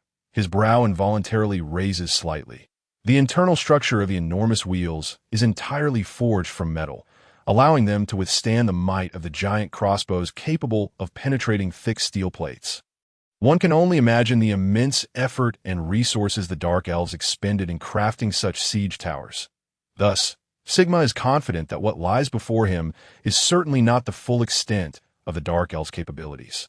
Beside him, Nefarian can no longer contain himself. The young sentry captain issues another command. Second Artillery Unit, prepare to attack. All large crossbows, target the six-legged brutes. Artillery units continue suppressing the enemy's ranged forces and the guards. Switch shields. A series of concise orders are swiftly relayed, prompting a rapid shift in the tactical situation. Gleaming shields are raised, swiftly erecting a steel defensive line atop the city walls. The werewolf forces, previously suppressed and unable to raise their heads, suddenly find themselves free of pressure and once again scale the walls, only to be met by the piercing pikes thrusting through the gaps in the shields. What captures Sigma's attention most is the sight of dark openings along the cliffs behind the sentries, suddenly belching forth flickering flames. Rolling cannonballs collide with the slowly advancing siege tower, the tremendous force and devastating flames erupting in a sudden display, severely impacting the rampaging behemoth. Blinking in astonishment, Sigma mutters incredulously, the use of parabolic trajectories. Has the artillery unit become this refined already? Indeed, the siege tower, originally standing just over 10 meters above the walls, can now evade bombardment due to the wall's cover. Yet the sentries had already prepared an artillery unit on the cliffs behind. They executed precise parabolic targeting, launching fierce and lethal strikes against the siege tower, which is immune to most magical assaults. Even with substantial defenses, the relentless artillery fire ultimately proves capable of dismantling them. Sigma, with keen interest, readies his great sword, awaiting the Dark Elves to unveil a decisive trump card. Time ticks by. The city walls become the most intense battleground, where every second witnesses werewolves or charging minotaurs fall, while wounded guards are replaced by comrades receiving healing from priests, relying on the defensive advantage of the walls. Coupled with the support of various other practitioners, even though the Dark Elves' attacking forces possess numerical superiority, they find it impossible to fully deploy their strength on just one side of the walls. Moreover, the attacking forces must continually endure the onslaught of crossbow bolts and arrow rains, the immense pressure slowing their advance and plunging them into a disadvantageous stalemate. Meanwhile, the ogre forces, heavily relied upon, are braving the artillery bombardment and the fire of giant bolts, laboriously pushing the siege hammer forward. There remains a considerable distance to reach the walls and gates. Sigma is acutely aware that even though the Dark Elves still command a vast reserve force, without a means to break the deadlock, their blind assault serves merely as a delaying tactic. Given the dark determination of the Dark Elves, they have undoubtedly anticipated the current situation and must possess a card capable of turning the tide. As the assault's momentum falters, Sigma's lips curl into a subtle smile, his insightful gaze reflecting a flicker of contemplation. What are you waiting for? A resounding, unparalleled roar suddenly erupts, an immense invisible pressure surging forth from the anticipated heavens. Rippling through the air in waves, a massive shadow, illuminated by the dim light, reveals its presence, an overwhelming might descending as if it were a tangible force. The attacking forces appeared to be imbued with a bloodthirsty spell, exuding a palpable excitement, while the defenders atop the city walls displayed expressions of sheer terror and confusion. Sigma's gaze sharpened involuntarily. In a world where a single individual could withstand thousands of combat units, the significance of elite combat prowess was indisputable. The creature that loomed before him was none other than the simplest apex predator of the subterranean biological hierarchy, a formidable dragon, possessing not only a powerful, ironclad physique but also terrifying magical capabilities. It was a young shadow dragon, on the cusp of adulthood. Chapter 44. The eerie infiltration, a chilling gale descended abruptly, heralding a dreadful storm that surged relentlessly. A multitude of spells rained down from the heavens, violently colliding against the resplendent golden protective barrier, igniting a profound conflagration. Casting a glance at the three high-ranking priests and warriors who had appeared on the walls, Sigma felt a stir in his heart, compelling him to push away the two werewolf warriors flanking him. But a towering figure flashed before them, and amidst their astonished gazes, he struck with a lethal arc.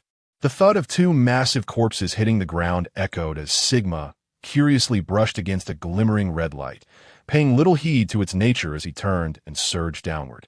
Now was not the time for looting. Nonetheless, Sigma was not overly concerned, as he surmised that these foes would not possess anything particularly surprising. The astonished looks of the surrounding guards did not deter him from his course. After all, he had just dispatched at least 30 werewolves, leaving them devoid of any desire to impede him. Nefarian watched as Sigma vanished beneath the city walls, turning to glance at the nearby green, who shook his head slightly, his serious gaze fixed upon the enormous entity in the sky. Taking deep breaths, that a surge of mental energy suddenly welled up within him, swiftly channeling to perceive the faintly visible protective barrier above. A deafening roar erupted, infused with an aura of destruction, as the golden protective barrier was brutally torn to shreds. The rolling flames descended upon the city walls, and piercing screams of horror spread wildly throughout the vicinity. Sigma gently rubbed his brow, a slight grimace forming at the corners of his mouth as he raced in the direction for which the signal had originated. A sudden, cold sting pierced from behind, a blinding light cutting through the darkness. Danger! A sharp sound, swift as lightning, reached his ears, and Sigma could even feel the prickling sensation akin to a thorn in his back.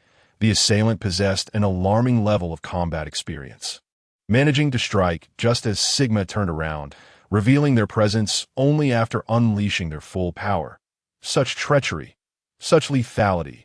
Without a hint of panic, his mind momentarily blank, he instinctively responded to the icy command that directed him to twist his body. A sharp pain pierced through him as the cold, pointed blade instantaneously penetrated Sigma's form. He could feel the chilling blade scraping through his lungs. Ding! Sharp attack received. Heavy injury status activated. Ding! Resilience check passed. Subsequent heavy injury effects nullified. Toxin paralysis effect vanished. Ding! Resilience check passed. Movement speed reduced by 20. Attack speed reduced by 20.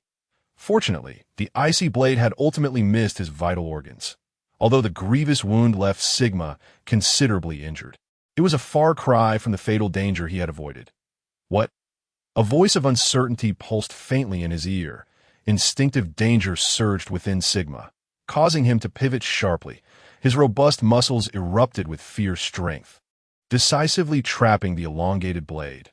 Thunderous energy surged forth, and the unprepared assassin, unable to withdraw their weapon in time, was met with a blinding arc of lightning that collided heavily against their chest. Crack! The agile form was engulfed in a tempest of thunder as Sigma forcefully twisted his body, raising his elbow high to deliver a crushing blow to the enemy's chin. The unleashed extraordinary power shattered the assassin's bones, rendering their previously handsome visage grotesque. Before the astonishment and fear in their eyes could dissipate, a brilliant azure light flickered across their form.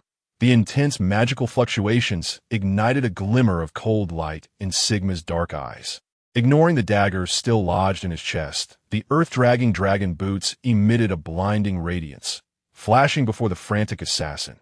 The surging thunder, entwined with the chilling blade of the storm, carved a dazzling arc of death. The head, spewing forth blood, tumbled away, while the body, still careening forward, crashed awkwardly to the ground. Vivid blood splattered across Sigma, only to be consumed by the relentless thunder, reducing it to mere ash. Ding! High-ranking dark elf shadow, assassin slain. 3,000 experience points gained, without a moment's hesitation. Feeling the frigid gaze closing in from all directions, Sigma swiftly withdrew the dagger from his chest and opted to elevate his warrior level. A fervent energy surged within him, a robust power and vitality gradually radiating outward as the massive wound abruptly ceased its bleeding, leaving only a trickle of crimson. The cold sting persisted, a tingling sensation swiftly spreading around the wound. As a swift silhouette surged forth from the shadows, Sigma, undeterred, turned and sprinted recklessly backward, a flash of light shooting skyward, accompanied by a sharp sound that ignited a flurry of flames. Three assassins, emerging from the shadows, cast a frantic glance at the headless corpse in the bloodied puddle, their expressions a mix of complexity and dread as they fixed their gazes upon Sigma's retreating back. If they failed to avenge their master, even if they managed to escape this enemy-occupied territory, they would be subject to endless torment and terrible demise. Following the trail of blood pooling on the ground, the three swift figures quickly closed in on Sigma's rear, their chilling and sharp sounds of pursuit rapidly approaching. The sense of danger emanating from the shadows compelled Sigma to leap to the side, a cacophony of clattering stones reverberating against the thick stone wall. Amidst the tumbling debris and swirling dust, countless minuscule steel needles shattered like cow hair, their blue luminescence indicating that these diminutive weapons posed a lethal threat. That a brilliant blue light suddenly flashed, and the ethereal blue boots conjured a gentle whirlwind, propelling an unseen assassin around the corner. The imminent threat forced him into the air. The flickering thunder surged toward him, and the icy blade grazed his upper body. The dancing arcs of electricity obliterated his torso. Sigma spat out a mouthful of bloodied saliva, eyeing the shaken shadow assassin not far off, gradually bending down to retrieve a hefty shield. The prickling sensation persisted, subtly spreading across the assassin's chest, his heart racing at an unparalleled pace, the sensation of teetering on the brink of death revealing a hint of malice in his darkened gaze. Without hesitation, the other two figures converged on Sigma from either side, their slender blades glinting with a shadowy hue. Sigma, feeling the lingering sting in his chest, recognized that while the wound was no longer fatal, recovering without a priest's aid was akin to chasing a mirage. The three adversaries before him would not afford him the chance to flee 3 streets away for assistance. Drawing forth a dark golden metal sphere, he struck it heavily against the ground, an exceedingly blinding light erupting forth. The sharp scream and pain caused the foremost shadow assassin to freeze in place, a surge of deadly panic igniting within. Frantically brandishing his dagger, he prepared to retreat, only for Sigma's hefty shield to crash against his chest. In the next instant, Sigma bellowed, the radiant storm sword smashing through his flailing blade, cleaving from his shoulder blade down to his waist. The lethal blade instantly pierced Sigma's shoulder as the resounding thunder coursed up the slender sword, leaving the assassin's astonished gaze unquenched before vanishing beneath the sweeping sword. Thunderstrike. The surging thunder arrived in an instant, crashing against the ambusher's chest like a silver serpent, piercing through the dark leather vest with undeniable force. Shredding his defenses, the agile body, evading deftly, found itself suspended in midair, the azure flames flickering and dancing. The piercing pain rapidly spreading throughout the shadow assassin's body. Aware that he had reached the most critical moment, the shadow assassin's form suddenly shimmered with points of ghostly light. The shadow assassin, famed for his mid-tier spell, Shadow Shift, set a teleportation marker, activating the skill to automatically transport to the target location, sustaining a 50 damage reduction while activating the skill, usable only 3 times per day. Just as he was on the verge of dissipating, a sudden gust of icy wind enveloped him, the chilling sting ready to envelop his entire being, with tiny ice shards cascading through the air. His hazy vision flickered momentarily, and he realized he had already been transported several dozen meters away. Just as he exhaled a sigh of relief, a blinding white light pierced the darkness, hurtling towards him.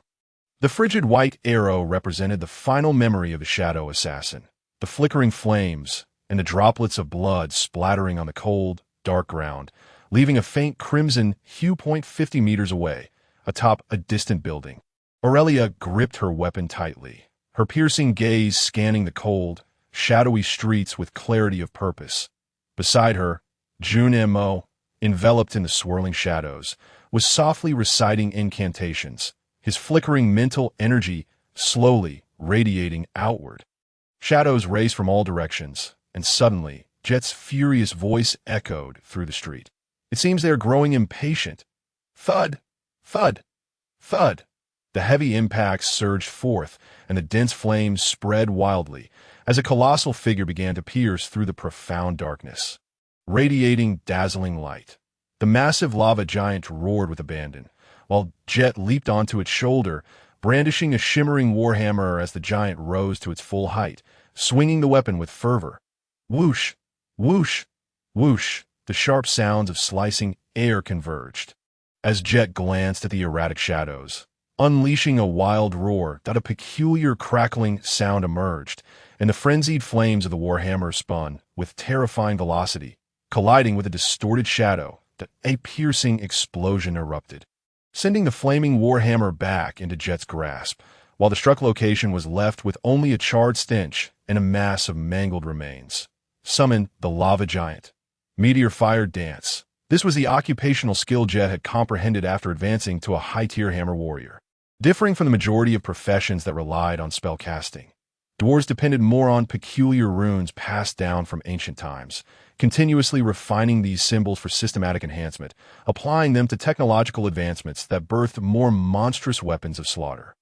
The largest existing weapon of destruction, the world-destroying Iron Mat, had once directly slain the corporeal form of an evil god, and it now resided atop the walls of a dwarven city-state. Chapter 45. The Shadow Dragon's Rampage. The tip of the sword deftly flicked aside the approaching rapier. Sigma's cold, piercing gaze fixated on the shadow assassin's slender neck. His gaze felt almost tangible, instilling a sense of lethal chill in his opponent, despite Sigma being drenched in blood, seemingly on the brink of collapse, yet still exuding an unparalleled, frenzied combat stance. The stubbornness of never yielding and the nearly elusive coldness evoked an indescribable terror. Sigma's towering form surged forward, the flickering shadows of lightning intertwining with his great sword, unleashing a terrifying shadow that radiated brilliant light. Enveloped in thunder, he firmly suppressed the shadow assassin lurking in the darkness. The pulsating lightning surged once more along the rapier, accompanied by a powerful force. Yet even as she approached the apex of high-tier shadow assassins, Triss still felt an overwhelming sense of helplessness. The ferocious force of the flames left her gasping for breath, and realizing that direct confrontation with Sigma was futile. She swiftly began devising a retreat plan. A shadow leaped unexpectedly from behind Sigma, the sharp tip of the sword darting towards him. Triss did not engage in the attack. Her piercing gaze reflected icy disdain as her long legs trembled slightly on the ground, creating distance from Sigma. Before she abruptly dashed into the dark shadows, Sigma's eyes widened in astonishment as he turned to parry, his movements flowing seamlessly. A clear, sharp metallic clash resonated, the broken sword tip quivering in the air. As the surging lightning pierced the darkness, the sudden turn of events elicited a panicked scream from the ambusher, but the merciless Sigma had no intention of showing mercy. The lightning-infused sword tip tore through the broken hilt and struck like lightning into the ambusher's throat. The hefty blade easily ripped through the fragile flesh, slicing seamlessly through the gaps between bones, effortlessly crushing the dark elf with a mere 12 points of vitality, reaping his soul, seeing 500 experience points credited. Sigma could not help but exhale deeply, casting a glance at the distant battlefield before refocusing on the 4 mangled corpses. Without much hesitation, Sigma directly stored the spoils along with the bodies in his inventory, for they had already lost their life essence, merely equivalent to ordinary minerals. The sharp ice crystal spikes shattered the incoming fine needles, relentlessly covering the pulsating dark figures. The unfortunate victim was torn apart by a massive ice spear, the cold grip of death swiftly freezing both his body and the incoming arrows, which repeatedly caused sharp casualties. The surging flames, combined with the immense lava giant, rendered the shadow assassins, who were constantly leaping within the shadows, utterly beleaguered. Realizing they could not inflict damage on the second artillery unit atop the rock wall, the beleaguered dark elves swiftly retreated with a sharp cry, shaking off the charred remnants on his flaming warhammer. Jet observed the vanishing figures in the leaping darkness, just as he prepared to command the lava giant to advance, when he suddenly sensed a lethal threat approaching from afar. Roar! Once again, flames tore through the darkness, crashing violently against the city wall, Yet the golden protective barrier could no longer withstand such intense heat, shattering with a crisp sound. Run, whoosh, crackle. The chaotic cries intertwined with the sounds of flames scorching through the air. As Jet, gripping his warhammer, gazed grimly ahead, feeling the intensity even from hundreds of meters away. The dragon's breath could be said to be one of the deadliest weapons in the city. Many legendary warriors capable of withstanding the judgment of doom could not survive the breath of a fully grown dragon. Naturally, no one would be foolish enough to endure it directly, and the dragon's breath was not unlimited. That it emitted a special substance stored within its gland, which could unleash flames of annihilation under the ignition of special talents. However, the dragon's breath was finite. Once the special substance was depleted, it needed replenishing as the encroaching darkness slowly descended. Amidst the interplay of flames, the immense form of the shadow dragon cast an overwhelming shadow. Everyone instinctively swallowed hard, feeling the raw power of the dragon's unrestrained might, and subconsciously averted their gazes. This was the intimidating aura of the dragon, a phenomenon where warriors or creatures whose will did not measure up would succumb to panic or collapse. This was what bards often referred to as the dragon's majesty. After lightly bandaging his 2 wounds and feeling the rich life force rapidly enveloping them, Sigma estimated that in about 10 minutes, both wounds would heal completely. Such a potent, innate ability. Even the robust physique of the extraordinary could not possess such remarkable recuperative powers. Only the ferocious trolls might exhibit such astonishing capabilities. This peculiar ability derived from the evil god, if not for the strength of the system, would have already deeply penetrated Sigma and his teammates' hearts, likely leading to their utter annihilation. After briefly collecting the spoils, Sigma stared at the colossal monster ahead, curling his lips slightly before stating, "Such an arrogant fellow is bound to receive a thorough beating." And no sooner had he spoken than the sharp sound of slicing air suddenly cut through the sky, mercilessly colliding with the shadow dragon, which had spread its wings and was roaring with abandon. The wildly tumbling cannonballs forcefully brought the massive creature down, its cries echoing as astonished emotions began to spread, followed by a wave of cheers. Yet Sigma merely blinked. He understood that with the dragon's immense size and impressive defenses, the current steel-forged cannons posed no lethal threat to this beast. Roar! The sharp long howl emerged from below the walls, the dense flames gradually extinguishing, as amidst the rising smoke, the dragon's colossal form was once again revealed.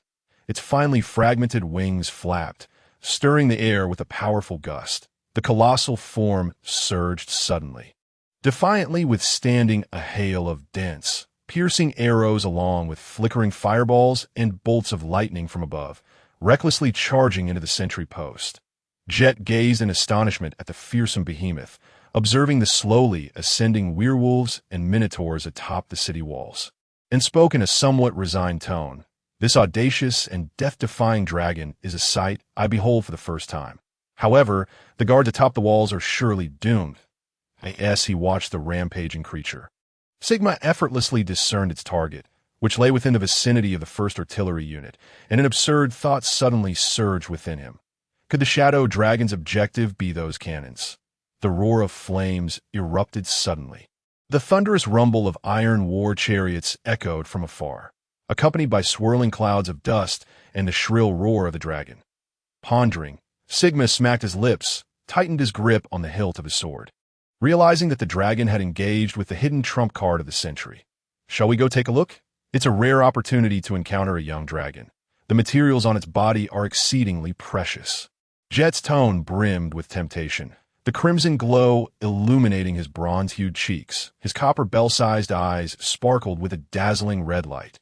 Aurelia couldn't help but twitch the corner of her mouth and replied rather irritably, "You know well how many dragon slayers have perished at the claws of dragons. Those capable of truly slaying a dragon are at least legendary-tier warriors, and they must operate in teams." With a chuckle, Jet scratched his bald head in a somewhat helpless manner and remarked with a sense of nostalgia, "Dragons have numerous minions at their command. Whether they be ferocious talents, trolls, or even those formidable ogres, all could potentially serve as their slaves. Thus, this solitary dragon venturing deep is indeed a rare sight."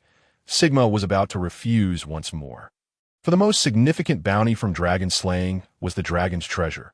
Although the dragon itself held considerable value, the spoils would require further processing to yield immediate combat enhancements, offering little assistance for their upcoming journey into the underground realms.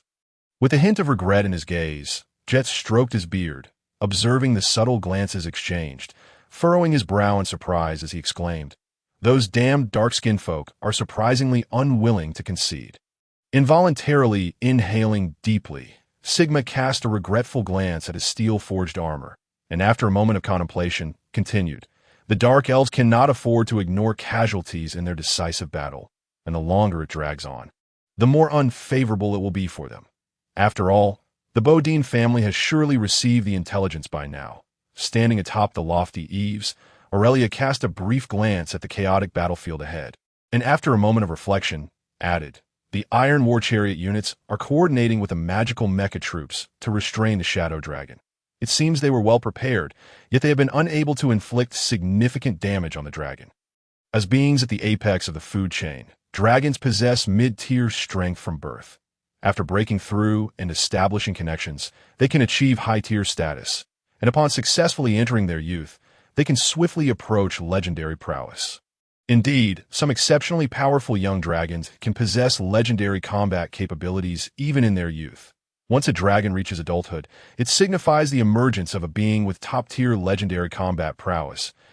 As dragons grow older, their strength only continues to amplify. Should they be fortunate enough to enter their elder stage, dragons will obtain peak legendary combat capabilities, even able to contend with semi-divine super beings. The Elder Dragon stage marks the terminus for the vast majority of dragons. Even with lifespans nearing 2,000 years, they inevitably approach their end. However, should an Elder Dragon transcend the limitations of its original lifespan, its form will grow even more formidable, undergoing a renewed phase of growth, transforming into a terrifying ancient dragon. Ancient dragons stand at the zenith of combat power within the world. Each ancient dragon that emerges leaves indelible marks upon history. Among the most illustrious is the guardian dragon of the Qin Empire, Xian, who, with the aid of a powerful dragon guard army, once vanquished an evil deity and sealed its remains within the ancient capital of Xianyang. To ensure the integrity of the seal, even now, 2 or 3 powerful monk monasteries continue to garrison at the ancient capital of Xianyang. Sigma was once fortunate enough to witness a legendary monk, marveling at his ability to traverse through evil entities and chaotic monsters with only his iron fists. Unencumbered by armor. Chapter 46. A brief respite in war, a powerful surge of destructive force suddenly erupted, with surging flames cascading in layers, casting an unparalleled judgment of despair that was utterly irresistible. This is one of the reasons why dragons reign at the pinnacle of the food chain. Sigma slowly opened his eyes, cautiously inspecting the healed wound before swiftly cleansing it, ensuring no trace of lingering essence remained. He then rose to his feet, rechecking the condition of his repaired steel armor, confirming it was restored to its former glory before carefully donning it once more. Not far away, Aurelia slightly opened her eyes and, with a bright tone, softly inquired, "Why not rest a little longer?" Calmly shaking his head, Sigma gently caressed the hilt of his sword, sensing the faint flicker of electricity coursing through it, and mused aloud, "I cannot sleep. It won't affect my combat capability, and the Dark Elves are unlikely to grant us a proper rest." Nodding slightly, Aurelia turned her head to glance at Jet, who emerged from another side of the sentry, and queried in a somewhat peculiar tone, "Have you discovered anything?" Shrugging his shoulders, he set down his hefty iron hammer, clapped his hands, and smacked his lips before producing a handful of candy. After crunching a piece, he continued, "Those dark-skinned elves are entirely unwilling to show themselves, not even making a token probe. They seem quite confident in their combat prowess, as subtle waves of mental energy gradually receded." Jun Mo, cloaked in a shroud, stepped forth, his luminous gaze flickering lightly as he spoke in a gentle tone. "There are no signs of magical fluctuations." Raising an eyebrow slightly, Sigma did not ponder the Dark Elves' peculiar behavior and approached, saying, "Let us set aside their thoughts for now and inspect our spoils." That Jet's eyes glimmered with curiosity as he swallowed a piece of candy, contemplatively stating, "I recall that these dark-skinned elves possess considerable wealth. It was their contributions that enabled our rise to prosperity. Sigma counted, having dispatched 4 high-tier elves among the 10,000, along with 3 mid-tier shadow assassins. Due to the brief duration of combat, their overwhelming power and destructive capacity left little room for resistance. Most of the equipment and weapons remained intact, and the most valuable enchanted gear, which could have been reclaimed by the frightened 10,000 elves, was not damaged, thus allowing Sigma to reap nearly complete rewards. Jet had slain 4 shadow assassins, 2 of which were mid-tier and 2 low-tier. The other cunning dark elves, witnessing Jet's ferocious combat prowess, had long since fled. However, his brutish fighting style resulted in the majority of the spoils being rendered nearly unrecognizable. June Mo and Aurelia each eliminated 2 mid-tier dark elf shadow assassins, preserving their spoils in relatively good condition. Unfazed, Jet rummaged through the heap of leather armor, expertly selecting the loot before handing the remains over to June Mo. As a curse-wielding sorcerer, the bodies of fallen practitioners served as their battle materials and were essential for crafting undead puppets. This is why the vast majority of practitioners resent curse-wielding sorcerers. No one desires to have their body disturbed, even in death. Some rather conservative sect members deem curse-wielders as malevolent beings. It is better to avoid them, for upon encounter, they would be pursued relentlessly. However, for the Iron Team, they would not allow such trivialities to hinder June Mo's considerable combat prowess. After all, matters of life and safety supersede all other concerns.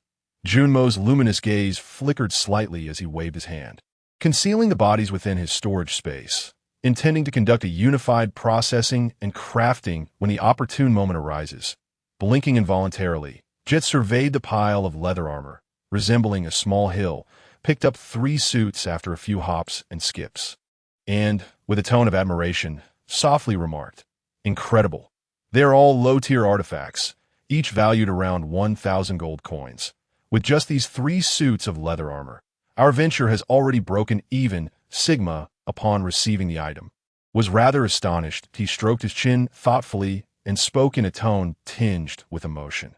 Chill leather armor 2, an extraordinary piece of equipment, with stealth 2 that the defensive capability is of a low tier. Enchantment, deflection, which reduces physical damage by 10. This material is sourced from the backs of fully grown petrified lizards, and after being enchanted by a mage, this leather armor can be regarded as standard equipment for Dark Elf practitioners. After all, Dark Elves naturally possess an exceedingly agile physique, which, according to Sigma's data analysis, translates to at least 4 points more agility than that of humans. However, their bodies are quite frail, with a constitution hovering around 6 points, making it exceedingly difficult for them to develop robust physiques, even through rigorous training and endurance. This implies that powerful warriors and knights are a rarity among Dark Elves, and the barbarian class, such as the Berserkers, is particularly sparse. Nevertheless, Dark Elves possess formidable enslavement abilities, allowing them to command robust ogres, minotaur warriors, and other dark creatures to serve as their frontline fighters. Jet fiddled with the 2 pairs of boots in his hands, nodding in satisfaction before exclaiming, "The resources in the underworld are indeed abundant, with a plethora of enchanting materials readily available. If it weren't for the constraints of population and their penchant for self-destruction, these beings could potentially wreak considerable havoc." Swift Boots 2, an extraordinary piece of equipment, enhances movement speed by 10. Enchantment, like walking on air, where all movement-related checks receive a 3 bonus. Although these enchanted items may not rival artifacts, they are still quite rare trophies, often coveted by many human nobles as symbols of their achievements. That it can be asserted that the equipment donned by Dark Elves holds substantial value. Sigma's rough estimate suggests that a complete set would be worth at least 5,000 gold coins. This elucidates why Dark Elves can generally triumph over human practitioners when their numbers are comparable. The disparity in financial resources directly translates to a difference in combat prowess. Wealth at such moments often manifests as astonishing combat strength. It could be exchanged for around 15,000 gold coins. I truly hope to encounter these dark-skinned devils again. Joe was taken aback by this figure. Rubbing his palms together with glee, he savored the thought that, despite the perilous battles he had experienced with Ivan, the rewards were equally bountiful. However, Sigma understood that such hopes were likely to remain unfulfilled. Dark elves are exceedingly cautious about their lives. The absence of a single dark elf corpse atop the city walls hints at this fact, had it not been for the dark elves employing some special method or bribing the sentinels within, thus establishing a teleportation array. They could not have ventured so deeply alone. Unconsciously touching the tip of his nose, Jet's eyes sparkled with curiosity as he pondered. I wonder what those dark-skinned devils are thinking. With such an excellent opportunity at hand, why are they not utilizing it properly? If they were to gather a large force and act when the warriors are embroiled in desperation, just as he was speaking, Jet suddenly froze in place, as if a realization struck him. In a contemplative tone, he whispered, surely the dark elves cannot be so foolish. So what exactly is their true intent? Junmo involuntarily blinked, her gaze sweeping over the chaotic battlefield below. After a moment of hesitation, she continued, it seems I have an inkling of their objective. Observing the artillery units swiftly repositioning, Sigma remarked in an unusual tone, these fellows wouldn't be contemplating. Following Sigma's gaze, Junmo's eyes fell upon the cannons undergoing repairs and maintenance, stirring a slight unease within her. She was acutely aware of the formidable power these cannons wielded, having experienced their bombardments firsthand, which delivered a force equivalent to mid-tier spells. Her high-level protective magical barrier could withstand only 6 impacts before it threatened to collapse. Had she not evaded in time, the consequences would have been dire. Without hesitation, Sigma gauged the Dark Elves' plans and intentions, then swiftly made his way to the city walls. Whatever the enemy intended to do, it must be thwarted and disrupted as much as possible. Upon seeing Nephalion again, the young man's face still bore traces of anxiety and solemnity, and his gaze towards Sigma shifted slightly. How did you know the Dark Elves were about to launch an attack? Sigma did not respond directly, instead surveying the casualties among the guards. A glance at the sentinel stationed not far away brought him a sense of relief. They were still managing to hold their ground. The rotation of guards implied that the sentinels' numbers and combat strength were within a sustainable range. The ability to ensure regular rest and rotation indicated a combat capability far superior to what Sigma remembered of those sentinels. He was uncertain of the reasons behind this change. Perhaps it was due to the Bowden family's increased strength over the past 2 years.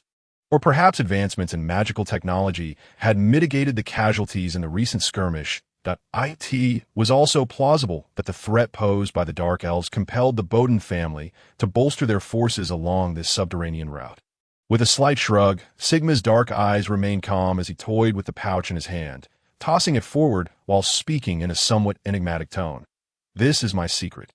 What I wish to inform you of is that the Dark Elves' objective may not pertain to the merchant caravan, nor could it be you. The most probable scenario is that they seek to acquire the cannons. Upon hearing this, Nephalion could no longer maintain his composure. His sharp gaze bore hints of shock. After a brief contemplation, the young man, who had previously displayed remarkable prowess in battle, understood that Sigma was not speaking falsely. The peculiar behavior of the Shadow Dragons and the Dark Elves' covert assaults indicated that these cunning and treacherous Dark Elves indeed harbored ulterior motives. The cannons, as unique weapons, have become their singular target for plunder. This is inconceivable. Nephalion involuntarily blinked, questioning his own deductions. After all, the current technology and lethality of cannons were not yet explosive, merely comparable to mid-tier spells and potency. However, given the abundance of resources in the underground and the adept craftsmanship of the Grey Dwarves, replicating cannons on a large scale would not pose a significant challenge. The objective remains uncertain. Chapter 47. Reasonable Compensation. Glancing at the emblem within the pouch, a grotesquely twisted multi-headed serpent entwined around a dark elf, adorned with a series of elegant yet slightly eerie patterns. Nephalion felt a stirring within. This emblem indicated the Dark Elves' allegiance to a particular city-state. The visage in the center belonged to the founding matron of that city-state, and the intricate patterns conveyed the identity and information of the emblem's bearer.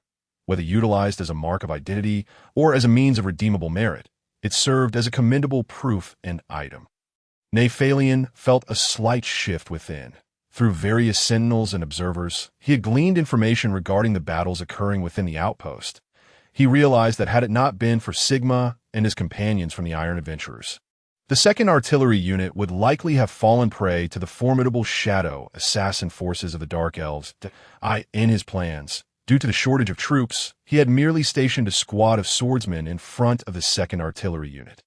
These swordsmen, well versed in various sword techniques and possessing formidable combat prowess, could withstand the Dark Elves' assaults and potentially eliminate a significant number of foes while awaiting reinforcements. However, the inadequacy of the swordsmen's numbers meant they could not guarantee the interception of all the Dark Elf assassins.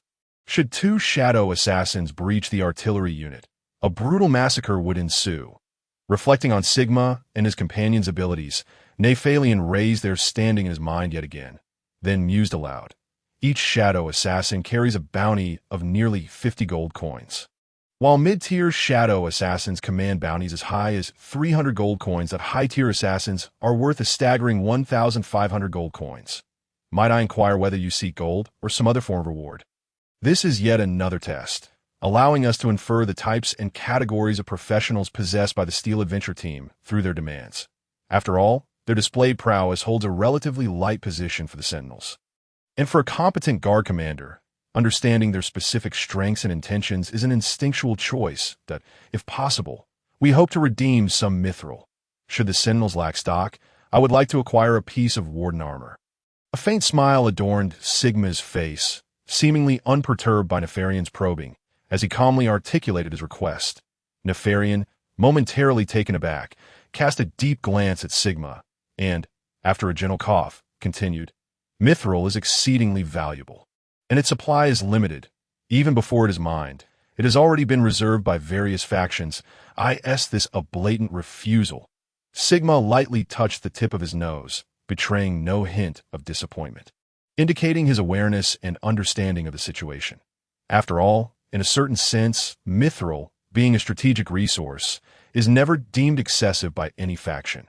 The Bodin family is able to mine it not solely due to their own strength and territorial claim, but also because of the support and cooperation from other powers.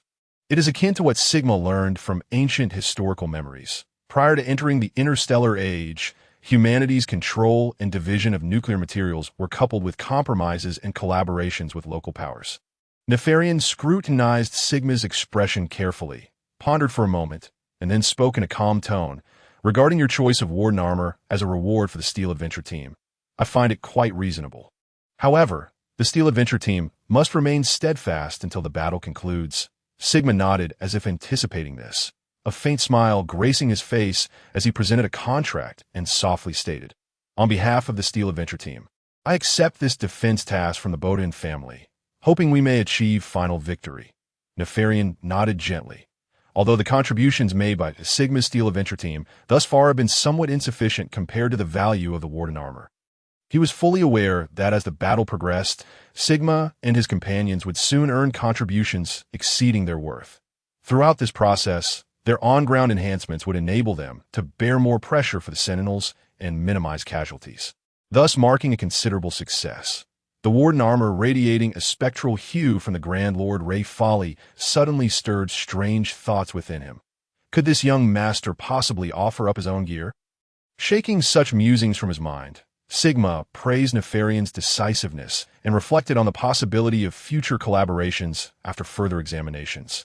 Just as Sigma was about to turn and depart, Nefarion, with a clear voice, remarked, "I have received word that the Red Robe Wizard organization seems to have reached an accord with a certain dark elf city in the underworld.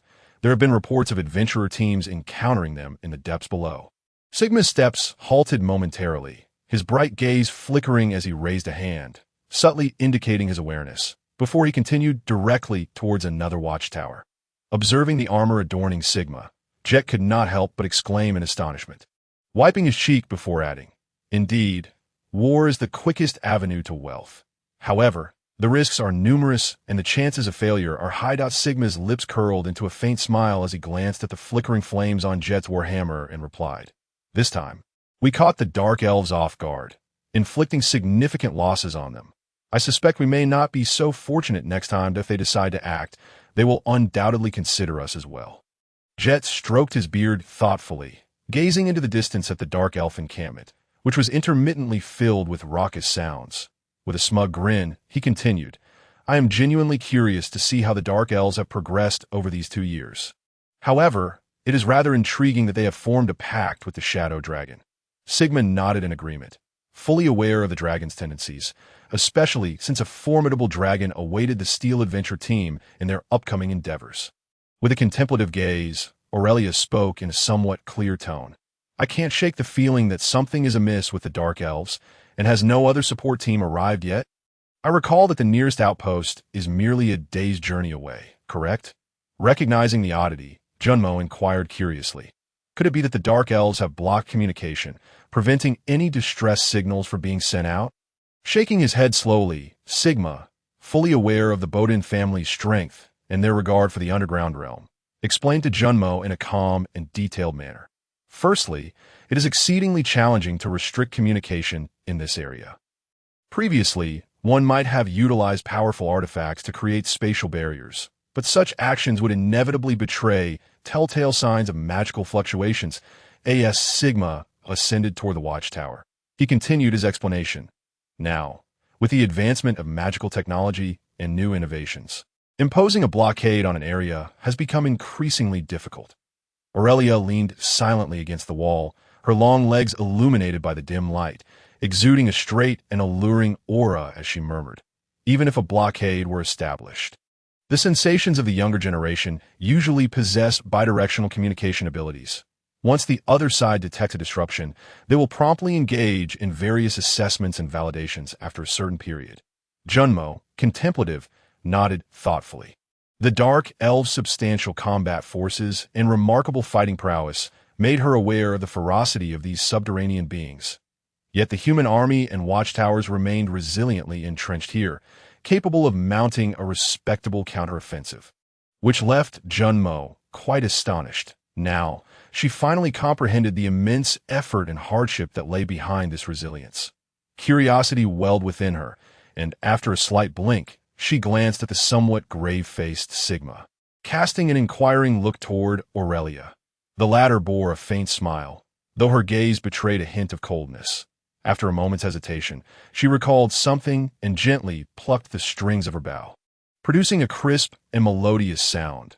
Jet bit into his rations with vigor, feeling a sense of indignation at the thought that while the outpost's food supplies were ample, food restrictions were now being imposed. Naturally, Jet would only protest internally, never revealing his thoughts, as he understood the necessity of such measures. We will soon encounter old acquaintances.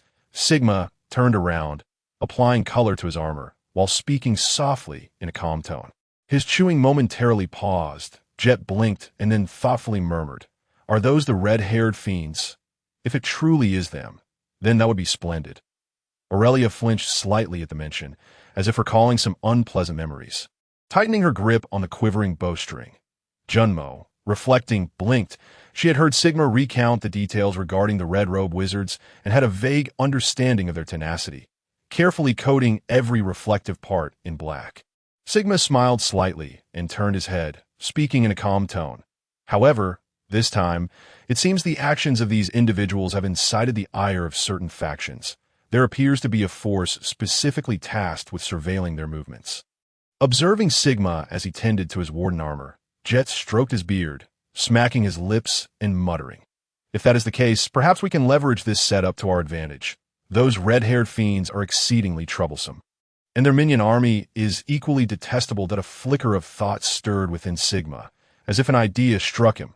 Licking his lips, he continued, "If I am not mistaken, this dark elf activity likely correlates with them. Otherwise, these Dark Elves would not possess such timely information." Shaking her head in contemplation, Aurelia turned her gaze toward the profound darkness ahead, posing the most crucial question. Why would these Dark Elves choose to attack after the merchant convoy returns?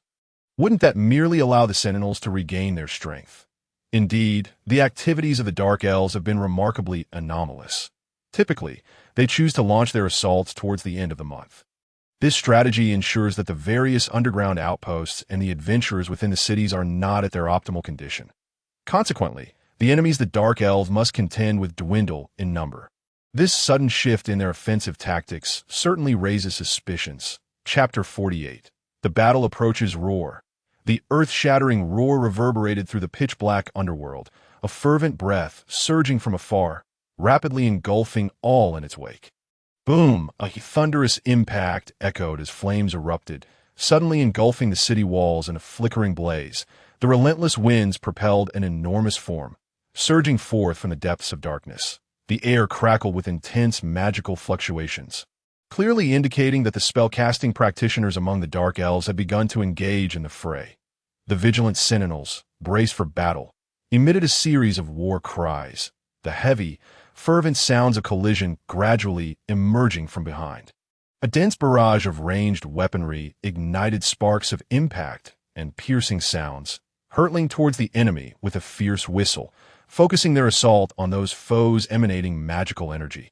The vast majority of spellcasters, upon expending their spells, would immediately opt to retreat or flee, even at the risk of becoming targets for the defending forces, unwilling to remain within the reach of heavy artillery that a dim yellow glow swiftly spread, enveloping each guard in a faint yellow protective barrier. Ding! The morale-boosting aura was bestowed, enhancing defense by 10 for a duration of 10 minutes. Sigma marveled at the profound influence of this extraordinary artifact. Its ability to affect such a wide array of individuals was indeed of astronomical value. Ordinarily, adventuring parties fortunate enough to acquire such an item would primarily seek to sell it, as each activation demands a substantial resource expenditure. Furthermore, for adventuring teams, any enhancement exceeding 70 would often be wasted or overflow. However, for powerful factions and warbands, such artifacts that confer significant combat enhancements are uniformly regarded as war gear. This formidable equipment possesses the power to alter the tides of battle, earning a formidable reputation throughout countless epics and legends. This distinction also highlights the disparity between ancient, legendary families and newly emerged ones. The historical depth of a lineage manifests in myriad ways, with this aspect being particularly pronounced and striking to eye in the distant shadows. Surges of mental energy began to draw forth the obscure elements of magic. Guided by the unique magical fluctuations, it swiftly descended upon the frenzied ranks of the Wolfman army charging forward. Their eyes turned a fiery red, their physiques grew more robust, and their muscles bulged to their limits, as if they were tapping into future strength in a most peculiar manner. Bloodlust, a high-tier war spell. Such spells, akin to the effects produced by war gear, are typically wielded by specialized war mages. With a hint of envy in his gaze, Jun Mo could perceive the overwhelming mental energy waves. Deep and chaotic, though comprised of several varying strengths, in a certain sense, as long as the desired effect is achieved, it can be deemed a success. When it comes to fulfilling the objectives of war, intelligent beings often spare no expense and resort to any means to develop various strategies. Nodding involuntarily, Sigma took a deep breath, savoring the invigorating battle spirit, and with a slight smile remarked, "It seems these fellows are brimming with confidence, preparing to go all out." And no sooner had the words left his mouth than a synchronized, crisp sound of arrows slicing through the air erupted from within the outpost, far exceeding the expectations of all present as gigantic bolts sped forth in a dense volley. Thud! Thud! Crack! The continuous sound of shattering filled the air, and Sigma observed a multitude of werewolves collapsing below, a look of understanding crossing his face. He harbored no concerns about the outpost's range capabilities, for it was amply equipped, boasting 2 artillery units. Moreover, let us not forget the powerful watchful merchant convoy, which also possessed impressive range striking capabilities, the iron war chariots, the enhanced artillery, or the large crossbows already fitted with piercing arrows. They all provided substantial support. Most importantly, over 80 of the supplies carried by the watchful convoy were military provisions prepared for war. Sigma merely needed a cursory estimate to ascertain that these resources would sufficiently fuel all ranged weaponry, unleashing a torrent of wrath. The absence of such overwhelming firepower in their previous encounter likely stemmed from Nephalion and the convoy leader, Green, not anticipating the sheer number and threat level of the Dark Elf forces. Simultaneously, the influx of strategic supplies impeded the advance of the vast dark creature siege army, as they were forced to expend their very lives against the incessantly exploding alchemical grenades and the unyielding defensive mechanisms. Brilliant flames erupted before them as 4 fireballs cascaded down from the outpost, signaling that 4 spellcasters within had begun to unleash their might. Inflicting greater damage upon these monsters from below the walls was far preferable to engaging in close combat with such formidable foes atop them. Watching the unrelenting barrage of explosive fireballs, Jet's eyes gleamed with curiosity, and he mused thoughtfully. So they are utilizing spell scrolls, such confidence from a prominent family. Just in this brief moment, the spell scrolls expended must amount to nearly 5,000 gold coins. Wouldn't you say? Sigma calmly recorded the data, reflecting on the considerable costs required to cultivate a reliable fighting force. These expenses would manifest in more tangible forms during the war, and everyone understood that conflict consumes both wealth and lives. Boom! A surge of fire erupted before his eyes, and Sigma gazed in astonishment at the trebuchet below, a hint of peculiarity evident in his expression. Damn it! Where did the Dark Elves acquire such siege machinery? Jet raised his war hammer, fixating on the 10 or so trebuchets. His gaze locked onto the fiery projectiles swirling above, and he bellowed with fervor. Beside him, Sigma blinked slightly, gesturing towards Jet, who arched an eyebrow in excitement and nodded in affirmation. Immediately, Sigma grasped the Doran shield, focusing intently on the werewolf warriors poised to surge forth below. Sharp arrows rained down from above, piercing the throats of the werewolf warriors with precision, pinning them firmly to the ground. Aurelia unleashed her assault from various firing apertures, the crisp twang of her bowstring weaving a melodious yet lethal symphony. The air was thick with the scent of death, and the delicate shattering sounds reverberated softly, imparting an elusive chill. Among the figures cloaked in shadows, the gaze fixated on the flickering white lights. A hint of hesitation flickered within their cold, piercing stares as another arrow darted downward, piercing the skull of an ogre and showcasing a remarkable destructive force. Everyone involuntarily flinched. The ogre's formidable vitality and defense exceeded that of ordinary warriors, reaching a daunting challenge level of B. This implied that a fully equipped party of professionals had only a mere 50 chance of overcoming this colossal creature. The ogre's resistance to both physical and magical damage rendered it an apt bulwark against any foe, were it not for the inherent curse that diminished the intelligence of the ogre race by 4 points compared to normal humans. Such a creature, devoid of significant flaws, could have fostered a remarkable civilization. The swift demise of an ogre warrior at level 1 signified that, apart from the shadow dragon, the successive beams of white light could harvest the lives of all present. Waves of whispers gently reverberated, and surging mental energy began to coalesce rapidly. Such an adversary was undoubtedly a priority target on the battlefield. As for the enemy's watchtower, it remained to be seen whether it warranted their considerable effort to dismantle. The roaring flames surged slightly, a chilling aura gradually spreading. Dazzling red light began to gather in the sky, a tempest of stirring winds gradually reflecting an air of coldness, just as the frenzied inferno was about to coalesce into a storm. A sharp mental pulse pierced through, disrupting the previously orderly magical fluctuations. The faces of the united spellcasters abruptly shifted, as this familiar wave rendered them visibly alarmed. Spell counteraction.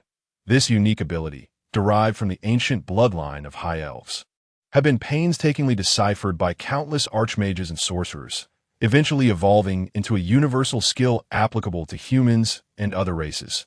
Spellcasters were not merely combat fanatics. Over 70 of them devoted the majority of their time to enhancing their prowess and researching spells. Various skills and diverse talents depended on the analysis and research conducted by spellcasters, leading to the emergence of numerous specialized professions that in the present moment. The tumultuous spatial fluctuations and the onset of spell counteraction ensnared the collaborative spellcasters in a predicament.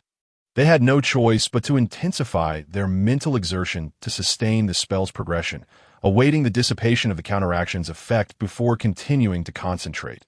This, of course, meant that to counteract the adverse effects of spell failure, they would need to expend significantly more mental energy, surpassing 4 times the normal casting requirements. Yet, that was not the crux of the matter. The roaring flames suddenly materialized from the sky, revealing an unprecedented trajectory of artillery fire amidst the darkness. The frenzied blaze, accompanied by the swift echoes of cannon fire, rushed forth, causing several mages to change their expressions. Yorick, a high-ranking dark elf mage, exclaimed in disbelief, "Magic missile!" Boom!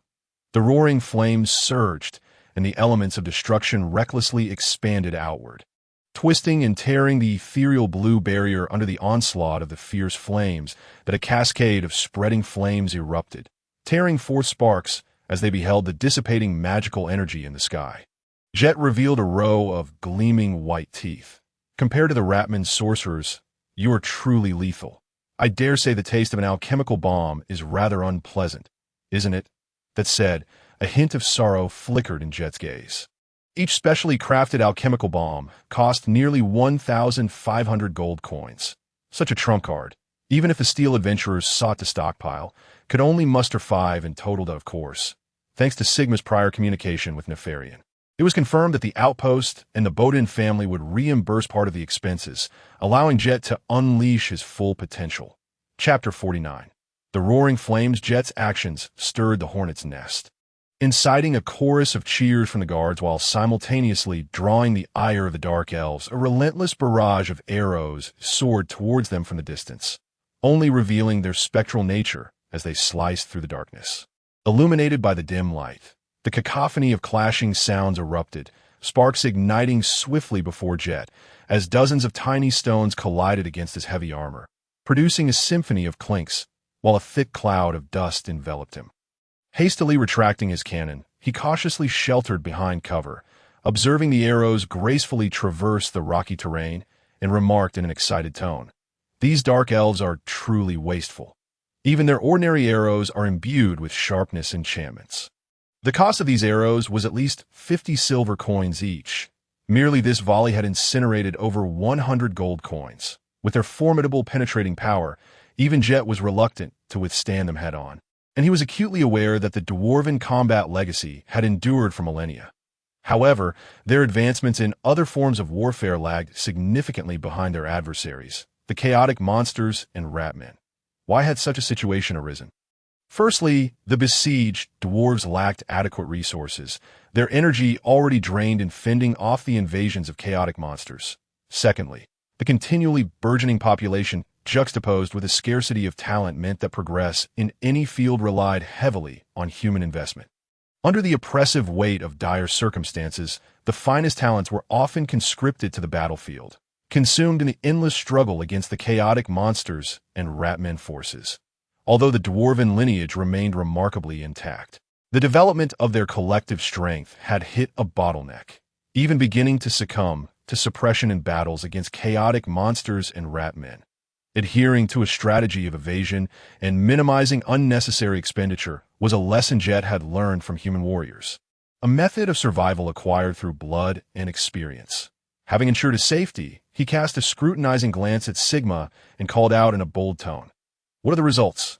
I would very much like to say that your shot struck a considerable number of targets. But regrettably, these mages possess an exceptional ability to preserve their lives." Sigma slowly withdrew his gaze, tightening his grip on the slightly clearer storm greatsword, his mind still replaying the flickering magical lights. A faint smile gracing his lips. Although spellcasters are physically frail, it does not imply they can be easily dispatched. In fact, in the hierarchy of survivability, spellcasters are invariably at the pinnacle. These affluent and preservation-minded spellcasters often invest substantial energy and resources into their defensive capabilities and methods. Even ranged attackers cannot compare, as they are susceptible to concentrated fire from enemies. Unlike spellcasters who possess blink skills, magical barriers, and more robust options like teleportation or group teleportation spells, the tremors of monsters surged rapidly from behind. Sharp cries of battle erupted in his ears. A chorus of eerie roars echoed through the skies. Glancing up at the towering height of 30 meters, Sigma could only begrudgingly concede, if this could even be deemed the sky. Roar! The howls of the werewolf warriors reverberated from behind, interspersed with the jarring sounds of ladders crashing against the walls and the faint clinks of claws making contact. Although the watchtower was indeed part of the defensive line, it did not directly connect with the wall below. Consequently, These werewolf warriors had to circumvent a considerable distance to breach the outpost, either by entering from behind the city walls or by ascending with taller ladders to reach the outpost and its windows. Sigma observed the werewolf warriors tumbling down in droves under the onslaught of arrows, their silver-coated projectiles proving lethal enough to inflict significant damage upon these resilient creatures. Two cumbersome ladders collided violently with the outpost, and rather than halting their advance, Sigma watched with keen interest as the werewolf warriors swiftly ascended. The mass of werewolves clambering up the ladders resembled a centipede writhing in a frantic dance. A sharp clatter echoed as the thunderous force struck the arduous ladder, built from ironwood as sturdy as steel, subjecting it to a relentless barrage of tremors. Amidst the tumultuous upheaval, one climbing werewolf suddenly lost its grip, emitting a long, piercing scream as it plummeted downwards. Its robust vitality ensured it did not perish immediately, yet the severed spine and profusely bleeding innards relentlessly drained its life force. After all, a werewolf was merely a werewolf, not a troll endowed with greater resilience. Sigma had no intention of effortlessly dismantling the ladders, yet he was equally disinclined to allow a multitude of werewolves to ascend. The hefty storm greatsword, empowered by an extraordinary force of 22 points, unleashed a surging gale as it struck one of the ladders with ferocity. The rickety ladder quaked violently, becoming unstable beneath the weight of the werewolves, causing more than 14 to scream in horror as they tumbled down. More werewolf warriors with gaping maws roared as they surged upwards. With a ferocious leap, a werewolf monster, baring its fangs, lunged at Sigma, its curved blade aimed menacingly at his throat, its emerald eyes glinting with a bloodthirsty crimson light. The crackling storm greatsword collided with the gleaming blade, and the werewolf, unable to leverage its weight mid-air, was sent plummeting by Sigma's strike, its severed blade soaring through the air before effortlessly slicing through the darkened fingernails. Embedding itself into its flesh, like a hot knife through butter, it not only cleaved the ghastly wound but also sent the werewolf spiraling into the abyss below. Ding! A notification echoed, signaling the kill of a common werewolf warrior. Granting 15 experience points, Sigma raised a brow, fully aware that although it was not his direct attack that claimed the werewolf's final life force, the root of its fall stemmed from his grievous blow. Thus, in the system's judgment, the kill still rightfully belonged to him. An unceasing tide of howling werewolves surged forth, and with remarkable indifference, Sigma dispatched them one by one, their torn remnants littering the ground, their anguished cries echoing as they fell and piled up below. Despite the werewolf warriors' dire plight, their perception of sacrifice and battle paled in comparison to that of humans. However, they remained sentient beings, driven by an instinct for self-preservation. That Sigma's godlike prowess instilled a deepening despair within the werewolf ranks. This seemingly unassuming human warrior possessed a strength that the average werewolf could scarcely comprehend. With a mere flick of his weapon, he could neutralize all assaults, even deftly dodging the arrows that came hurtling from behind. His relentless attacks and the flickering charge of thunder gradually morphed into a nightmare for the approaching werewolves. A cold smile crept upon Sigma's lips as he gazed down at the fear reflected in the eyes of the werewolves, exclaiming in a tone tinged with peculiar delight, compared to Skullcrusher. "I prefer the title Werewolf Butcher. Werewolf Butcher LV1. 0-200 through brutal combat. You have successfully slaughtered a multitude of werewolves, gaining a deeper understanding of this species. Your very existence instills fear in these werewolves, drawing their attacks towards you preferentially. Specialization attribute. Increases damage dealt to werewolves by 10. Your name is whispered among the werewolf clans in a span of nearly half an hour. Over 40 werewolves had perished by Sigma's hand. Coupled with his previous adventures and battles, he finally unlocked the specialization he had long awaited. This particular specialization reminded Sigma of a unique profession among the dwarves that Jet had once mentioned. The Butcher. It was said to have originated from a great sacrifice, where a formidable dwarven warrior, while escorting a dwarven prince, fell victim to an ambush by green-skinned marauders and troll armies, despite slaying countless foes. He was ultimately overwhelmed, fainting just as he witnessed the grotesque trolls abducting the dwarven prince. Upon awakening from his stupor, he found only the prince's discarded boots. When he eventually tracked down the prince's whereabouts in a troll's lair, he was met with a scene of gruesome carnage, leaving behind only shattered corpses that on the brink of madness. The dwarven warrior slaughtered dozens of trolls within the cave, dyeing his beard a fiery orange to mirror the captivating hue of the prince's hair. He then wandered through the dark forest, killing any dark creatures he encountered, seeking an epic battle and noble sacrifice. Yet, no matter how perilous his adventures became, his overwhelming strength allowed him to survive time and again.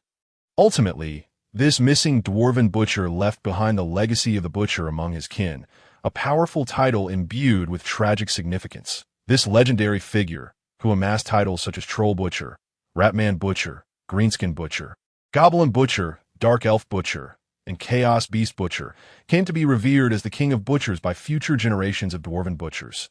This formidable butcher bore the name that Jet held dear and nostalgic, Gorn Jet. Suddenly, a burst of flames erupted, followed by the sharp crackle of fire. The blazing inferno illuminated Sigma's profile, and as he wiped the blood from his lips, he deftly produced his wand, casting a cleansing spell upon himself. Sensing the surrounding bloodshed dissipate into nothingness, he commended the magical trick with a subtle nod before turning his gaze towards the dark silhouette of the dark elf reinforcements surging forth from the shadows. Though their numbers were not substantial, Sigma clearly observed that these dark elves bore massive siege weapons, indicating that they had come prepared. The roaring flames began to tear through the darkness.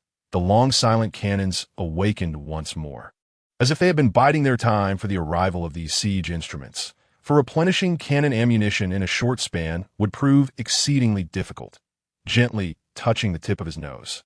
A flicker of concern sparkled in Jet's bright eyes as he swung his warhammer, crushing the skull of a werewolf attempting to climb through the window. Impatiently dragging the corpse inside, he carelessly discarded it behind him, awaiting the next prey. Occasionally, he would raise his left hand, grasping the crossbow, taking aim before unleashing an attack below. The flickering flames danced slowly in front of him, and Sigma turned his head to glance at the somewhat dazed Jet, nodding towards June M.O., who stood nearby. The latter blinked in response, a gentle breeze cascading down, prompting Jet to shake himself awake, turning to face Sigma, who lightly shrugged and remarked, "I think I shall take a moment to rest." Chapter 50. The second dragon indisputably shrugging his shoulders, Sigma cast a fleeting glance at the vanished carcasses, while June M.O. subtly blinked her eyes. He silently praised June M.O. for her attentiveness and actions, feeling an involuntary admiration for her, recognizing her as a diligent and frugal woman. Releasing a sigh of relief, a glimmer of light flickered in his cold eyes as he observed the noticeably sparse army of monsters below, a sense of doubt gradually emerging in his heart. Initially, he believed that the dark elf forces would launch continuous assaults in waves, yet to his astonishment, after 2 days and nights, these ferocious and cruel creatures showed no signs of ceasing their onslaught. Despite their combat capabilities being significantly diminished, it was undeniable that the prolonged attacks had a far greater impact on the human defenders. After all, in terms of biological strength, nearly all of humanity's attributes were mediocre, save for their remarkable endurance and adaptability. Dark creatures could endure 2 to 3 days without rest, still exhibiting 80 to 90% of their combat efficiency, while the defending forces were compelled to rotate for rest. Even a mere 2 days without such rotation could herald the collapse of their front lines. Nevertheless, even amidst the arduous maintenance of the front, under Sigma's watchful gaze, Nefarian still allowed the defenders to rest in shifts. Simultaneously, the 4 priests of the Dawn Lord stationed at the Sentry played a tremendously significant role. The softly flickering white light gradually permeated the skin, and the injured gathered together, emitting waves of comforting sighs. As they felt the radiance descend upon them, their once mangled wounds swiftly began to heal and scab over, a tingling sensation signifying the rapid growth and recovery of flesh. Sigma even witnessed an injured man whose abdomen had been ripped open, now recovering swiftly under the dual effects of positive energy and comprehensive healing spells. Compared to the slow and steady recovery of his cursed body, the effects of divine healing were more pronounced and domineering. albeit accompanied by a swift and urgent depletion of vitality. While such healing methods, under frequent divine intervention and consumption, could easily lead to a depletion of life force, thus shortening their original lifespans, it was a far more pragmatic choice than remaining perpetually injured, unable to fight, and facing the grim prospects of becoming slaves or succumbing to death. Everything comes at a price. There has never been a free lunch. The flickering flames intertwined with the collapse of things around them. Sigma could feel the power of artillery and technology gradually becoming recognized and remembered by the world. Perhaps it may not be considered innovative, nor has it reached the staggering might of ancient memories, but it is undoubtedly a burgeoning force in rapid development. Pure magic and adventurers could not withstand the malevolent deities. The ancient Qin Empire and the historical trajectory of over 10,000 years have proven this point. Pure technology is equally futile, a conclusion Sigma arrived at through comparison, and a result derived from the collaborative efforts of several great archmages in conjunction with numerous powerful sorcerers. The former cannot unleash the full potential of everyone. Relying solely on a few outstanding individuals cannot elevate the overall quality of civilization. The latter requires more time to mature, and such technology is merely a power easily appropriated by the malevolent deities. As his chaotic thoughts gently took shape, a faint smile graced Sigma's lips, resonating with the clarion call that once again echoed amidst the spreading flames. The Dark Elf army continued to unleash a series of roaring howls, initiating a breathtaking charge. Battle is a terrifying sacrifice, with lives extinguished at every moment. Although Sigma's expression grew increasingly stern, a sense of satisfaction and pride slowly blossomed within him, but he drew experience from the fight, gaining greater strength while others weakened. The cumulative battles over the past 2 days had helped him acquire nearly 8,000 experience points, as hundreds of enemies fell beneath his blade. This was a staggering number, which explained why the surrounding defenders began to gaze at Sigma with growing admiration and reverence, their looks gradually aligning with those of the adventurers. The only regret Sigma felt was that despite vanquishing so many monsters, the spoils remained disappointingly meager. The majority of werewolves and Tauren had been struck down by his blows, leaving only those adventurers clad in extraordinary gear. He obtained several pieces of barely noteworthy enchanted equipment. Yet these individuals were ultimately mere slaves, their gear's value incomparable to that of the Dark Elves. The meager accumulation paled in comparison to the bounty rewards for dispatching so many monsters. His stomach churned incessantly, greedily and somewhat frantically digesting and absorbing food, continuously supplying Sigma with an unending source of strength and vitality. This was also why his physique had surpassed 28 points, approaching the threshold of the epic level, rendering Jet incapable of competing with Sigma in terms of sustained combat effectiveness. The cursed body was indeed remarkably powerful. A glimpse through a narrow tube reveals but a fraction. Sigma speculated on the nature of his powers, refusing to become enmeshed in them, instead striving to maintain control. As June Mo, having studied her own power per Sigma's instructions, felt an overwhelming surge of curiosity and panic rise within her. The last time her strength had surged so swiftly was when she acquired the cursed eye of the malevolent deity. The exhilaration of rapidly growing stronger over time had drawn her into a trance. However, amid her panic, others swiftly became slaves to power. The high-ranking sorcerers of the curse cult were all products of such a fate. This also implied that these high-ranking curse sorcerers had lost the potential for self-improvement. These hastily produced beings could not compare to high-ranking magical practitioners who cultivated themselves, at least in terms of soul strength and the preservation of self-awareness. They were still far from the mark. In Sigma's words, they were a group of mortals wielding superpowers. He had encountered countless such beings in the endless cosmos, some of which belonged to distant histories and tales, while others were living embodiments of detritus. The gradually stabilizing mind and will enabled June Mo, who had mastered her own powers, to feel herself becoming increasingly lucid and clear, with her control over the cursed eye becoming increasingly adept. Yet, this also instilled a sense of panic within her. The existence that paralleled the power of a malevolent deity was nearly inscrutable, leaving June Mo feeling somewhat uneasy. Sensing her uncertainty, Sigma spoke in a calm tone. Perhaps in a certain sense, we too are dependent on such power, yet we possess the autonomy of choice and control. Junimo involuntarily paused for a moment, while Sigma smiled faintly, speaking with a hint of nostalgia. Moreover, how insignificant humanity is. In comparison to the vast world, our existence is dispensable. If we must contend with a certain power, while also compelled to cooperate with other forces, why not choose those that align with our developmental path? Indeed, aesthetic sensibility is of paramount importance. This is ultimately a world that values appearances. Sigma expressed disdain for the presence of those malevolent deities, their aesthetic sense grotesque and distorted, appearing perpetually deserving of punishment. Who could possibly find them appealing? Junimo involuntarily blinked, gazing down at the surging tide of monsters, her slender fingers curling slightly, as a multitude of ice crystal fragments cascaded from the darkened sky.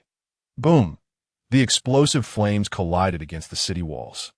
Blinking involuntarily, feeling the searing heat, a gust of wild wind surged forth as Sigma spoke in an anticipatory tone. At last, they have appeared. A colossal shadow emerged from the sky. The shadow dragon that had vanished for 2 days descended once more amidst the flames. Sigma gazed at the fearsome creature, a subtle smile creeping onto his lips as his pitch-black eyes glimmered with a cold light. Casting a glance at his experience points, he let out a resigned murmur. Ultimately, still too weak. Drip, drip, drops of blood fell upon the ground as Nefarian wearily swung his longsword, inhaling deeply before pursing his lips, staring at the menacing creature that flaunted its power. Drawing a deep breath, he shouted at the top of his lungs, "Prepare the cannons. Ready the piercing arrows." A clear and melodious voice resonated across the expanse, while the restless visage of slumber spread like wildfire, weaving intricate patterns of light and shadow that perpetually sketched the fading twilight. A torrent of searing flames cascaded down with unrestrained fury as the shadowy dragon, with its gaping maw wide open, unleashed an unparalleled, piercing roar. Unlike its previous display of arrogance, this colossal behemoth, transformed into a war machine, began to unabashedly exhibit its intelligence and combat prowess. Boom! The surging flames roared tumultuously. A chaotic swell of explosions was halted by the energy barrier before the great dragon. The frenzied shadow dragon surged forward, its slit-like eyes fixated intently on the imposing figure that appeared atop the city walls. A massive, ebony war machine clad in magical armor. The low thrum of the engine reverberated as Glenn coldly regarded the formidable shadow dragon ahead, gripping the slightly trembling blade in his hand. After a moment of contemplation, he activated his weapon's pulsating switch. Roar! The metallic chain teeth whirred incessantly, releasing a cacophony that sought to conjure a tempest of destruction. The shadow dragon observed the frantically spinning chain sword, its wings still aching. Despite having undergone restorative magic, it vividly recalled the terrifying destructive power of that bizarre weapon. Unconsciously biting his lip, Sigma scrutinized the formidable magical mech not far away, and, through simple comparison, discerned that its combat capability was not inferior to the Titan armor he had once piloted. Of course, this was merely in reference to the weakest Night Titan. The larger Warlord-class Titans could likely engage in combat with an adult dragon, even possessing a significant chance of victory. The cost-effectiveness of flesh and blood against a steel behemoth ultimately leaned in favor of the latter. However, to Sigma's surprise, the shadow dragon, which had previously exhibited a volatile demeanor, hovered silently in the high skies, seemingly awaiting something. His brow furrowed slightly. Sigma suddenly sensed a shift, instinctively tightening his grip on the hilt, his dark eyes glinting with seriousness. His gaze swept across the distant darkness. And beside him, Junmashu opened his eyes, speaking in a tone laced with gravity. "It seems that a second dragon has arrived." Hovering in the sky, the shadow dragon flapped its wings, suddenly emitting a shrill roar. "Now, you shall choose between survival and destruction." The thunderous roar echoed in their ears as Nephalion stood dazed, watching as another colossal figure burst forth from the darkness. The eerie black light sent a chill through his heart. A black dragon, a terrifying black dragon.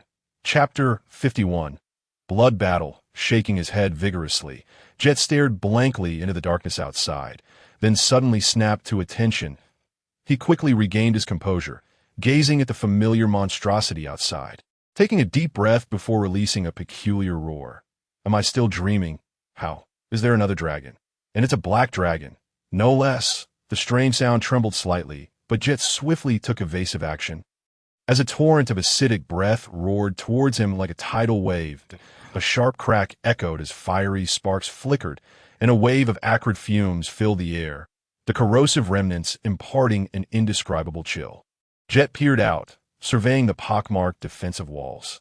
Although the exterior appeared somewhat dilapidated, it had not been wholly ravaged by the corrosive breath, which continued to gnaw at it, creating gaping holes. It could not help but exclaim, "Thank goodness these fellows didn't skimp on materials.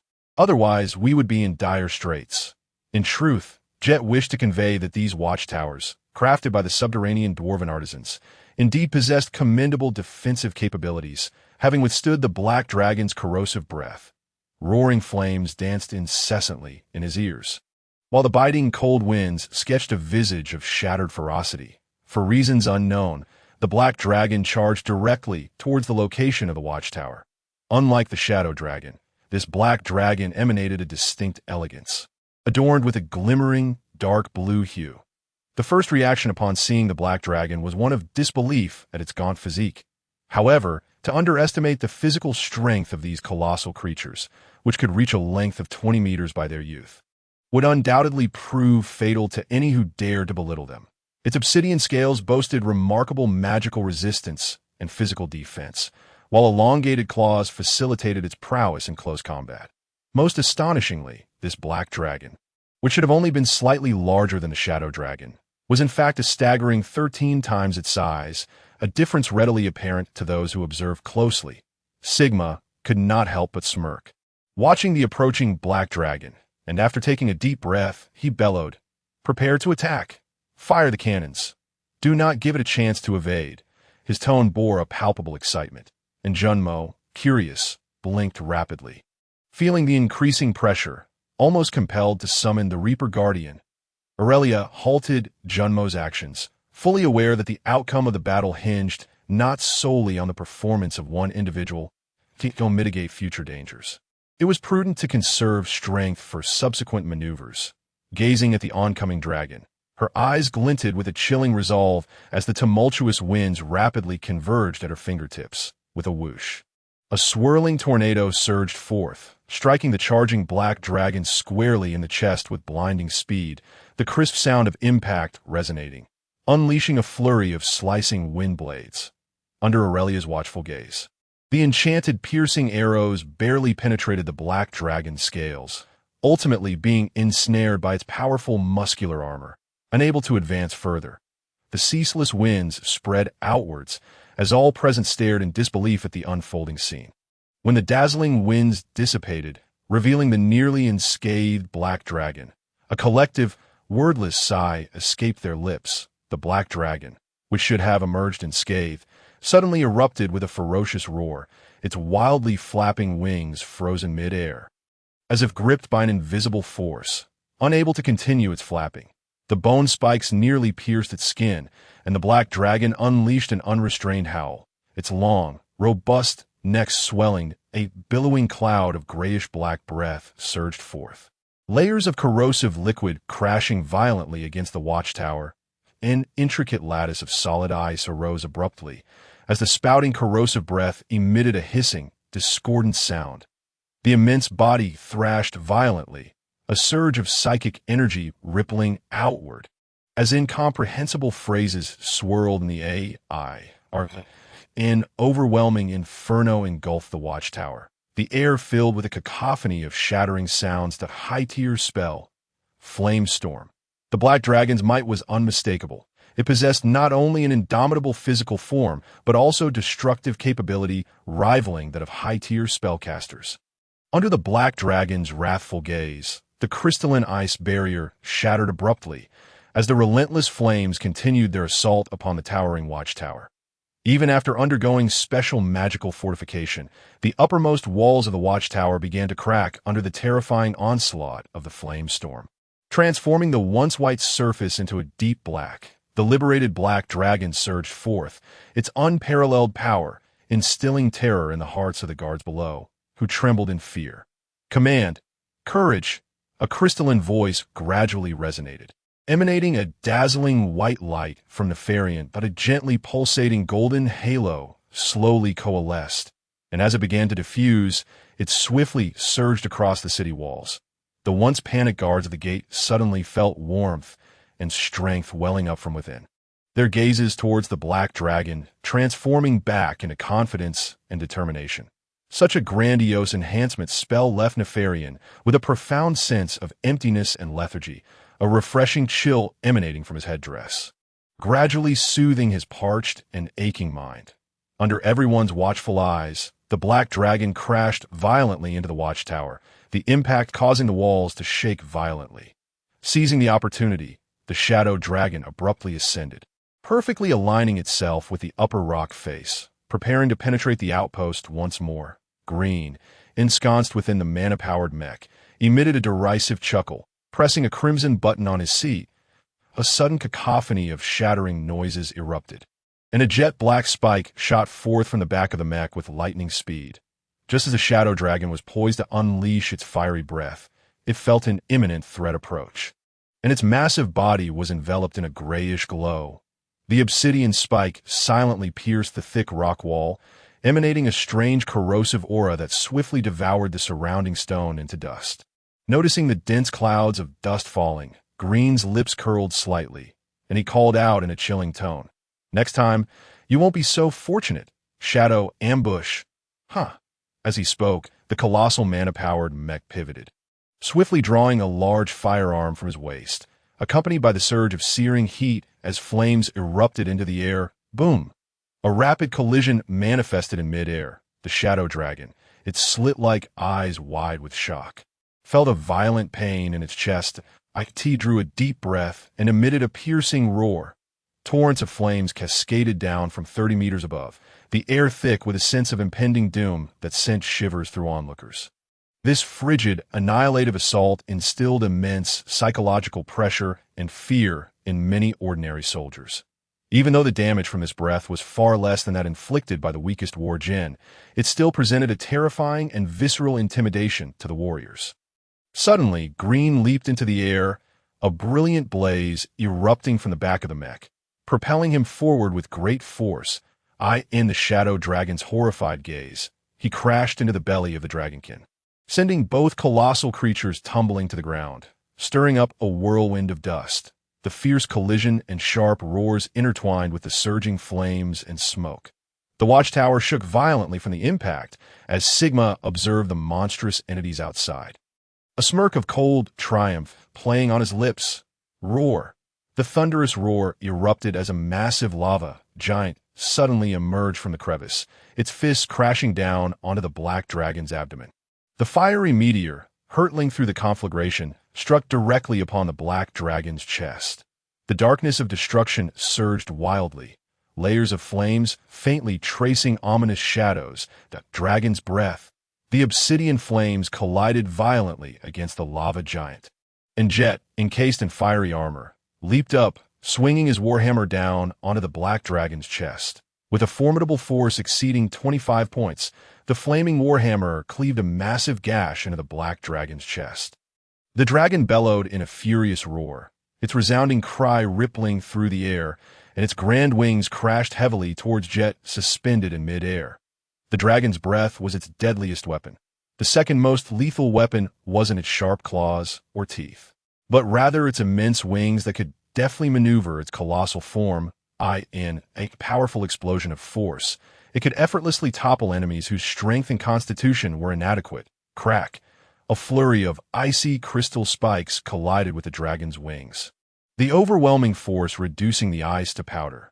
The swirling ice shards clashed against Jet's lava armor, producing a screeching sound while stirring up a billowing white mist.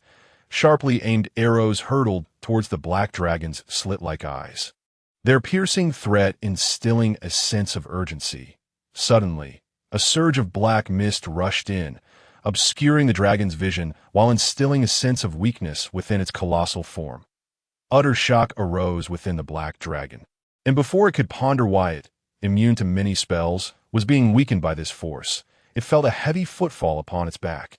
"Damnable maggots!" the black dragon screeched, furiously flapping its wings, ready to take flight and cast off the dwarf behind it. Brilliant lightning appeared before it, striking its right arm with a crackling impact, paralyzing its once graceful ascent. Fear surged within as the lava giant charged toward it atop the city walls, although the dragon's scales provided formidable defense against the giant's blows. The loss of its flight left the black dragon crushed beneath the weight of the massive creature. Boom! A thunderous sound erupted, stirring clouds of dust as the advancing war-gen were crushed beneath. Even the inherently savage ogres fled in terror, their expressions twisted in fear as the eerie, swirling winds and cascading flames rained down upon the black dragon's chest. Its gargantuan form was pinned to the ground, besieged by relentless winds as countless sharp arrows rained down upon it. Chapter 52. The Black Dragon's Transformation. The sound of blood splattering echoed as the ogre's massive body collapsed heavily onto the ground. Sigma slowly withdrew his Stormbreaker sword. The nearby Death Knight strode forward, its body stitched together from countless flesh and bones, growing ever more monstrous, embodying unparalleled terror. Wielding a blood-red scythe, it targeted the black dragon entangled with the lava giant. The howling cold wind imparting an indescribable chill. Boom! The fierce impact sent Jet flying, crashing hard onto the ground. The robust dwarf warrior rolled upright. Spitting out a mouthful of blood, he chanced upon the Death Knight's scythe, cleaving directly into the black dragon's chest. Roar! The intense pain provoked an enraged howl from the black dragon, its immense wings gripping the arms of the Death Knight, its chest surging with scorching heat. Sigma stepped forward, a sense of inexplicable dread swelling within him as the black dragon opened its maw. Dragon's breath. The obsidian flames engulfed the Death Knight, its scorching heat distorting the air around them. The crackling of flames filled the air as Sigma fought to suppress his rising fear. Charging forward, the arrival of the two dragons had shattered the outpost and the Dark Elves, and for reasons unknown. The black dragon bore immense hatred towards him and his companions. With no option for retreat, the ironclad adventurers would never shy away from any challenge. Of course, except for battles that were certain death. The surging black flames erupted, and the Death Knight let out a silent roar. As a powerful high-tier undead, it refused to perish quietly. The death scythe resting upon the black dragon's chest suddenly glimmered with a chilling light, and the myriad soul flames surged into the scythe. The roars and flames originating from the soul fragments ignited passionately under the heat, unleashing tremendous power. The sound of bones shattering echoed from above as the black dragon unleashed an unparalleled shriek. Torrents of blood cascading down with the remnants of flesh. Sigma barely had time to react before he was enveloped in the searing blood, a tingling sensation flooding through him as an unbearable sting began to rise. The corrosive distortion, akin to concentrated sulfuric acid, relentlessly assaulted Sigma's nerves, causing his skin to pockmark while his formidable vitality desperately healed the newly formed wounds. The alternating injuries inflicted upon him were a torturous ordeal, akin to 1,000 cuts, yet Sigma's frenzied assaults showed no sign of pause. Enduring the deluge of blood, he swung the Stormbreaker sword with thunderous ferocity. Crack! The scales of the abdomen were robust enough to withstand the formidable destructive force augmented by extraordinary power. Yet, the black dragon was utterly unprepared for the fact that the seemingly insignificant mortal it regarded with disdain wielded an astonishingly potent force of thunder, the ferocious lightning strike, infused with the power of the forest, combined with the enhancements of the Storm Greatsword, brutally rent open the dragon's belly. The surging blood once more splattered upon Sigma. The recently healed wound assaulted by the corrosive blood as his inner voice raged in fury. Who dared to claim that dragon's blood baptism could be endured even by mortals? This blood, akin to low-tier magical acidic rays, would render even the most novice of adventurers either dead or gravely injured upon contact. Strange flames flickered incessantly, and suddenly a crisp and melodious notification sound echoed in his mind. Dragon's blood baptism triggered. Would you like to consume 10,000 experience points for maximum utilization? Without much hesitation. Sigma, battered by the acidic blood and teetering on the brink of despair, promptly confirmed. Immediately, a searing power surged within him, warmth expanding throughout his being. The grievously injured black dragon, spurred by agony, unleashed a fierce strength, letting out a piercing roar as it tore apart the once shadowy Reaper sentinels, reducing them to mere fragments. The battered Reaper sentinels staggered backward, while the retreating lava giant emitted a shrill howl, charging forward with relentless fervor. Caught in the open, the black dragon was consumed with a desire to annihilate the incessantly assaulting creature, yet the massive bulk of the lava giant and the relentless onslaught of Jet left it overwhelmed. Eerie roars emerged from all around as hulking ogres surged forth, fixated on the gushing blood, an instinct deep within their souls revealing the profound benefits these sanguine offerings promised. A dense, gray-black mist quickly coalesced on the horizon. As a torrential downpour of acidic raindrops cascaded downwards, the opportunistic werewolf warriors, akin to being plunged in a boiling oil, suffered excruciating punishment. Their black fur and skin were shredded, the onslaught reducing them to lifeless corpses, their remains transforming into grotesque heaps of bone. The thick-skinned ogres fared little better, their bodies a mass of blood and flesh, yet they continued to emit mournful wails, pressing forward in a frenzy. Sigma glanced at the rushing ogres, skillfully maneuvering towards the black dragon's belly, evading the acidic rain while persistently assaulting the wound he had inflicted. A barrage of bright white arrows soared forth, accurately piercing the heads of the advancing ogres. Observing Sigma in a precarious situation, Aurelia revealed no intent to conceal her prowess, unleashing a relentless rain of arrows that eclipsed the terrifying effectiveness of a dozen massive crossbows. Sigma's countenance darkened. Each of his attacks was negated by the dragon's formidable defenses. The results of his assaults fell far short of expectations, as he lamented the undeniable reason behind the dragon's formidable nature. The dragon roared again and again, its previous arrogance diminishing. Although the lava giant had contended with had sustained considerable damage, the ceaseless flames and the painful stone shards indicated that this colossal beast still possessed tenacious vitality.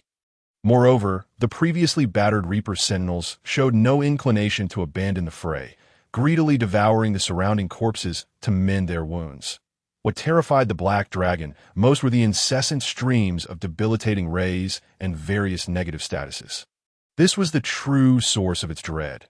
As its once proud power began to wane, and its once mighty body, blessed with formidable strength, started to sustain injuries, this was simply unfathomable. As the seeds of fear took root in its heart, the black dragon gradually lost its will to fight. Its final breath failed to rend the lava giant, and filled with trepidation, the black dragon prepared to retreat, the ominous magical sigils flickering above its head. The black dragon emitted a reluctant roar, its tone imbued with boundless anguish, as it helplessly bellowed, "Cursed wretch! I shall return for vengeance." Yet this ferocious creature did not flee. Instead, it intensified its assault on the lava giant, a surge of overwhelming energy emanating from its form. Once again, a tempestuous magical wave surged forth, unleashing an unparalleled force that caused the surrounding ice to coalesce. The dragon's scales began to sprout tightly packed frost, and the previously shattered wound began to close under the influence of this strange power. Its razor-sharp claws struck fiercely against Jet's warhammer, the tremendous force causing the dwarf warrior to tremble violently. Fortunately, the Reaper sentinel, now restored to combat readiness, pounced from the side, intercepting the dragon's descending wing. Otherwise, the impact would have been sufficient to incapacitate Jet. In such encounters, larger creatures impose a 6 strength advantage over smaller ones. Although the power attributes of the black dragon and Jet were nearly equal, the superior attributes of the larger creature began to manifest. Sensing something amiss, Sigma swiftly began to retreat. The black dragon's sudden burst of strength felt distinctly abnormal, reminiscent of chaotic corruption.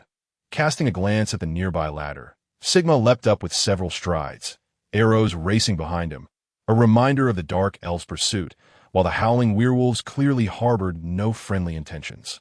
The roaring shadows of thunder flickered incessantly as Sigma beheld the werewolf, cleaved in half, realizing that his own power attributes seemed to have been elevated once more. Was it the dragon's blood baptism from earlier?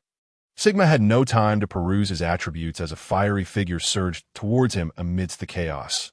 Spotting the flailing jet, Sigma couldn't help but muse that dwarves were indeed ill-suited for flight. With a slight grimace, he leapt up to brace Jet's charge, yet the forceful impact sent both tumbling to the ground. Spitting out the bloody dust, Jet stretched his limbs, gazing at the black dragon that had torn the lava giant asunder. And with a heavy heart, he canceled the summoning ritual in a sense, although the next summoning of a lava giant might not yield the same one. Maintaining the giant's life would enhance their synergy and coordination throughout the battle. Of course, given the lava giant's grievous injuries, full recovery would demand a respite of at least 10 to 15 days, and the next summoning would require Jet to expend 3 times the usual amount of nearly 1,000 gold coins in material costs. Nevertheless, it was all worth it, as they watched the black dragon, now firmly suppressing the Reaper Sentinels while relentlessly dismantling their skeletal remnants, despite having reassessed the dragon's formidable combat capabilities. There remained a sense of inadequacy. Casting a glance at the ongoing struggle between the Shadow Dragon and the arcane mech, Jet wiped the blood from his lips and spoke in an odd tone. "Shall we gather our forces to assault that Shadow Dragon?" Regretfully shaking his head, Sigma observed the crumbling defensive walls. The Sentinels had already sustained significant losses, and now it was the turn of the adventurers, who had been conserving their strength. The professional fighters possessed greater prowess, their teamwork more suited for small-scale engagements, as previously they had acted as fire extinguishers, clearing out the dark creatures. Now, the beleaguered defenders could no longer maintain their line, and it was time for the adventurers to take action. The chilling red glow flickered subtly. Waves of surging flames surged forth without pause, as Junimo gradually retracted the magical array, feeling the strain on her mental fortitude.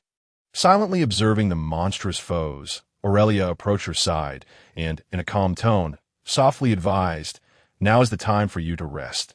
The battle can continue without your presence." Chapter 53. The battle concludes the prowess of an individual. When it reaches a certain threshold, can indeed steer the course of a battle. However, this is far from the conventional essence of warfare. The foundational combat capabilities and their trajectories ultimately dictate the overall battlefield dynamics. Naturally, the influence of personal combat strength amplifies with the ascension of one's power and intensifies as the scale of the conflict diminishes. According to the teachings of Sigma, no matter how formidable an individual may be, they are merely one among many. It is the overwhelming majority of the grassroots forces that truly embody the sinews and flesh of combat. The high-tier combat strength provides a framework, enhancing resilience and establishing a ceiling for battle prowess. Weapons and equipment are undeniably essential, yet the true reliance lies upon the morale and capabilities of the lower ranks. The roaring flames flicker and surge, an incessant wave of searing heat manifesting. The once mighty Death Guard was shattered into fragments, colossal bones littering the ground, while the rampaging black dragon unleashed a cacophony of roars, sending rippling waves cascading through the air. The brilliant light gradually dimmed, and the werewolf leader collapsed to the ground, his heart pierced by a grievous wound, one that a constitution below 20 could scarcely endure. Slowly withdrawing his longsword, Nefarian grimaced as he gazed ahead, witnessing Zhou Shang's once radiant holy light fading into obscurity. The sharp, icy gaze of the black dragon filled him with an overwhelming sense of frustration, not the anger possessed by the majority, but rather a feeling of helplessness as his plans unraveled. He had meticulously crafted an exceptional strategy, intending to leverage his unplayed trump card to eliminate the Shadow Dragon in one fell swoop. With the honor and glory of successfully defending the Sentinel post and becoming a dragon-slaying warrior, his status would ascend further. Yet now, the arrival of the second dragon and the Dark Elf reinforcements shattered his illusions. The harsh reality of war proved to be an unforgiving realm where preparation alone could not guarantee safety. The Black Dragon, initially intent on assaulting the watchtower, found its focus forcibly redirected by a command echoing in its mind. Suddenly, its wings unfurled, propelling its massive form through the inky darkness of night. The howling winds whipped overhead as Nefarian cast a glance at the surrounding guards, his piercing gaze landing squarely on the black dragon's head. With a firm grip, he summoned a faint golden radiance that surged forth from a nearby structure. In flight, the black dragon perceived the arrival of death itself. Unleashing an unparalleled, eerie roar, Ikati violently twisted its body mid-flight, crashing down to the ground. The immense creature collided with the city walls, emitting a mournful whimper. Its twisted wings were brutally shattered, blood gushing forth in torrents. Yet this was not the most fatal of its injuries, that a dark golden spear pierced its shoulder blade, rendering its formidable healing capabilities utterly ineffective. As crimson blood erupted like a fountain in the distance, Jet drew in a sharp breath, incredulous as he murmured, "Is that truly the god-vanquishing spear? The hidden trump card of the Bowden family, is this?" His brows furrowed slightly, while Sigma regarded the spear that elicited the dragon's anguished cries, correctly identifying it as the Agreless Spear of Destruction. This legendary artifact emerged from the ancient Qin Empire's extensive efforts to develop lethal weaponry to hunt down evil deities. Expending colossal resources in the process, the Qin Empire, which once dominated the entire continent, forged a total of 13 Agreless Spears of Destruction at an unimaginable cost. These powerful weapons were utilized in battles against evil deities, with documented accounts confirming the destruction of 3 true forms of such entities by the Agreless Spear. Consequently, this weapon was aptly named the God-Vanquishing Spear. However, the malevolent deities, sensing the threat, would go to any lengths to obliterate such weapons, resulting in the majority of Agreless spears being destroyed. Even the legendary alchemist Agreless, the spear's creator, succumbed to the curse of the evil deities. The methods for crafting this formidable legendary artifact were thus lost to time. And after millennia, the existence of the Agreless spear became mere legend. Yet, in response to the threat of the evil gods, the Empire appeared to be rekindling the development of this powerful weapon, even ceasing hostilities with the Sylvan Alliance to collaboratively forge the Agreless Spear of Destruction. Jet could hardly believe that the Bowden family, located so far north, possessed such a formidable hidden card. Or perhaps this was a new invention from the Empire? Jet shook his head slightly, observing the recovering black dragon, its vitality returning, and lamented softly, "It must be a replica. Otherwise, this young dragon's strength and life force would have been utterly obliterated." Even so, the black dragon had sustained horrific injuries. The wound on its shoulder blade rapidly spread a dark radiance, creeping outward like a spider's web. A chilling dread compelled the dragon to roar defiantly, its slit pupil eyes glimmering with an icy light. With a sudden motion, it raised its claw and pressed it against the faint golden Agreless spear, wrenching it free with a piercing, anguished scream. The heart-wrenching cry resonated deeply, causing even the shadow dragon, engaged in combat with Green, to shudder. An unusual psychic wave rippled through the air, igniting flickering flames that surged outward. The 2 dragons, poised to charge fiercely at the artillery, abruptly emitted a long cry, halting the advance of the dark elf forces. Green, ready to strike decisively and eliminate the shadow dragon once and for all, was thwarted as the shadow dragon withstood the attack of the chain-toothed greatsword, tearing open a grotesque wound on its back while desperately flapping its wings to escape over the city walls. The billowing smoke danced wildly at its chest, and a magically enhanced mech reached its combat limits. Green watched in disappointment as the shadow dragon fled, muttering, "What a loss." The arrows striking the shield of Doran snapped under the impact, and Sigma, recognizing the enchanted dark elf arrows, noted the presence of toxins smeared upon them.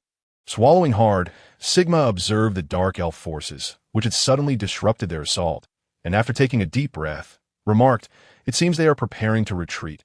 What on earth are these rascals scheming?" Wiping the blood from his beard, Jet replied, "Reinforcements must have arrived, but I can't shake the feeling that these 2 dragons are a bit more bark than bite." Narrowing his eyes, Sigma scrutinized the fleeing, injured dragons and slowly shook his head, continuing, "Perhaps they have found something more advantageous. Their relationship with the 10,000 elves is likely not as we imagine." At most, it is merely a cooperative one, just as Jet was preparing to scour the battlefield. He paused, exclaiming in an excited tone, "The Dark Elves must have set their sights on the Agreless spear, right?" Observing the retreating Dark Elf forces, Sigma shrugged, responding, "Why not? The success of the Agreless spear is already widely known, in stark contrast to the artillery still in development." Shaking his head lightly, Jet dismissed such troubling thoughts and, glancing at the remnants left by the Black Dragon, raised his brows and rubbed his hands together, declaring, "It is time to reap greater rewards." Sigma, too, felt a surge of excitement upon seeing the distant pool of blood, swiftly striding forth and deftly descending using the ladder left by the werewolf warriors. On the city walls, Nefarian watched the departing Dark Elf forces, exhaling a sigh of relief, and began commanding the soldiers to clear the battlefield, prioritizing the rescue of the wounded. Glancing at Sigma and Jet below, who were busy collecting the scales and blood left by the Black Dragon, he felt a stirring in his heart. If he could recruit the Iron Adventurers to his side, then perhaps he could turn this fanciful notion into reality. However, he soon felt a headache coming on. The Iron Adventurers had single-handedly slain nearly 600 or 700 foes and had also held off the Black Dragon, capable of shifting the balance of power. What reward could possibly suffice for their efforts? Sigma, unperturbed after receiving the revised 6,000 experience points, hummed a cheerful tune while curiously eyeing the newly acquired skill shards: Self-Healing X1, Power Surge X3, Dark Vision X2. Though he had not vanquished the Black Dragon, the battle against such a colossal creature had nonetheless granted him a wealth of experience, raising his total to an impressive 13,000 out of 100. 000. A veritable bonanza. The risks are considerable, yet the rewards are undeniably substantial. After the baptism of dragon's blood at level 1, one has been cleansed and invigorated by the essence of the Black Dragon, absorbing its potent energy, resulting in an increase of 3 to spell resistance and enhancing skin defense to a rudimentary level. Upon receiving the fresh blood of the white, red, blue, and green dragons, the skill may be elevated further. Ding! The Battle of the Black Iron Outpost has been completed in the year 14325 of the Age of Destruction. On the 62nd day of the 3rd month, the Drow raiding party, led by the Black Dragon Khalida and the Shadow Dragon Ash, launched a surprise attack on the Black Iron Outpost. In this fierce engagement, you vanquished hundreds of dark creatures, earning the title of Wolf Butcher, and the legend of Skull Crusher began to spread throughout the underworld. Many subterranean beings will come to fear you as the legend of Skull Crusher ascends, gaining the new title, Thunder, Legendary Status 6, inflicting an additional 5 damage to creatures of the underworld, including drow, grey dwarves, ogres, werewolves, and vampires.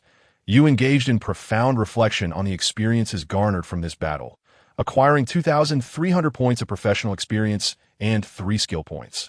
With the newfound skill points, Sigma involuntarily blinked, his luminous gaze revealing a flicker of anticipation as he contemplated which passive skills would be paramount after his vocational advancement.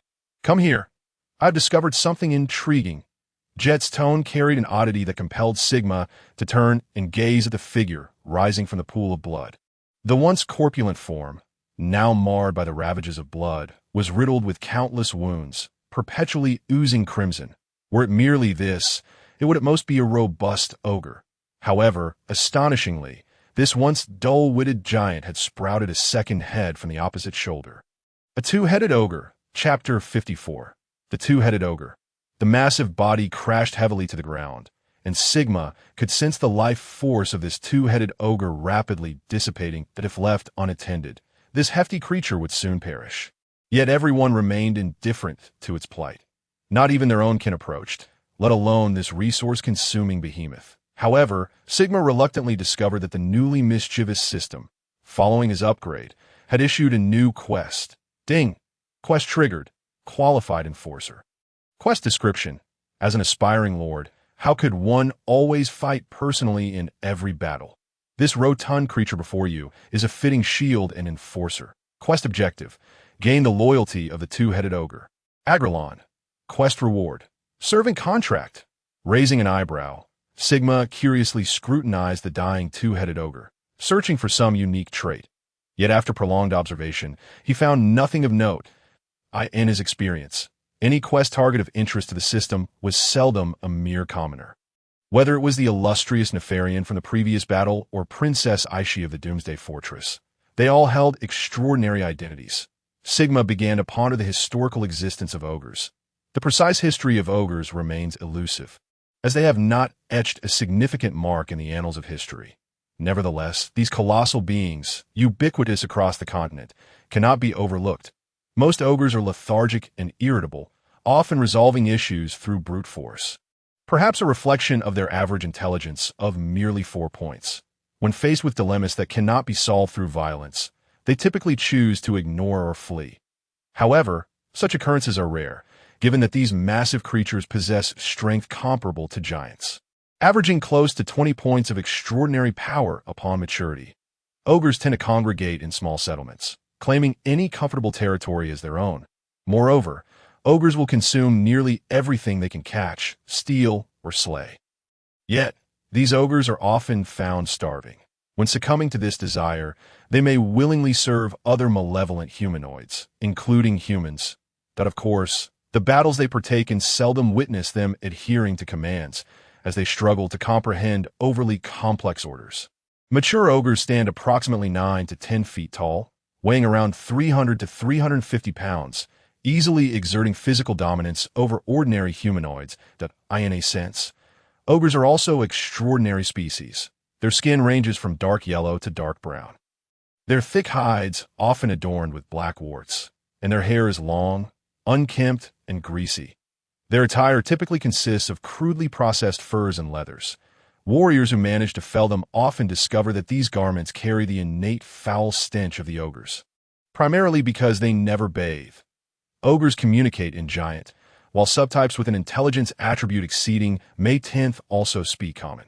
Logically, such a dim-witted species would find it challenging to survive in a world surrounded by formidable foes.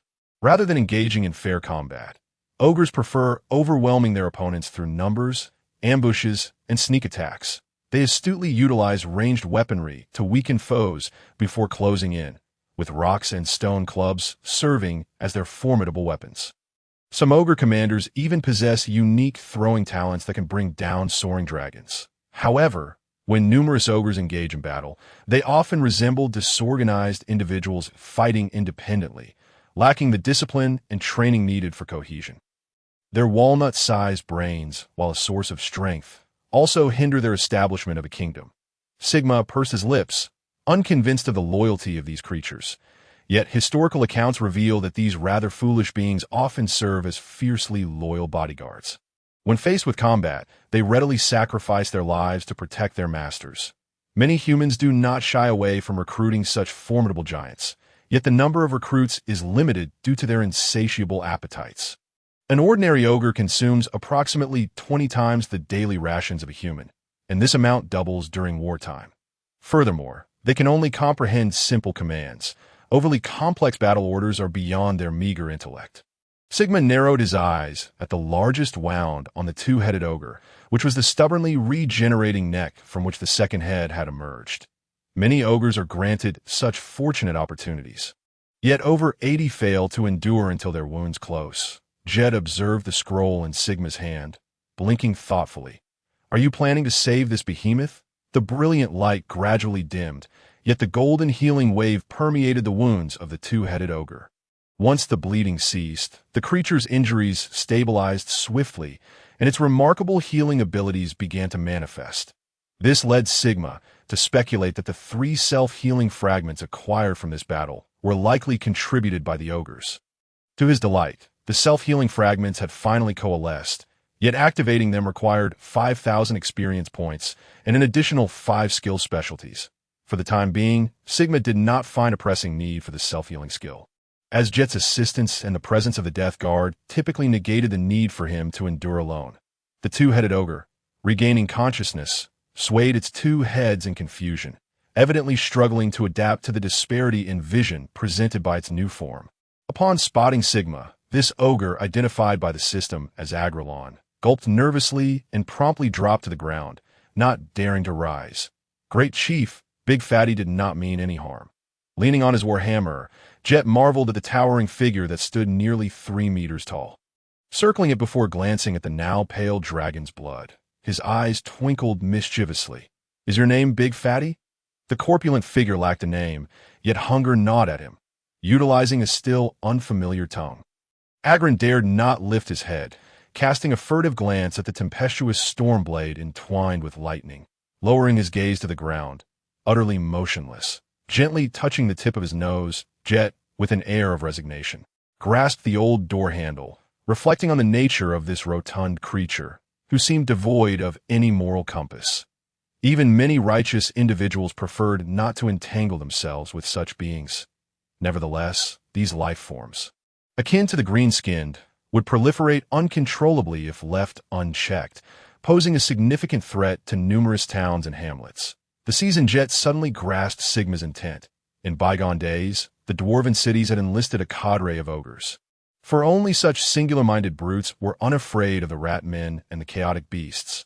Moreover, through the research of certain sorcerers, it had been discovered that these gluttonous ogres, perhaps due to their exceedingly low intelligence, were remarkably resistant to the corrupting influence of dark deities, much like their green-skinned counterparts. What could this mean?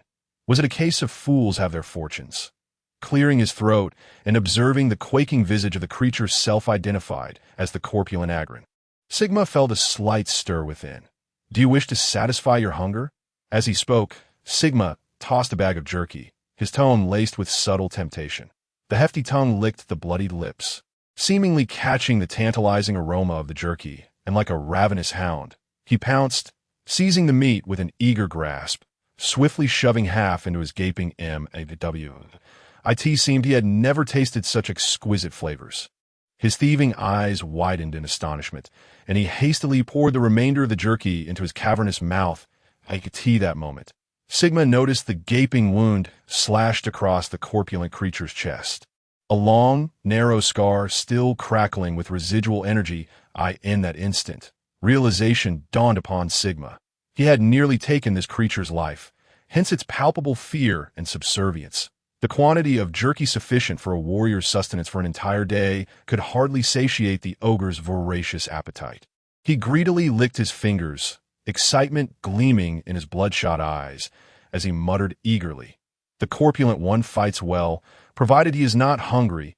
No sooner had he uttered these words than Sigma recognized that his task had been accomplished, leaving him in a state of bemused disbelief.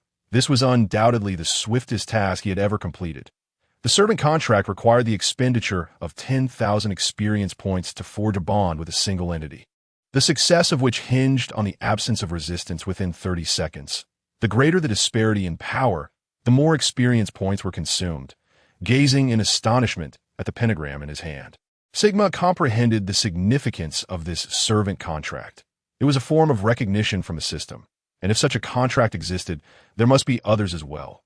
Meanwhile, the corpulent creature, still relishing the flavor of the jerky, regarded the softly glowing pentagram in Sigma's hand with a mixture of trepidation and a flicker of struggle, before gradually succumbing to silence. Food is paramount.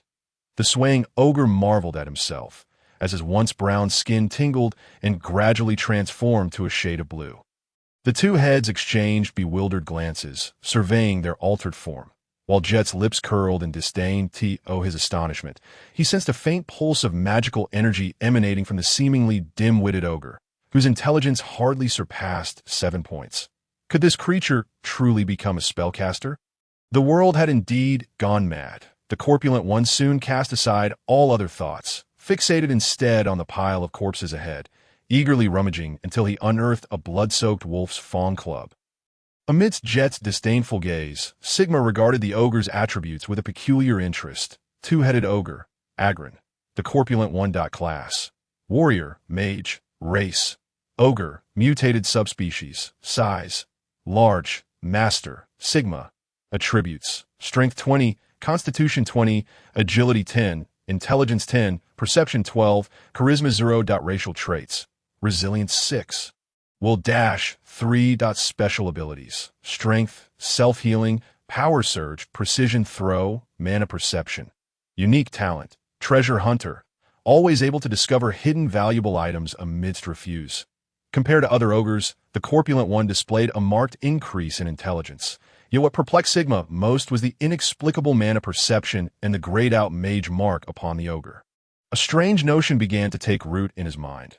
Could this corpulent creature truly become a mage? Chapter 55. The late arrival's reinforcements always arrive too late, such is the sentiment shared by all adventurers. And an undeniable truth. This is why reinforcements typically serve merely as a psychological crutch, preventing despair from taking root too early, thereby bolstering the fighting spirit of the people. Sigma understood this to be the norm. After all, in a certain sense, the enemy had undoubtedly calculated the speed and routes of reinforcements long before launching their assault. Any commander with a modicum of sense would factor these elements into their strategies and implement countermeasures to create a more favorable combat environment for their forces. Even if unforeseen circumstances arose during battle, there were myriad ways to hinder reinforcements, particularly in the treacherous underground world, provoking a cluster of petrified lizards or clawed beasts and laying the blame upon the reinforcements could significantly delay their arrival. However, this time, it was anticipated that reinforcements would arrive on the very night of the battle's conclusion, immediately following the departure of the shadowy army. Yet, unexpectedly, a full day elapsed before they finally made their tardy appearance. What this ultimately signified was well understood by many astute observers. Clutching the scroll in his hand, Sigma cast a glance at the composed Nathalion, who shrugged nonchalantly while toying with the scroll, a faint smile gracing his lips. Thus, we are even. I hope we may collaborate again in the future. Allow me to remind you that the dark gods have once more turned their gaze upon the underground world. Nathalion regarded Sigma with a penetrating gaze before slowly turning to observe the belated reinforcements. The condition of these reinforcements was far from ideal. The bloodstains on their armor and their weary faces revealed that they had encountered considerable difficulties en route. Yet this was no excuse. Dispelling the distractions from his mind, he surveyed the cleared battlefield and the heaps of corpses on either side, hesitating momentarily before inquiring. I hope we may continue our collaboration. The doors of the Bodine family will always remain open to you. With a subtle shrug of his shoulders, Sigma felt a faint sense of melancholy within.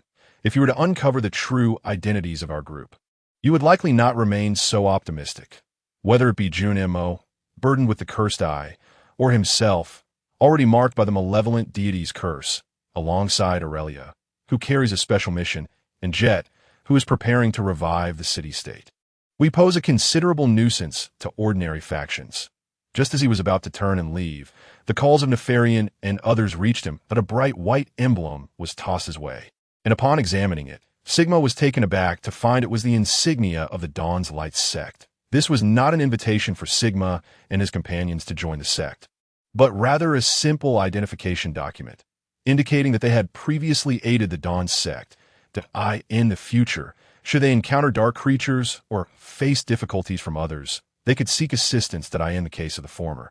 The Dawn's Light sect would be quick to respond, while in the latter scenario, they would investigate the truth and ensure justice was served. That a sense of joy welled up within him. With this token, encounters with members of other sects or paladins would at least spare them from incessant inquiries into Jun Mo's identity and profession. Sigma was well aware of how troublesome certain rigid paladins and priests could be. Having waved his hand to dismiss them, Sigma swiftly made his way towards the base of the city wall, signifying the completion of his duty as a guard for the merchant convoy. Although there were numerous injured, the presence of priests ensured that most were quickly restored, with only a few unfortunate souls succumbing to their injuries. This has become a norm in the world of warfare today. As long as the battles are not to the death, most injuries can be treated through divine magic or healing spells. Thus, Sigma was fortunate to have completed his task, earning a few skill points, bringing his total to 15. Upon seeing Sigma descend, the corpulent big fat, his mouth stuffed to the brim, hurriedly stood up, shouldering his hefty wolf-tooth club and striding forward with an air of confidence.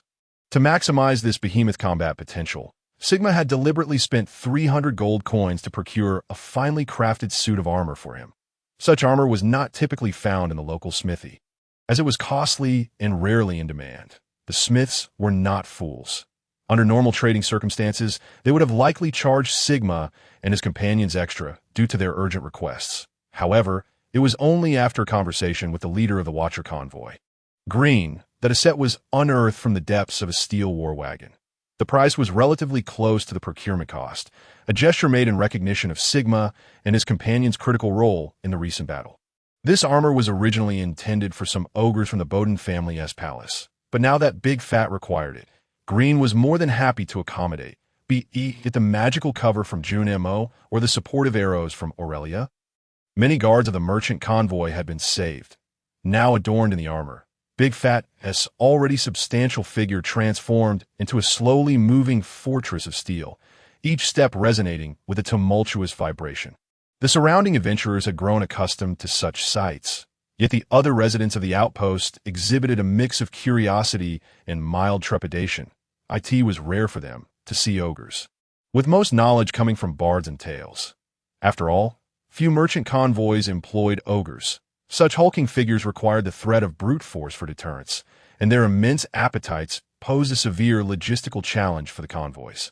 Although they felt intrigued, they dared not approach. The sheer size, nearly 4 meters tall, and the ground-shaking weight of each of Big Fat's steps were far more visually striking than the last line of defense. The magical mecca of the outpost, Jet emerged nonchalantly from the smithy, his somewhat tattered armor now renewed. After nodding towards Sigma, he glanced at Big Fat, a grin spreading across his face as he exclaimed, with Big Fat around, "I can fight with complete assurance." Sigma couldn't help but chuckle softly. Jet had long played the role of defender within a group which, in a sense, had greatly stifled the combat potential of this hammer-wielding warrior. However, such role assignments were necessary. The combat dynamics of the team could not overly accommodate one individual. Sigma had originally been a ranged attacker, but with Aurelia taking on a larger role, he too had obediently chosen to join the ranks of melee fighters, with Big Fat now joining them. Although he may struggle to comprehend overly complex battle commands, he could certainly fulfill the role of a competent meat shield to draw fire. Casting a glance at the slowly advancing reinforcements, Jet counted the rows of powered armors, quickly tallying around 100 in a single squadron. He thoughtfully rubbed his nose and remarked, "Are we leaving today? Given the situation before us, it seems the Pioneer City is likely facing a larger assault from the Dark Elf armies." With a gentle shrug, Sigma replied in a calm tone, "Our mission is not to assist Pioneer City in its defense, nor to act as enforcers for the Bowden family, but rather to fulfill the rescue of your dwarven kin." Grasping his bald head firmly, Jet suddenly chuckled, and after withdrawing his gaze, continued, "It appears our suspicions have materialized. I wonder what could have prompted such significant movements from the Dark Elves." Shaking his head slowly, Sigma gestured towards Aurelia, who was approaching on horseback, and spoke in a serene tone. "That is not our concern. The most pressing matter at hand is to acquire our treasure swiftly and complete the endeavors we have long awaited." Nefarian watched as Sigma and his companions gradually departed, turning his head to inquire in a peculiar tone, "How do you know they are willing to take on the merchant convoy's task? They don't even regard me with any respect." Gently gripping the staff that emitted a faint red glow, the previously irascible element now appeared remarkably calm, peacefully swirling around the staff. Had Sigma witnessed this scene, he would surely have been astonished, for it signified the caster's level had approached an advanced tier. The merchant convoy's elusive lady, Mary, turned out to be an elite mage on the verge of breaking through to a higher echelon. Her eyes, shrouded in a cloak, glimmered faintly as she spoke in a tranquil tone. Their reluctance to involve themselves in the internal strife of the Bowden family does not imply their disinterest in investigating the movements below. As long as it brings us some insight into the Dark Elves' activities, spending a few coins is hardly a burden. Shaking his head lightly, Nefarian concealed the tenderness in his gaze, speaking in a stern tone. "Do they truly believe we are easy prey? It seems that a mere lesson is far from sufficient, that we still lack substantial evidence. But it is evident to the discerning eye that despite our diminished strength, we are even more worthy of cooperation in the eyes of other neutral parties." Mary remained unfazed, as if untouched by any threat, her calm demeanor gradually soothing Nefarian. "Hopefully, they will bring us some surprises." The muffled sound of hooves echoed softly, barely penetrating the air before fading into silence. Casting a glance back at Big Fat, who was snoring loudly with his head covered, Sigma noted that his already massive form seemed to have grown even larger. Jet scratched his head in astonishment, tightening his grip on his warhammer before asking in a somewhat peculiar tone, "Has Big Fat's transformation become that pronounced? If I hadn't witnessed it myself, I might have thought he was infected by the dark god." A gentle breeze settled in, the once quiet atmosphere gradually becoming animated. Just as Jun Mo prepared to wield his staff, Sigma raised a hand to halt him. "Let us take a moment to rest. We cannot afford to squander our mana continuously. Maintaining our condition is paramount." As he slowly retracted his staff, Jun Mo surveyed the eerie green sky above, speckled with stars that adorned the surroundings. These were the bioluminescent stones unique to the underground world, interspersed with the vibrant green glow of moss. Jet dismounted and carefully examined the bloodstain on the ground, inhaling the metallic scent in the air before raising his head to comment. "The Dark Elf forces are in quite a hurry. Aren't they? At this rate, we should have caught up with them 4 hours ago." Shaking his head calmly, Sigma recalled the radiant light emitted by Agrius's spear of destruction, a smile gracing his lips as he remarked, "The Dark Elves' current maneuvers may very well lead to their own downfall." Sigma does not believe that the members of the Borden family are fools.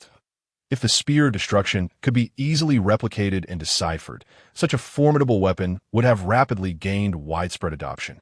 Aurelia pointed to another indentation and, with a calm demeanor, softly suggested, "Let us rest over there. Perhaps next time, we should allow Junmo to learn the Smith Mansion's techniques." Chapter 56. The Mithril Mines. The magic of the Duncan Mansion is exorbitantly priced. Even learning the spell model consumes nearly 3,000 gold coins, with each casting requiring an additional 50 gold coins for materials. That Jet's lips involuntarily twitched as a hint of resignation flickered in his gaze. He dragged the dried mushrooms aside and, after assessing the concealment effects, shook his head in mild exasperation. After all, it is a high-level spell that provides substantial protection against the perils of the wilderness. Aurelia blinked slightly, delicately fiddling with the dagger in her hand while scanning for potential threats. Gradually, she eliminated all sense lingering within the cave before continuing, "Of course, we could also purchase specialized equipment from Smith's Magic House for adventurers, which would cost around $25,000. A truly staggering expense." Jet's mouth twitched again, and after a gentle cough, he remarked, "Although we have earned quite a bit from this adventure, is it really necessary to indulge to such an extent?" With a soft hum, Aurelia plucked the bowstring, her lithe figure darting upward as her keen gaze swept through the surrounding darkness. Meanwhile, a hefty figure dragging 2 enormous dried mushrooms approached, sniffing the air, the aroma enticing him to reveal a menacing grin. "Gulu, I am so hungry." Despite his claims of hunger, the hefty one dared not let his guard down. Following Sigma's earlier command, he carefully positioned the large mushroom before approaching.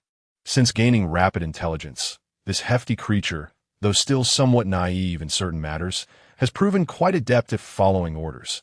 Raising an eyebrow, Sigma glanced at the gently pulsating form of Junmo, whose closed eyes betrayed a remarkably steady mental energy, which put him at ease. Tick-tock, tick-tock. The hefty one, with his mouth agape, awaited droplets of clear spring water to fall from the stalactite above, occasionally closing his mouth to gulp down the refreshing liquid.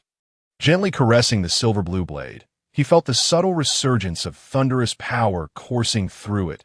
A glimmer of light shone in Sigma's eyes as he sensed the chilling aura and said, "The recent significant movements of the Dark Elves surely indicate the presence of formidable forces at play that we must approach with utmost caution. The emergence of 2 dragons, along with an even larger army, suggests that the underworld will become increasingly perilous." Jet stroked his beard, a spark of insight gleaming in his copper-sized eyes. Taking a deep breath, he continued, "If I'm not mistaken, the creatures causing such upheaval are likely those legendary terrifying beings. If a new faction arises, we need not be overly concerned. New factions imply potential for dialogue. No matter how chaotic, there's at least a trail to follow and multiple strategies to employ. However, if it is those dreadful monsters, it would indeed be a nightmare of epic proportions. They are acutely aware of the combat capabilities of the subterranean forces, if even they are inclined to flee in despair. It indicates that those monsters are nearly insurmountable. This is no concern of ours. We must swiftly resolve our affairs and depart without delay." Aurelia harbored a profound disdain for this underworld, her gaze sweeping disdainfully through the oppressive darkness.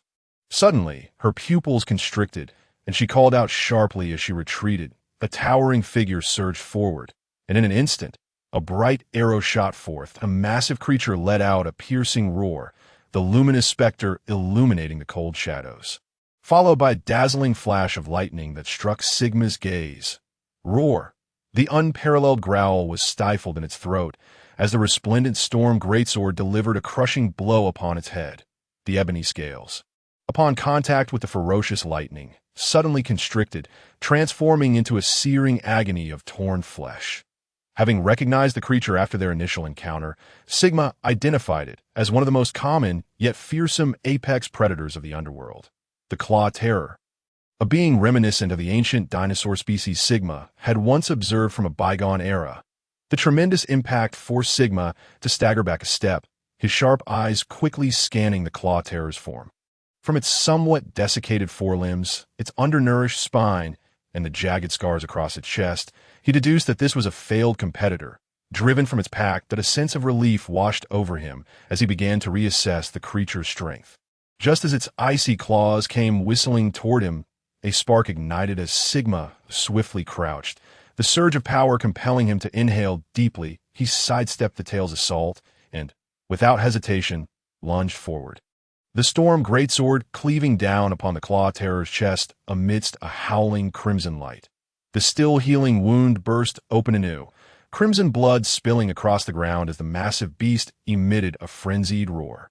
Revealing its razor-sharp fangs as it lunged to bite, that a torrent of red light erupted, but Sigma calmly sidestepped, evading the gaping maw that reeked of blood. The lightning-fast bite instilled a sense of dread. Yet Sigma had anticipated it, deftly evading the lethal strike. With a steady gaze, he slashed through the elongated neck, leaving a crimson streak in its wake. The sound of flesh tearing resonated like fine jade in Sigma's ears as he gracefully stepped back. The storm greatsword rising to deflect the creature's bite, while its keen edge sliced through the glimmering scales, penetrating the gaps between its muscles. Roar! The silence of the roar echoed in his ears, the frigid fury reverberating beside him. Sigma stepped forward with a cold demeanor, the storm greatsword flickering with crimson light as he expertly drove the blade into the freshly opened wound once more. Clink! The black serpent sword technique activated. Like the fangs of a venomous serpent, precise and lethally effective, the towering body twisted in calm defiance, narrowly avoiding the sharp claws, a sensation of complete control flooding Sigma's heart. Every attack flowed seamlessly, as if carving through meat, precisely prying open the creature's scales while shredding its taut muscles. The Claw Terror's frenzied roars grew weaker, its once vigorous assaults becoming increasingly feeble. Its sluggish form could no longer evade Sigma's relentless onslaught, as more and more gaping wounds appeared, rendering its massive body clumsier, even its roars beginning to falter. Jet, who had prepared to assist, suddenly halted, warily surveying the surroundings, and remarked in astonishment, "The rate of improvement is astonishing. He can now single-handedly confront high-level creatures."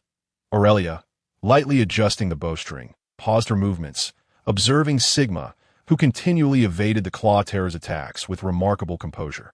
After a moment's hesitation, she remarked, "His enhancement is not merely in terms of professional rank.